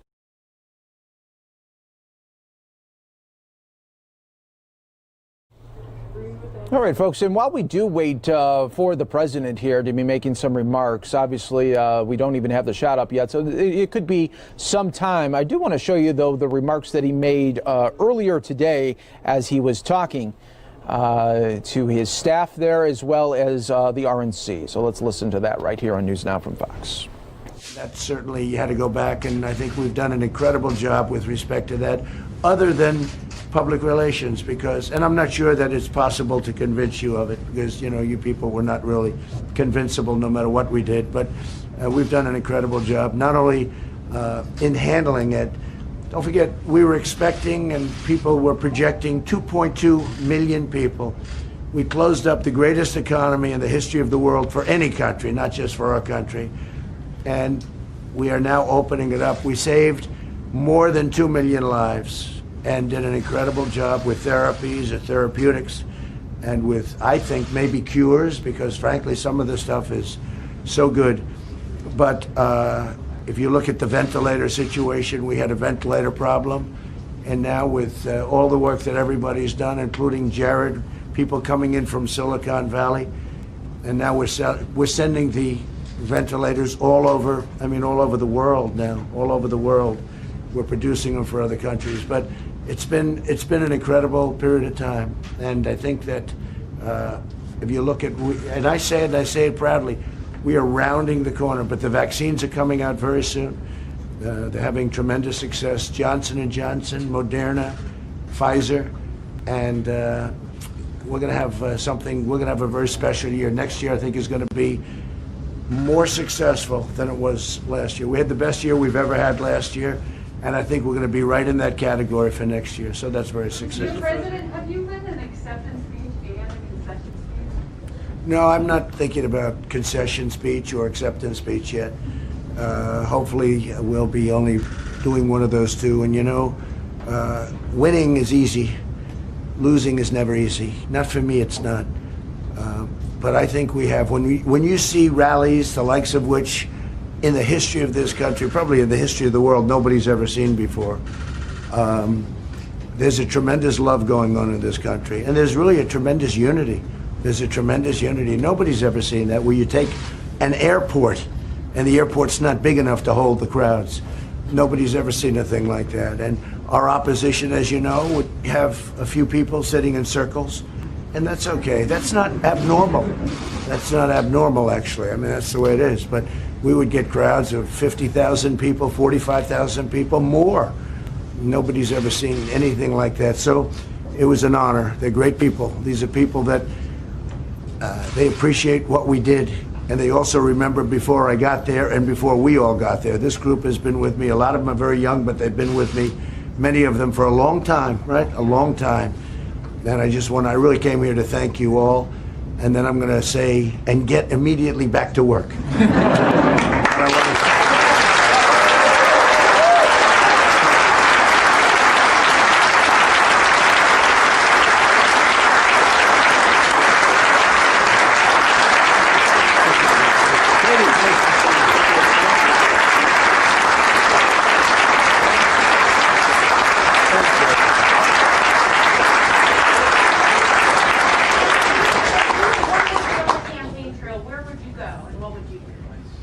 Well, we spent a lot of time in Pennsylvania. It's always been a very good place for me. I went to college there. It's always been good. I think Pennsylvania is very important. Florida is very important, obviously. A lot of people talked about Texas, and Texas is, we will have a tremendous victory there based on, everything that you see. This is no longer polls. This is now, we're looking at what's happening. It'll be a tremendous victory in Texas. I'm hearing we're doing tremendously well in Arizona. I think we're doing well all over, yeah. When do you think we'll know a winner, and should every vote be counted, no matter how long it takes? Well, I think you'll know possibly tonight, depending on the extent of a victory. I think you could know tonight. I think the ruling on Pennsylvania was an unfortunate one by the Supreme Court, because I think we should know what happens on the night. Let people put their ballots in earlier.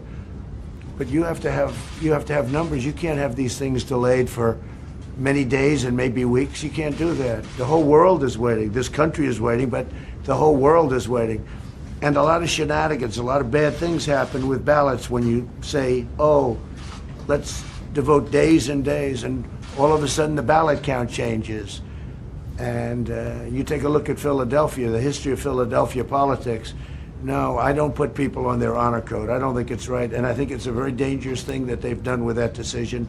And maybe their wisdom will change that decision, or maybe we'll go back and give them a right to change it. But that's it's a very dangerous decision for this country, what they did with Pennsylvania and some others also.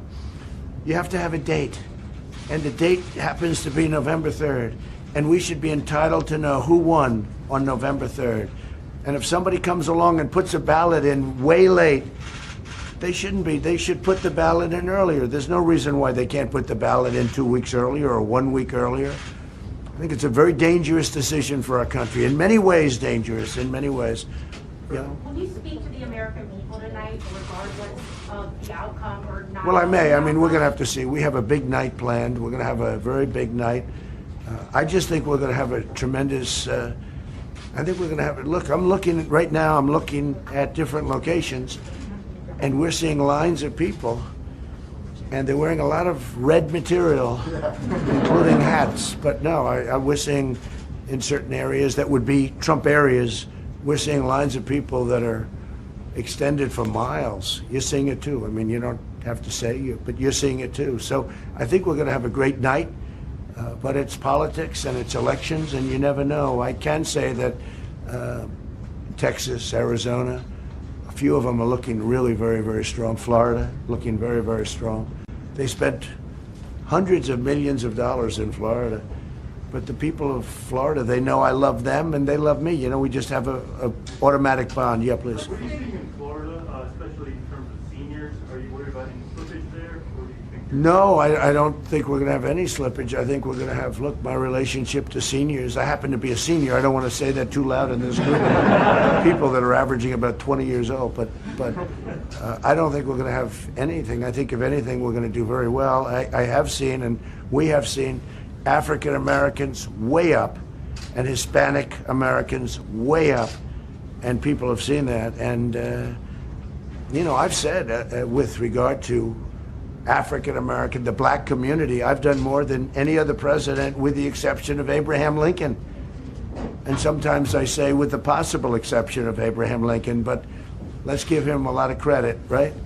But I've done more than any other president in the history of this country for African American, the black community, and they understand it. Criminal justice reform, prison reform, historically black colleges and universities. You look at what we've done. Opportunity zones with Tim Scott of South Carolina is great. Nobody's done what I've done in terms of the African American community. So, and they see it, and they're tired of being used by the Democrats for 100 years. I mean, it's like been 100 years. So I think we're doing very well there, and I've heard we're doing very well with the Hispanic community. Did you put any of your own money into your campaign? What's that? Did you put any of your own money into your campaign? Well, you'll see that in the filings. But we had plenty of money, I will tell you. We had plenty of money. And what I didn't do is call up Wall Street and say, send me $25 million to the head of every firm. I could have done that. I would have been the all-time king of fundraising if I did that. But once you do that, you can no longer deal properly with them. You just can't. So I didn't do that. We could have done that. I could have raised much more money. I mean, Hillary Clinton spent much more money than I did. And in this case, when they raise that much money, that means to me they're making deals. And that can happen. So thank you very much. We'll maybe see you later. Have an exciting day. And for you, I just appreciate everything you've all done, and we'll see you soon, okay? All right, those were the remarks there from President Trump earlier. That would be yesterday when that was happening. Let's look right now at your latest numbers, 237 to 213. How close can we get this one here? Let's show you what Joe Biden just tweeted out moments ago. Keep the faith, guys. We're going to win this. He put out that tweet a little bit ago, and we continue to wait now for President Trump to make a live statement at the White House here. So who knows what could happen with that, but we will be bringing that to you when it happens right here on News Now from Fox. Let's bring back Andrew Kraft here with some more updates here as now we're just waiting, Andrew, here for more states to be called or President Trump to walk out. That's right, Mike. In the meantime, Montana was called for Donald Trump. He gets those 3 electoral votes, and we'll be watching the Senate race there between Steve Daines and the current Montana Governor Steve Bullock. So we'll be watching that Senate race as well. I wanted to bring up Twitter again, as you were just showing the tweet from Joe Biden. The president was tweeting, as we were showing you, quote, "We are up big, but they are trying to steal the election. We will never let them do it. Votes cannot be cast after the polls are closed." And we want to just let our viewers know that Twitter has issued some type of warning on this tweet, like they said they were going to be doing on election night in the days leading up to the election and afterwards. So Twitter has put a warning on the president's tweet saying some or all of the content shared in this tweet is disputed and might be misleading about an election or other civic process. So Mike, big tech taking over really a warning for the president's tweet that he just tweeted out. Yeah, we've seen those warnings happen for the president sometimes on our articles that he would be sharing or statements like he just made right there. So that warning coming down from Twitter right now, and we will now wait for President Trump to be making remarks. Will it be more of a rally type setting inside the White House? Will we see supporters there, or will it be just a podium and the president, would you say? Well, Mike, a lot of the reporting that I've been seeing that we've been doing, not a lot of people at the White House, a lot of staffers. It was invite only up to the residents to watch with the president and the first lady. I saw names like Bill Barr was there, Larry Kudlow was there, some people in the administration, Hope Hicks, Jared and Ivanka. So, it's not going to be something like we just saw in Wilmington, Delaware with Joe Biden. This is, the president is watching from the executive residence with staff for the most part. Like, all right, and we look at those numbers right now, 237 to 213. I still can't believe it with Georgia, that we're waiting on Georgia here. That is really, like we said, 2020, you just never know what to expect. Yeah, and we've been following Georgia all night, and we're really waiting for those counties that encompass Atlanta and the metropolitan area surrounding Atlanta. So I'm talking Fulton County, talking DeKalb County. So a lot of those votes were early and absentee. They haven't been counted yet. So we'll see where they swing. Will they go for Trump or Biden? But really centering around the Atlanta and Atlanta suburbs there for Georgia, and that's why we're waiting for. Yes, it is. Yes, it is. Waiting on Georgia there and other states as well, North Carolina, Michigan. From the reporting that we're hearing from our reporters there in Michigan today, doesn't seem like we'll know for a couple of days, maybe. Yeah, that's right. We were hearing from Jocelyn Benson, the Secretary of State in Michigan. She's confident that we'll know results within 24 hours. But Mike, clearly we're nowhere near that at the moment. I just want to let our viewers know and kind of compare, where we were on election night in 2016 to where we are tonight for election 2020. I just want to give some numbers so people can, distinguish this. Hillary Clinton got 230 electoral votes and Donald Trump got 306. So according to the Fox News decision desk, Joe Biden has already surpassed Hillary Clinton's electoral vote count from 2016, not by much, but by enough. And so I'll be watching that throughout the night. I'll also be watching popular vote totals to see where they compare from 2016 to now as well. Mike? All right, and we're learning from the decision desk. Obviously, it's already 1 o'clock there in New York City, but in Alaska, only 9 o'clock. Right now, President Trump leading in Alaska, but still too soon to call the race there. So Alaska there with 3 electoral votes up for grabs as well.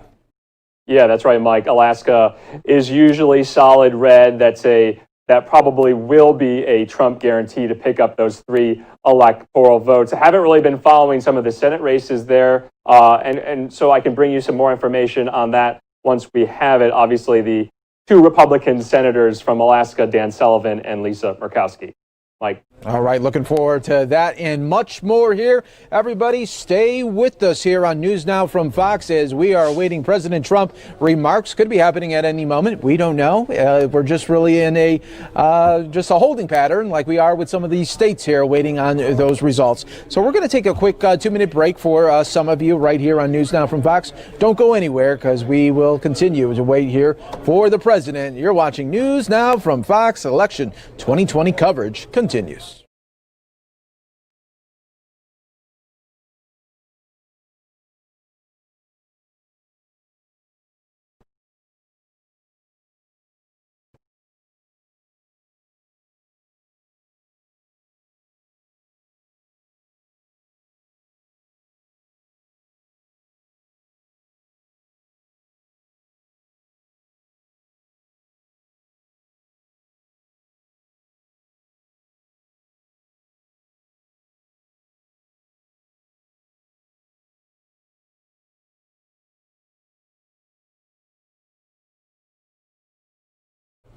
All right, everybody, I do want to now, we'll show you just a little bit earlier today. We're going to go out to Maine right now where we continue to wait there for Susan Collins there. The senator was speaking a little bit ago, and those numbers are still being tallied up. But right now she is leading in that state. We will wait and see if she will be getting another 6 years. The senator there, Susan Collins, a Republican from Maine. Let's listen to some of her remarks.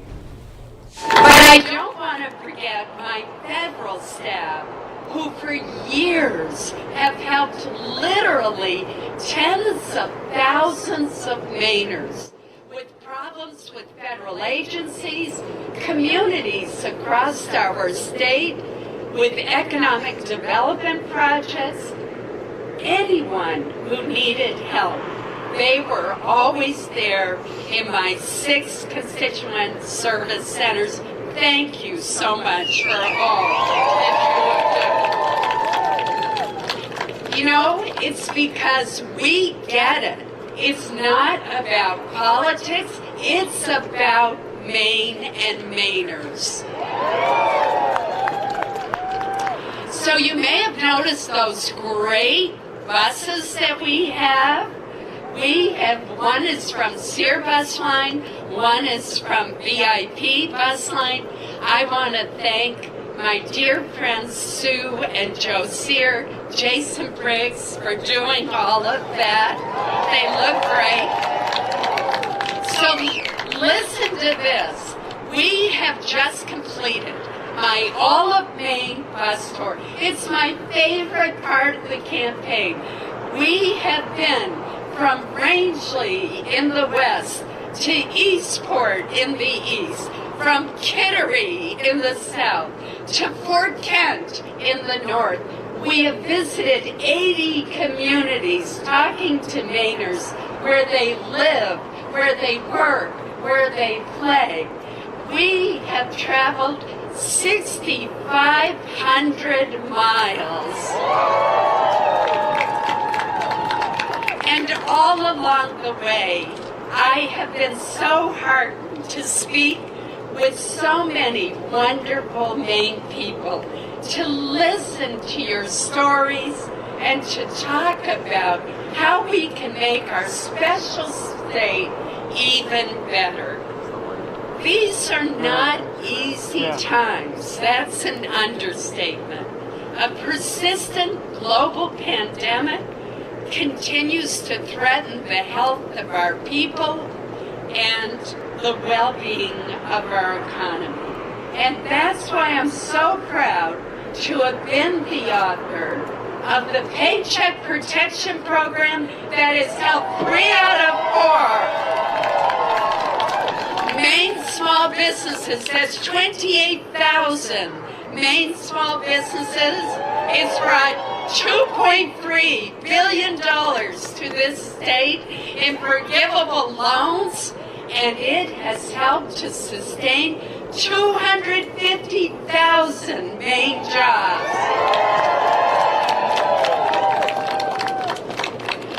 I want you, the people of Maine, to know that I've always put you first.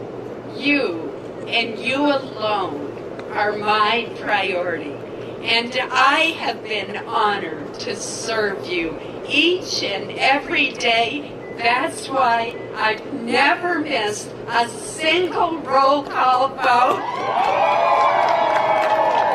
That's more than 7,400 votes. 7,486, but who's counting? I also want to thank the thousands of great volunteers that we have had all over the state. Town and county chairs everywhere in the state of Maine. We've had sportsmen and women join our coalition, law enforcement officers, small business owners, shipbuilders, firefighters, police officers, sheriffs. It goes on and on. And you might also recognize some of the friends and volunteers who have appeared in our television ads. Thank you, each and every one of you, for stepping up and standing with me when I needed you. I'll never forget your support and your willingness to stand with me. Finally, I want to introduce to all of you someone that I'm sure you've never heard of, but he's been one of my greatest volunteers, whom I've named the MVP of our campaign.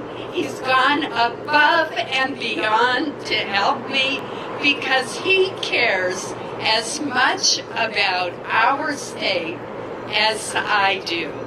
In fact, his name is synonymous with the state of Maine.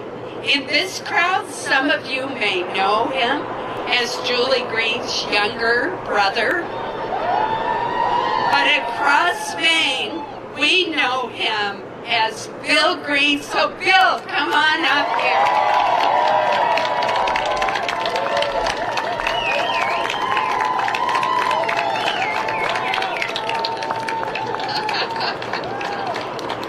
And Bill, we have a very special Yeti Green MVP cup just for you. But I don't want to forget my federal staff, who for years have helped literally tens of thousands of Mainers with problems with. All right, everybody, that was from earlier today. She continues to await the results there in Maine. Let's go out now to Philadelphia, getting a live update on the voting that continues out not only in Philadelphia, but Pennsylvania. Difference is that when we come back, we'll have a bigger number because we weren't able to give you a number tonight. But we felt that we should come out, and because we told you we would be out, so we're out. Just so you knew what's going on. The counting is continuing. There's been no stop counting. We are counting. We have been counting. We are going to continue to count until it's done. We're just waiting for the rest of the in-person results to come in from the voting machines, and they get reported at our regional transmission centers that are located geographically around the city. And we're just waiting for them to come in and to get right into the system. So the regional ones, we're waiting for a big portion of what, like West Philly, to come in. And once that's in, then we can start with the others. But we have to finish the machine first. That's just the configuration of the system. The machine totals have to go in.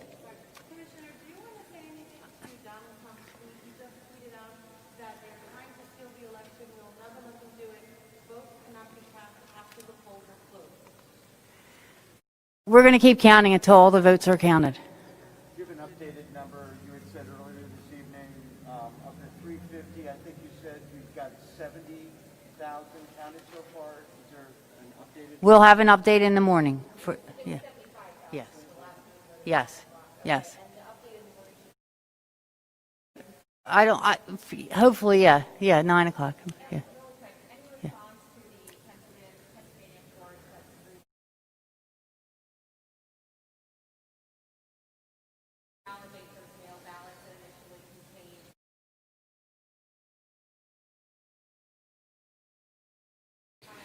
I don't comment on the legality of that. People voted, and their vote should be cast. It should be. I mean, it depends on the actual what's up with the ballot and what the time frame is. So we'll have to wait and see what the court decides. Just to be clear, so right now, is it that you're still prepping a lot of those? No, we're counting. Everything's going. The mail's going. The envelopes are going. Everything's going in there. We are just waiting for our machine totals from the in-person election that we had today. That has to happen first before we can add in more numbers. It's just a configuration of our system. It's just a reporting issue. It's not a counting issue. We are counting. We have been counting, and we will continue to count. It's a normal process. We've never had to count this large number of mail-in ballots and have an in-person election. So we thought that we had timed it right, but truthfully, we've never done it before this, in this large number. So we usually have about even when we get all the sticks in, it won't be 100%, because there are some results that typically come in later on the machines.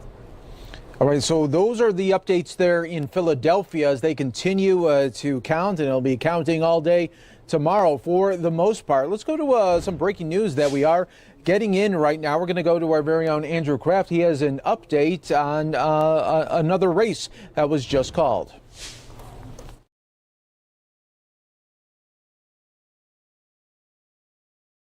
Hey, Mike. Yeah, that's right. And for those of you watching news now from Fox, the Fox News Decision Desk is calling the Nebraska Congressional District, the second congressional district in the state of Nebraska, for Joe Biden. Remember, Donald Trump swept the state in 2016. Biden will pick up one electoral vote in the state of Nebraska. Donald Trump took the other 4 earlier tonight. But that's that region around Omaha, Mike, the very, very now cosmopolitan, metropolitan area in the surrounding Omaha suburbs as well, there on the Iowa-Nebraska border. So that's an interesting development tonight. We've been following these little developments all night, and this is one of them. Now, if Joe Biden picks up the other congressional district in the state of Maine, that will avoid that 269 electoral vote high that a lot of people have been talking about. That could be a likely possibility.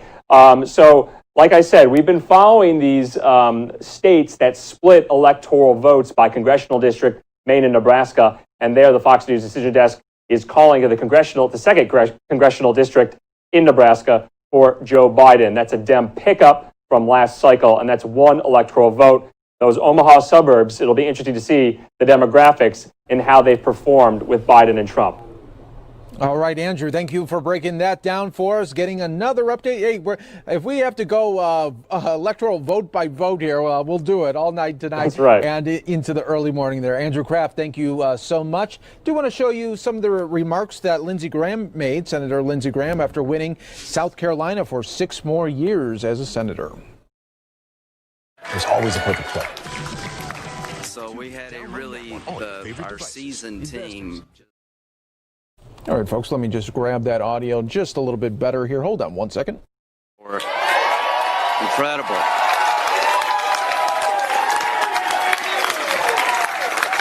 I know a lot more about the digital world than I used to, and I thought we competed well in every aspect of it. So it was just a wide and deep, and I just can't thank you all enough. Team Graham is just a joy to be part of. all I can say is that the results speak for themselves. Tara, thank you for raising $108 million and counting. LindseyGraham.com. 2026 will be here before you know it. So to the South Carolina Republican Party, Drew, y'all really knocked it out of the park for all of us. To the victory team, it's the best run victory operation in the history of the state. To the State House and State Senate candidates who sent out videos for me, thank you. This is a team sport, and we're doing well in South Carolina tonight. To my congressional colleagues and compatriots, we have the best Republican House district of House representation of any place in the United States. I can't thank you enough, and let's start with the dean. Joe Wilson, you're a great man. Thank you so much for being my friend. Congratulations to you. Nobody works harder, and he loves the military, and if you want a keychain, tonight is the night. William Timmons, thank you for all you did in the Greenville-Spartanburg area. You're terrific. You have a bright future. To Jeff Duncan, you won the cyber war all by yourself. I think Jeff enjoyed my campaign more than I did. To Tom Rice, you're just a joy to work with. Thank you all so much. We just have so much to be grateful for in this state. We have great representation. And Nancy Mace is going to win before this night's over with.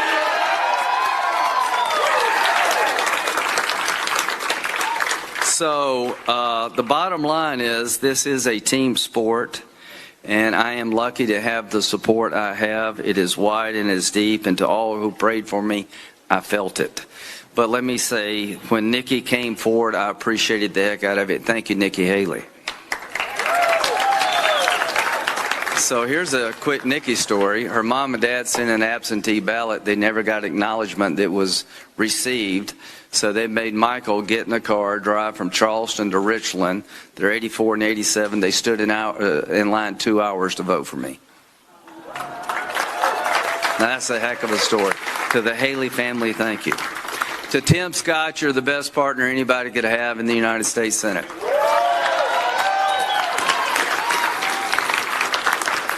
So tonight, the 2022 race for Senator Scott begins.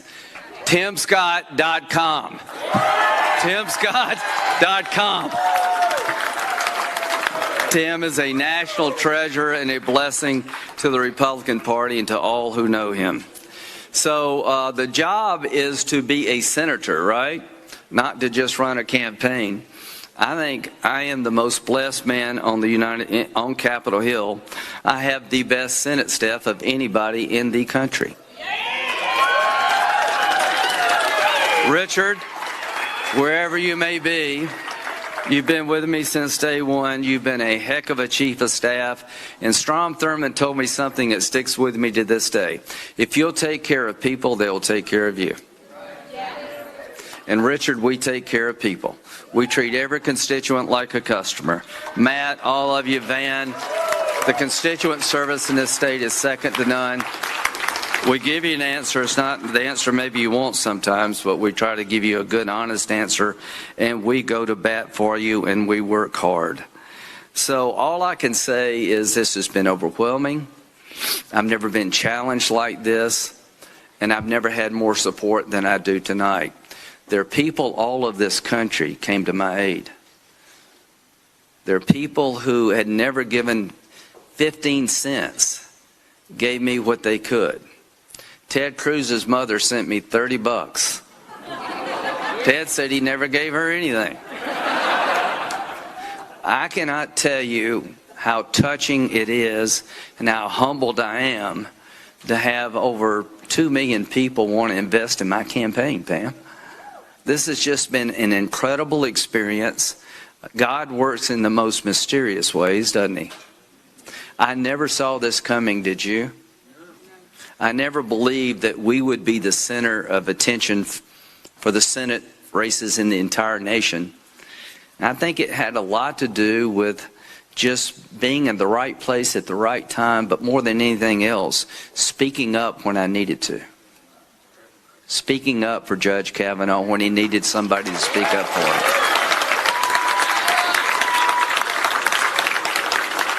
So the Republicans who came out in droves for me, I will not let you down. I will be there for the conservative cause. I'm proudly pro-life or protect our rights under the Second Amendment. And I'll do my part to keep confirming judges. To my Democratic opponents and challengers and friends, if you want to meet in the middle, I'll be there on the issues that we all need to be working together, like infrastructure. We all have the same needs for roads and bridges and ports, right? We got a great country. Let's make sure it stays great. We got a mountain of debt. There's no way for the Republican Party to get the country out of debt. We have to work together like Ronald Reagan did and Tip O'Neill. I may be the budget chairman. It looks like we're going to hold the Senate. I promise my Democratic colleagues that if you'll work with me, I'll work with you, because the debt is going to ruin the country. And I just want to remind everybody, whatever differences we have, they pale in comparison to what we believe in, which is the right to pick our leaders, to speak our mind, to get up from one election and go to the next. I've been to Iraq and Afghanistan 50-something times. I can tell you there are people out there that hate Chuck Schumer just as much as Lindsey Graham. That's hard to believe, isn't it? But radical Islamists don't see us as Republicans or Democrats. They see us as infidels. They would kill us all regardless of our faith, whether you're Christian, Jewish, Muslim, libertarian, vegetarian. I've never lost sight that when you go overseas, you realize that so many people believe in us, maybe more than we believe in ourselves. So what I'm going to do is take the spirit of this win and harness it and do the best I can as long as I can. These terms are for 6 years, but I learned something early on with Darlene. There is no promise tomorrow. God determines how much longer I've got. And here's my promise to you. Every day that He gives me, I'm going to work for you and our country. And I believe this with all my heart and soul. When it comes to Lindsey Graham and Team Graham, the best is yet to come. God bless you. That was the update there from Senator Lindsey Graham. Earlier today, South Carolina getting the win there for 6 more years. Live look at the White House, still waiting on President Trump to be making some sort of statement. He put on Twitter earlier that he would. And we continue to wait here for the president. You're watching on News Now from Fox as we continue to always bring you very latest across the country as it is happening. And obviously, it's all about election 2020. Stay right here with us, folks. Some of you are taking a short 2-minute break, and don't go anywhere. We got you covered.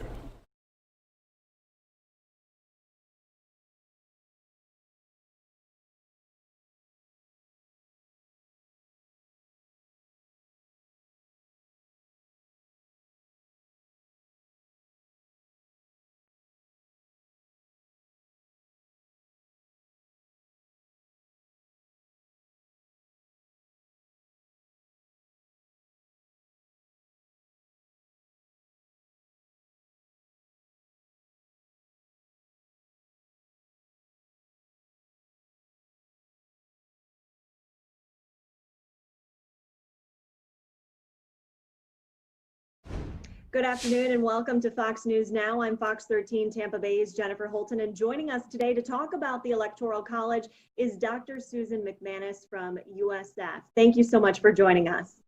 The Electoral College is a really confusing thing for many people. So what is the best way to explain it?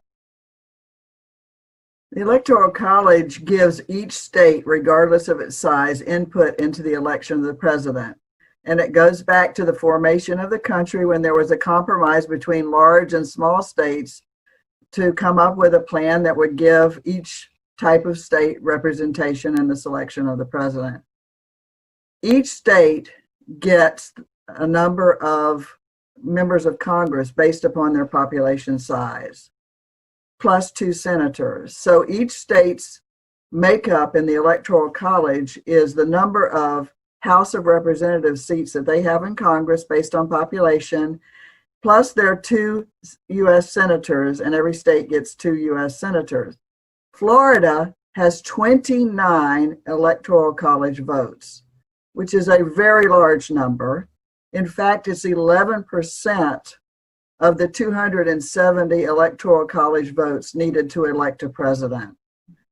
And that's why Florida is so critical for both the Biden and the Trump campaign. We're the most toss-up of the big states, and yet we have 29 electoral college votes, which could tip the election in one direction or another.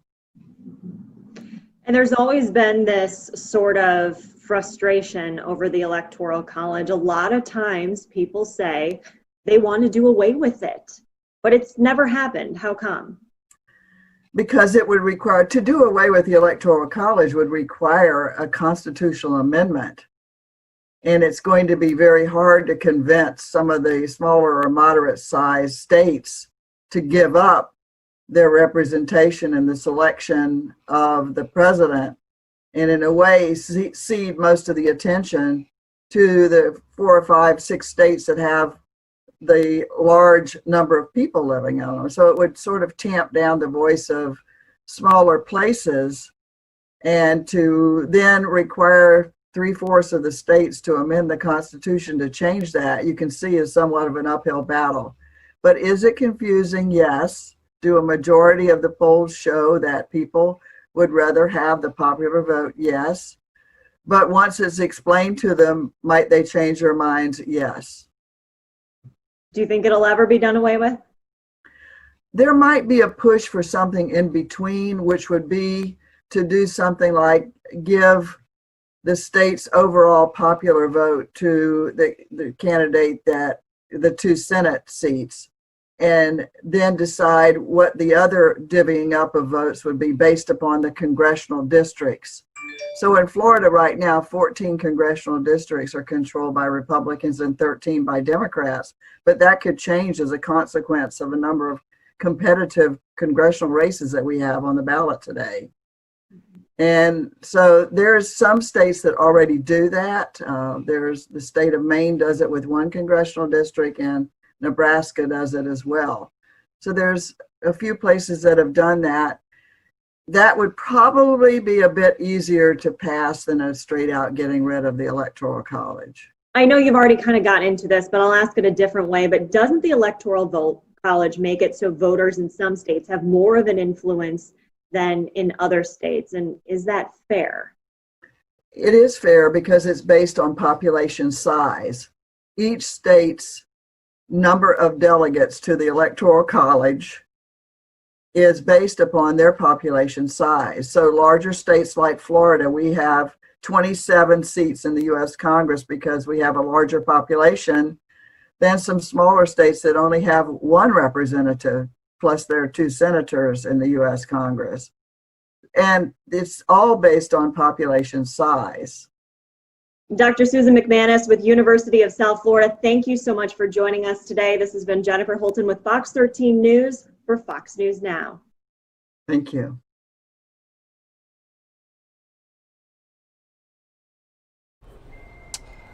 All right, and this is Andrew Kraft here, back in the chair here with News Now from Fox. We're taking a live look at the White House. And we still don't really have much info yet on the timing of if the president will eventually make those remarks he promised in his tweet from just about maybe 30 minutes ago. So we'll bring that to you live if we have it, once we have it. But we're still trying to determine if and when the president will speak, like he said. We're getting more information also out of the Biden campaign. They called a lid. And what a lid is, for those of you who aren't in the business, that means he'll have no public appearances until the morning East Coast time on Wednesday. So they called a lid at a little after 1 a.m. Eastern time there in Wilmington, Delaware. So maybe we'll play out that for you from Biden's remarks. He spoke for less than 10 minutes to the crowd there at his drive-in rally. We can play that out for you in just a few minutes here.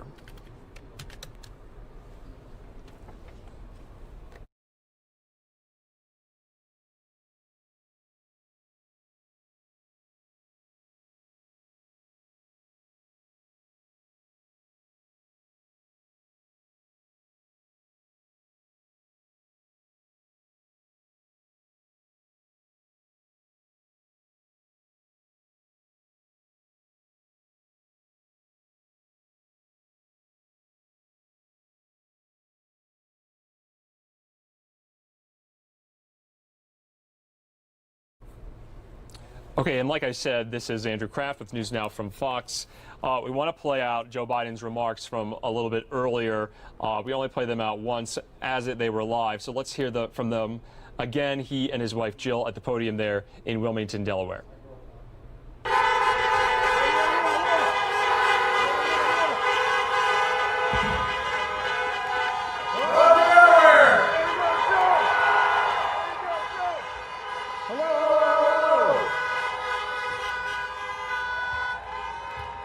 Good evening.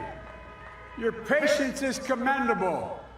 We knew this was going to go long, but who knew we're going to go into maybe tomorrow morning, maybe even longer. But look, we feel good about where we are. We really do. I'm here to tell you tonight, we believe we're on track to win this election.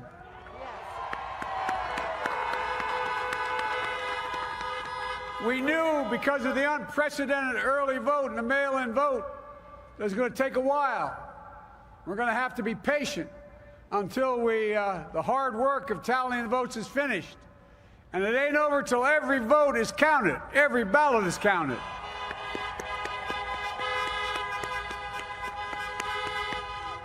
But we're feeling good. We're feeling good about where we are. We believe one of the nets has suggested we've already won Arizona, but we're confident about Arizona. That's a turnaround.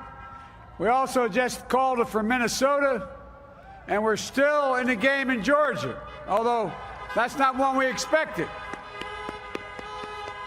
And we're feeling real good about Wisconsin and Michigan. And by the way, it's going to take time to count the votes. We're going to win Pennsylvania. Yes. I've been talking to folks in Philly, Allegheny County, Scranton, and they're really encouraged by the turnout and what they see. Look, you know, we could know the results as early as tomorrow morning, but it may take a little longer. As I've said all along, it's not my place or Donald Trump's place to declare who's won this election. That's the decision of the American people. But I'm optimistic about this outcome. And I want to thank every one of you who came out and voted in this election. And by the way, Chris Coons and the Democrats, congratulations here in Delaware. Pardon? Hey, John, the Gov, yeah, the whole team, man. You've done a great job. I'm grateful to the poll workers, to our volunteers, our canvassers, everyone who participated in this democratic process. And I'm grateful to all of my supporters here in Delaware and all across the nation. Thank you, thank you, thank you. And folks, you heard me say it before. Every time I walk out of my grandpa's house up in Scranton, he'd yell, "Joey, keep the faith." And my grandma, when she was alive, yelled, "No, Joey, spread it." Keep the faith, guys. We're going to win this. Thank you, thank you, thank you. Your patience is great. Let's walk over here.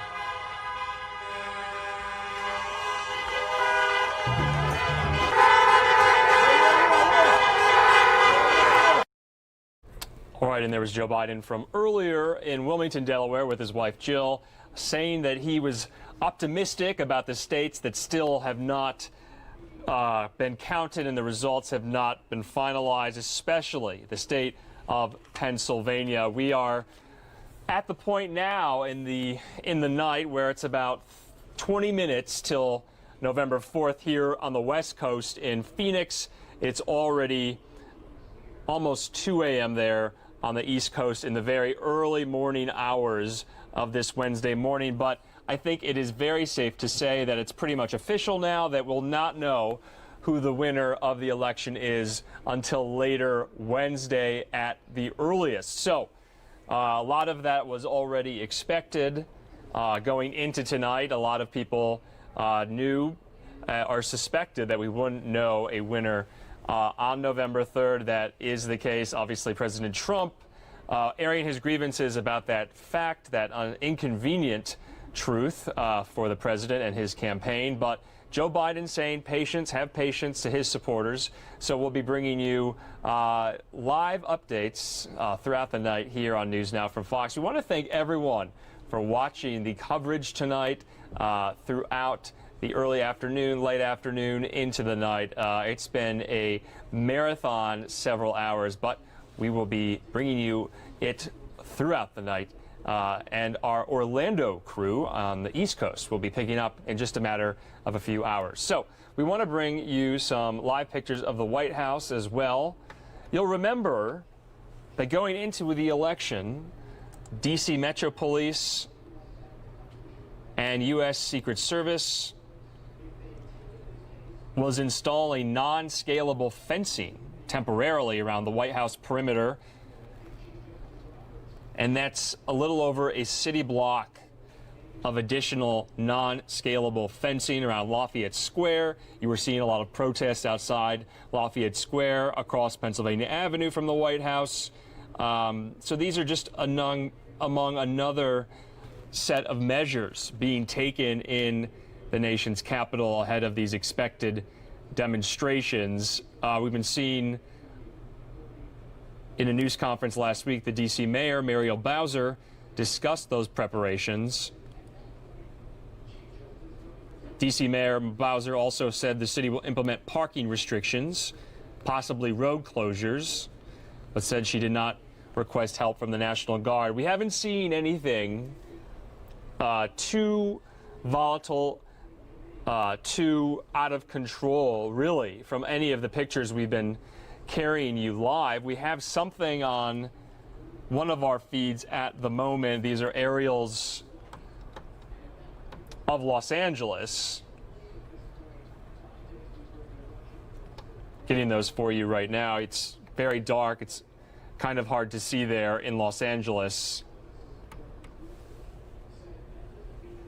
So a number of cities are bracing for some type of response by those who are not happy with how the election results are going.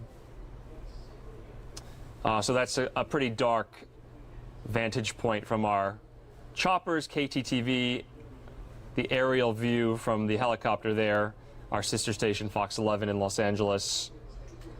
So we'll be following all of these shots throughout the night in case something does happen, in case there is some activity amongst protesters. But as I said before, a lot of main streets and busy thoroughfares around the country in those major cities boarded up, and just in case. We also have a live picture right now. This is out of Philadelphia. We've been showing you, I think we've been showing you this picture throughout the night. This is the Philadelphia Convention Center, where they're processing and counting ballots. Just to give you an idea about Pennsylvania, a lot of these early ballots and absentee ballots are just starting to be counted in some of these counties in Pennsylvania, including in Philadelphia.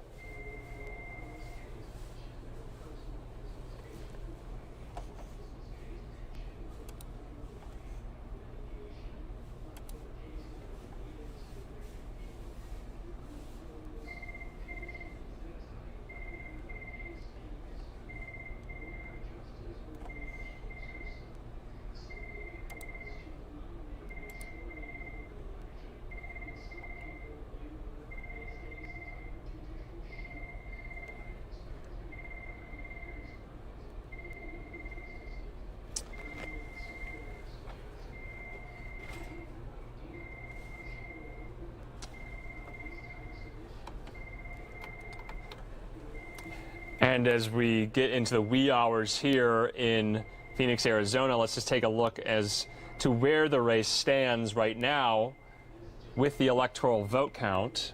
Biden at 238, President Trump at 2:13. And like I said before, I think it's safe to say that I don't think we'll be hearing any more states being called tonight.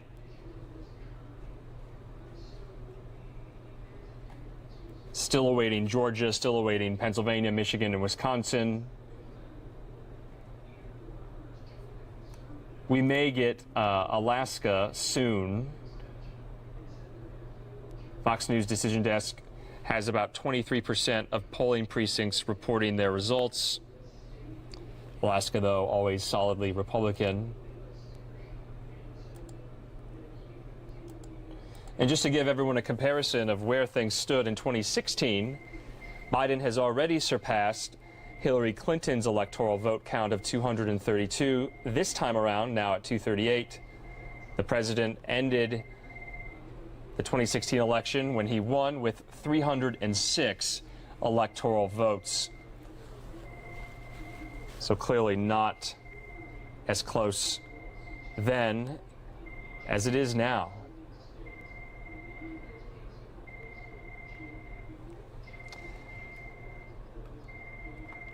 And we've been hearing from all of the candidates throughout the day. Senator Kamala Harris was in Detroit, Michigan, showing up support there in Motor City.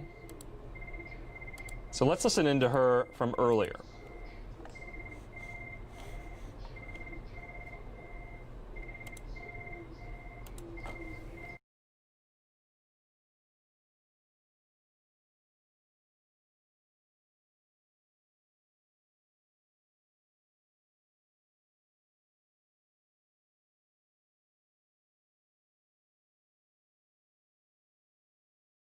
An option to elect a president in Joe Biden who understands, sadly more than most, what it means to go through being in a hospital with somebody, losing someone you love, understanding the dignity of life, the dignity of love, and the importance of caring for all human beings.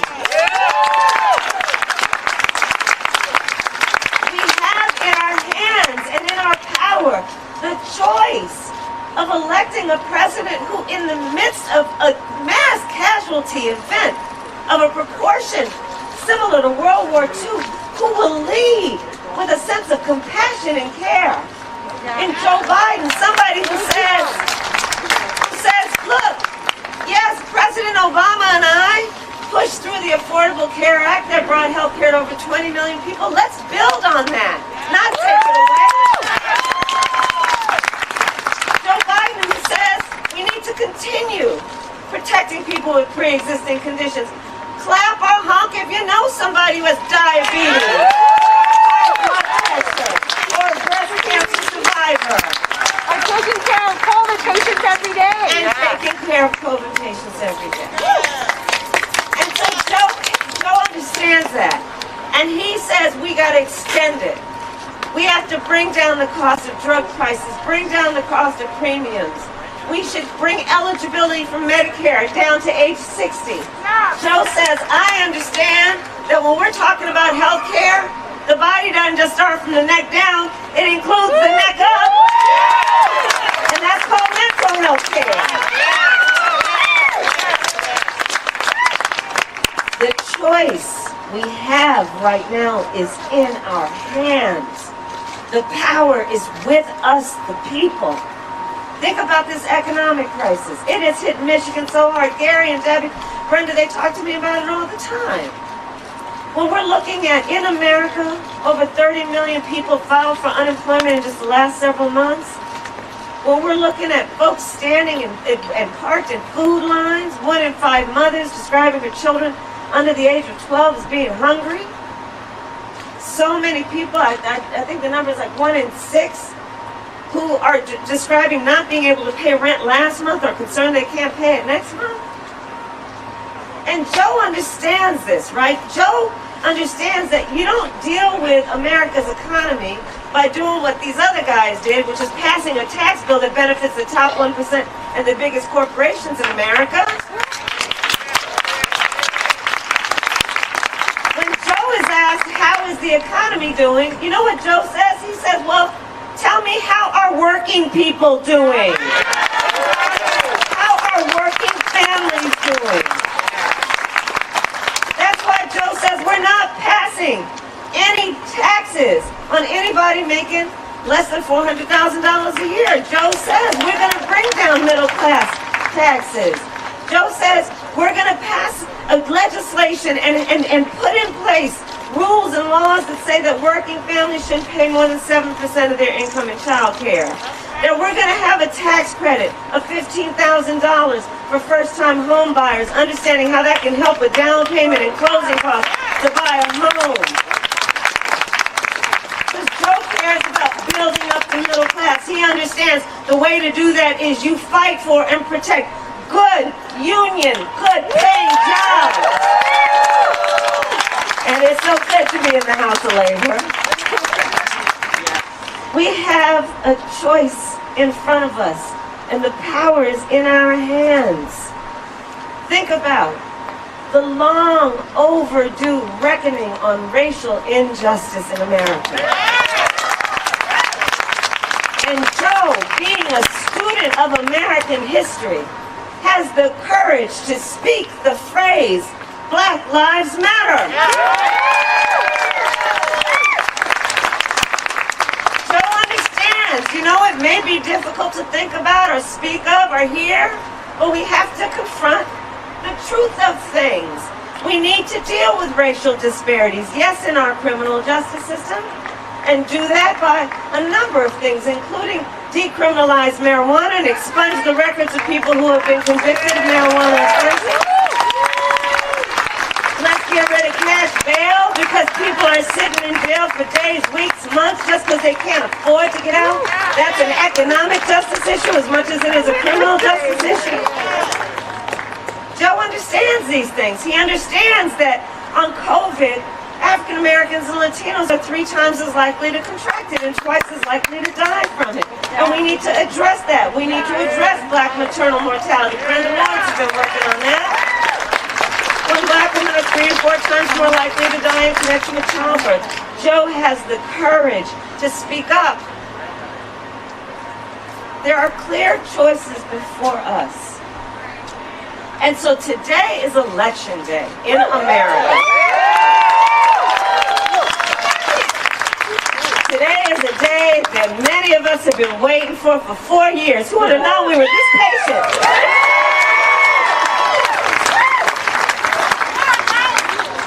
And we are this committed. And we know what is within our power right now. You know, I've been traveling all over the country. I mean, I can't even tell you guys. I've been in, where was I? Georgia and Florida and North Carolina and all over Ohio and Pennsylvania, which is where I was yesterday. All over the country. And you know, here's the thing I just want to say. Because this is a group of leaders. You wouldn't be standing in this parking lot if you weren't. So you all have been asked what I have been asked. I'm sure at least a couple of times, which is folks saying, why should I vote? And I believe there are 3 reasons that people should vote. One is, we have to deal with the fact that we must honor the ancestors. Yes. Let's honor the ancestors. We lost a colleague, the 4 of us, the great Congressman John Lewis, who, a great American hero, who shed his blood on the Edmund Pettus Bridge for the right for us to vote. Let's honor the ancestors. Let's honor the fact that we just celebrated the 100th anniversary of the 19th Amendment, which gave women the right to vote. All those women dressed in that white just marching and shouting, saying, we will not be sidelined, we will not be deterred. And then also, we always have to speak truth, that it wasn't until 1965 that Black women had the right to vote. We got to deal with that too. Number 1, honor the ancestors. Reason number 2, everything is at stake. Everything is at stake. Everything we have talked about. the future of our public schools. Joe and I know, look, we got to deal with our Title I schools, the schools that are in the lowest income communities but have the greatest needs, and the babies in those communities have the highest capacities for resources to support them, so we will triple Title I funding. Joe and I say we need to pay people equal pay for equal work. Joe and I say we need to deal with the fact that this COVID in many ways highlighted all the disparities that long existed, and we need to have a society in which all workers are paid sick leave and family leave. And I can go on and on. Everything is at stake, including the future of our democracy. Reason number 3 to vote. Traveling around this country, I'm going to tell you, all over, and you guys have probably been watching and hearing about it, the kinds of attempts that are being made to make it difficult for folks to vote, to make it confusing. I was in Texas. In Texas, you probably heard about what they're doing, right? And I'm sad to say, Harris County, which is where Houston is. First of all, they said that they'd only have drop boxes, 1 per county in Texas. So in Harris County, there are 4 million people and 1 drop box. And you probably saw on the news this morning, and now they're trying to have just 1 drive-by station for the whole county. In other places, you know, they got folks saying, well, if you're going to fill a mail-in ballot, you got to fill out the ballot, then put it in 1 envelope, then you got to seal that envelope, then put it in the other envelope, and then be sure you sign that, and then some places have a 3rd person sign it. They're messing with the post office. I mean, the post office. The nicest people work for the post office. They're messing with the post office. So you gotta ask, why are so many powerful people going through such an effort to make it so difficult and confusing for us to vote? And I think we know the answer. It is because they know our power. They know our power. They know when we vote, things change. They know when we vote, we win. So let us not let anybody ever take our power from us. Let us not be silenced. Let us not be sidelined. We will not be sidelined in this election. So there are a lot of reasons. Everybody out to the polls. The polls close at what time today? 8 o'clock. So let's make sure everyone we know votes. Let's keep texting. Let's keep calling folks. Knocking on the doors of neighbors and your family members. We got all day to get this done. Right? It's okay if you're annoying people. They'll get over it. They'll thank you later. They'll all come back to you. But right now, we got to stay on top of everybody. Because here's the thing, and this is my final point. This moment will pass. And years from now, our children and our grandchildren will look in our eyes, each one of us, and they will ask, where were you at that moment? And what we want to be able to tell them is so much. All right, this is Andrew Kraft with News Now from Fox. You've been listening to Senator Kamala Harris in Michigan from earlier yesterday morning. Let's take it out now to the White House, where we're just awaiting remarks from President Trump. Remember, the president tweeted a little while ago that he would be making some type of statement from the White House. The president is expected to speak shortly. Obviously, a lot of states, well, you know, about 7 states are still waiting to be called, so it'll be interesting to see what the president has to say. The podium there set up with the American flags in the background, being set up in the East Room of the White House.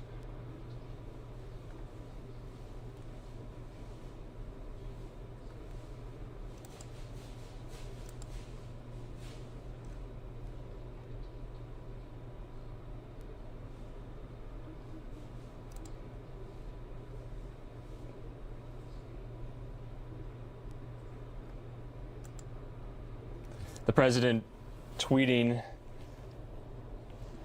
"I will be making a statement tonight, a big win." It'll be interesting to see what does he mean by win? What win is he referring to? As you know, a lot of the concern and worry in this past week coming up to the election was, especially among Democrats, that President Trump would declare victory early, even without all of the votes counted in these crucial states. So it'll be interesting to see if that's what he does tonight.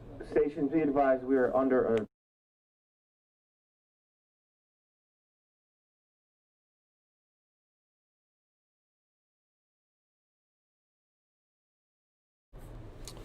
And we just got the less than 5-minute warning.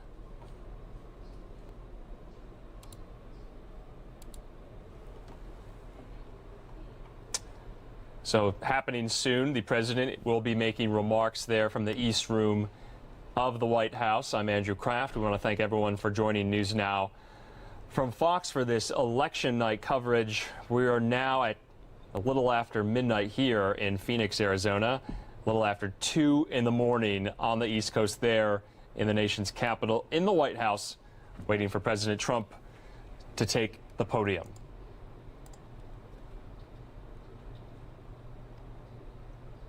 The states still outstanding: Nevada, Alaska, Pennsylvania, Wisconsin, Michigan, Georgia, and North Carolina, and that congressional district in Maine. We still do not know how that goes. So a lot of things are happening still that we don't have an answer for just yet, and probably won't until late Wednesday or late Wednesday night. We do have another shot for you of the East Room. I want to take that for you live.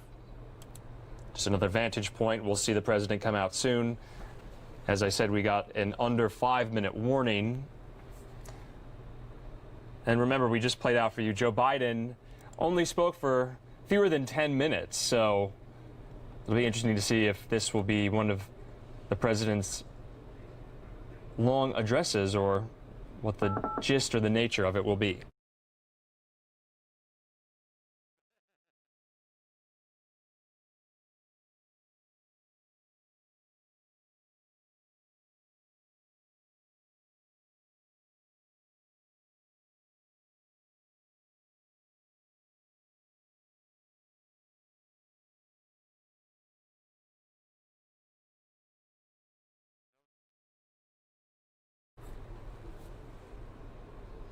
And remember, because of the pandemic, the president was watching results from the executive residence with a lot of staff members, campaign staff, and administration staff. You remember in 2016, the president's campaign held their election night victory event at the Trump Tower in New York City, and that's where the transition headquarters were, if you remember, until the president was sworn in on Inauguration Day in 2017 in January.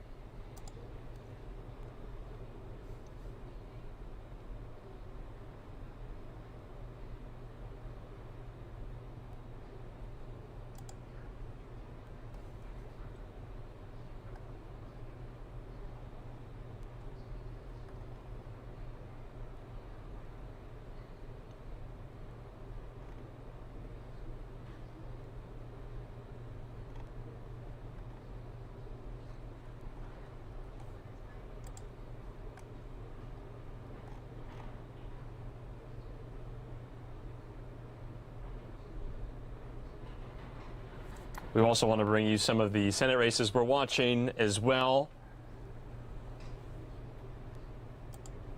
Seen reports that the Fox News Decision Desk is projecting that Republican Senator Steve Daines of Montana will win re-election by defeating Democratic Governor Steve Bullock. You'll remember Steve Bullock had a short-lived campaign running for the Democratic primary. He wasn't in it for very long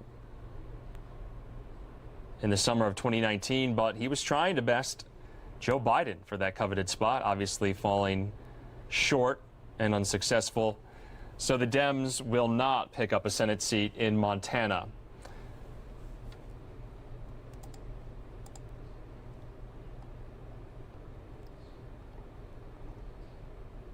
We also are getting results as well out of Montana from the governor's race there, and we can bring those to you once we have them.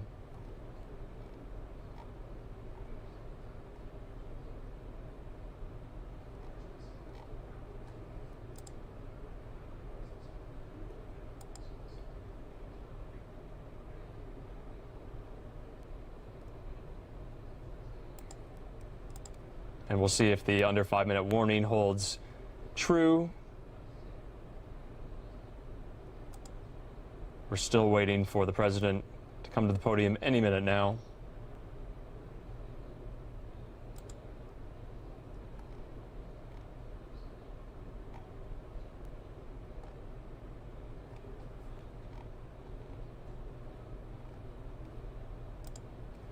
Just want to reiterate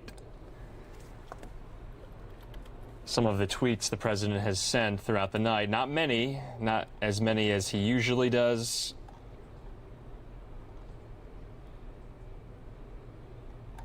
Only 2, saying I will be making a statement tonight, and one that Twitter labeled info in the tweet was disputed and might be misleading. He said, "We are up big, but they are trying to steal," all caps, "the election. We will never let them do it. Votes cannot be cast after the polls are closed," seemingly referring to vote by mail absentee ballots that will be counted well into the week, that the president takes pause and takes issue with.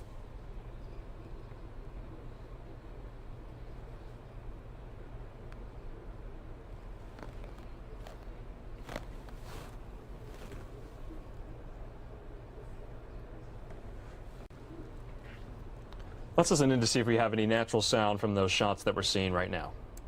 It's somewhat different, however. Obviously, in Florida, And it looks like in the east room of the White House, they're watching the mothership Fox News Channel's results and election coverage. News Now from Fox is Fox News Media's 24-hour it's a more complicated case for the president to make live streaming news service.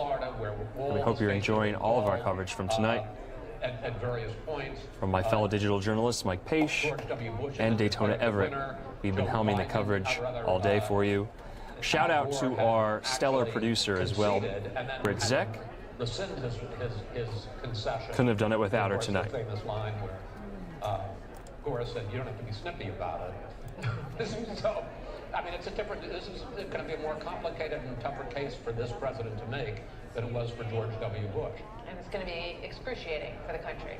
Well, I think it would be, so divisive in terms of, you look at the comparison, let's take a state like Pennsylvania. You look at the rural counties in the middle versus, the counties that are strong Democratic counties, Pittsburgh, but also around that Philadelphia area. That's one level of division. But I think you also have to keep in mind, in a place like Georgia, you're looking at votes around the Atlanta area. And we're just getting the 2-minute warning that the president will be taking the podium in 2 minutes from now. And we'll be carrying you that event live here on News Now from Fox. It'll be interesting to see what the president says. Let's go to the shot right now. Going to raise the level of division, I think, in the country. I think it just tears our social fabric. Can I just hold on one second. We have under 2 minutes now before the president, but we do have a call to make. The decision desk is now calling the Montana Senate race for the incumbent, Steve Daines, Republican against Steve Dillon, the presidential candidate at one time, ran for Senate. This was supposed to be a Democratic pickup. This is a big hole for Republicans, and you see the 46, and let's hear some 47, of these. it's only Democrats +1. Remember, they have to have net +4 to take over control. We're getting to the point, if you look to Michigan, if you look to Purdue and Georgia, if he stays over 50%, then we may, this morning, be able to say that Republicans are going to hold on to control of the U.S. I was just going to say on the pretty good idea that the president has this fundraising field from the Trump-Pence campaign breaking. Democrats plan to steal the election We're emailing you now to ask you to step up one last time and defend the president. The Democrats will steal the election. We can't let them get away with it. So we are in full-scale 2000 litigation, and they're raising money to begin a legal effort to stop vote counting in various places and to say that the Democrats are stealing the election. But I should point out, finishing my Senate thought, that Tom Tillis has already declared victory in North Carolina. We had not called that race, but he has declared victory down there. It's lining up that Mitch McConnell, after his victory tonight, will continue to be Senate Majority Leader and not minority. At this point, we have institutions and procedures for settling these kinds of disputes. They held up then, took a long time, a lot of different courts at many levels, ended up in the Supreme Court, but it was handled. We're designed, we have checks and balances, processes. They worked then, my guess is they'll work none. They'll work now, and in the end, people by and large accept it. At least they won't refuse to accept it any worse than they refused to accept Donald Trump's clear victory 4 years ago. I might also add about 2000, by the way. With Steve Daines, the slogan of the Democrats was, we want to count every vote. They didn't really want to count every vote. They wanted to count votes, keep counting votes in parts of Florida where they believed they would pick up votes. They didn't want to count anywhere else. David Boies, who was the lawyer for the Trump team,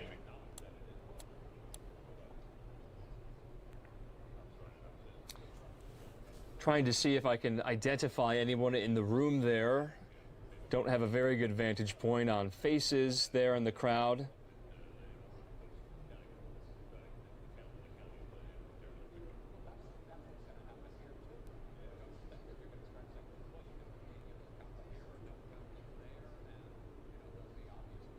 And it looks like there is the former Speaker of the House, Newt Gingrich, and his wife, Callista Gingrich, who just stood up. You'll know Callista Gingrich serves as the U.S. ambassador to the Holy See for the Trump administration. Speaker Gingrich, one of the president's main supporters, high-profile supporters, proponents. You see him on cable TV. A lot touting the president's administration. Interesting to note that they're in the audience tonight. We can't tell about anyone else, but if I see anyone I recognize, I will note that.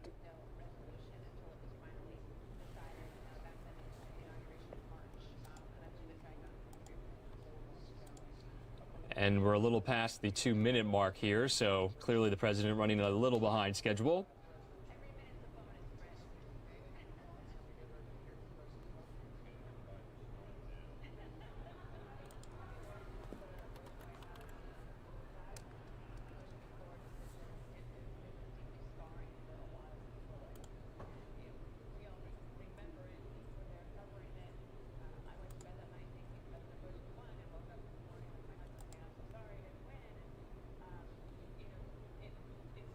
As you know, the president, the last 3 days, held 5 rallies a day, some going into the very, very wee hours of the morning in states like Michigan and Wisconsin, Florida, Georgia, Pennsylvania.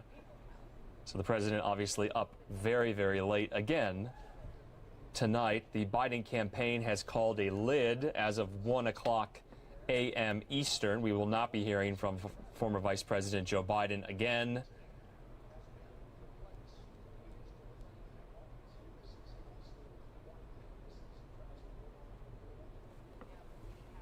Remains to be seen what the president will choose to say, if he'll just be giving a thank you to his supporters of gratitude, or if he'll be saying something more newsy, as he did in that tweet from earlier.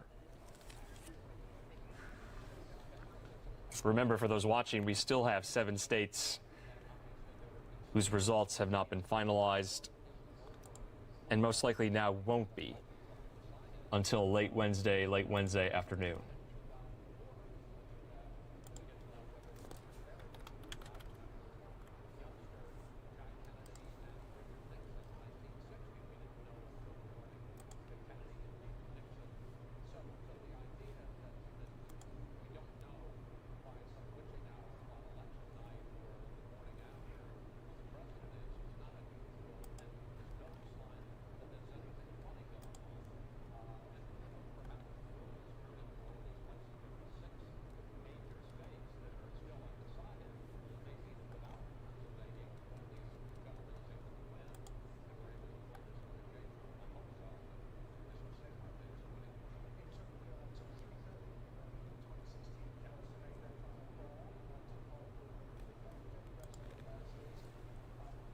And like I said, I would be seeing if I can recognize anyone in the audience there. It doesn't seem too likely since their backs are to me. Trying to point out, we showed you the Gingriches who just got up.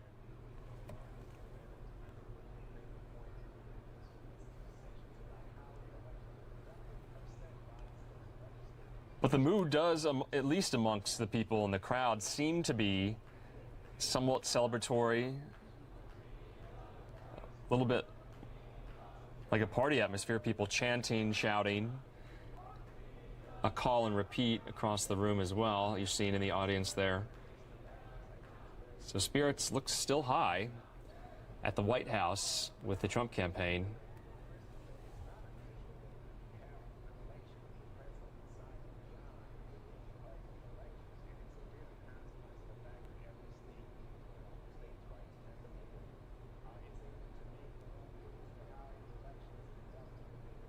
And there we have a better view of those who may be in the audience there. If we can decipher any faces.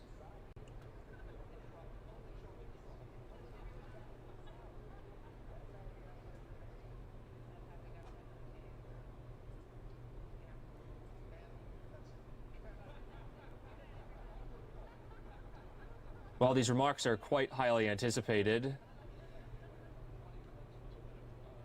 not too sure what the president will say. Like I said earlier, a lot of Democrats were worried the president might declare victory prematurely before all the votes are actually counted. Remains to be seen if that is this.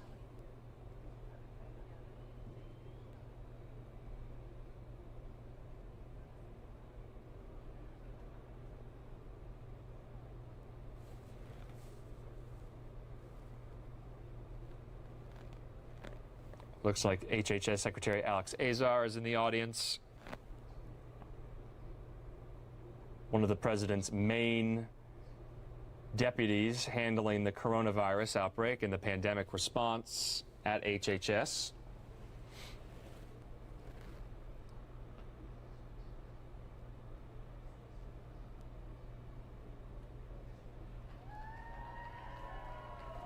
And there's the Trump family coming out right now. Jared and Ivanka, Don Jr., Laura, Eric, Tiffany. Let's listen in.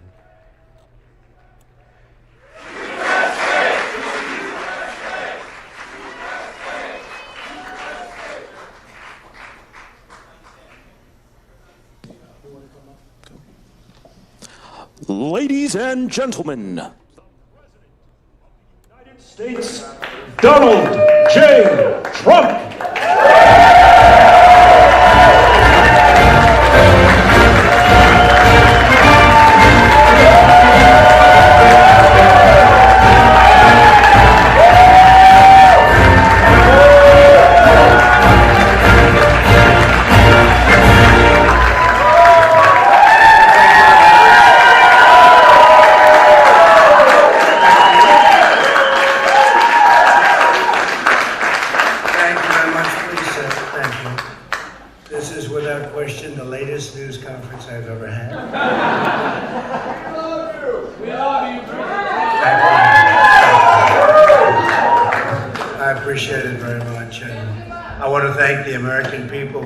Tremendous support. Millions and millions of people voted for us tonight.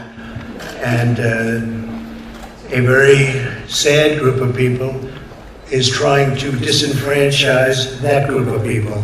And we won't stand for it. Yeah. I want to thank the First Lady, my entire family, and Vice President Pence, Mrs. Pence, for being with us, all three of us. And we were getting ready for a big celebration. We were winning everything, and all of a sudden it was just called off. The results tonight have been phenomenal, and we are getting ready. I mean, literally, we were just all set to get outside and just celebrate something that was so beautiful, so good. such a vote, such a success. The citizens of this country have come out in record numbers. This is a record. There's never been anything like it. To support our incredible movement, we won states that we weren't expected to win. Florida, we didn't win it. We won it by a lot.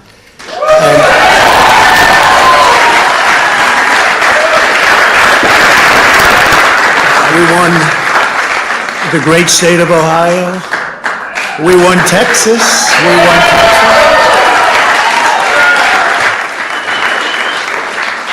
We won Texas by 700,000 votes, and they don't even include it in the tabulations. It's also clear that we have won Georgia.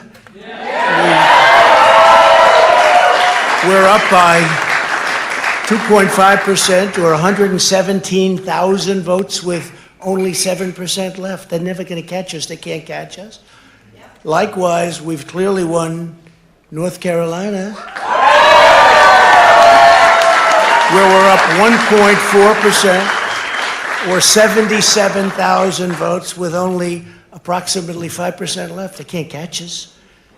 We also, if you look and you see, Arizona, we have a lot of life in that. And somebody declared that it was a victory for, and maybe it will be. I mean, that's possible. But certainly there were a lot of votes out there that we could get, because we're now just coming into what they call Trump territory. I don't know what you call it, but these were friendly Trump voters. And that could be overturned. The gentleman that called it, I watched tonight, he said, well, we think it's fairly unlikely that he could catch. Well, fairly unlikely.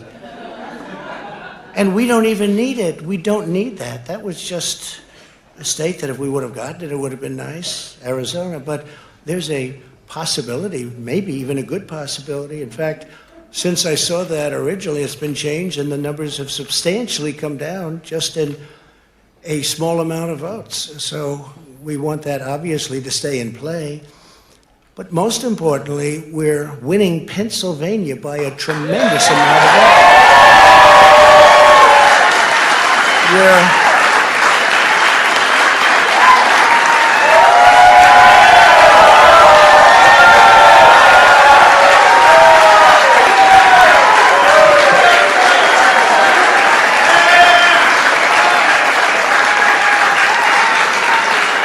We're up 600. Think of this. We're up 690,000 votes in Pennsylvania. 690,000. These aren't even close. It's not like, oh, it's close. With 64% of the vote in, it's going to be almost impossible to catch. And we're coming into good Pennsylvania areas where they happen to like your president. I mean, it's so we'll probably expand that. We're winning Michigan, but I'll tell you, I looked at the numbers. I said, whoa. I said, wow, that's a lot. By almost 300,000 votes, and 65% of the vote is in. And we're winning Wisconsin. So we're winning. We don't need all of them.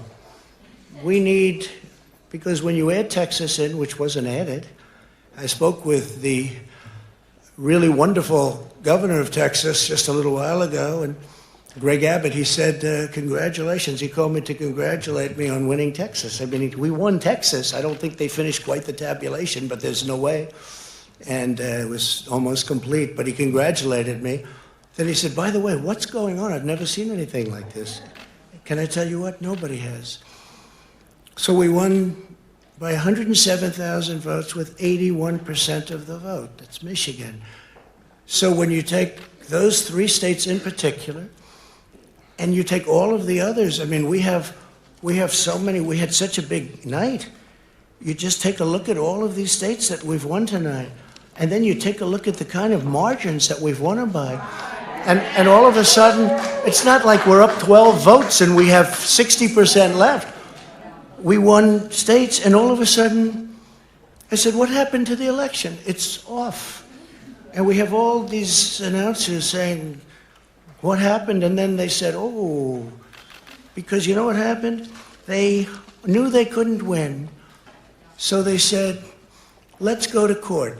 And did I predict this, Newt? Did I say this? I've been saying this from the day I heard they were going to send out tens of millions of ballots. I said exactly, because either they were going to win, or if they didn't win, they'll take us to court.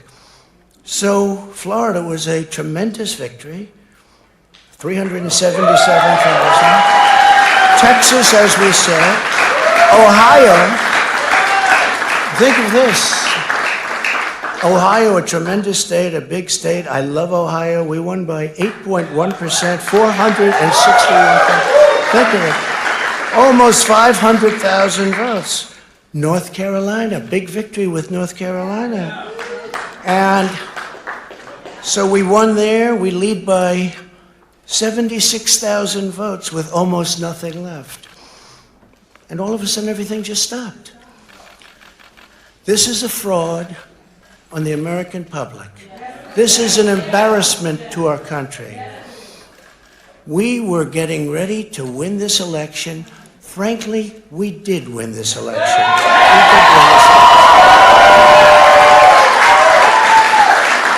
So our goal now is to ensure the integrity for the good of this nation. This is a very big moment.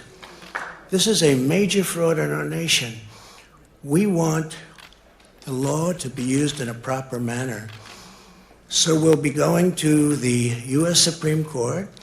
We want all voting to stop. We don't want them to find any ballots at 4 o'clock in the morning and add them to the list, okay? It's a very sad moment. To me, this is a very sad moment, and we will win this, and as far as I'm concerned, we already have won it. So I just want to thank you, and I want to thank all of our support. I want to thank all of the people that worked with us, and Mr. Vice President, say a few words, please. Please.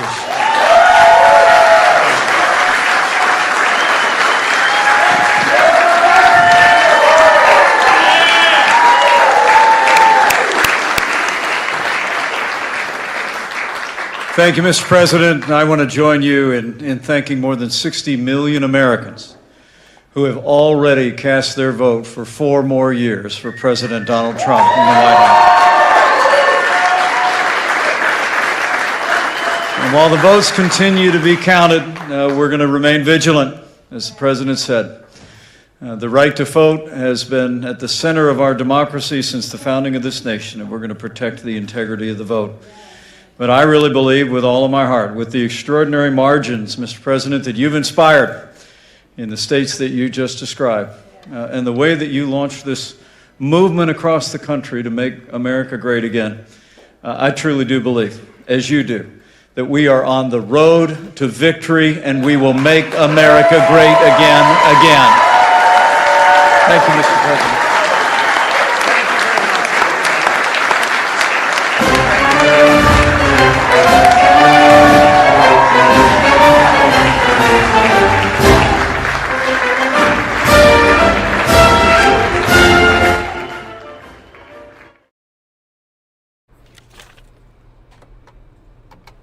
Well, that was quite something we were hearing from the president there. Speaking from the East Room of the White House, you're seeing some of the family members now leaving the White House as well. Try to take you to some of these pictures we're seeing right now. There's Chief of Staff Mark Meadows, the president's son, Don Jr., former Speaker of the House, Newt Gingrich, leaving the East Room of the White House. We just want to recap some of what the president said. A lot of it, quite something. He said, quote, "Frankly, we did win this election." He also said that he's winning in certain states that have not yet been called, especially here by the Fox News decision desk, that we would report to you. He said, we're winning in Georgia. He claimed to have won in Georgia. That's not necessarily the case just yet. Georgia hasn't been called. Also saying that he's going to try and get the Supreme Court to stop some of these counting of the outstanding mail-in ballots, really hammering the very idea, the very core essence of what a mail-in ballot is, saying that it should stop. We need to stop it, he said. Also, another quote that he said, "We were winning everything and all of a sudden it was called off." Not entirely sure what he's referring to there.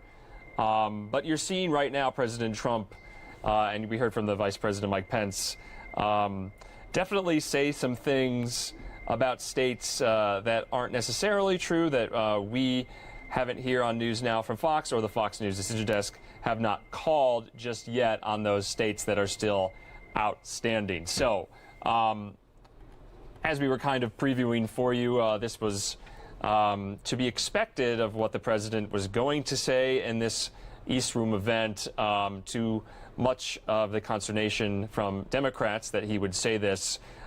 So I would gather that he's not necessarily claiming victory, but certainly claiming victory in some of these states that still have not yet been tabulated and the results haven't been finalized. But he did say we already have won. He called this a sad moment, referring to those ballots, those mail-in ballots, those absentee ballots that still have not been counted yet. Obviously, the president wanted a result on the night of November 3rd. He's not going to get one, no matter what he has said up at that podium there. Still not called in his favor, no matter what the president may think. We want to just take you out now to this live look of where the map stands at the moment here. 12:34 Mountain Time here in Phoenix, Arizona, 2:34 Eastern in the White House and in the nation's capital in Washington, D.C. Joe Biden has right now 238 electoral votes. President Trump with 213. Obviously, either one of them needs 270 to win.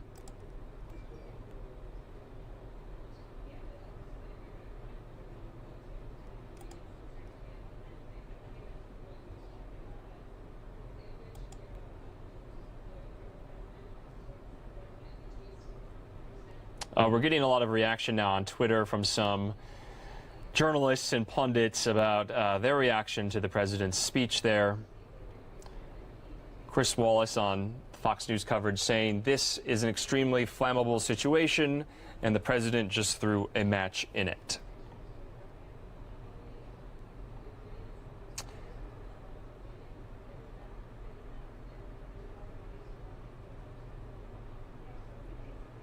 So we're going to keep it on this map here for a minute, as you can see there.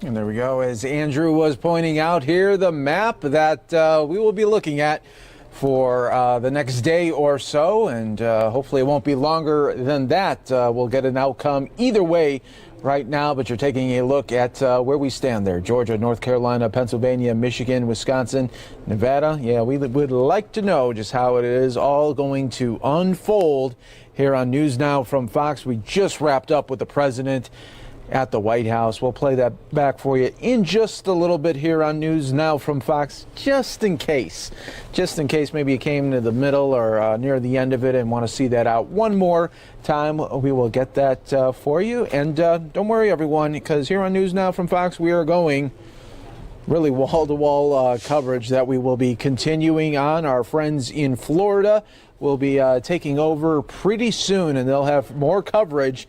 What about Georgia? What about North Carolina and all those other states? So we will be waiting for that and waiting for those returns to continue on right here on News Now from Fox. Some of you are going to go to a short commercial break. We'll be back with you in just 2 minutes.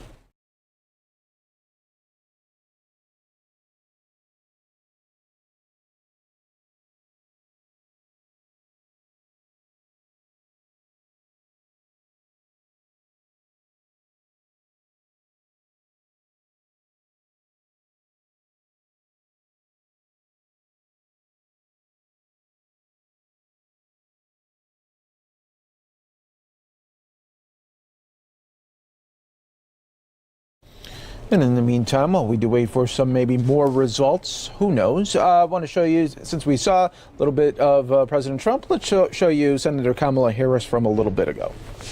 We will not be sidelined in this election. So there are a lot of reasons. Everybody out to the polls. The polls close at what time today? 8 o'clock. So let's make sure everyone we know votes. Let's keep texting. Let's keep calling folks. Knocking on the doors of neighbors and your family members. We got all day to get this done. Right? It's okay if you're annoying people. They'll get over it. They'll thank you later. They'll all come back to you. But right now, we got to stay on top of everybody. Because here's the thing, and this is my final point. This moment will pass. And years from now, our children and our grandchildren will look in our eyes, each one of us, and they will ask, where were you at that moment? And what we want to be able to tell them is so much more than just how we felt at this moment. What we will tell them is what we did. We will tell them we were hanging out in the parking lot, that we were organizing, that we were mobilizing, that we texted and we called and we knocked on doors. We will tell them we were hanging out with Gary Peters and Debbie Stabenow. We were hanging out with that incredible Brenda. We were doing everything. And you know what else we will tell them when they ask? We will tell them that we elected Joe Biden the next president of the United States. Thank you all.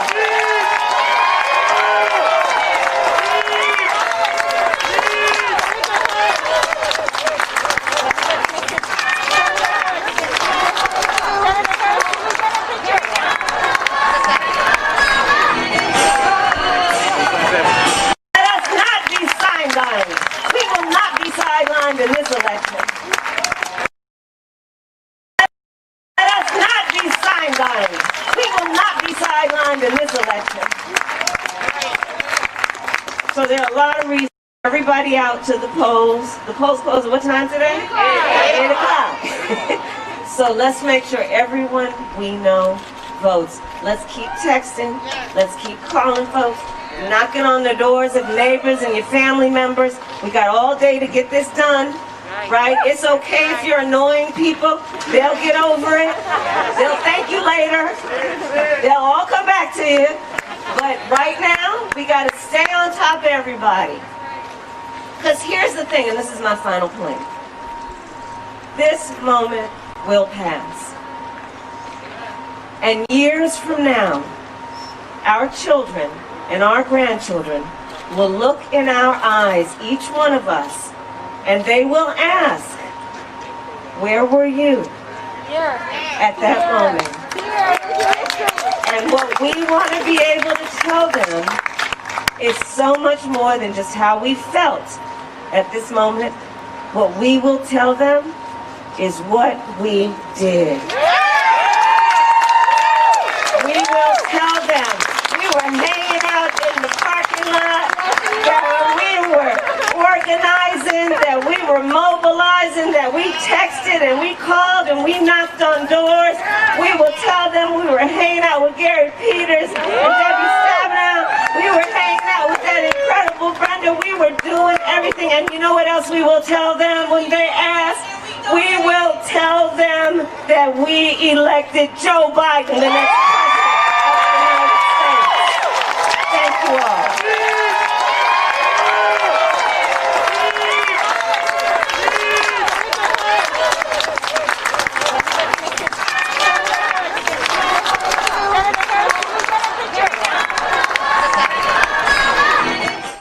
All right, so those were the remarks there from Senator Kamala Harris from yesterday. As we continue to bring you coverage here on News Now from Fox, live look at the White House. We want to play that back for you. President Trump remarks in full, talking about where he thinks he stands during this election 2020. And, well, he's saying that his campaign has already won, and now it's just a matter of time before he is declared the winner. That is his stance coming there from the White House.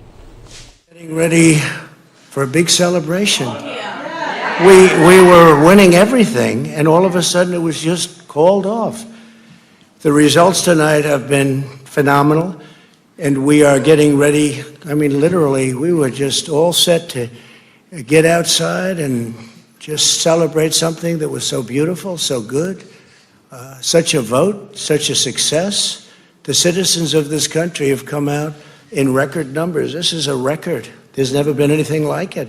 To support our incredible movement, we won states that we weren't expected to win. Florida, we didn't win it. We won it by a lot. And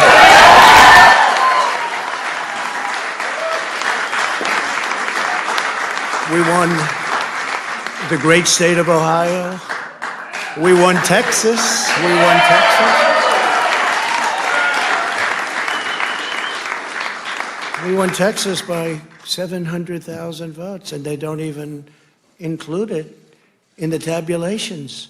It's also clear that we have won Georgia. We're up by 2.5% or 117,000 votes with only 7% left. They're never going to catch us. They can't catch us. Likewise, we've clearly won North Carolina, where we're up 1.4% or 77,000 votes with only approximately 5% left. They can't catch us. We also, if you look and you see, Arizona, we have a lot of life in that. And somebody declared that it was a victory for, and maybe it will be. I mean, that's possible. But certainly there were a lot of votes out there that we could get, because we're now just coming into what they call Trump territory. I don't know what you call it, but these were friendly Trump voters, and that could be overturned. The gentleman that called it, I watched tonight, he said, well, we think it's fairly unlikely that he could catch. Well, fairly unlikely. And we don't even need it. We don't need that. That was just a state that if we would have gotten it, it would have been nice, Arizona. But there's a possibility, maybe even a good possibility. In fact, since I saw that originally, it's been changed and the numbers have substantially come down just in a small amount of votes. So we want that obviously to stay in play. But most importantly, we're winning Pennsylvania by a tremendous amount of votes.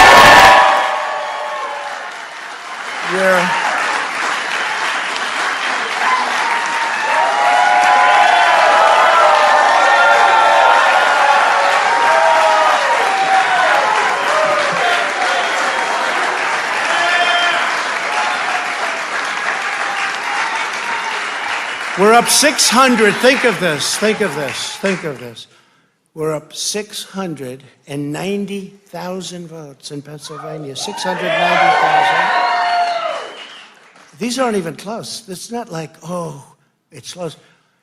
With 64% of the vote in, it's going to be almost impossible to catch. And we're coming into good Pennsylvania areas where they happen to like your president. I mean, it's like very good. So we'll probably expand that. We're winning Michigan, but I'll tell you, I looked at the numbers. I said, whoa. I said, wow, that's a lot. By almost 300,000 votes, and 65% of the vote is in. And we're winning Wisconsin, so we're winning. We don't need all of them. We need, because when you add Texas in, which wasn't added, I spoke with the really wonderful governor of Texas just a little while ago, and Greg Abbott, he said, congratulations. He called me to congratulate me on winning Texas. I mean, we won Texas. I don't think they finished quite the tabulation, but there's no way. And it was almost complete, but he congratulated me. Then he said, by the way, what's going on? I've never seen anything like this. Can I tell you what? Nobody has. So we won by 107,000 votes with 81% of the vote. That's Michigan. So when you take those three states in particular, and you take all of the others, I mean, we have We have so many, we had such a big night. You just take a look at all of these states that we've won tonight, and then you take a look at the kind of margins that we've won them by. And all of a sudden, it's not like we're up 12 votes and we have 60% left. We won states, and all of a sudden, I said, what happened to the election? It's off. And we have all these announcers saying, what happened? And then they said, oh, because you know what happened? They knew they couldn't win, so they said, let's go to court. And did I predict this, Newt? Did I say this? I've been saying this from the day I heard they were going to send out tens of millions of ballots. I said exactly, because either they were going to win, or if they didn't win, they'll take us to court.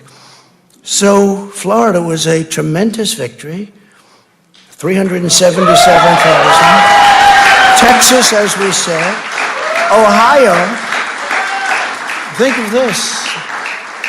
Ohio, a tremendous state, a big state. I love Ohio. We won by 8.1%, 461,000. Think of it. Almost 500,000 votes. North Carolina, big victory with North Carolina. And so we won there. We lead by 76,000 votes with almost nothing left.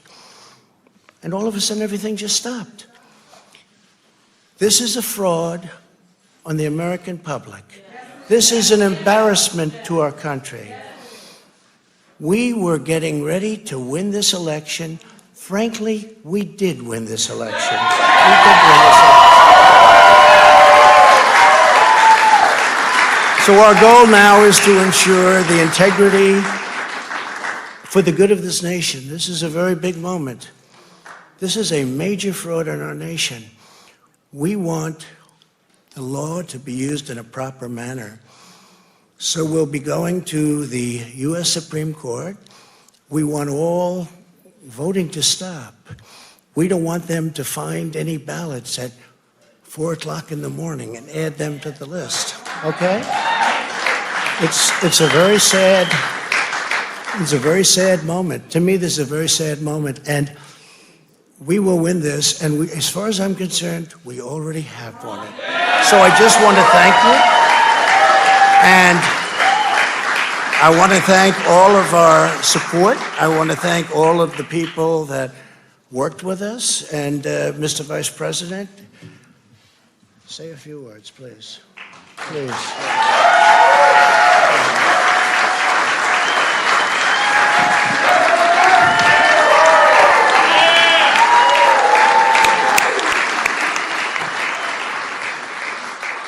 Thank you, Mr. President. I want to join you in thanking more than 60 million Americans who have already cast their vote for 4 more years for President Donald Trump in the White House. And while the votes continue to be counted, we're going to remain vigilant, as the President said.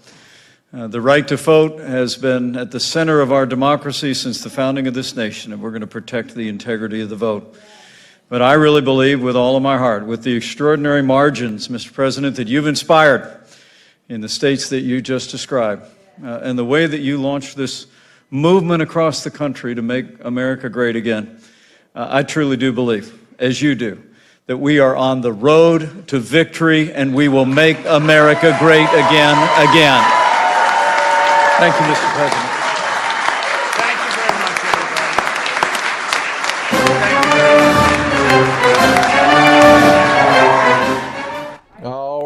So President Trump, that was the pre-play. President Trump and the Vice President talking at the White House about how they feel the night is going and how they feel, well, how the rest of the week should be going. And that was their statement at the White House. You're watching right here on News Now from Fox. Live look right now outside of the White House, where we continue to wait for more updates here. President Trump says we will be going to the Supreme Court there as we wait on Georgia and other states as well. North Carolina, Pennsylvania, all in the mix here as well. More coverage continuing here on News Now from Fox.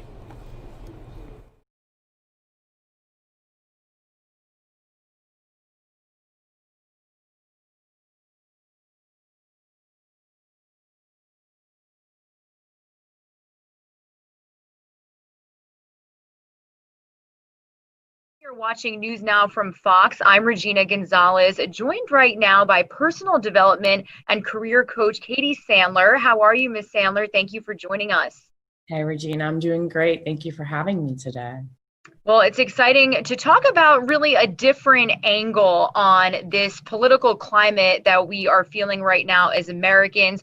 We've watched a lot of heated debates. There's been a lot of campaigning. And up until this point, you know, this political climate can really make Americans feel a stress and anxiety they've never felt before. So can you explain what you've observed from recent studies and your own evaluations? Yeah, absolutely.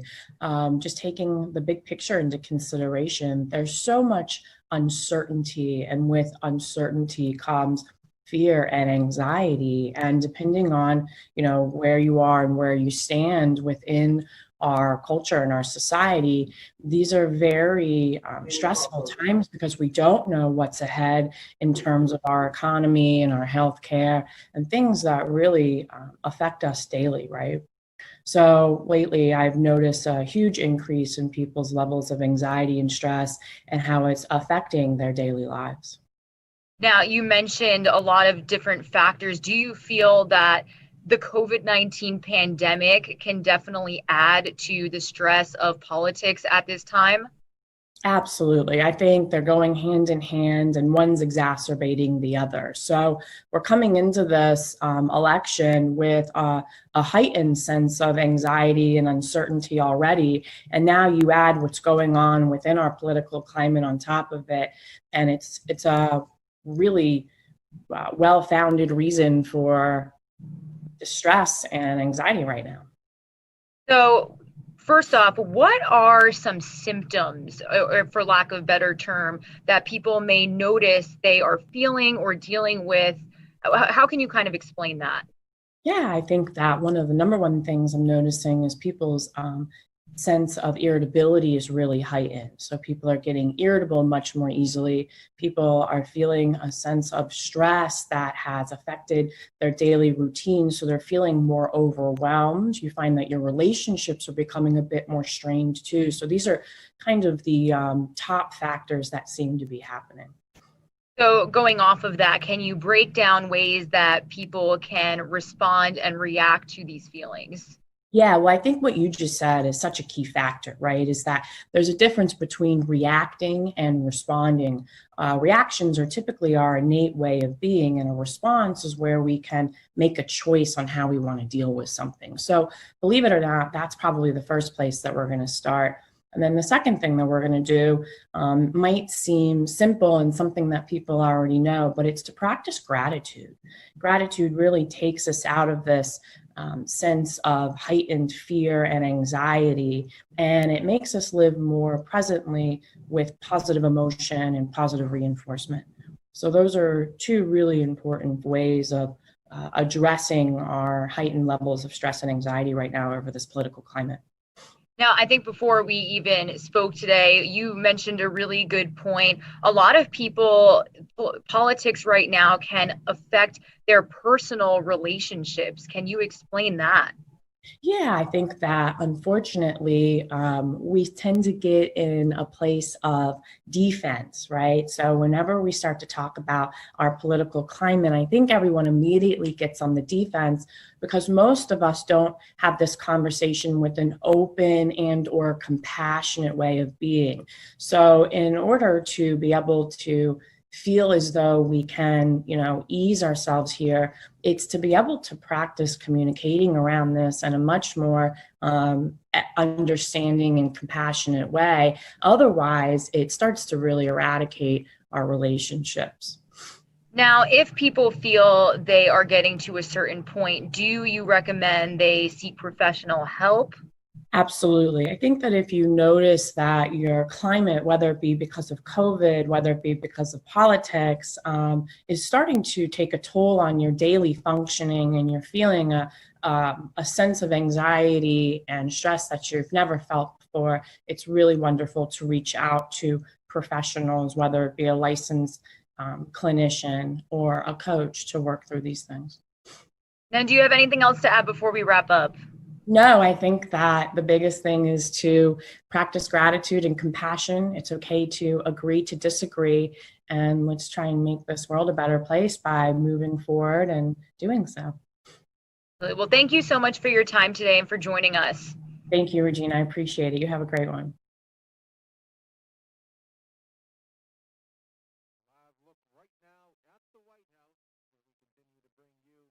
The very latest here on News Now from Fox. Live look right outside of the White House on this day after the election, where we continue to wait right now for more results coming in from Georgia and North Carolina and other states. To talk about a little bit more about the Electoral College, more from our sister stations around the country. Good afternoon and welcome to Fox News Now. I'm Fox 13 Tampa Bay's Jennifer Holton, and joining us today to talk about the Electoral College is Dr. Susan McManus from USF. Thank you so much for joining us. The Electoral College is a really confusing thing for many people. So what is the best way to explain it? The Electoral College gives each state, regardless of its size, input into the election of the president. And it goes back to the formation of the country when there was a compromise between large and small states to come up with a plan that would give each type of state representation in the selection of the president. Each state gets a number of members of Congress based upon their population size, plus 2 senators. So each state's makeup in the Electoral College is the number of House of Representatives seats that they have in Congress based on population, plus there are 2 U.S. senators, and every state gets 2 U.S. senators. Florida has 29 Electoral College votes, which is a very large number. In fact, it's 11% of the 270 Electoral College votes needed to elect a president. And that's why Florida is so critical for both the Biden and the Trump campaign. We're the most toss-up of the big states, and yet we have 29 Electoral College votes, which could tip the election in one direction or another. And there's always been this sort of frustration over the Electoral College. A lot of times people say they want to do away with it, but it's never happened. How come? Because it would require, to do away with the Electoral College would require a constitutional amendment. And it's going to be very hard to convince some of the smaller or moderate sized states to give up their representation in the selection of the president, and in a way cede most of the attention to the 4 or 5, 6 states that have the large number of people living in them. So it would sort of tamp down the voice of smaller places, and to then require 3/4 of the states to amend the Constitution to change that, you can see is somewhat of an uphill battle. But is it confusing? Yes. Do a majority of the polls show that people would rather have the popular vote? Yes. But once it's explained to them, might they change their minds? Yes. Do you think it'll ever be done away with? There might be a push for something in between, which would be to do something like give the state's overall popular vote to the candidate that the 2 Senate seats, and then decide what the other divvying up of votes would be based upon the congressional districts. So in Florida right now, 14 congressional districts are controlled by Republicans and 13 by Democrats, but that could change as a consequence of a number of competitive congressional races that we have on the ballot today. And so there's some states that already do that. There's the state of Maine does it with 1 congressional district, and Nebraska does it as well. So there's a few places that have done that. That would probably be a bit easier to pass than a straight out getting rid of the Electoral College.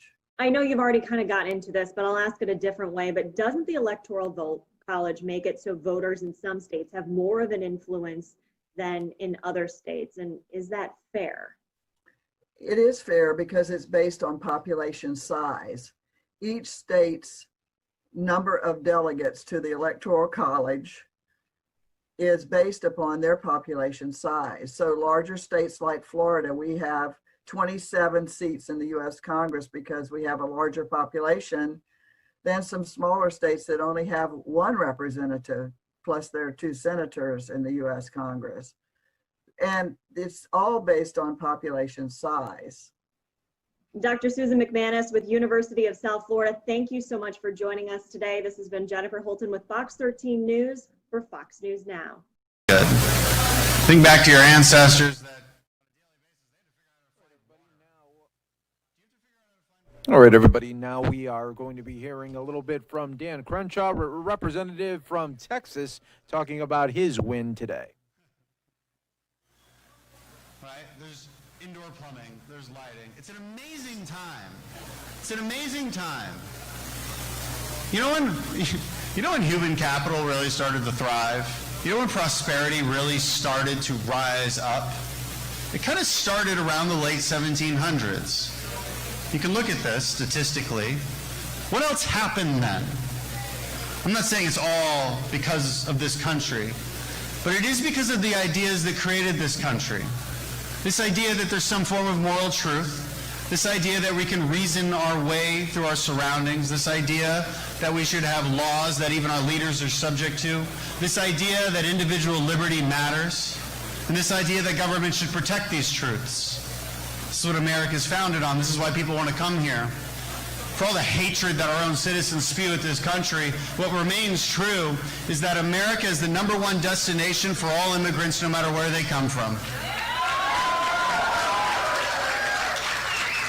It's true now, and it always will be. Because this is the place of opportunity. This is the places where dreams are sought if you're willing to look for them. It's kind of an amazing thing.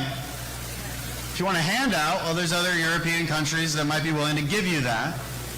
It's not what America's about. America's not about the government trying to bribe its citizens. This has never been what the American dream is about. This is something our friends on the left need to understand. Because it's a recipe for disaster. It's a recipe for decay and corruption of a civilization, corruption of a society. This is not what I want for my country. This is what this election was about.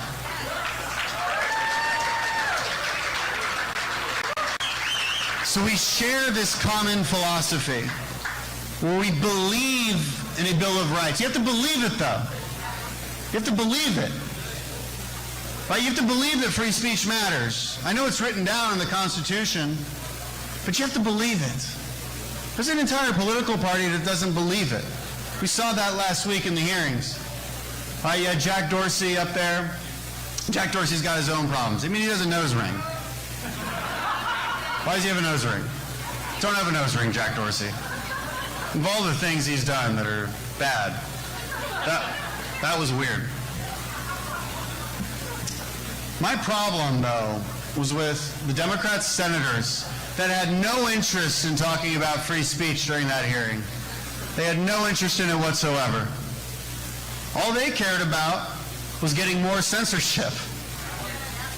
Their problem with big tech was that big tech doesn't censor enough in their favor. Imagine this, that an entire political party in America, not from Russia, not from China, not from Iran, not from Venezuela,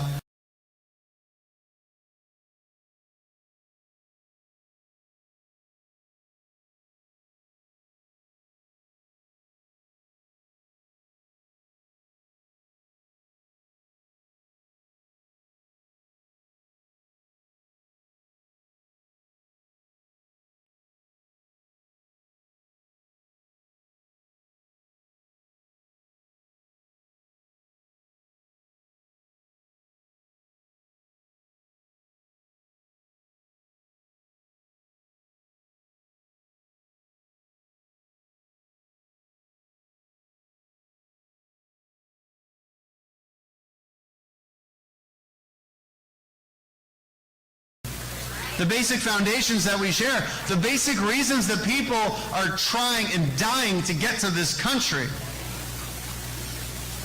We do share things as Americans. We have to. It's this basic understanding of why we were founded. It's this basic understanding of what rights are. It's our holidays. It's our ball games. It's It's the things we do together. It should be our pop culture before these idiots politicized it. But it's everything about us. It's why we find each other in other countries and we say, hey, where are you from? How are you doing? You want to get a beer? This is what makes us American. There is something to be said of an American culture.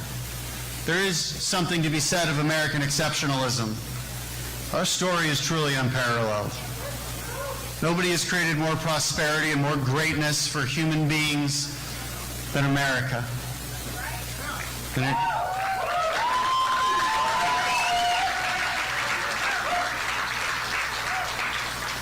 This country was founded on the greatest ideas that humankind ever had.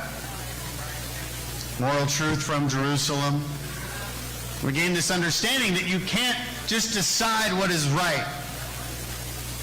You have to have an anchor. There's a reason that in the House of Representatives it says, "In God we trust," right above where the speaker sits. And in the 23 portraits of lawgivers that line the roof of the House of Representatives, in the center is Moses. Moses received the 10 Commandments. The 10 Commandments are true. Can't argue with these things. Everything is derived from that. This is the anchor. This is the anchor from which we make law. And we have to believe, that for laws to be respected, they must be respectable. And for them to be respectable, they must be anchored in some kind of truth. This is where the church comes in. America is founded on Judeo-Christian history. There is no denying that. Thousands of years of wisdom have led to the greatest idea that humankind ever had. This is what we got from Jerusalem. These weren't all the great ideas. From Athens, we discovered reason and philosophy. This idea that we can discover our own surroundings and explore it with science. And from Rome, jurisprudence, the Republic. Right, this idea that laws matter. The rule of law matters. And from London, this idea of personal property rights, the free market. This idea from the Magna Carta that even kings are subject to that law. They don't get to do whatever they want. And we wrote all these great ideas down in Philadelphia in 1776. Our Independence Day. And we decided that America would live up to the greatest ideas that humankind ever had. And we would live up to this idea that all men are created equal, and that the purpose of government is to protect your inalienable rights, life, liberty, and the pursuit of happiness. And we fought like hell for it. And then our founders took these great ideas, our philosophers, our historians, they wrote the Constitution. Constitution. They wrote the formation of a republic. This republic with checks and balances, this idea that there can never be absolute power, that there are certain rights, and we'll define those rights, that can never be infringed upon. Wrote those ideas down. And we created this grand experiment, and then we continued fighting for it. We continue to fight for it to this day. We fought for it tonight. We won big.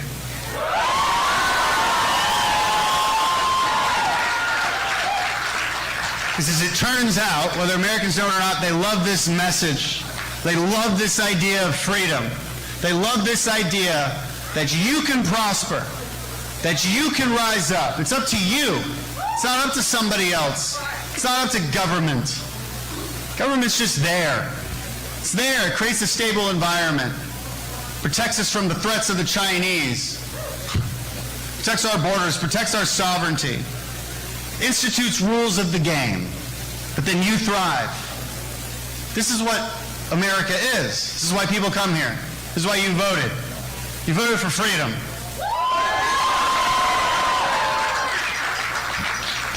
I am so proud to have shared this moment with you all. I can't tell you how thankful I am to have this amazing crowd. You guys have been with us from the beginning for years now. You've been block walking for us. You've been making phone calls for us. You've been coming to our events. And by the way, we have way more people than the Biden-Harris events, didn't we? Even at ours. You've been standing for freedom. You've been doing the hard work. I cannot thank you guys enough.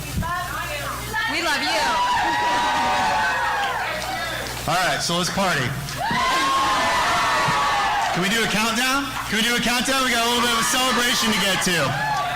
Say it with me. 10, 9, 8, 7, 6, 5, 4, 3, 2, 1.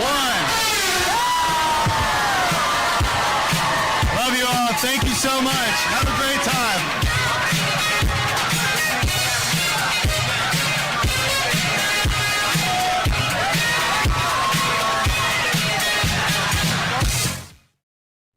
And you're watching right now here in Philadelphia, where they continue to count those votes there. They are doing 8-hour shifts, and you're watching this all unfold on News Now from Fox as we continue to wait now for more results here. Still too close to call in states Michigan and North Carolina, Georgia, still all in the mix right now. We continue to wait for those to be called. You're watching News Now from Fox. We're going to take a short 2-minute break right here.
Voter suppression and racial justice. African-American voters are flocking to the polls. Back in 2016, President Trump received just 8% of the African-American vote.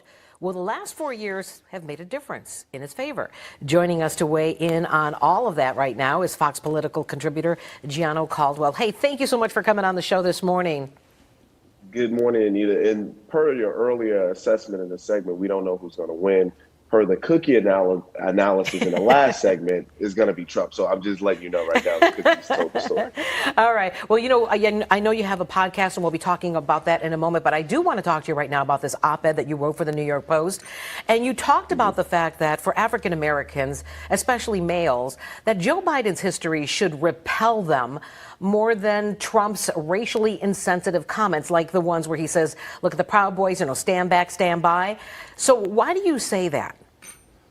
You know what? I posted something on my Instagram at Gianno Caldwell, which I want to encourage everyone to go take a look at. It was a discussion between T.I., the rapper, and Charlamagne the God, the radio host, where they talk about the detrimental policies of Joe Biden. I'm talking about the 1994 crime bill, which cost the taxpayer $30 billion and only reduced crime by 1.3%. So that wasn't much of a reduction at all. Meanwhile, we have hundreds of thousands of black men, specifically, who've been impacted by it, and millions of black families that have been impacted by it. You talk about the 86 crack laws, again, providing, and it was authored, both bills authored by Joe Biden, provided a racial disparity between those who did crack cocaine and those who did cocaine. Honestly, me being a guy from the south side of Chicago who grew up extremely poor with a mom who was actually addicted to crack cocaine, this has been problematic and has impacted my family. Of course, he's apologized for it now, but not once has he said, you know what, we have to repeal both of these issues and ensure that no one is further impacted. He hasn't done that. Meanwhile, Donald Trump said 4 years ago, what do you have to lose by voting for Donald Trump? I'll turn that statement around and say, what do you have to gain? The first step back. Okay, let me jump in, Gianno, because we're limited on time. Let me jump in here, because I read your op-ed, and then I kept reading, and here's what I learned. Under Trump, typical white family has 8 times the wealth of a typical black family. Under Trump, the median income for blacks is 21% lower than it is for whites. Under Trump, 71% of whites own a home, only 41% of blacks. And oh, by the way, blacks are 2 times more likely to die from COVID than a white person, all under Trump. So shouldn't blacks be taking those numbers with them to the polls today? No, let me reverse in the order that you did, and let me reverse it. The reason why blacks are more likely to die from COVID is because of pre-existing health conditions, which means we need to take better care of ourselves. It's also economic, Gianno. It's also socioeconomic. Because we don't have the wealth in our community. That's right, and you don't, and the benefits. Correct. So if we want to even go into that conversation, let's go again to the '94 crime bill. When you're taking black men out of homes who usually support their families, that tends to be problematic and leave wealth out of our communities. Also, when you talk about home ownership, that dropped under the Obama administration. Let's be clear about that fact. When you talk about interest rates dropping to the lowest that they ever have, it encouraged home ownership. But we talk about Donald Trump, the lowest black unemployment on record. No president, whether it be Democrat or Republican, on record has created this. Hispanic unemployment as well. And when we talk about the wage gains under this administration, and let me be clear for our audience here, I'm not saying support Donald Trump. I'm saying be educated on the histories and the policies of both individuals, then make your own decision. I'm not one of those pundits that say you need to vote for XYZ person. That's your decision. But let's be honest here, and I hope you can see this. Joe Biden's candidacy over 47 years has not done anything to benefit black Americans. And unless you can tell me something that he's done that has improved the lives of black Americans, I'm all here to listen. But you, in my opinion, couldn't tell me something like that unless you have a secret policy that he's implemented and no one knows about it. All right. Well, Gianno, I want to... Well, let me ask you this. You have a podcast, right? And I guess a lot of people would like to be able to listen. I know you mentioned your Instagram account. Tell us a little bit about your podcast so that people know where to tune in. Absolutely. The podcast is called Out Loud with Gianno Caldwell, where we're the sworn enemy of PC culture. Free speech has been stifled in this country, and people need to speak out and let their opinions be known. And I believe in that, and I've spoken with people like NFL legend Herschel Walker, who said exactly that. Professor Alan Dershowitz, Kimberly Klacik of Baltimore, and a number of other really strong guests. I encourage everyone to subscribe, give us a 5-star rating on Apple Podcasts, and continue listening. Well, you're a busy guy. We know you're in Miami. You got a busy day ahead of you, Gianno Caldwell. Thank you, sir, for your time. Thank you. Thank you so much for having me. Have a great day. And we continue to show you live feeds that are coming in right now, still in Philadelphia, as the vote counting continues there. And we will have more coverage for you going into the early morning hours, as we are now coming up on 3:30 East Coast time. And we continue to wait and see just how these states are all going to come into play. Pennsylvania, North Carolina, Georgia, all waiting. Still Michigan, Wisconsin as well. Let's continue to give you the content that you guys have been wanting to see. We're going to show this to you again one more time, just because it was so unusual to have a sitting president say that he won states where what has not been called officially yet. Getting ready for a big celebration. We were winning everything, and all of a sudden it was just called off. The results tonight have been phenomenal, and we are getting ready. I mean, literally, we were just all set to get outside and just celebrate something that was so beautiful, so good. Such a vote, such a success. The citizens of this country have come out in record numbers. This is a record. There's never been anything like it. To support our incredible movement. We won states that we weren't expected to win. Florida, we didn't win it. We won it by a lot. And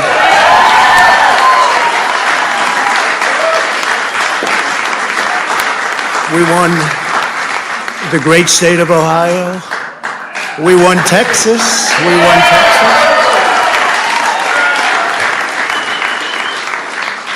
We won Texas by 700,000 votes, and they don't even include it in the tabulations. It's also clear that we have won Georgia. We're up by 2.5% or 117,000 votes with only 7% left. They're never going to catch us. They can't catch us. Likewise, we've clearly won North Carolina, where we're up 1.4% or 77,000 votes with only approximately 5% left. They can't catch us. We also, if you look and you see, Arizona, we have a lot of life in that. And somebody declared that it was a victory for, and maybe it will be. I mean, that's possible.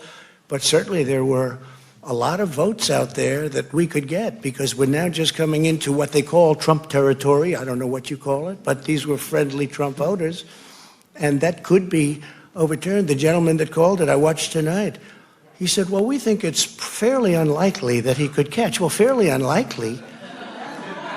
And we don't even need it. We don't need that. That was just a state that if we would have gotten it, it would have been nice, Arizona. But there's a possibility, maybe even a good possibility. In fact, since I saw that originally, it's been changed and the numbers have substantially come down just in a small amount of votes. So we want that obviously to stay in play.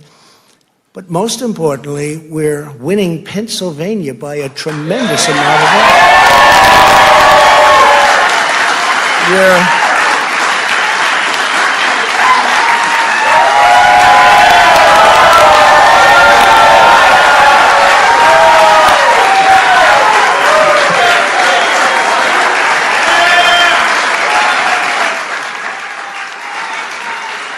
We're up 600. Think of this. Think of this. Think of this. We're up 690,000 votes in Pennsylvania. 690,000. These aren't even close. It's not like, oh, it's close.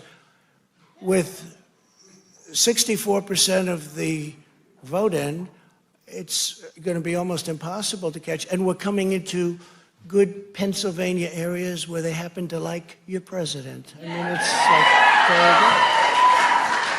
So we'll probably expand that. We're winning Michigan, but I'll tell you, I looked at the numbers. I said, whoa. I said, wow, that's a lot.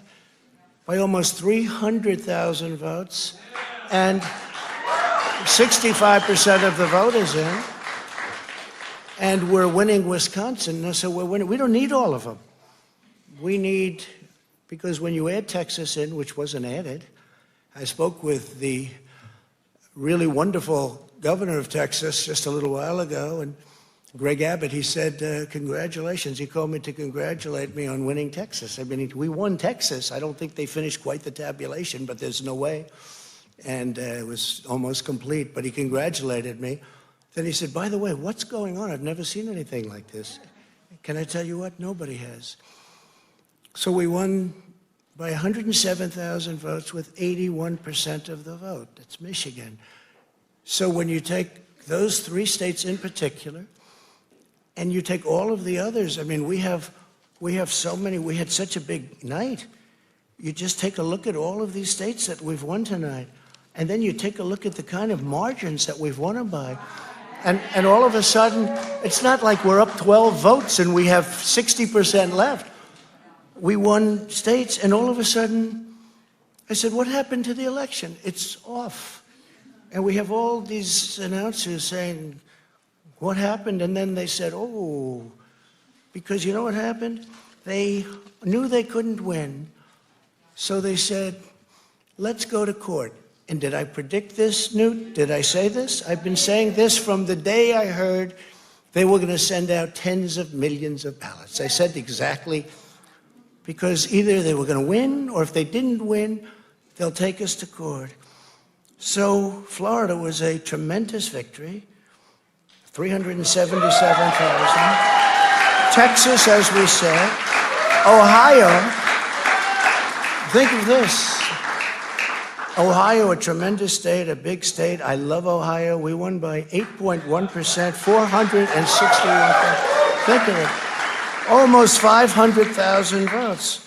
North Carolina, big victory with North Carolina.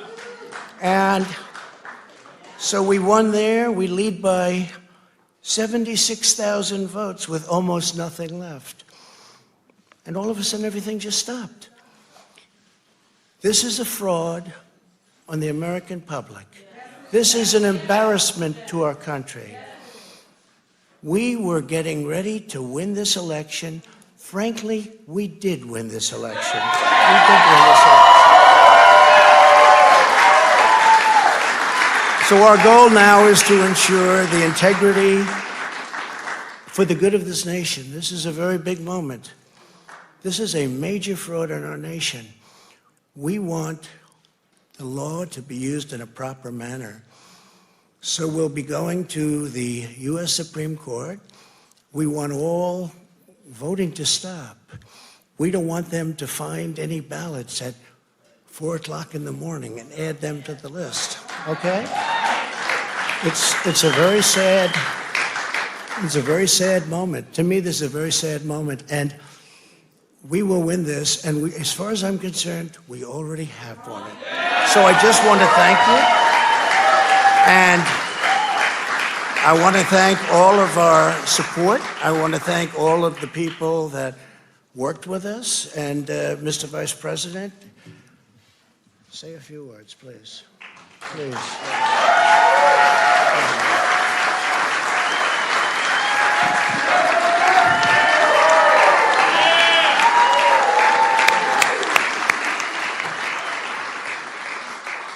Thank you, Mr. President. I want to join you in thanking more than 60 million Americans who have already cast their vote for 4 more years for President Donald Trump in the White House.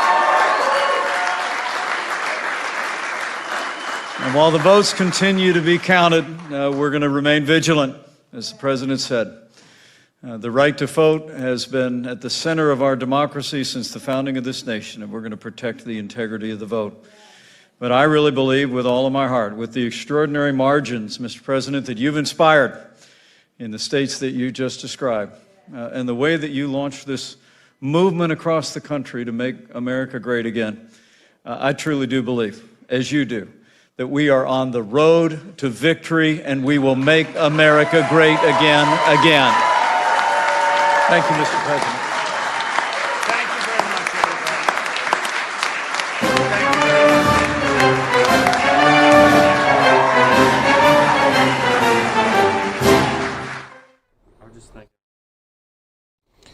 And that was President Trump from earlier today. Just wanted to bring that to your attention just in case you missed it from earlier. Live look right now at how the numbers are breaking down, still at 238 to 213, while this nail-biter of a race does continue. In just a moment, everybody, we will have the coverage from our sister station, Fox 35 in Orlando, as they will keep you going in the morning hours as we await returns from Georgia, North Carolina, and Pennsylvania, and many more. So stay right here with us. We're not going anywhere. News Now from Fox. We're going to take a short 2-minute break here for some of you, and stay right here with us.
All right, everybody, we continue to wait for more results here on News Now from Fox, but we do want to take you out to Colorado from earlier today, where there was an upset for Senate Republicans as a seat was flipped for Democrats in Colorado.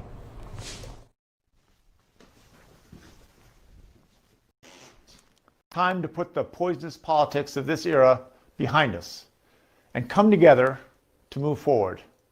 More Coloradans have voted in this election than any election in our state's history. As it looks now, Colorado is going to have the highest voter turnout of any state in any election in our nation's history. Clearly, people are saying it's time to turn the page. It's time for a different approach. It's time to start solving problems and helping people. And that's exactly what I intend to do. I want you to know that I am honored by the trust you have placed in me, and I'm deeply committed to the job ahead. We've got to get Washington working for everyone. Regardless of which party ends up controlling the Senate, I want you to know that I will work with anyone and everyone to help Coloradans. We've had enough of leaders in Washington thinking it was their job to only represent blue America or red Colorado or blue Colorado. I've always believed it's my job to represent all Colorado. That's what it's going to take to beat this pandemic, to make sure people have decent jobs and Main Street businesses can grow again, to get quality, affordable health care for everyone.